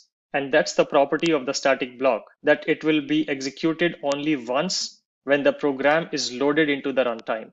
And that's all. And that's pretty much all what I want to cover in this particular session. Let's get started with nested classes in Java. So far we have seen that we can create classes in Java and we can create objects of those classes to interact between those classes and objects and other properties as well. But what if you have a use case, or what if there is a need that you need to define a class within a class? So that's the concept of nested classes, that Java does allow you to create classes within the classes. Now, you might be wondering as to why do you want to do that? And the simple answer is encapsulation. You would be facing some scenarios while writing enterprise grade applications where you have a class which has its own scope, but that whole scope or the existence of that class is justified by another class. For example, if you try to design an object-oriented design for a house, then a kitchen cannot exist without a house because the kitchen exists inside the house, right? So if you have that kind of relationship, then probably kitchen class has to be inside the house class somehow. And that's where this nested class concept will come into picture. And that's why we have this nested class concept here. As you can see, what I'm showing on the diagram, that Java programming language allows you to define a class within a class, and that is called nested class. Now, when we talk about nested classes, you will hear two different terms. Basically, nested classes are divided into two categories. which are static classes or static nested classes and non-static nested classes. Now, static nested classes are called simply static nested classes, and the non-static nested classes are called inner classes because they are non-static, they are just normal inner class. Exactly similar to the way we say a normal method and a static method. Similarly, if you put a static keyword in front of a nested class, that becomes a static nested class. And if you do not put static keyword in front of a nested class, then it is simply treated as a general inner class. That's the overall concept. Now there are some more drivers of why you would like to use it. One example is I gave you about the existence of an object within an object, or technically speaking, the existence of a class within a class, the whole house and kitchen analogy, which I just shared with you. But broadly, you will see these different reasons due to which you will be using nested classes. First of all, it's a way to logically group all the related classes that are only used in one place. What it means is that if you have a class which is only serving the purpose for a larger class, then it's better to group those two classes together inside a single class, or simply nest the smaller class inside the bigger class. I might be using the term inner class and outer class to point out the static nested inner class and the outer class. That's the first reason. The second reason is, like I said, it increases encapsulation because now you have full control over what you can expose and what you cannot expose, or what you should expose and what you should not expose. Because inner classes will also come with its own set of visibility constructs like private, protected, etc. So you get more fine-grained control in terms of what you want to expose to the outside world collectively from the outer and the inner class. And it can lead to more readable and maintainable code, though I would honestly say that this is debatable because in a lot of programming languages, static nested classes are not promoted because they drop readability. Imagine if you have 10 classes, if you have a single class and if you have a nested hierarchy of 10 classes, it becomes super confusing and super complex to track the visibility of the variables and also to understand the code better. So this is debatable whether it improves to readability and maintainability or not. Maintainability, yes, to a sense, because you have a single class which is containing the logic of an inner helper class and the outer class. Readability, yes or no, it depends. If the classes are small size, then yes, it does improve readability. If they grow larger, then it's better to move the class outside and just make that class maybe a package private or something. So this is the basic premise of why we use nested classes. Now let's talk about an example by which we can demonstrate how to work with the static nested classes. So here I have created a class. It's a simple class, but I've just named it as outer class so that we understand that this is the outer class. So I have a class here which is named as outer class, and at line 5 I am defining a static variable inside the class. You can see the static keyword here, and I've just called it as outer static member. Then I have a simple instance variable. This is something which you have seen normally in all the different examples I have given you. And then I have another static variable, but this is private. So this one is a normal static variable. This one is a normal instance variable. And this one is a private static outer variable. All these three variables are sitting in the outer class, but this is private, this is static, this is private static, and this is a normal instance method. And we will see how we can access these variables inside the static nested class. To define the static nested class, the way you will write it as you will be inside the class opening and closing braces, and you will start writing like this: static class and the name of your class. That is how you're going to define a static nested class. And then you put the curly braces, and whatever goes inside it is just like any other normal class you would write. So let's say inside this static nested class, I have defined a method called display.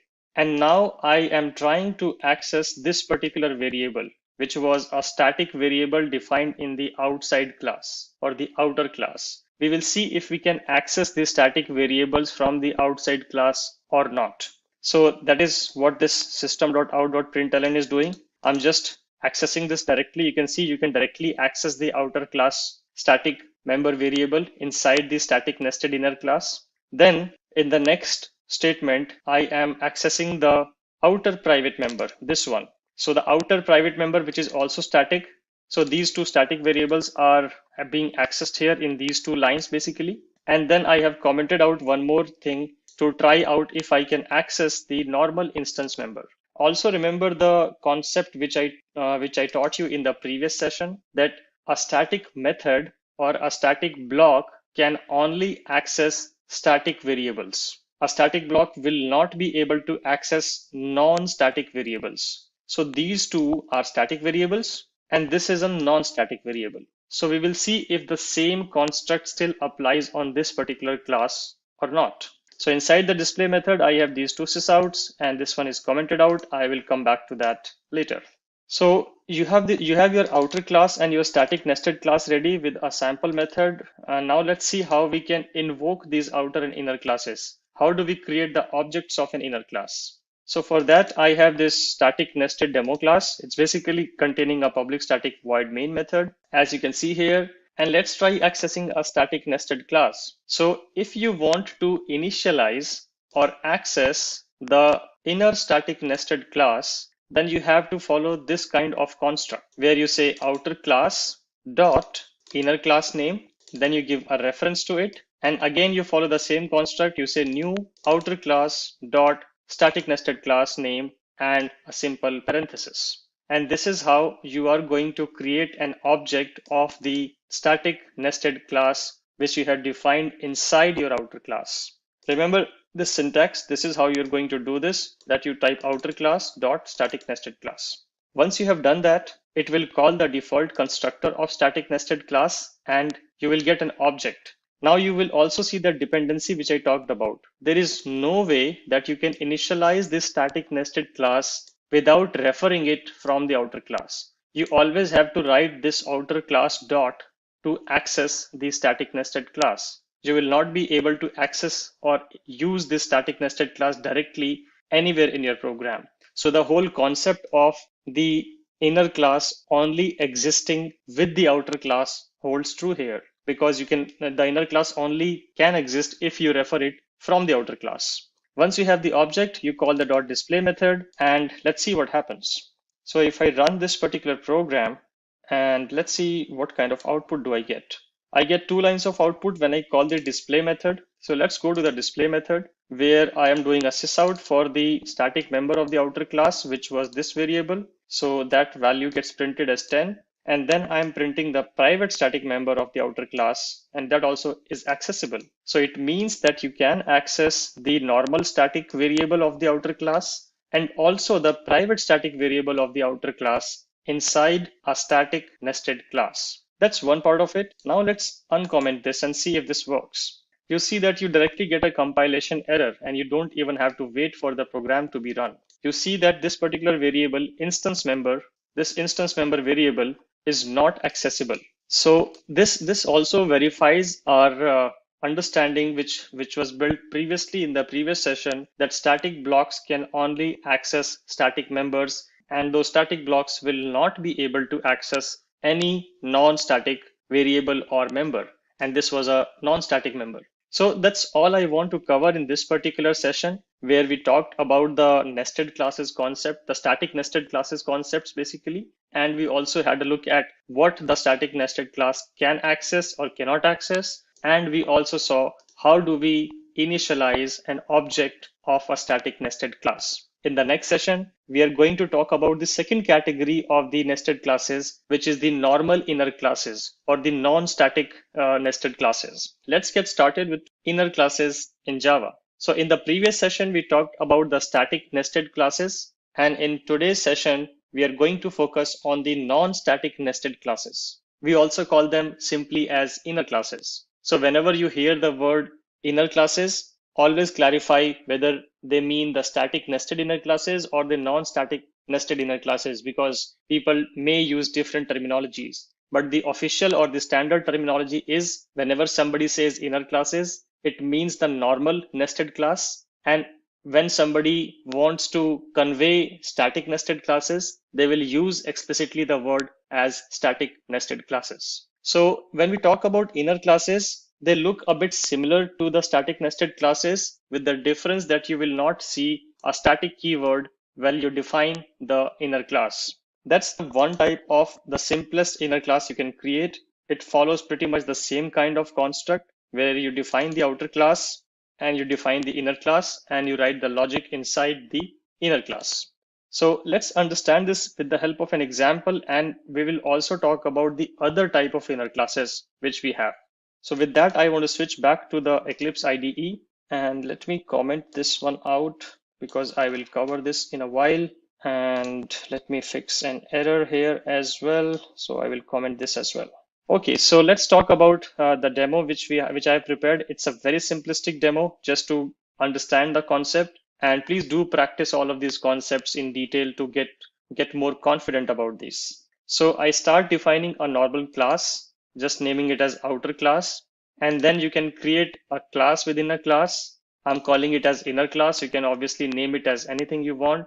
And you can write any logic which you want to write inside your inner class. Here I just have a display method where I have a simple sysout, which is verifying if I can invoke this particular method or not. So if you have this simple kind of construct of outer class or inner class, how do you initialize the inner class? Remember when we talked about the static nested classes, and if you wanted to initialize the static nested class, I had to follow this particular syntax, where I said outer class dot inner class on both sides when I try to initialize the object. But if I want to initialize a normal inner class or a non-static nested class, the way to do that is like this. So on the left hand side, you again follow the same kind of construct where you say outer class dot inner class. You write a reference for it, and then you say new outer class. Here you are creating an object of it dot new inner class. So you basically first initialize the outer class, create an object of the outer class, and then that object of the outer class can be used to create an object of the inner class. So this is the difference. If I take you back to the static nested classes initialization, here on the right hand side, it was simply outer class dot inner class and then the parenthesis, because this was a static member. So you access the static members by the class name. That's why class name dot static member. But you access the normal instance members via the instance and not the class name. So you need to create the instance first. And then once you have created that instance, then you can access any member variable of this class. And inner class technically is just a member variable, which has been initialized here. So this is how you're going to initialize an inner class. Then you get an object of it. And once you have got the object of the inner class, then you can call the display method. And whatever is written in the display method shall be executed. Let's run this program. Yes, I can see that the display method is getting called and it is printing whatever was written inside the display method. In the display method, I just simply had a sysout which said this is an inner class method, and that's what is getting printed here. That's one type of the inner class, which is looking very simple. Another a bit more complex and special type of inner class is called method local inner class. When I say method local inner class, the name itself explains what it means, that you are trying to create a class inside a method of the outer class. So let me just uncomment this part. So this is a normal method, normal instance method of the outer class. And inside the method, I create a class. You see, inside the method also you can create an inner class. That is also something which is supported by Java. And that's what I'm trying to showcase here. That when I define the outer class method, I write my whatever logic I want to write in my method, and then I can create an inner class, a method local class basically. I've just named it as method local class to just look it more readable. And then you can define anything you want to write inside your method local class. Here I have just defined a simple method called local inner method, and I have just printed a statement inside the local inner method which says in the method local class method. Once I've defined the class, then within the method, I can also initialize the class if I want. You can see I'm creating an object of the method local class within the enclosing method. That is also possible. So I create an object called MLC, and then once I have the object, I can invoke this method by the object. And that is what I'm doing here. So this whole logic can be just embedded inside a particular method, and we call this type of class as method local inner classes. This is also a type of inner class, but this is just to show you that you can also create method local inner classes. So this is what I've done here. And if I invoke this outer class method, what happens? Let's see that. So here I have written the code to simply initialize the outer class. Nothing new here. This is a normal initialization. And once I've done that, once I've got an instance, then I say outer class dot outer class method. I simply call the instance method. And once I call the instance method, everything is written inside the instance method gets executed. So first I should get this statement, then the class will get loaded and compiled, then an instance of the class will be created, and then whatever is written inside the local inner method will be executed. So technically I should see this sysout and ultimately this sysout if I run those two lines. Let me comment the first part so that we can observe the output correctly. And I run this as a Java application and I get these two lines. So I get the in the outer class method statement, which is coming from here. And then this whole code gets executed, and eventually when this method gets called, I get this statement as well, which is in the method local class method. So this is to show you how you can invoke the method local classes. Basically, there's nothing new here. It's just a normal class. You instantiate the normal class and then you call the object. You get an object and you call the method on the object of the method local class. Now there is another type of inner class which is called anonymous inner class, which we haven't covered so far. Anonymous inner classes are not very common, but sometimes you might need to do that. You might need to create anonymous inner classes, but always first understand and discuss with your teammates as to if there is a way to avoid anonymous inner classes, because they are not very readable. But let me cover that as well as part of this curriculum. So if you have to implement anonymous inner classes, let's first understand why do we need to implement anonymous inner classes. And I would like to do that with the help of a demonstration. So I have again created a simple interface of bicycle, and I will create an implementation class called mountain bike. So you see a bicycle interface, and I have two methods which says can speed up and can apply brake. Just simple two interface methods being declared here. Then I create an implementation class called mountain bike, which implements bicycle. And if it implements bicycle, it has to provide the implementation of those two declared methods in the interface. And that's what it does here. And for the sake of simplicity, I'm just printing a sysout here. All good so far. And then if you have to access or create an object of this mountain bike class, the way you do that is simply by just saying bicycle mountain equal to new mountain bike. Remember, I'm using the bicycle reference here, but the object is of mountain bike. So when I call anything on the mountain bike, then that implementation of the mountain bike will be invoked. So I'm just invoking the can apply brake method and can speed up methods. Nothing new here. You have already seen this when we were talking about interfaces session. But what if you want to create an object of the bicycle class itself? You don't want to create a mountain bike class at all. Is there a way to avoid creating mountain bike class and still being able to write this logic? Yes, there is a way, and that is the anonymous inner way. So I can just say bicycle equal to new bicycle. If I say new bicycle, remember I'm not saying new mountain bike because mountain bike does not exist, or I don't want to create mountain bike class. Then you can write this instantiation right for the interface class. But the moment you hit control space, and you will get this option where it will say, okay, I will get you an object of bicycle interface, but it has to be of anonymous inner type, which is lying in this particular package. So if you just click on this whole code will be generated for you. So you see, the moment you double click on this whole code was generated automatically for you, which is providing everything, technically everything which you wrote in the mountain bike class. So the whole logic which you could write in a child class gets embedded right into the instantiation code itself. And this is your anonymous inner class. You see, it automatically looks a bit ugly. And imagine if you're writing this for a real production code where each of the methods may have a lot of logic and you may have a lot of methods, then it can grow very long and it can look very ugly. That's why I was saying always try to create a child class instead. It can be a simple use case, but try to create a child class or try to avoid writing anonymous inner classes if you can. If there is no way out, then this is the way you do it. There's also a bit nicer way to do this using Lambda function for functional interfaces, but that is also something which will not improve the readability a lot, though it will make the code look smaller. So here you can write the exact logic which you want to write in can speed up and can apply break. Basically, whatever you wrote in those two methods in the mountain bike class can very well be written here, and the code will still be executed. So let's just do that quickly. So I will just go here and copy the sysout from speedup method.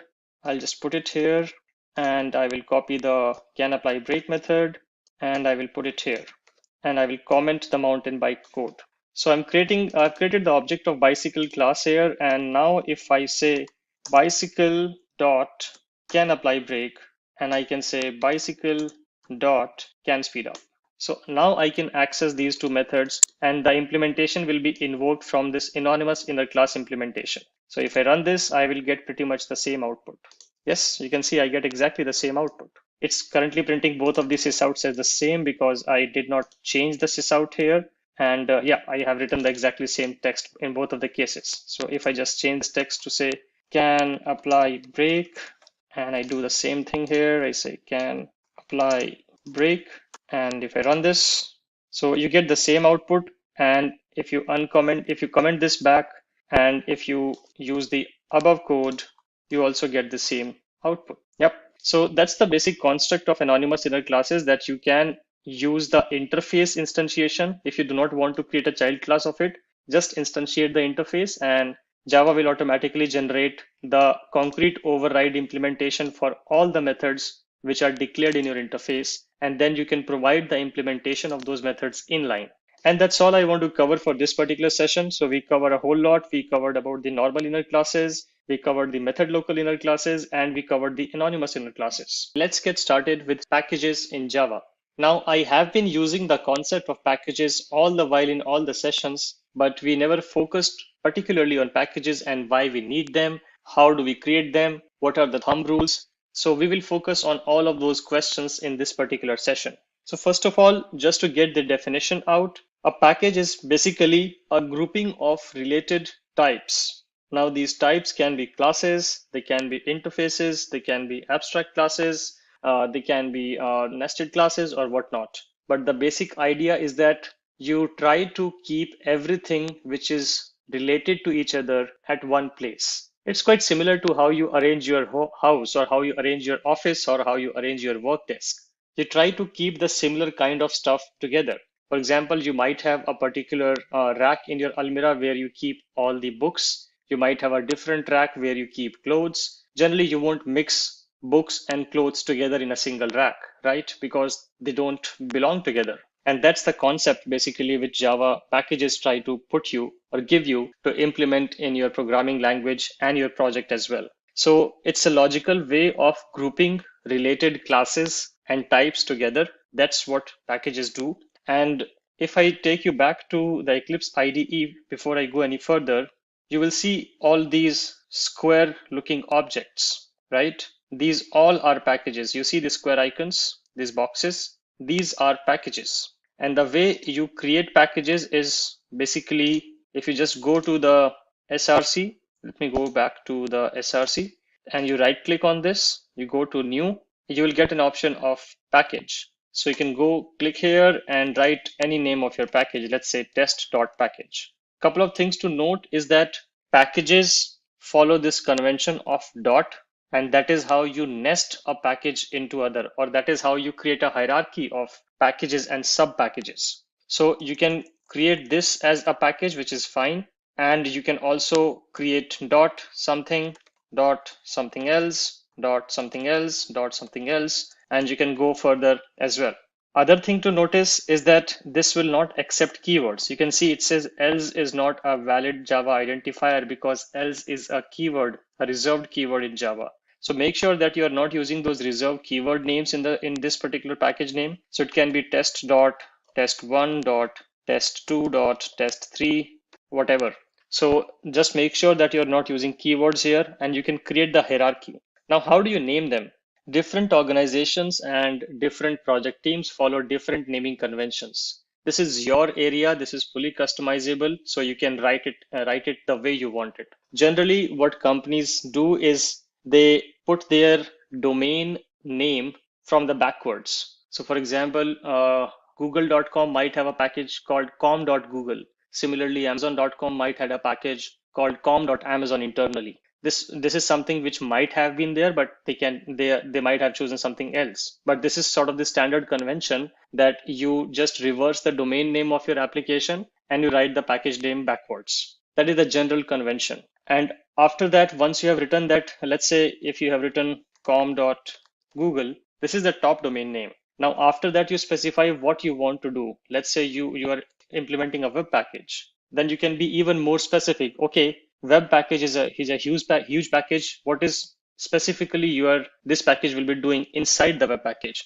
So let's say HTML. HTML might not be a right example, but let's say some front-end code, front-end auth logic, let's say. So now this can be a valid package because if somebody reads the package, they can understand what would be lying inside the package. This hugely improves readability, and please do spend a good amount of time in naming your packages right. Because once you write the code is going to be living for many, many years to come, and many other developers, once you leave the organization, many other developers will be looking at that code, and you would like to make their lives easy by understanding the code by just looking at the package name. So please name the package names correctly. And once you have written this package name as, for example, in this case, front-end auth logic, or let me say front-end dot auth logic.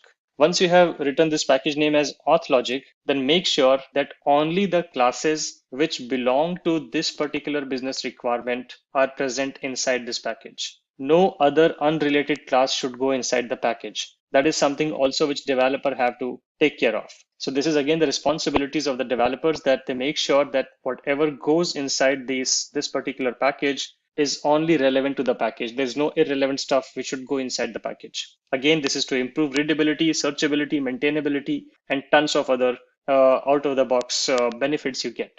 So that is how you create the packages. Now let me go back to the documentation and talk about why would you use that. Let's look at some of the more benefits of it. So if you scroll down in this official documentation, you will find bunch of reasons and benefits of it. First of all, you and other programmers can easily determine that these types are related, because if some classes and some types are sitting inside a package, then there is an expectation that those classes and types serve the purpose of that package only.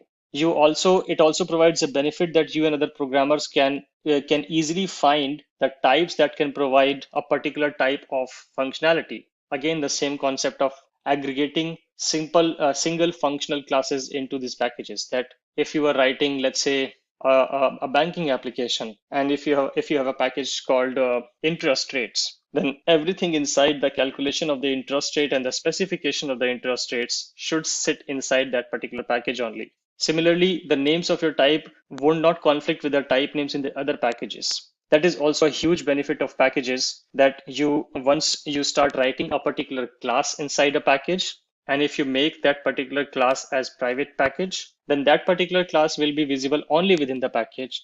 And you can again recreate the exact same class with the exact same name in another package. Let me give you an example. So if I go to, let's say, the inheritance example, here I have a class called bicycle. This is a bicycle class. And if you see strategically, I have not put public here. I have removed the public identifier here. So this class is only visible within this package called .inheritance. This particular class will only be visible in this package to these other classes. Now, if I go, let's say, if I go to method overriding, I have another bicycle.java here. If I open this is also a class. These two classes are exactly the same, but they don't conflict with each other because both of them are package private and they live in different packages, and only those packages can see them. This particular class is present in this particular package, which ends with .method overriding, and this particular class ends in a package which ends with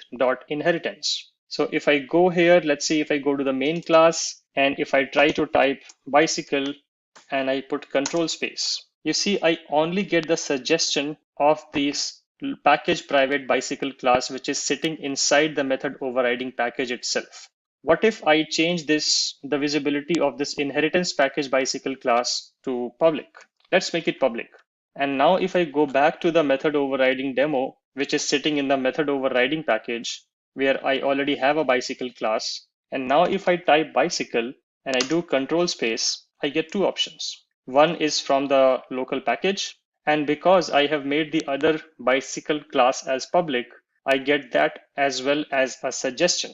And if I import this one, you see now the inheritance package bicycle class has been imported in the method overriding package. It can create a lot of confusion. That's why it is always a good practice to work with the access modifiers really well and try to restrict the visibility of the classes to what they should be accessible at. And that's why it's a good practice to keep the classes within the package private visibility so that they're only visible within the package. This will help you in a lot of ways, providing any kind of problems around ambiguity. So ambiguity is a big problem when you have huge projects with a lot of similar class names.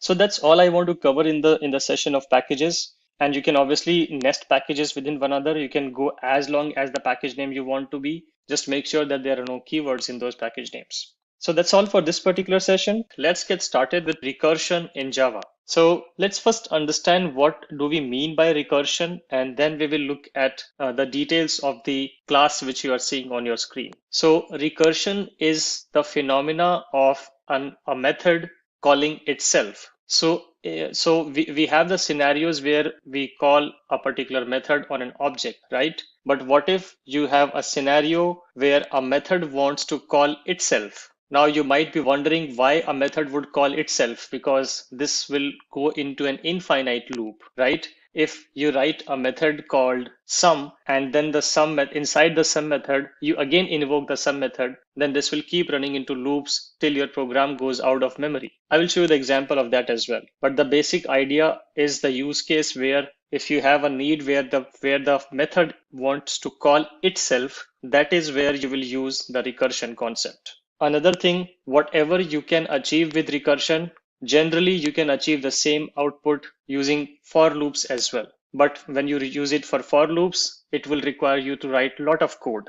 Recursion will reduce the number of lines you need to write and manage in your code. But on the other side, recursion can get a bit complex because it requires an advanced understanding of how methods actually work in Java. So before I go any further, understand that methods, whatever you define inside the method, that goes onto a stack. Remember, I covered about stacks and it's a LIFO arrangement. So whatever you define inside your method, all those variables and all those statements, they go onto a stack. And then the stack gets emptied one by one, executing the statement which is sitting on the top of the stack. That is the concept of the method execution, that under the hood it is using a stack. Now, when we talk about the recursion, it also follows the same stack insertion and stack item removal concept, that how do you insert elements into the stack and how do you remove them. So we are going to walk through an example of recursion with the help of a use case called factorial. Now, if you have studied about factorial in your school classes, you might remember that factorial is a way where, let's say, if I have to calculate the factorial of 10, then it would be 10 into the factorial of 9, into the factorial of 8, into the factorial of 7. So you see, I'm repeating the concept of calculating the factorial again and again. First, I'm calculating the factorial of 10 into factorial of 9. Then I say 9 into factorial of 8. Then I say 8 into factorial of 7. Then I say 7 into factorial of 6, and so on and so forth. So this is the concept of how do you calculate factorials. Another example where you can use recursion is a Fibonacci series. So when we talk about the Fibonacci series, the basic idea is that you sum the previous two elements, and that's how you create the next element. Then you sum the immediate previous two, and you create the next element. So again, you perform the operation of summing the past two elements again and again to calculate the next element. So you see, again, you're repeating the same operation again and again. So try to identify that particular thing where you have to repeat the particular operation again and again on the whole sequence. That would be the use case where you might be needing to use a recursion concept. So here I have prepared an example for calculating the factorial of a number. So what you see on your screen is a class called complex function. and then it has a method called calculate factorial. And inside the method, you supply an argument, which is basically a number for which you want to calculate the factorial. So if you supply 5, a factorial of 5 will be calculated. If you supply 10, a factorial of 10 will be calculated. Now, the first thing which you need to do when you write a recursion function is to know the exit condition. That is probably the most important concept when you write recursion. You should know when to end the program. If you get it wrong, then your program will be stuck into an infinite loop, and it will only exit when there would be a stack overflow. Basically, there will not be enough memory inside the JVM to run your program. It will crash technically. So remember always to define a exit condition. Some people also call it as a base condition, but remember the base case or base condition or the exit condition. Either of the terms can be used interchangeably, but always remember to first define the base condition. So here, when do you end calculating the factorial? You know the factorial of 1 is 1 and it cannot go any further. So that would be your base condition, that once if you encounter a scenario where somebody inputs 1 as an argument, then you simply return 1 because the factorial of 1 will be 1. So this is your base case. This is what is going to make sure that your program exits smoothly. If you get it wrong, your program will never end. It will go into an endless mode. Then in the else condition, you write the factorial logic based on the recursion. So like I said, what does a factorial function does is if you calculate the factorial of 5, then it would be 5 into factorial of 4, 4 into factorial of 3, 3 into factorial of 2, 2 into factorial of 1, and that's when it will end. So here I'm saying, let's say if n was 5. So you say 5 into, you again call back the same function, 5 into calculate factorial of 5 minus 1. So now again, the function will be invoked with an n equal to 4. It will go here. This condition will not be met because n is 4. It will go to the else block. Again, the same thing will happen. 4 into calculate factorial of 3. So you are again invoking the same function, but this time supplying n as 3. So it will go here, n will be supplied as 3. It will again check the base condition, n is still not 3, n is still not 1. So it will go to the else block. So 3 into calculate factorial of 2. It will again go up, and again it will invoke the calculate factorial method, but this time with n equal to 2. This condition is still false because n is still 2. It will go to the else block and it will say 2 into calculate factorial of 1. It will again go up. This time it will invoke with n equal to 1. And it will go here and it will satisfy the condition. And that's where your program will have its first output. You remember previous execution of 5 into factorial 4 into factorial 3 into factorial 2 did not result into an output. These were the executions of the method call which were just going on the stack. So you were just, at first you had the calculate factorial of 5 on the stack. On top of it, you had the calculate factorial 4 on the stack. Then you had calculate factorial 3 on the stack, then you had 2, and then you had 1. But when you had 1, your program did received or reached a particular end. So that was your first output. Once you have your first output ready, then you go back to the previous one. So the first statement has been popped now. You go back to the calculate factorial of 2 and you calculate that. Once you have the output of that, then you go back to calculate factorial of 3. And so you basically unpack the stack now. You basically try to remove the elements from the stack.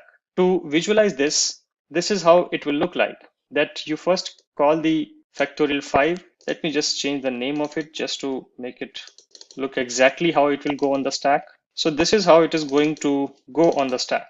So you call the calculate factorial of 5, which in turn called the calculate factorial 4, which in turn called calculate factorial 3, calculate factorial 2, calculate factorial 1. And once you had the calculate factorial 1, you got the first output.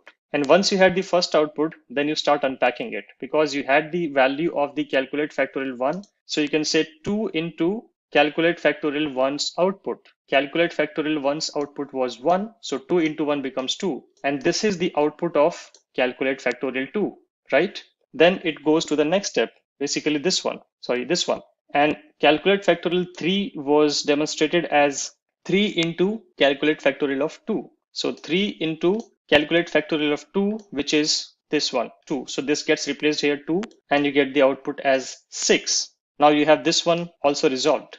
The next one on the stack was calculate factorial of 4, which was written as 4 into calculate factorial of 3. So 4 into calculate factorial of 3's output. So this function calls output. This function's call output was 6. It goes back and it says 4 into 6, 24. And you have this one also calculated. Now you go to the last statement, which was calculate factorial of 5, which was written as 5 into calculate factorial of 4. And calculate factorial of 4 has been already computed as 24. So now you can simply say 5 into 24, which is the output of calculate factorial 4. And you get the output as 120. And this is the final return statement which will be returned to you. So if you try to understand this, till this particular point, you were just calling function after function after function with a different value of n. And everything started getting into a result due to the base condition. This was the base condition. And that's why the base condition is very important. Now imagine there was no base condition. Then this would never return. And it will keep calling calculate factorial, and it will keep going down the stairs. It will never be able to come up because there is no base condition. And that's why base condition is very important. At the same time, also understanding how recursion works is also very important. Always remember that the output of the first execution gets supplied in the second execution. The output of the second execution gets supplied in the third execution, and that's how the stack unpacks or empties itself. So here I'm just doing the normal drill here where I'm saying complex function equal to new complex function, and then calling the calculate factorial method, passing 5 to it, and then printing the eventual result. And if I run this, I get the output as 120, which I just walked you through. So remember how to use the recursion, why to use the recursion, how to define the base condition. All of these things will be of very much importance when you try to implement recursions. Practice this a lot. Recursion is a concept which takes time to get used to. So practice many different examples and many questions of recursion, and you will be more confident about it. Read more about this concept in the Java docs. Look at different examples on the internet. That will help you build more knowledge around this. And that's all I want to cover in this particular session. And in the next session, we are going to talk about how do we call methods, basically how the method calling works. We will look at different examples and the pass by value concept, etc. when we look at the method calling. Let's get started with method calling in Java. Now, when it comes to defining the methods, I have been talking about methods throughout this particular series. And the syntax is pretty familiar, where you first specify the access modifier, then you specify the return type, then you specify the actual name of the method, and after that you specify all the arguments which this method is going to accept. And inside the curly braces, you do your calculation, and based on the return type, you return an appropriate value. We have seen many examples of it, and let me show you a quick example to just understand the method anatomy better, and then we will talk about how do we pass arguments to methods. So in this simple class student, I have some properties, I have constructor, and then I have methods. These all are also simply methods. You can see we have an access modifier, which will decide whether this particular method should be visible to the outside world or not. You can also either remove this particular access modifier or make the method private if you want, or you can also make the method protected if you want. So all of the possibilities are there, and what kind of access modifier will you keep depends upon your use case. So that is the access modifier.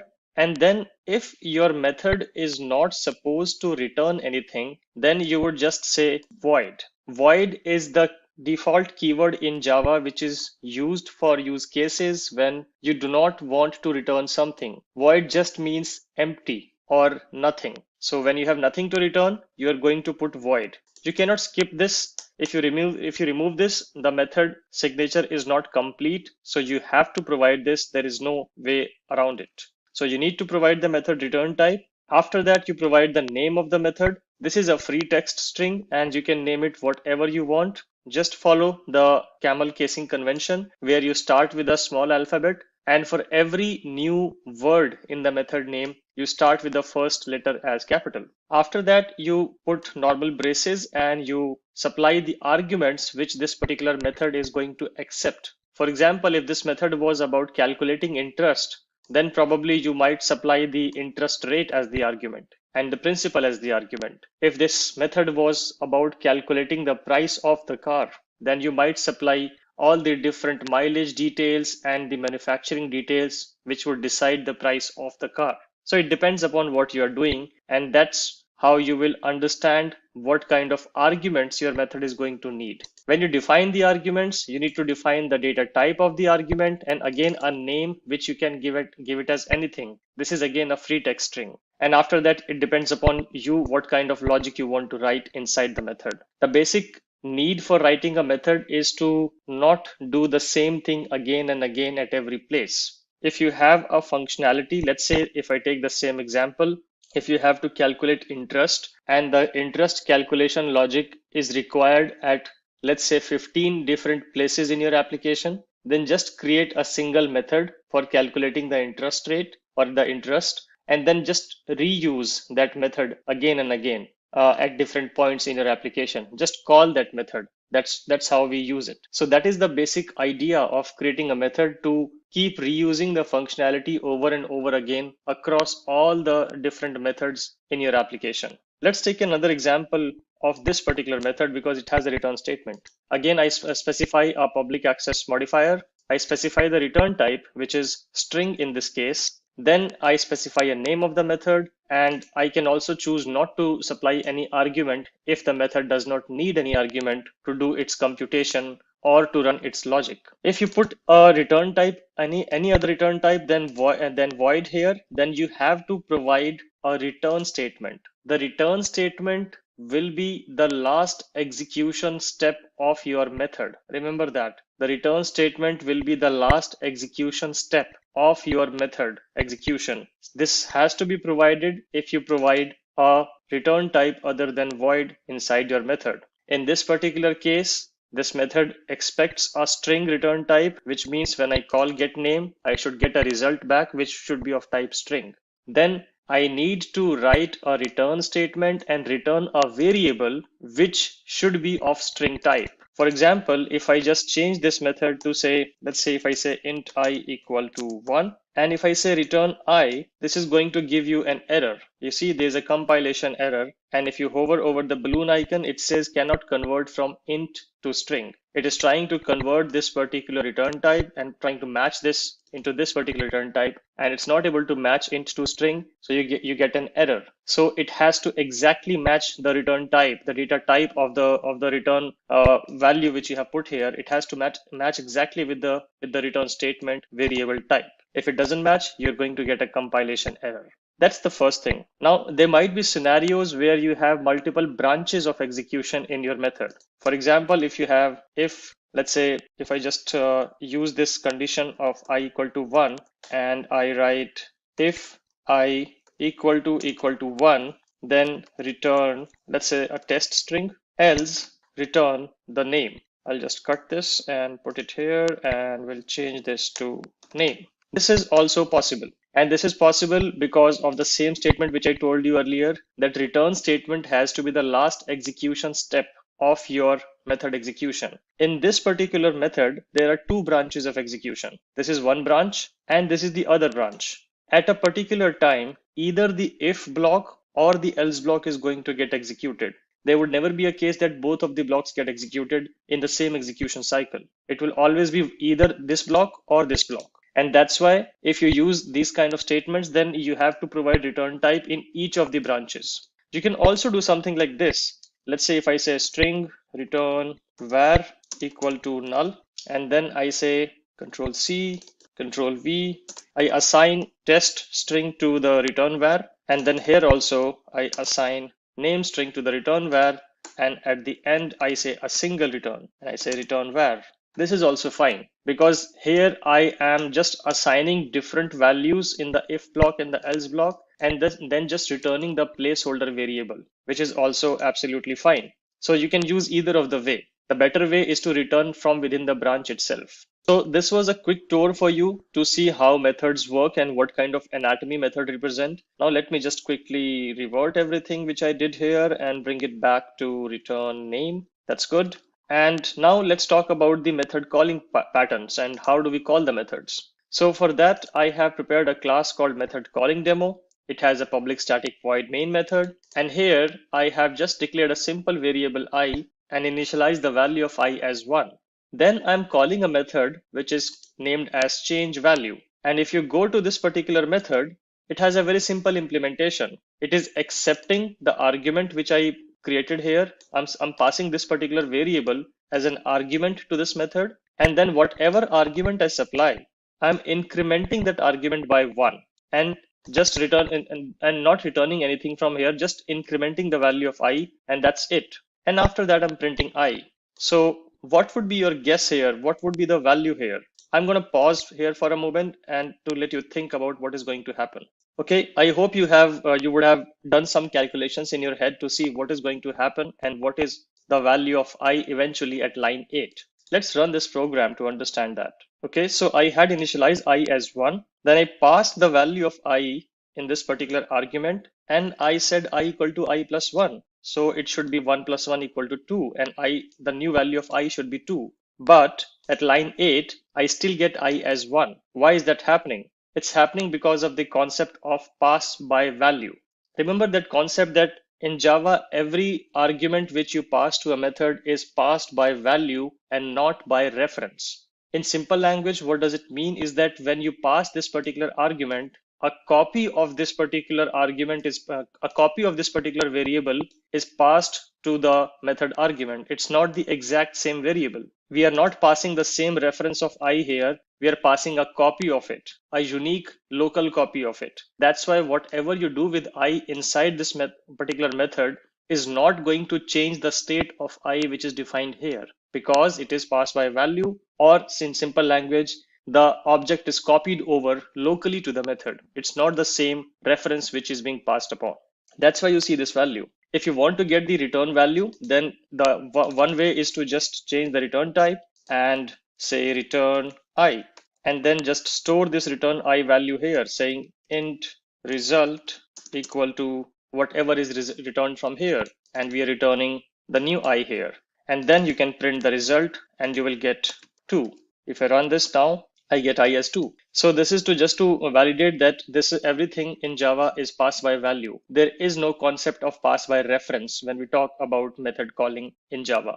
Let's take a more complicated example. This was a simple variable. Let's go back to the student.java. So I have the student class here. Let's create some objects of it and try to follow the same pattern. So here I have created an object of the student class named John, age 25, address 23 East California. I'm doing some sysouts which are not really important here, but let me just uncomment this particular method. So here what I'm doing is I'm calling a method. I'm basically defining a method which says change name in the same object, and I'm supplying the student object. So the student object gets here, and then I'm overwriting the name in the student object. That's what I'm doing here. So now let's just call this particular method and see what happens. So I'm going to call this particular method here and pass the object John inside it. And then let's try to print the name of the object referenced by John. If I say get name. So I'm calling this particular method, passing the John object here, where I'm overwriting the name John with Jane, and then I'm printing the new name of the John object. Let's see what happens now. So if I run this particular program, yes, I can see that the name has been overwritten from John to Jane now. This happened because you passed the reference pointed to the object inside the method, and then you overwrote the name on the object which was pointed by this particular reference. So here you might think that this is passed by reference, but this is still passed by value, because this reference is not the same reference as this one. This is a different reference, but both references are pointing to the same object. That is the only commonality here. So you can mutate a particular object inside a method, and be very careful of that. Do not ever try to do that, because it is going to create a lot of unpredictable results for you, because it might be possible that you're calling a particular method from some other application, which is doing a lot of changes in the same argument object which you supplied, and then you don't know what is the state of it. So it's a very dangerous pattern and very dangerous way to mutate the objects. Do not do this. Let's find another way to deal with this problem. If I don't want to mutate the same object, how do I solve that problem? So we can solve that problem simply by creating a new object and changing whatever we want to change. So I have one more method here which says change name in a different object. It is also accepting the student object. And then here it is creating a new student object. And here it is overwriting the name, but getting the age and the address as the same values from the argument. So we keep the age and the address same, but we create a new name, but we don't overwrite the same object. We create a new object. And then we can return this particular new object if we want to. I can do clear this and I can say return new student. And then I can store the value of this particular method calling. I can call this method here, supply the same argument as John. Let me comment this one. And then I can store the value of the result, student result obj. And I get the value here. And then I can say result obj.getName. And if I run this program now, remember I'm calling a different method now, which is going to create a new object and then change the value. I do get the same effect, but now my previous object John is not touched at all. It is safe and sound. I can reuse this John object anywhere in my method, in my application, and I can be assured that nothing is changing in terms of the state of the object. So always follow this particular pattern whenever you are calling methods and passing arguments to the method. And if those arguments happen to be your custom classes and even Java classes, in fact, then always try to create a new copy of the object inside the method if you intend to mutate or change the state of the object. Let's get started with today's topic, which is about exceptions in Java. Let's first understand what are exceptions and why do we actually need this concept. The simple reason for having exceptions existence is that developers make mistake. We do create bugs and errors while we write code. It's natural. It always happens that whenever you write code, you might miss out some condition or the other, which creates a bug in the application, which creates a defect in the application. And then the testing team finds that defect and then we fix that defect. And that's how a normal software development lifecycle works. So to handle those kind of exceptions and errors, every programming language provides their own exception and error framework to support the developer in spotting those errors and fixing those errors and handling those errors instead.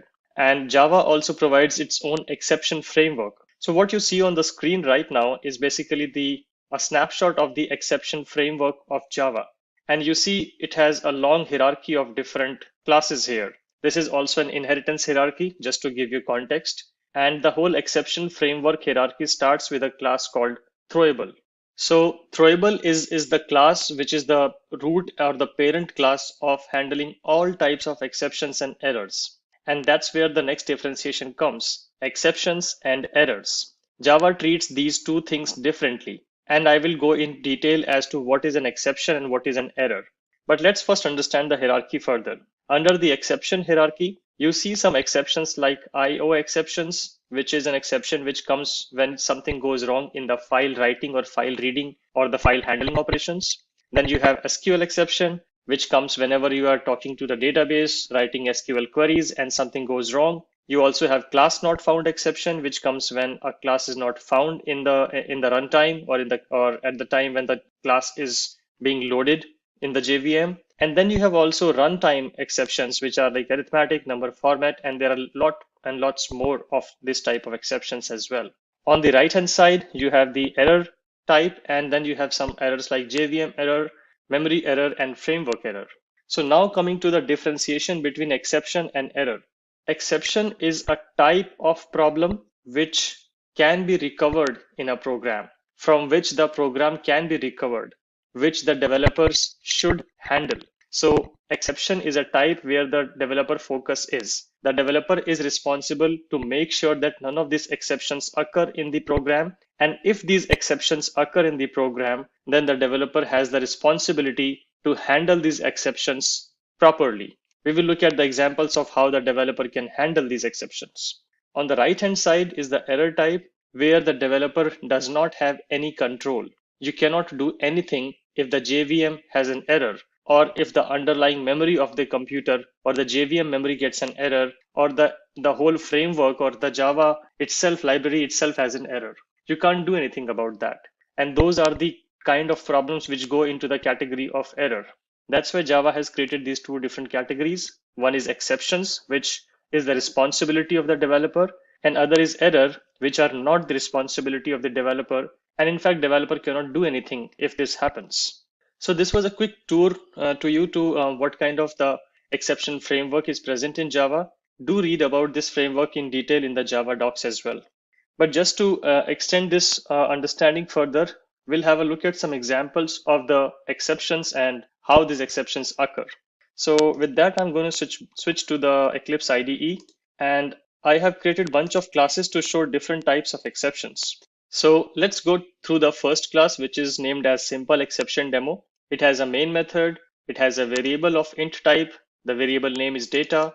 And what I'm doing here is I'm dividing 100 by 0.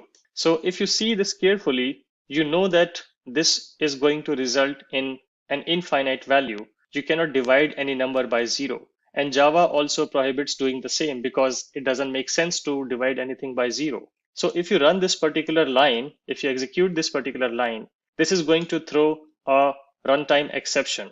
These are the runtime exceptions, remember. So let's try to comment rest of the code and let's quickly try to run this. So I run this program and there you go. I get an exception which says exception in the thread main. Main is the main thread. Which the exception type is java.lang.arithmetic exception. And this is the exception type, divide by 0. And it will also give you the line number at which the exception happens. If you click on this, it will directly take you to the exact line at which the exception happened. And this is, if you see now, this helps the developer a lot. This information which is printed here is called exception stack trace. And you can look at the stack trace, go to the last line, and this would be the line from where the exception actually originated. If you click on that particular line, it will take you exactly at the place where the exception might have occurred. And then you can look at the line, fix the code, and rerun the program to see if the exception is gone. That's why I said that developer has to handle this exception. Now, as far as handling these exceptions is concerned, I'm going to cover that in the next session. But in this particular session, we are just going to focus on the types of exceptions and how they occur. This was an example of arithmetic exception where we are trying to divide something by 0. Let's take another example. Let me uncomment this particular line of code and comment back this one. So here I am creating a string A, but the string is null, and null means nothing. It's a void reference. It has nothing in it. And now if I try to do some operation on this particular string, so remember A is null, and whenever you are trying to operate something on a null object, Java is going to throw you an exception because you can't operate on null because null means nothing, empty. It is a dummy thing. So you cannot do anything on this particular null reference. And if I run this program, I get an exception which says null pointer exception, java.lang.nullPointer exception, and it will give you the exact reason. Cannot invoke string.char at int this is a string type, string.char at int because A is null. So it will give you the exact reason as to why this program failed. And then again, if you click on this particular line, it will take you the exact line where the problem is. And then you can fix the problem.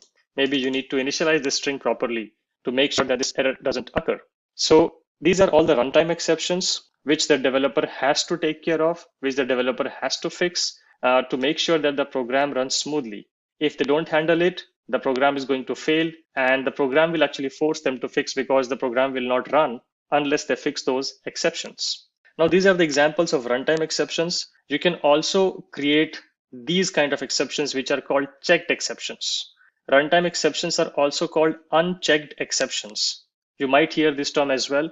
Some people use the term runtime exception instead of unchecked exception and use both of them interchangeably. So runtime exceptions are also called unchecked exceptions, and these exceptions are called checked exceptions. Why do we call them checked and unchecked? Is because these exceptions are something which you do not have to explicitly specify in your program. In this program, I did not have to explicitly specify this particular because I don't know if this line of code is going to result into a null pointer exception or not.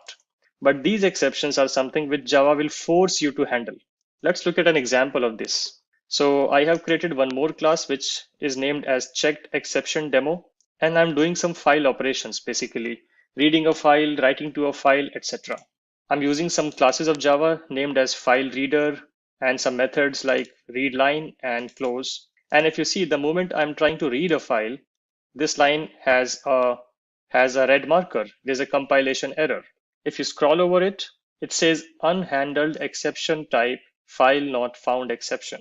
So Java is forcing you to handle this this particular exception because file not found is a checked exception.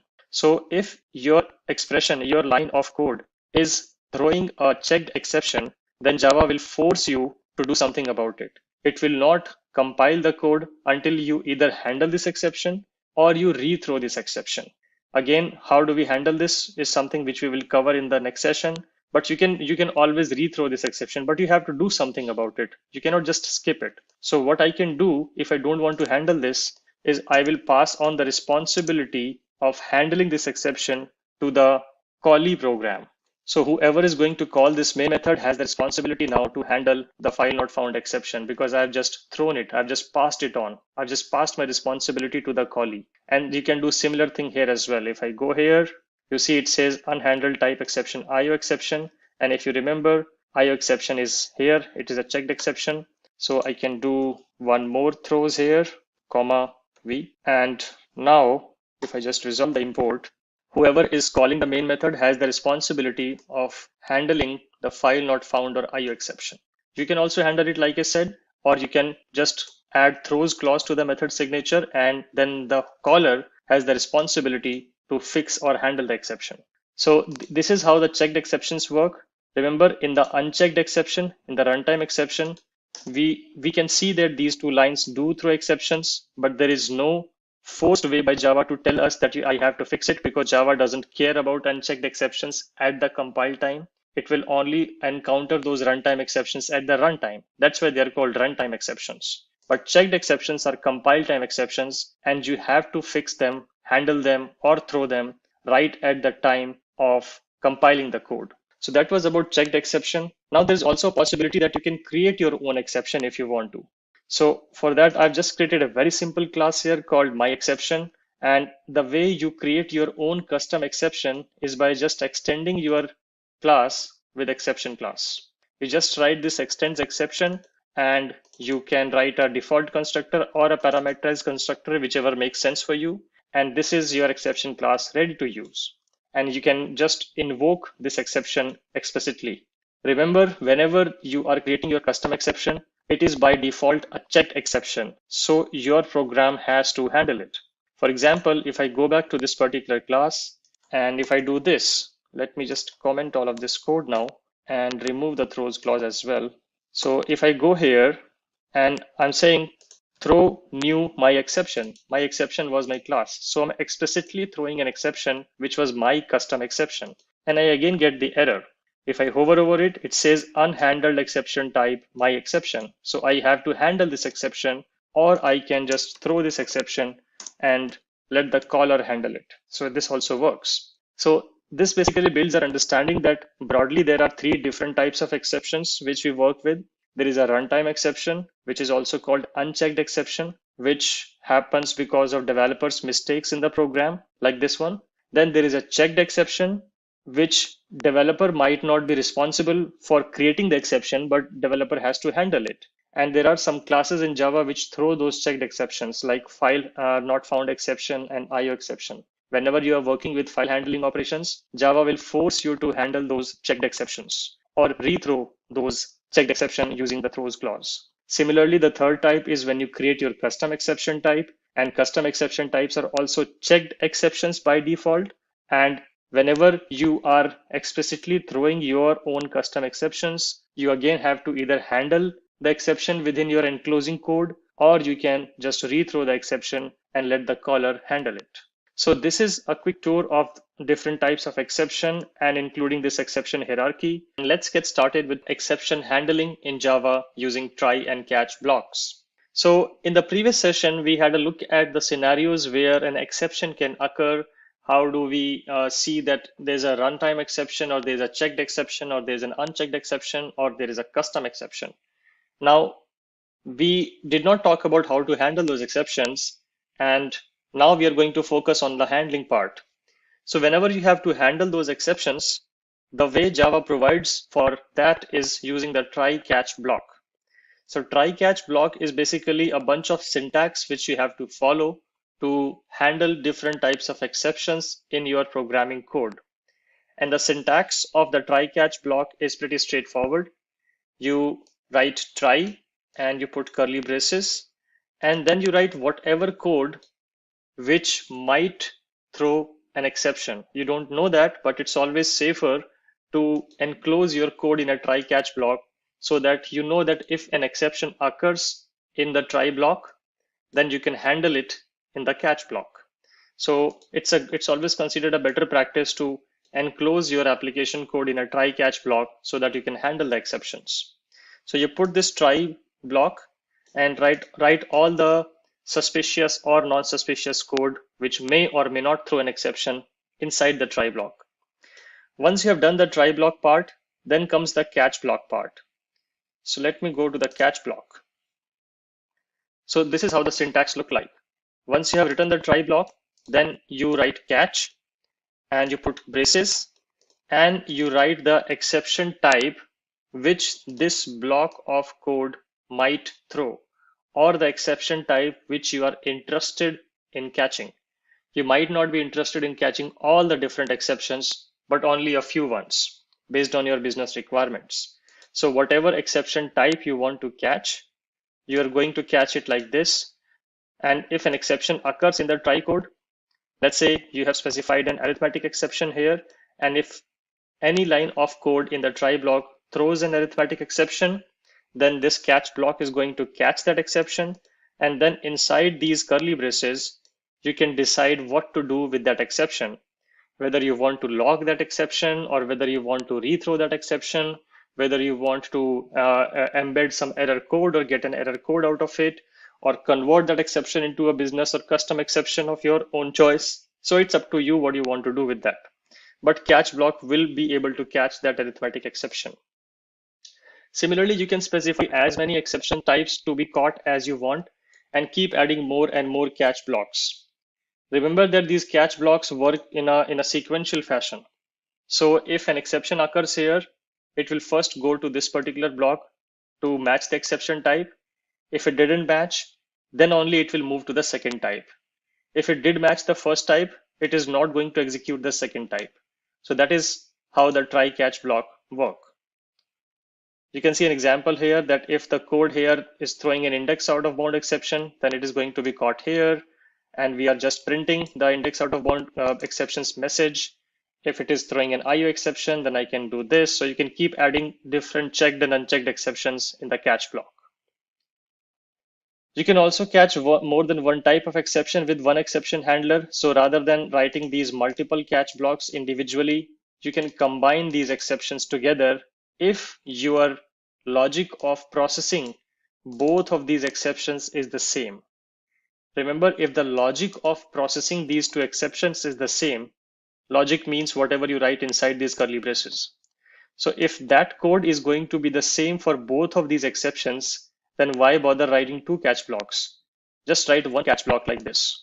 Use the pipe operator to separate different types of exceptions and write the common code which is going to be applied if your try block is going to throw an IO exception or an SQL exception. So that depends upon you. That's the second piece. The third piece of the try block is the finally block. So we talked about the try block, we talked about the catch block. Now there's a finally block as well. Remember, this is finally and not final. The finally block is used together with the try catch block when you want to perform some cleanup operations.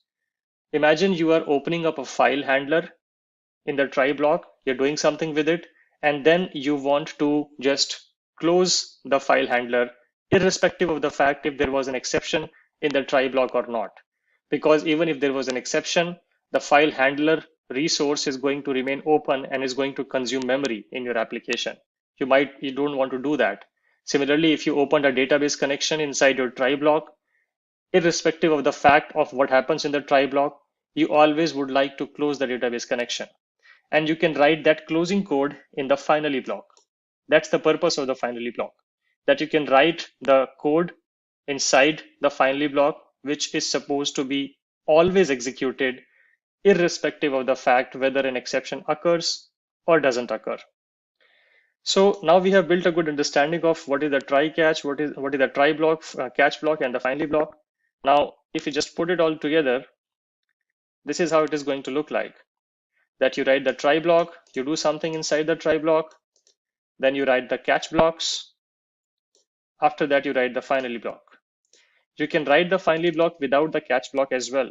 Remember that. If you do not have any exception to catch, but you have some resources to close or free up after executing the try block, you can skip the catch block and just write try finally. That is also possible. With that understanding, let's switch to the IDE and let's look at some example. So I have a writer helper class, which is having a method called writeList. I have a try block here, and this try block is basically initializing an array list, adding an item to the array list, and then I'm accessing list.get1. Remember when I added this particular value, let me make it 10 to make it more understandable. When I added 10 to this particular list, this goes to the index 0 position. And here I'm trying to access index 1 position, which does not have anything. So in such case, it might throw an error because there's nothing at list.get1. So this is my method where I put the try block code. And then because I don't want to end up in a position where I get an index out of bound exception.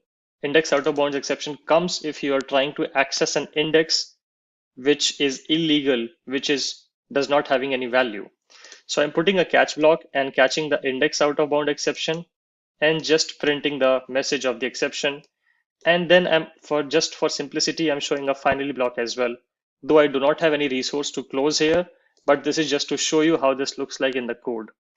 This is just to show you that I'm printing a sys out here. This is what my method is.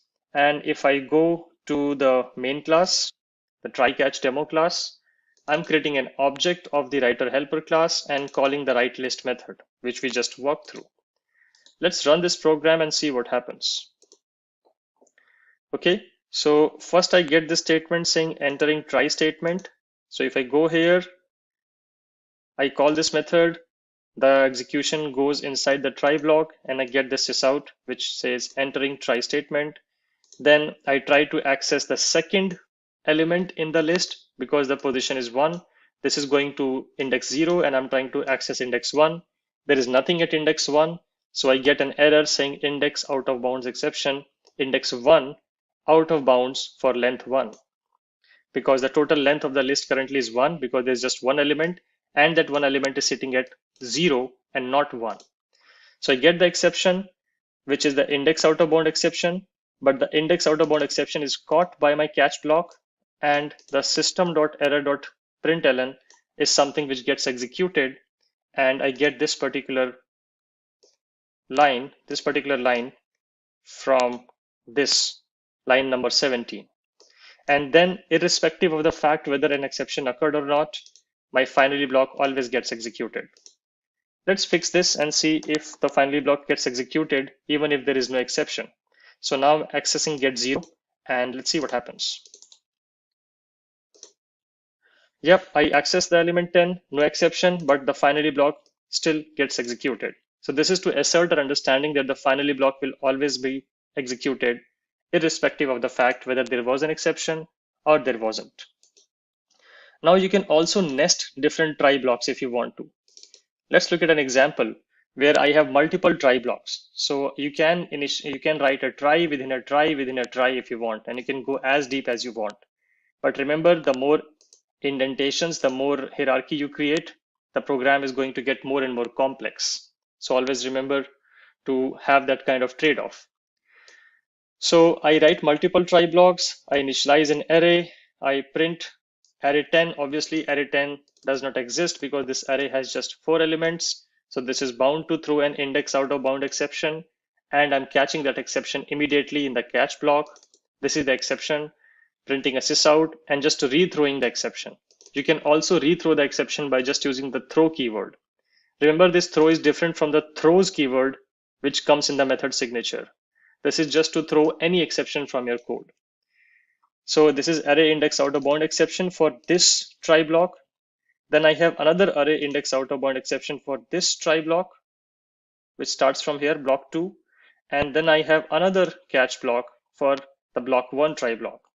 So you can see it is already getting a bit complicated where I have multiple hierarchies, but you can do that. So this is what is happening in this particular program. Now let's try to run this and see what happens and try to decipher the output. Okay, so at first I get this particular line which says array index out of bounds exception in block 3. What happens here is that this line gets executed. It throws an array index out of bounds exception. At line 13, that array index out of bounds exception is caught, which was generated from this line. And then we go inside the catch block. We execute this sysout. This is what you see here, the same sysout. And then we rethrow the exception. If we rethrow the exception goes to the enclosing try block. The enclosing try block is this one. There was an exception rethrown from this try block, and now it has gone to this try block. And now this try block, block 2, will try to see if it can catch this array index out of bound exception. Yes, we can catch it. So it can. So the block 2 again has a catch block which catches the array index out of bound, and it prints a sysout here which says exception in block 2, which we see here. And it again rethrows the exception. And if it rethrows the exception, so now the block 2 is rethrowing the exception. So this whole code is now rethrowing the exception. If this block 2 is rethrowing the exception, it goes to block 1, just going one hierarchy up. And then it sees if it can handle the exception in the catch block of this block 1. So yes, the block 1 try block also had a catch exception which said array index out of bound E4, and here it just had a sysout. So if I just bring back the output, yes, we do get this particular exception printed here which says array index out of bounds exception in block 1. This is what you see here. And this is where the exception just stops going propagated because I'm not rethrowing the exception from this particular catch block. So that's where the exception ends. The reason you see a hyperlink here is because the text which I have printed here exactly matches with the name of the exception. So Java is pretty smart in that case. If you use the exact same name exception, it will link it to the matching class name in Java, which is pretty cool. I also have a redundant catch block here, which does not have a try block. This is just to show you that you can write a catch block without a try block, but it doesn't make sense. It is of no use. So I can just remove this particular catch block and the program still will compile fine.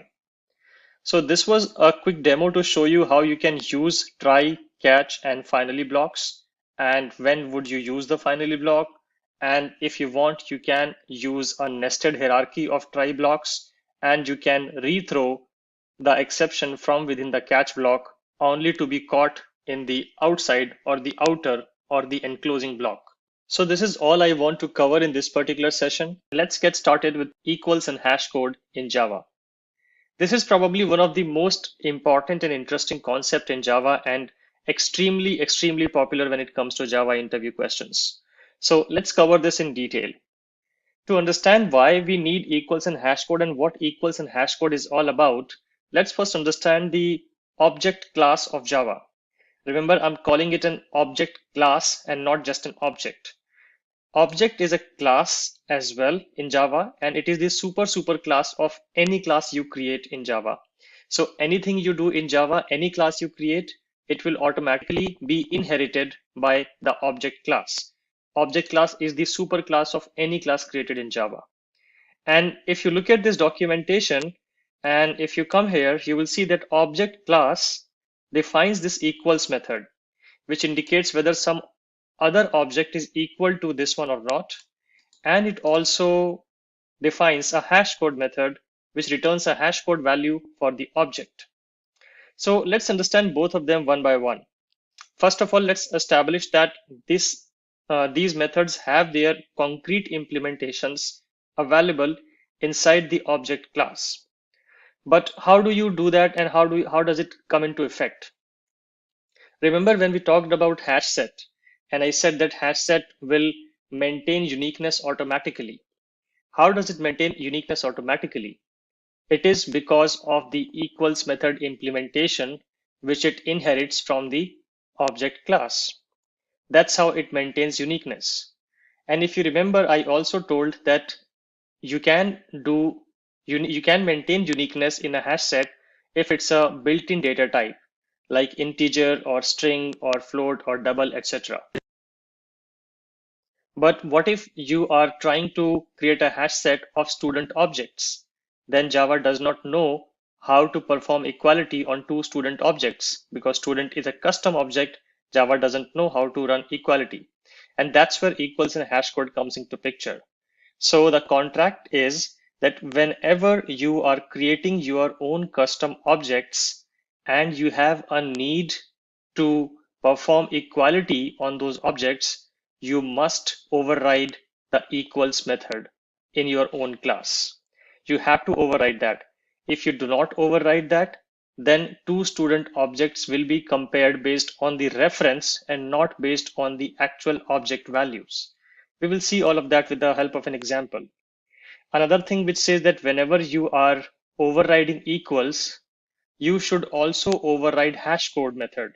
Reason is because hash code is also used in certain collections, and we will cover that in a while. But let's just focus on equals first. And let me switch back to the Eclipse IDE, where I have a student class. Again, it's a very familiar class which we have covered in other lectures as well. And I have three different properties here: roll number, name, and address. I have a constructor, and I have setters and getters. Now, if I go here and I create three different objects of the student class, you see I have created three different objects. This student object has a roll number 1, name John, and the address is the same one. Second object has a roll number 2 and the name John, and the address is the same as this one. And third one again has a different roll number, but the name and address is the same. It's a hypothetical situation. So let's do one thing. Let's make this roll number as 1 as well. So now these two student objects are exactly identical. So what happens if I compare John with John 2? By looking at naked eyes, these two objects look exactly the same. So John equals John 2 should return true. Let's run this program. But we get false. The reason we get false is because the default implementation of equals is being run on comparing the student objects, because Java still does not know how to equate these two objects. Why you are getting false? Because these two are different references. Java created a new memory location somewhere and put this object, created a reference John to it. Then Java created one more new object in this line and created a new reference John 2. So these two different references are pointing to two different memory locations of the objects. Though their internal values are same, but their memory locations are different. That's why you get this particular value as false, because these are pointing to two different memory locations. And that brings me to the hash code contract. You need to override the hash code contract as well, along with the equals, to make sure that your equality runs perfectly. Let's go back to the student class and let's fix this problem, because we can see that these are identical objects. You don't want to store the same student twice in your database, right? So you need to fix this. So I go back to the student.java and I have commented this equals method, and let me uncomment this now. So what I do, that I override the equals method, and the equals method contract looks like this, where you supply an object which is a foreign object, and now you need to compare this foreign object with your current object of the student class, which is this. So at first you need to run this particular condition, which says, are these two objects, these two references, this reference and the obj reference, pointing to the same object? If they're pointing to the same object, then this will return true. And then we will say that the object is that equality holds true because both are pointing. If that doesn't hold true, if this doesn't hold true, then it moves on to line 50 and it runs a condition saying that is obj null, or obj.get class is not equal to this.get class. Get class is a method which will tell you the class type. Here we are checking, is the obj class object is of the type student or not. If it's of different type, let's say vehicle or something, then definitely they will not be equal, and we can directly return false. So that's why I'm checking that it should not be null, or the class types should be matching.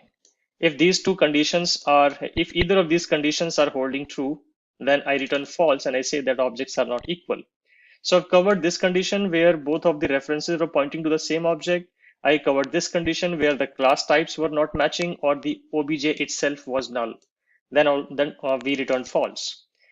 If we passed all of these sanity checks, then we do the actual comparison. Before doing the actual comparison, I need to do this explicit casting. So I cast the obj object into the student type. If you remember, this is how we did the casting for other data types as well. Once you have converted this obj into the student object, then you need to define your own business logic based on which you are going to define uniqueness. So how are you going to uniquely identify a student in your application will govern this logic.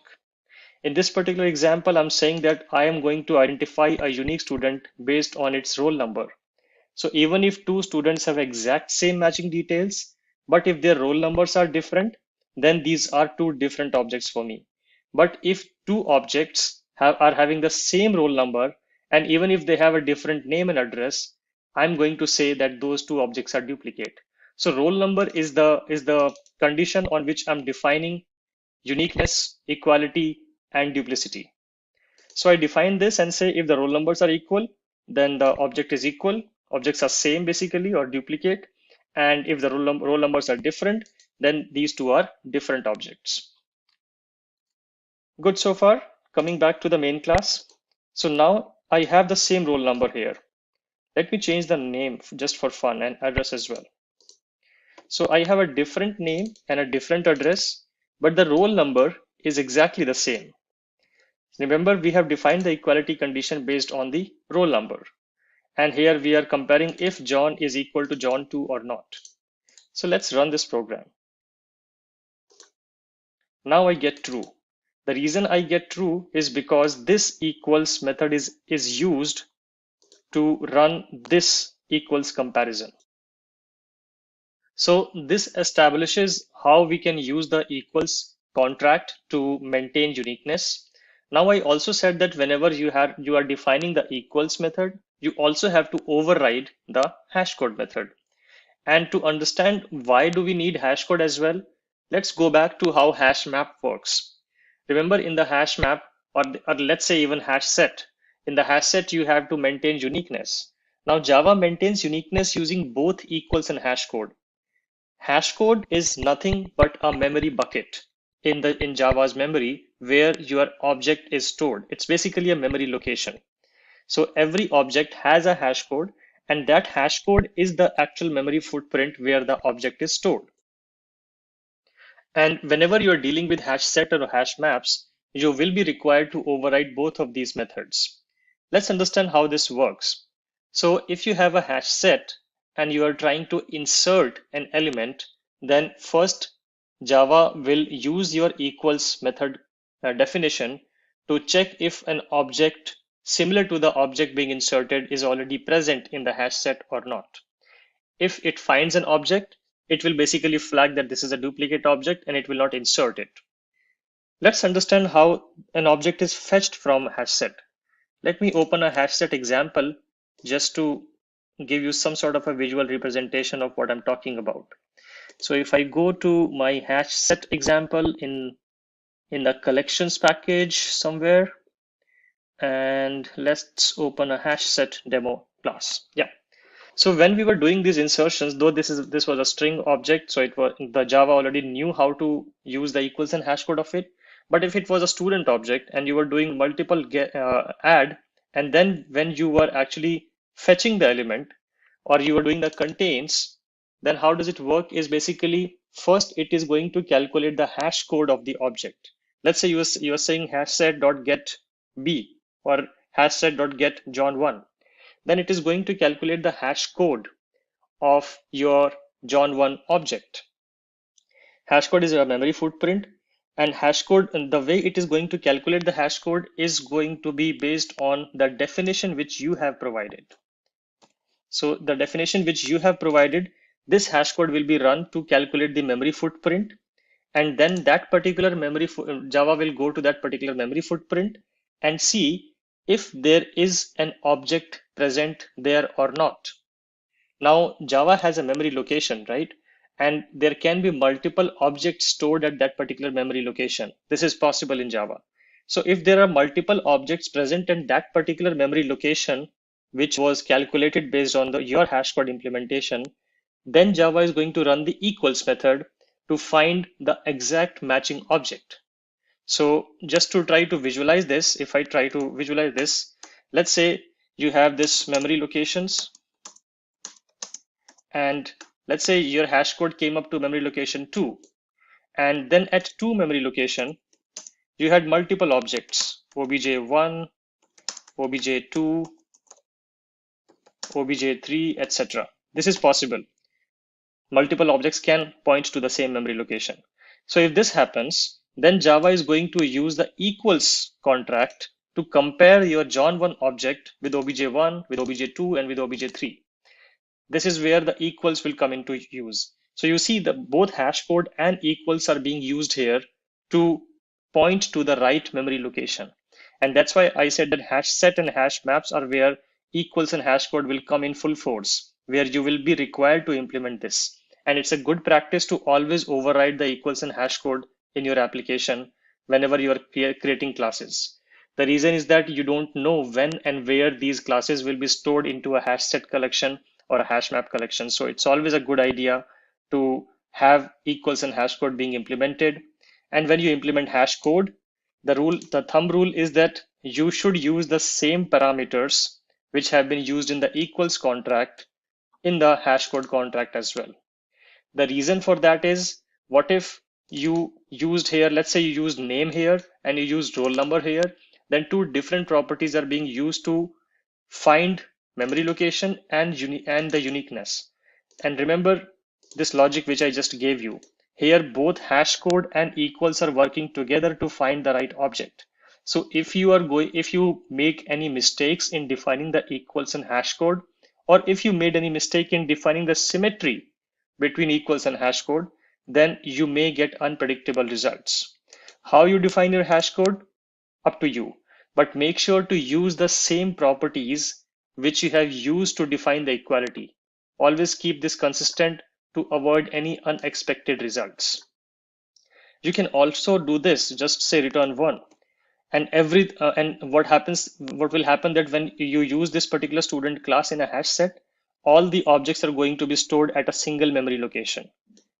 And then this particular situation will occur where you will have a single memory location and all of your objects will be present at that memory location. And when you are trying to fetch anything, the hash code will always point to the same memory location, and then equals will make sure to find out the right object you are trying to fetch from the hash set. So this is all about equals and hash code, which I wanted to cover in this particular lecture. Do read about this in detail. There are tons of articles available on this particular concept because this is a very important and popular concept, both from implementation perspective and from interview perspective. And that's all we are going to cover in this particular session. Let's get started with comparable in Java. And before we go there, let's understand why do we need comparable. The need for comparable comes from the requirement whenever you have to sort your collections. So to understand that, let's move over to the Java docs to understand how this works. So the basic idea is that you want to sort your collection. And to do that, Java provides you with a method called collections.sort. You just supply your list or your collection inside this sort method, and all the elements or objects inside your collection will be sorted based on the natural sorted ordering. This holds true for built-in data types, but what if your list is of type student objects? Then again, the same constraint applies that Java does not know how to sort student objects. It knows how to sort strings and ints and floats and doubles because those are built-in data types, but student is a custom type and Java doesn't know how to sort it. And to solve that problem, Java provides an interface called comparable. So comparable is the interface which you need to implement from your class whenever you have a need to sort your objects of your class type. So this is the interface which your class needs to implement. This interface provides a single method which says compare to, and it provides the foreign object, and then you need to compare this foreign object with your current object. So let's go back to the Java class and understand how do we work with this comparable interface. So again, I have used the student class for the sake of continuity, and I have the same properties as roll number, name, and age. But this time I say implements comparable of type student. This is a generics type. We will be covering generics in a bit more detail in this whole series. But the basic idea is that you define that this comparable interface will only work for student types. You define the type in this particular construct, which we also call as generic type. So you do this, and the moment you do this, Java will force you to provide the implementation of the compare to method, which I have provided here. So the way this implementation works is you have a foreign object here, but this time this foreign object, since I have defined this as of type student, so the moment you do this, Java will ask you to override this method, and using Eclipse IDE, if you override this, then you will get this signature automatically. Let me show you this how this works. So if you do this, you will get an error here, and if you click on this balloon, it will say add unimplemented methods. If you double click on this, you will see a compare to implementation here. And this is exactly the skeleton which you see here. By default, it says return 0, but I'll just come back to that in a while. So this is how this method came up here. And once you have this signature available, then you need to provide your implementation on how do you want to sort the objects. Remember, you need to define your logic here. So again, I would like to sort my students based on the roll number, which is the natural sorting order for me for the student objects. So this is your custom sorting logic, which you can call as natural custom logic sorting order for your student objects. So I want to sort them based on roll number, but you see I've done a strange thing here. I've done a minus here. So what I'm doing is that the current object's roll number minus the foreign object's roll number. So if this value comes as a positive number, then this object is going to take priority. This is going to be sitting before the student. If this result returns in a negative value, then this object will come first and this will come second. So the student object will come first and this object, the current object, will come second. And if this returns 0, then it means both of the objects deserve the same priority or the same order priority, and any one of them can come after the other. So the basic idea is that if this results in greater than 0, then the current object is going to take precedence. If this is going to return in a negative value, then the foreign object which you're supplying here is going to take precedence. And if this returns in 0, then any one of them can take precedence. So you need to define your compare to logic in the compare to override implementation. Once you have done that, let's understand this with the help of an example. I've created a comparable demo class which has a public static void main method, and I create an array list, and I create 3 different student objects. First student object is named as John, second is Jane, and third is Tom. The first has a roll number of 3.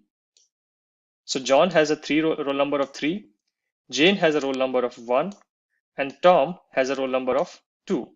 So if my compare to logic runs perfectly, then Jane should be coming first after I sort this collection, after I add these 3 elements into my list.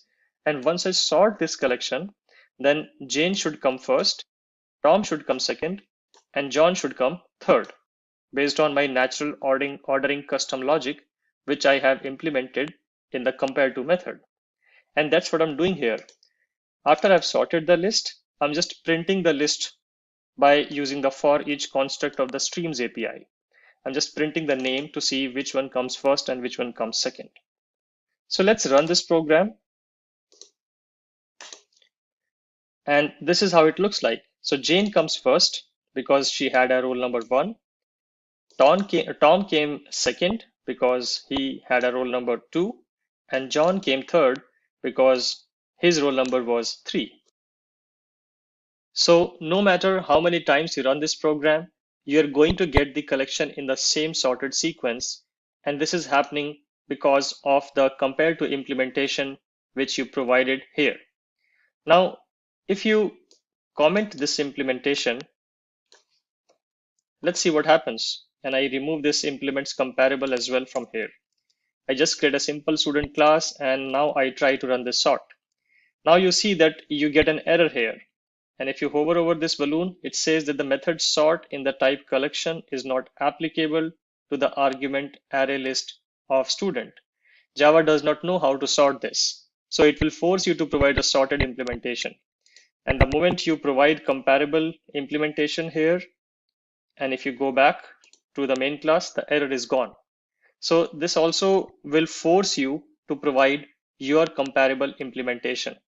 Now you can use this sorting for any kind of collection sorting as well. And whenever you are doing this, always make sure to provide the compare to implementation. And remember that contract which I gave you about greater than 0, less than 0, and equal. And that's all I'm going to cover in this particular session. Let's get started with comparators in Java. In the previous session, we talked about comparable, where we said that whenever we want to implement a naturally occurring sorting order, where you just say collection.sort and you sit back and relax, if you have provided the compare to implementation, you would expect things to work. But what if you have a custom sorting requirement? Let's take a hypothetical scenario where you created an application and your application has a student object and you created a collection of student objects, and now you have different consumer applications. Let's say you have a payroll application, you have a attendance system, you have an examination system, you have another extracurricular activity system, and all of them want to get the student collection, but all of them have different sorting requirements. Payroll wants to have the sorting based on the roll number. Attendance want to have the sorting on some other mechanism. Extracurricular application want to have the sorting on some other mechanism. So how do you implement custom sorting or multiple sorting logics for your collection? And that's where comparators comes into picture. Comparator is again an interface, as you can see here in the signature. And this interface provides you the flexibility to define your own custom sorting logic multiple times. So you can create multiple comparator implementations, and each comparator implementation will focus on a particular sorting order. So that's the basic need of sorting. So remember, whenever you want to sort the object in an order other than natural ordering, or you want to sort some object that don't implement comparable. So whenever you have these kind of conditions, always think of comparator. Apart from that, always think of comparator when you have to provide multiple sorting implementations on the same collection. So let's see how can we do that with the help of an example. So here again, I have the same student class and I have the same properties. Currently, by default, I have provided a comparable student implementation, which is exactly the same as we covered in the last session. And if we use this particular implementation, we create an array list. We created multiple student objects. We added them to the list and we called sort. So what happens if I just comment the new code and if I just run this particular code? Remember, the sorting is happening on the roll number. So here, roll number 1, Jane will come first, roll number 2, Tom will come second, and roll number 3, John will come third. But then you had one more application which wanted to have the sorting based on the age of the student. So these are the age values of the students, and some application wants you to provide the sorting implementation for the age. Now, age is a custom sorting logic which you need to provide. And whenever you have that kind of situation, create a comparator. How do you create a comparator? Like this. Simply create a class, name your comparator anything, try to end it with the suffix comparator so that you know that this is a comparator implementation. And then you say implements comparator of the class type. This is what you need to do. And the moment you do this, it will force you to override this compare method. Remember, the comparable interface provided compare2 method where you supplied just the foreign object. Its name was compare2 with single object. In comparator, the name is just compare, and you have two objects here, student1 and student2. Let me just call them student1 and student2 for simplicity. O1 and O2 look a bit weird. So I've just refactored this one, and I will refactor this one as well. So I have student1 and student2, and this is an age comparator. So I want to apply the sorting logic based on age. Simply put, whoever is younger should come first, and whoever is older should come later in the collection once I sort it.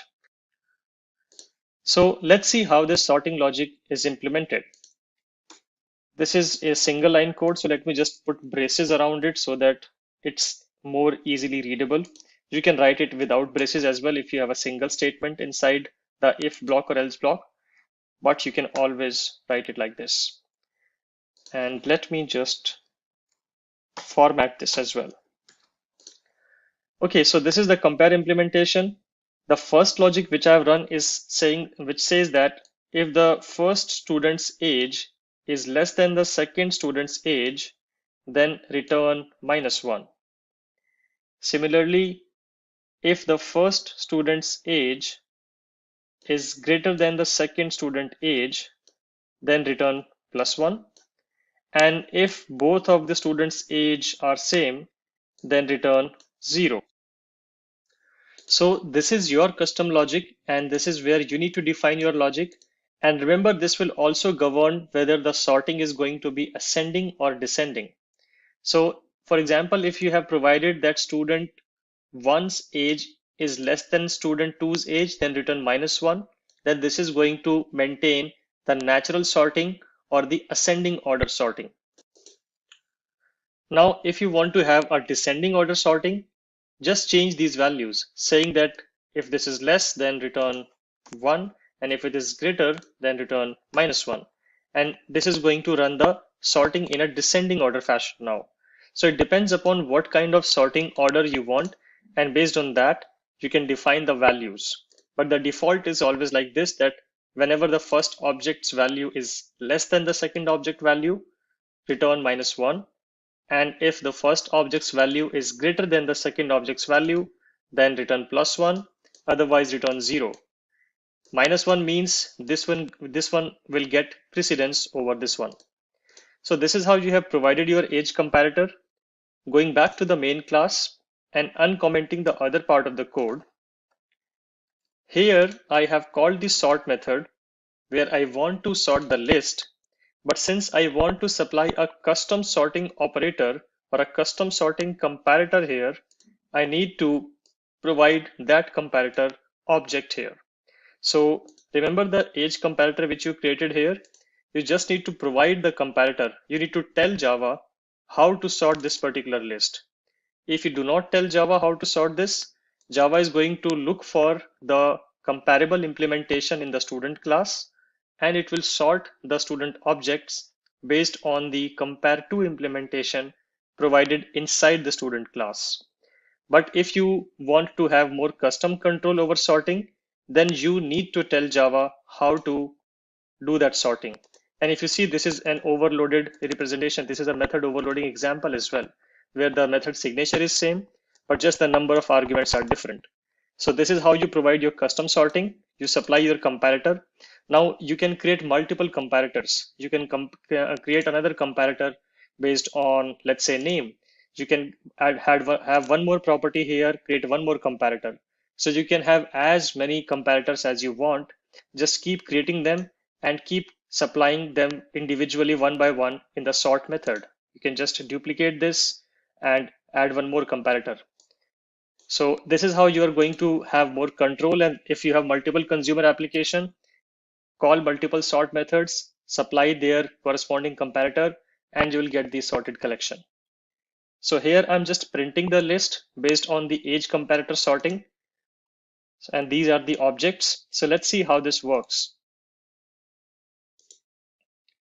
and understand the output from the beginning. So the natural sorting order is something which we have already covered, which was done based on the roll numbers. So Jane comes first, Tom comes second, and John comes third. And this is how you get this particular output. Now coming to the age comparator, you print this particular statement, which is coming here, and then you print these values. So let's see how the age comparator is working. The youngest here is John. So John comes first. Then we have Tom, who is 20 years old. So Tom comes here. And then we have Jane, who is 21 years old, and Jane comes in the last. So we can see that our age comparator has fired here, and it has sorted this in an ascending order. Now let's flip the values. I'm going to change the values here, and now it should work in a descending sorting order for the age comparator. So let's run this application again, and now you see Jane comes first, who is 21, then Tom comes, who is 20, and then John comes, who is 18. So now the age comparator is working in a descending order. So this is all I want to cover in this particular session. And in the next session, we are going to have a look at a project which will cover all the concepts which we have talked about so far. Let's get started with walking through a particular project using all the concepts which we have learned so far. So in this session, we are going to focus on a particular project. And the project we are going to focus is about an ATM application. So you might have interacted with different ATM stores in your cities where you go in, you insert your card, you enter your PIN, and then you can view the balance, you can withdraw some amount, you can also deposit some amount from the ATM. So we will try to look at it from that perspective, and we will see what kind of different Java and OOPS concepts we can use to build such ATM application.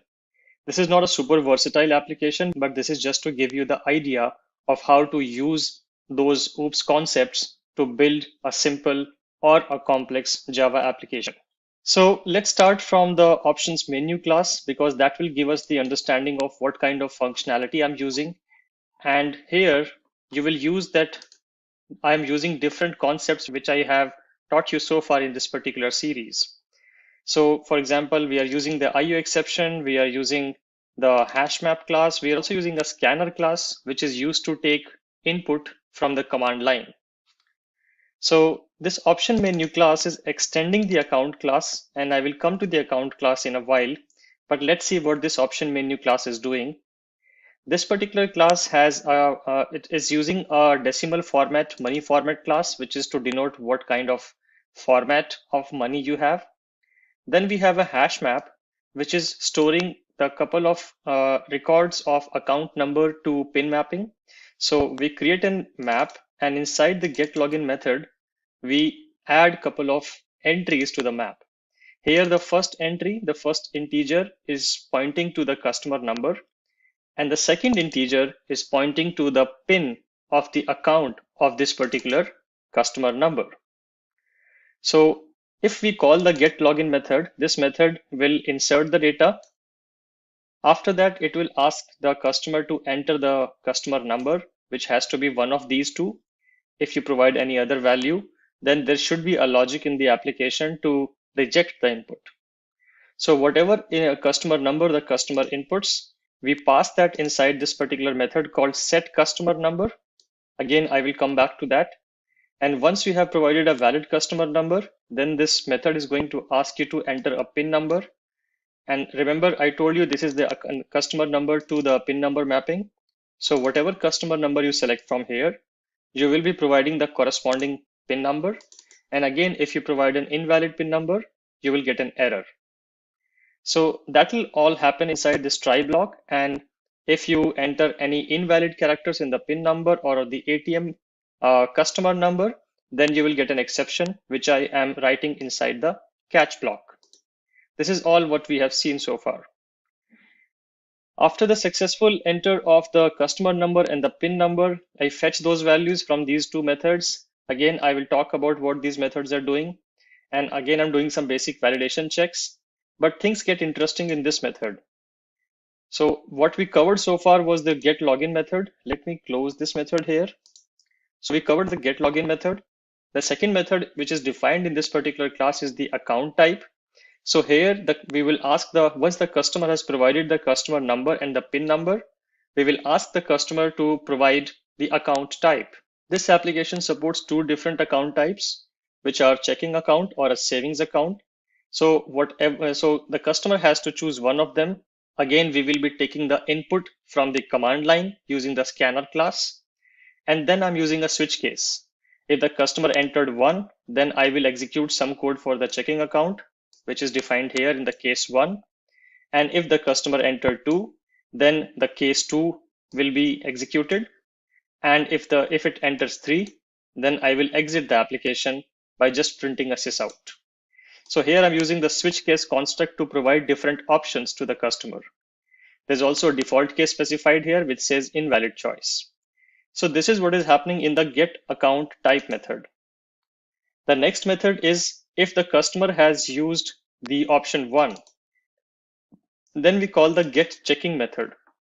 So let's go to the get checking method, which is the next method which is defined in this particular class. So if the customer has selected a checking account, then we provide the following functionality to the customer, which is the customer can view the balance, customer can withdraw the funds, customer can deposit the funds to the checking account, or they can just exit the application. And again, I'm using a switch case here based on the customer types 1, 2, 3, or 4. The corresponding case block will be executed. For example, if the customer wants to view the balance, then this block will get executed, and I call the get account type method.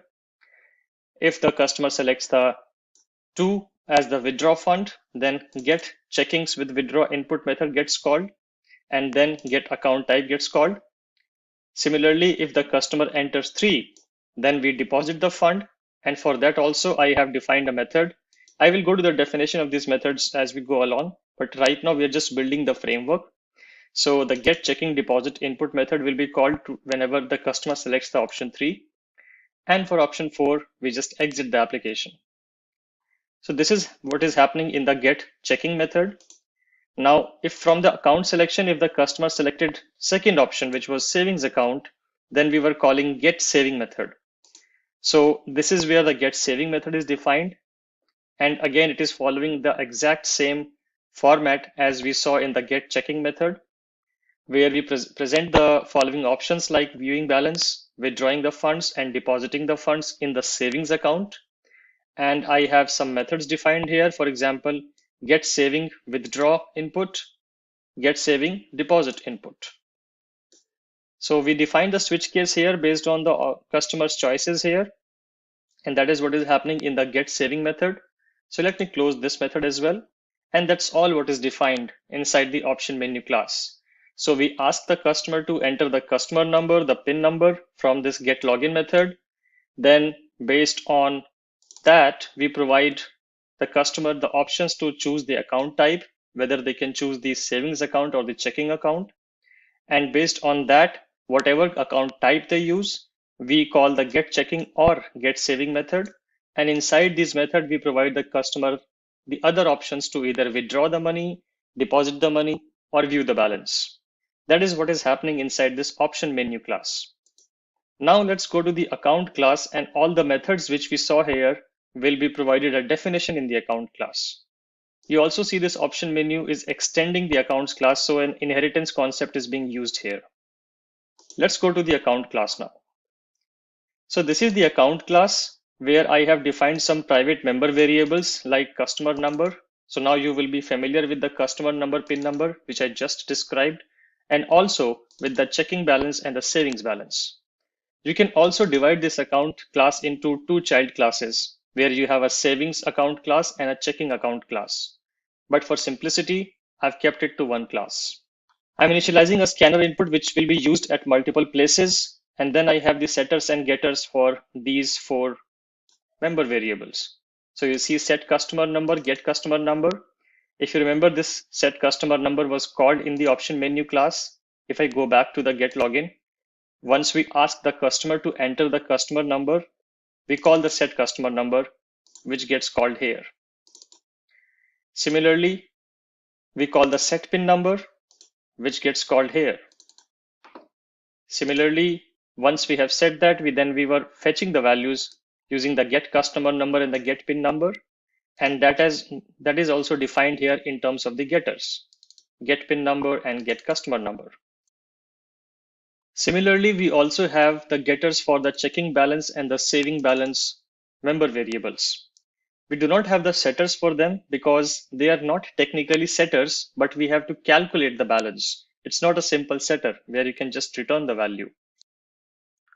So now let's look at some of the business functions of the account class. How do you deposit? How do you view the balance? How do you withdraw the balance, etc. So you see these two methods, which are specifically when the customer is trying to withdraw the money from their account. And these methods are basically called internally by other methods. So we will come to that. Let's just understand that we have two methods for calculating the withdrawable amount or executing the withdraw transaction for the checking account and the savings account.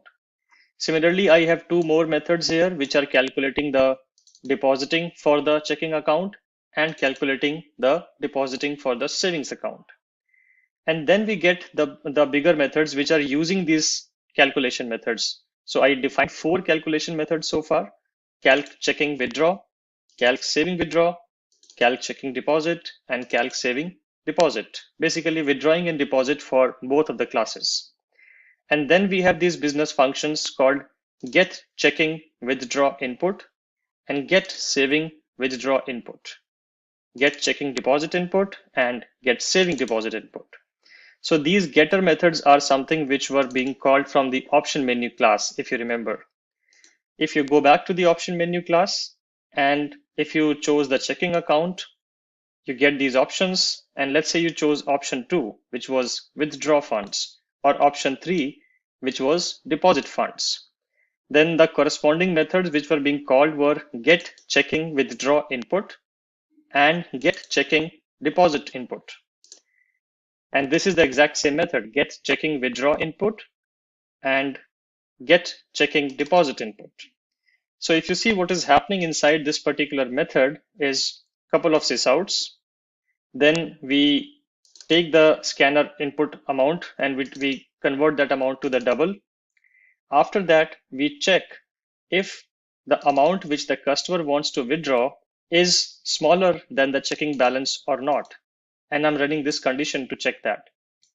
If the amount is smaller than the checking balance, then we call the calc checking withdraw method, which was defined right here.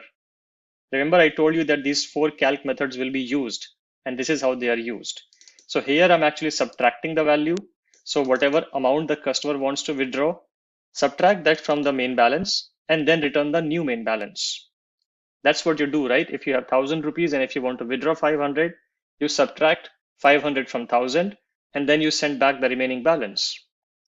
So that is what is happening when we call this method, and then we print the new checking account balance. That is what is happening in the get checking withdraw input method. Similarly, if you chose option 3, which was depositing funds to the checking account, then get checking deposit input gets called, and it is defined right here, get checking deposit input. And here, instead of subtraction, we are doing the addition. So here I'm again doing a condition check that the current balance plus the new amount which has been supplied by the customer from the command line, the total sum of it should be greater than 0. What if the customer entered an amount minus 5,000? I should not allow that. So that's the reason I'm putting this condition in place. And if the current balance plus the new amount which is supposed to be deposited to the account, the sum of it is greater than 0, then call the calc checking deposit method. And this is where the calc checking deposit method is present, and where I'm just doing present balance plus the new amount and returning the new balance. That's all which is being done here. And you will see exactly similar logic running for the savings account as well. If you look at the get saving withdraw input, which is used to withdraw money from the savings account. So I take the input from the command line and I run a condition check that the amount which the customer wants to withdraw should be less than the current saving account's balance. If yes, then call calc saving withdraw method, which is defined here, where I subtract the amount from the current balance and I return the new balance. And similarly, you will see the exact same functionality in the get saving deposit, where we add the money instead of subtracting the money. And this is all what is defined in the account class. So we talked about the option menu class, we talked about the account class, and now we have the ATM class, which is the entry point, which basically initializes the option menu class and calls the get login method. Remember, get login was the first method which asked you to provide the customer number, and then get login called the method to choose the account type, and the account type methods then called the method to choose the option to withdraw, deposit, or exit. So now we have built a fair understanding of what is happening in this application. So let's run this application. So I just ran this application, and let me bring the console here. It's first asking for a customer number. So I will go to the option menu class and I will pick up one of the customer number which I have hard coded here. So I will provide that customer number and hit enter. Then it asks me for the PIN number. So remember, you have to provide the correct PIN number corresponding to the customer number. So I'm taking this PIN number, just copying it and pasting it here. Then this whole code got executed, and then it called the get account type, and the get account type method provided you with these options, which you see here on the screen. So based on what you select, the case block will get executed. And let's say I want to go for a checking account. So I press 1 and I hit enter. Once you select the checking account, the case 1 gets selected and it calls the get checking method. And the get checking method again provides you with another menu, view, withdraw, or deposit, or exit. So let's say I want to deposit funds. So I press 3 and hit enter. It says the current balance is 0 and enter the amount you want to deposit. Let's say I want to deposit 500 and I hit enter. You get the message saying the new checking account balance is 500 and you have successfully deposited the money. And that is what I did for the checking account. Now let's try to withdraw something from the checking account. So you again get back the same option, because inside the get checking method, we call once we have successfully done the business operation, we again call the account type method to display the menu again to the user. So let's say again select the checking account class, and this time I want to withdraw the funds. Remember, I've added 500 there. So let's say I want to withdraw, so I choose the option 2 as the choice. Current balance is 500 and it's asking me the amount you want to withdraw from the checking account. So I enter, let's say 100, and I hit enter. When I do that, the new checking account balance becomes 400. So the 100 got subtracted from the 500 and the new balance is shown to your screen. You can do exactly the same thing for the savings account as well. And let's also run a negative condition. So I again select the checking account and I want to withdraw the funds. I choose the option 2. Current balance is 400 and I would like to withdraw 1000. What happens? If you do that, we get a message saying balance cannot be negative. And this is coming from the calc checking method, which is defined here. So what is happening that I wanted to withdraw the funds from the checking account, and here get checking withdraw input got called. Here, this condition was checked. So the checking balance was 400 and the amount I wanted to withdraw was 1000. So 400 minus 1000 is not greater than equal to 0. So it jumped into the else block and it said balance cannot be negative. So this is how you can also build some error conditions in your code which are mandatory and which should be built. Otherwise, your application will have a lot of bugs. We can also exit the application. So if you just type 3 and hit enter, you will exit from the application and it will again call the login method, where it will again ask you to enter the customer number.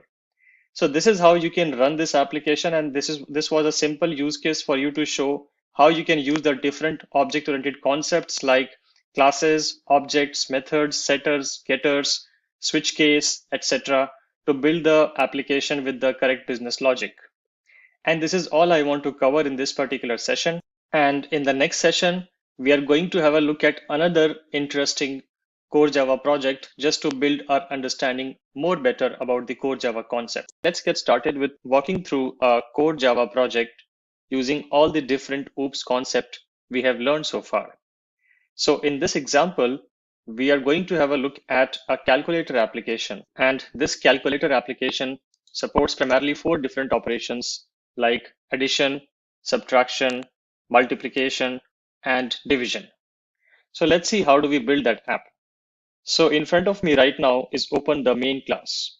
So I have a main app class here, which has a public static void main method. And the first thing we see is a read input class, which is calling a read method. So if you go to the read input class, it has a simple static method here, which is the read method, and it is using the scanner class.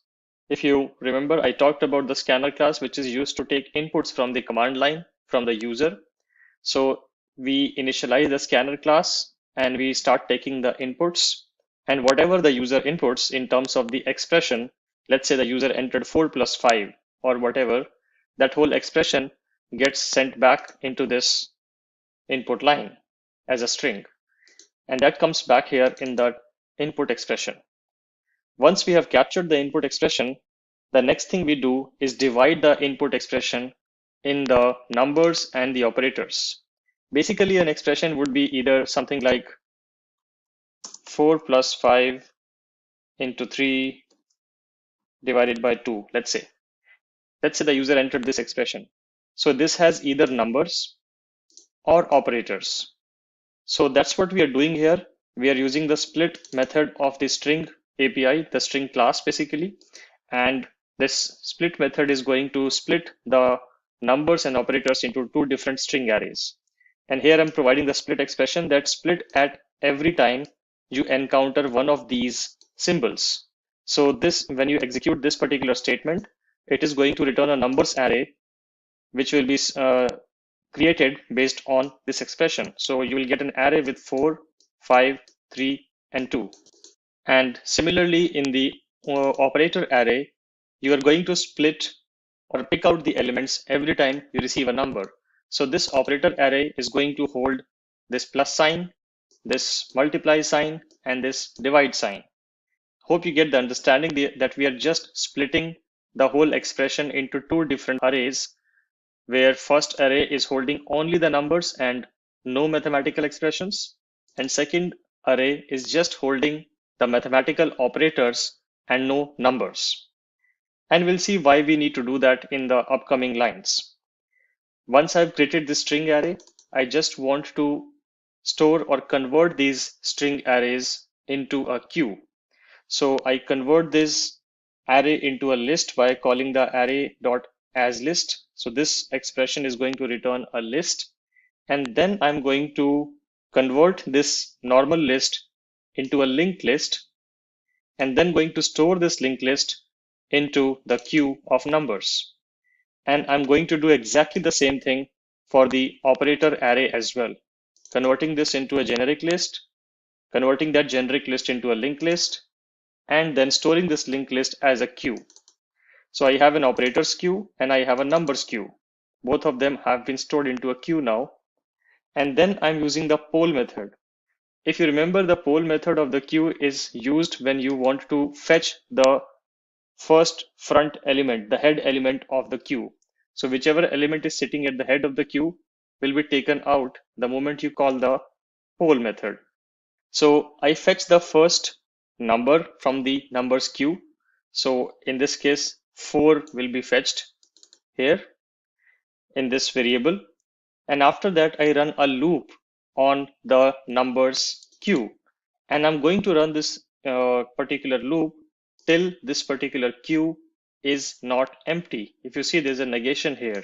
So I'm going to pick up numbers one by one from this numbers queue till the number queue becomes empty. And inside the loop, I do this exact same poll operation for the operations queue. So this operations queue is holding all these mathematical operations like plus, star, and divide. So I'm going to pick the head of it. So in this case, plus will be picked up and will be stored in this variable called OPR. And then I'm going to run a switch case on this OPR. Basically, as I told you, in this particular calculator application, we are supporting 4 operations, which are addition, subtraction, multiplication, and division. So I define a case for each of the mathematical expression. So you see there are 4 different cases here. And for each case, I'm initializing a class. If it's a plus sign, then I'm initializing the add class. If it's a minus sign, then I'm initializing the subtract class. For multiplication, I have a class called multiply. And for division, I have a class called divide. Let's have a look at what these classes are containing. So if I go to the add class, first of all, it is implementing an interface called operate. And this operate interface has just a single method called getResults, which is accepting a variable argument array. If you remember, I told you that you can also use a var_arg array. This is called a var_arg expression. This means that these numbers will be an array of arbitrary length. It can be a 1-element array, it can be a 2-element array, it can be a 4-element array, or whatever you supply. But it is still going to be a fixed length array, but the length is going to be dependent upon how much argument you supply to this particular method. So that is what this interface operate is doing. It just has one method declared, which is called getResult, which is accepting an array of numbers. So if the add class is implementing the operate interface, then it has to override the getResult method. And here it is just doing a summation of all the numbers which have been supplied. So if you supply 4 numbers, it is just going to add up those 4 numbers and return the sum. And the exact same kind of logic or similar logic will be seen in other operate classes. So if I go to the subtract class, it runs the exact same operation, but it subtracts the values. If I go to the multiply class, it is also implementing the operate interface, and in the getResult, it is just multiplying all the values.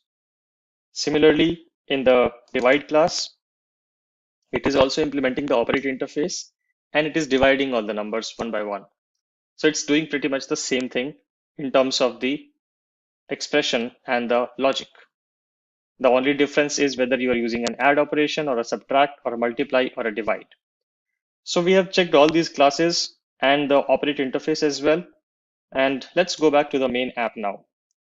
Now you also see that I've defined a reference of operate here, and each of the switch case block, I'm assigning the object type to this interface reference. So I'm using the concept of dynamic binding, which we talked about when we talked about interfaces, that we can also do dynamic binding where we can assign an object to an interface type. And the object type will depend upon the expression. So once we have filled that based on the case, while filtering out this expression and picking up plus, star, and divide sequentially, then we go to the next line outside the switch case block, which is to pick the next number from the queue. Remember, we already did one poll here. So as per this example, 4 was here in this res. And now when we do this number.poll again, 5 will be picked up because that will be the next head of the queue. So we pick up 5 here, and then we call operate.getResult. Now this getResult will be called based on the expression which was encountered first in the queue. Again, looking at the example, the first expression encountered will be plus. So the expression was plus. So the operate type object is of add type. And when you call operate.getResult, the getResult method of add class is going to get invoked, and it is going to sum 4 and 5. This res is holding 4 right now based on what I described here, numbers.poll. And this num is holding the second operand, basically 5 here. So 4 plus 5 gets evaluated here in this case. And then it again goes back here and it checks if the number queue is now empty. No, it is still not empty because we still have 3 and 2 left there. So again, it does the operations.poll and it picks up multiply sign here. Then it again runs the switch case. Since it's a multiply sign, it will go here and it will initialize the operate interface reference as the object of multiply class. Then coming here, it will do a numbers.poll And this time the numbers.poll is going to pick up 3. So 3 will be picked up here. And then the current value of result, which is already 9, 4 plus 5 was 9.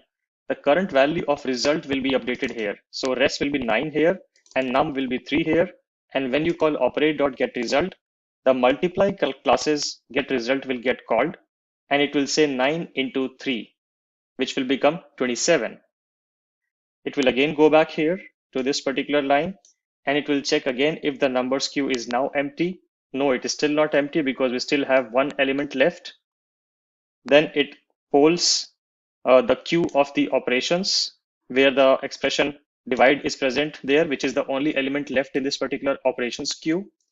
And since we have the OPR value as divide, this case block gets called and the new divide class gets initialized. The divide class basically gets initialized. And we come here and we do numbers.poll. Now the last number which is available in this queue is 2, which gets picked up here. And then we again call operate.getResult.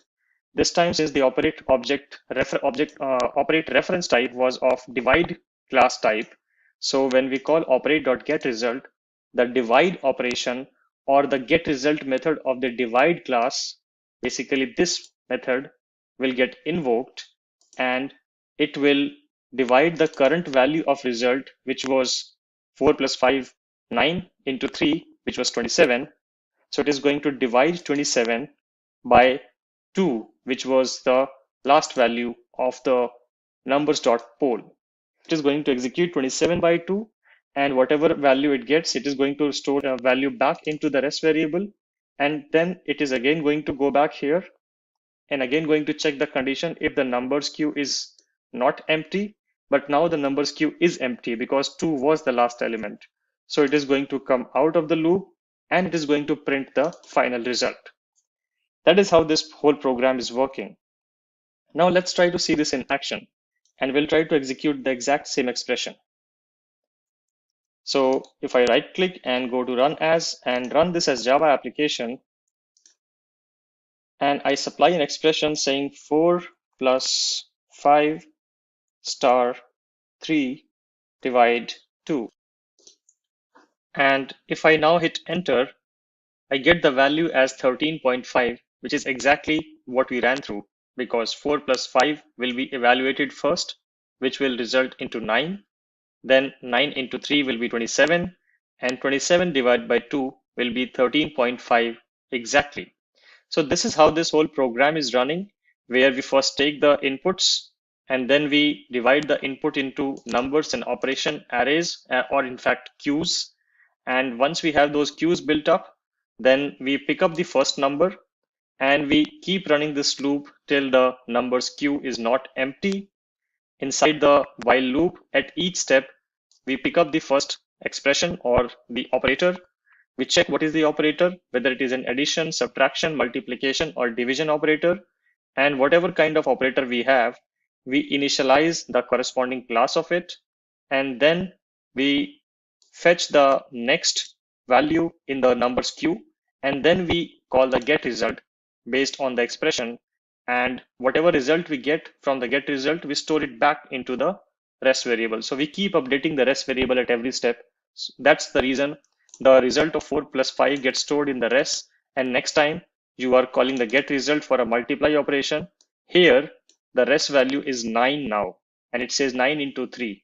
Again, in the next time, the rest value will be updated to 27 because we are storing the result back into the result variable. So this is all I want to cover in this particular session, where we looked at an example of a calculator application purely from the console standpoint. Obviously, there can be a lot more stuff which we can do into this particular application, make it more error-free and cover a lot of corner cases like validating the inputs, etc. Also, looking at putting some conditions around the exception handling the divide by zero scenario, etc., which is not here. But this is just to show you the basic idea of how you can build simple to complex CLI applications using the core Java concepts. Now with that, we have come to an end of day 4 of software development. I hope the session was informative and interesting. On day 5 of software development, we raise the bars and dive deep into Java, where we get to learn the advanced Java concepts and also the Java Enterprise Edition. If you have any queries related to any of the topics discussed in the previous session, then please feel free to let us know in the comment section below, and our team of experts will be happy to resolve all your queries. Until next time, thanks for watching and don't forget to subscribe to stay tuned for more from Simplilearn. Hi there, if you like this video, subscribe to the Simplilearn YouTube channel and click here to watch similar videos. To nerd up and get certified, click here.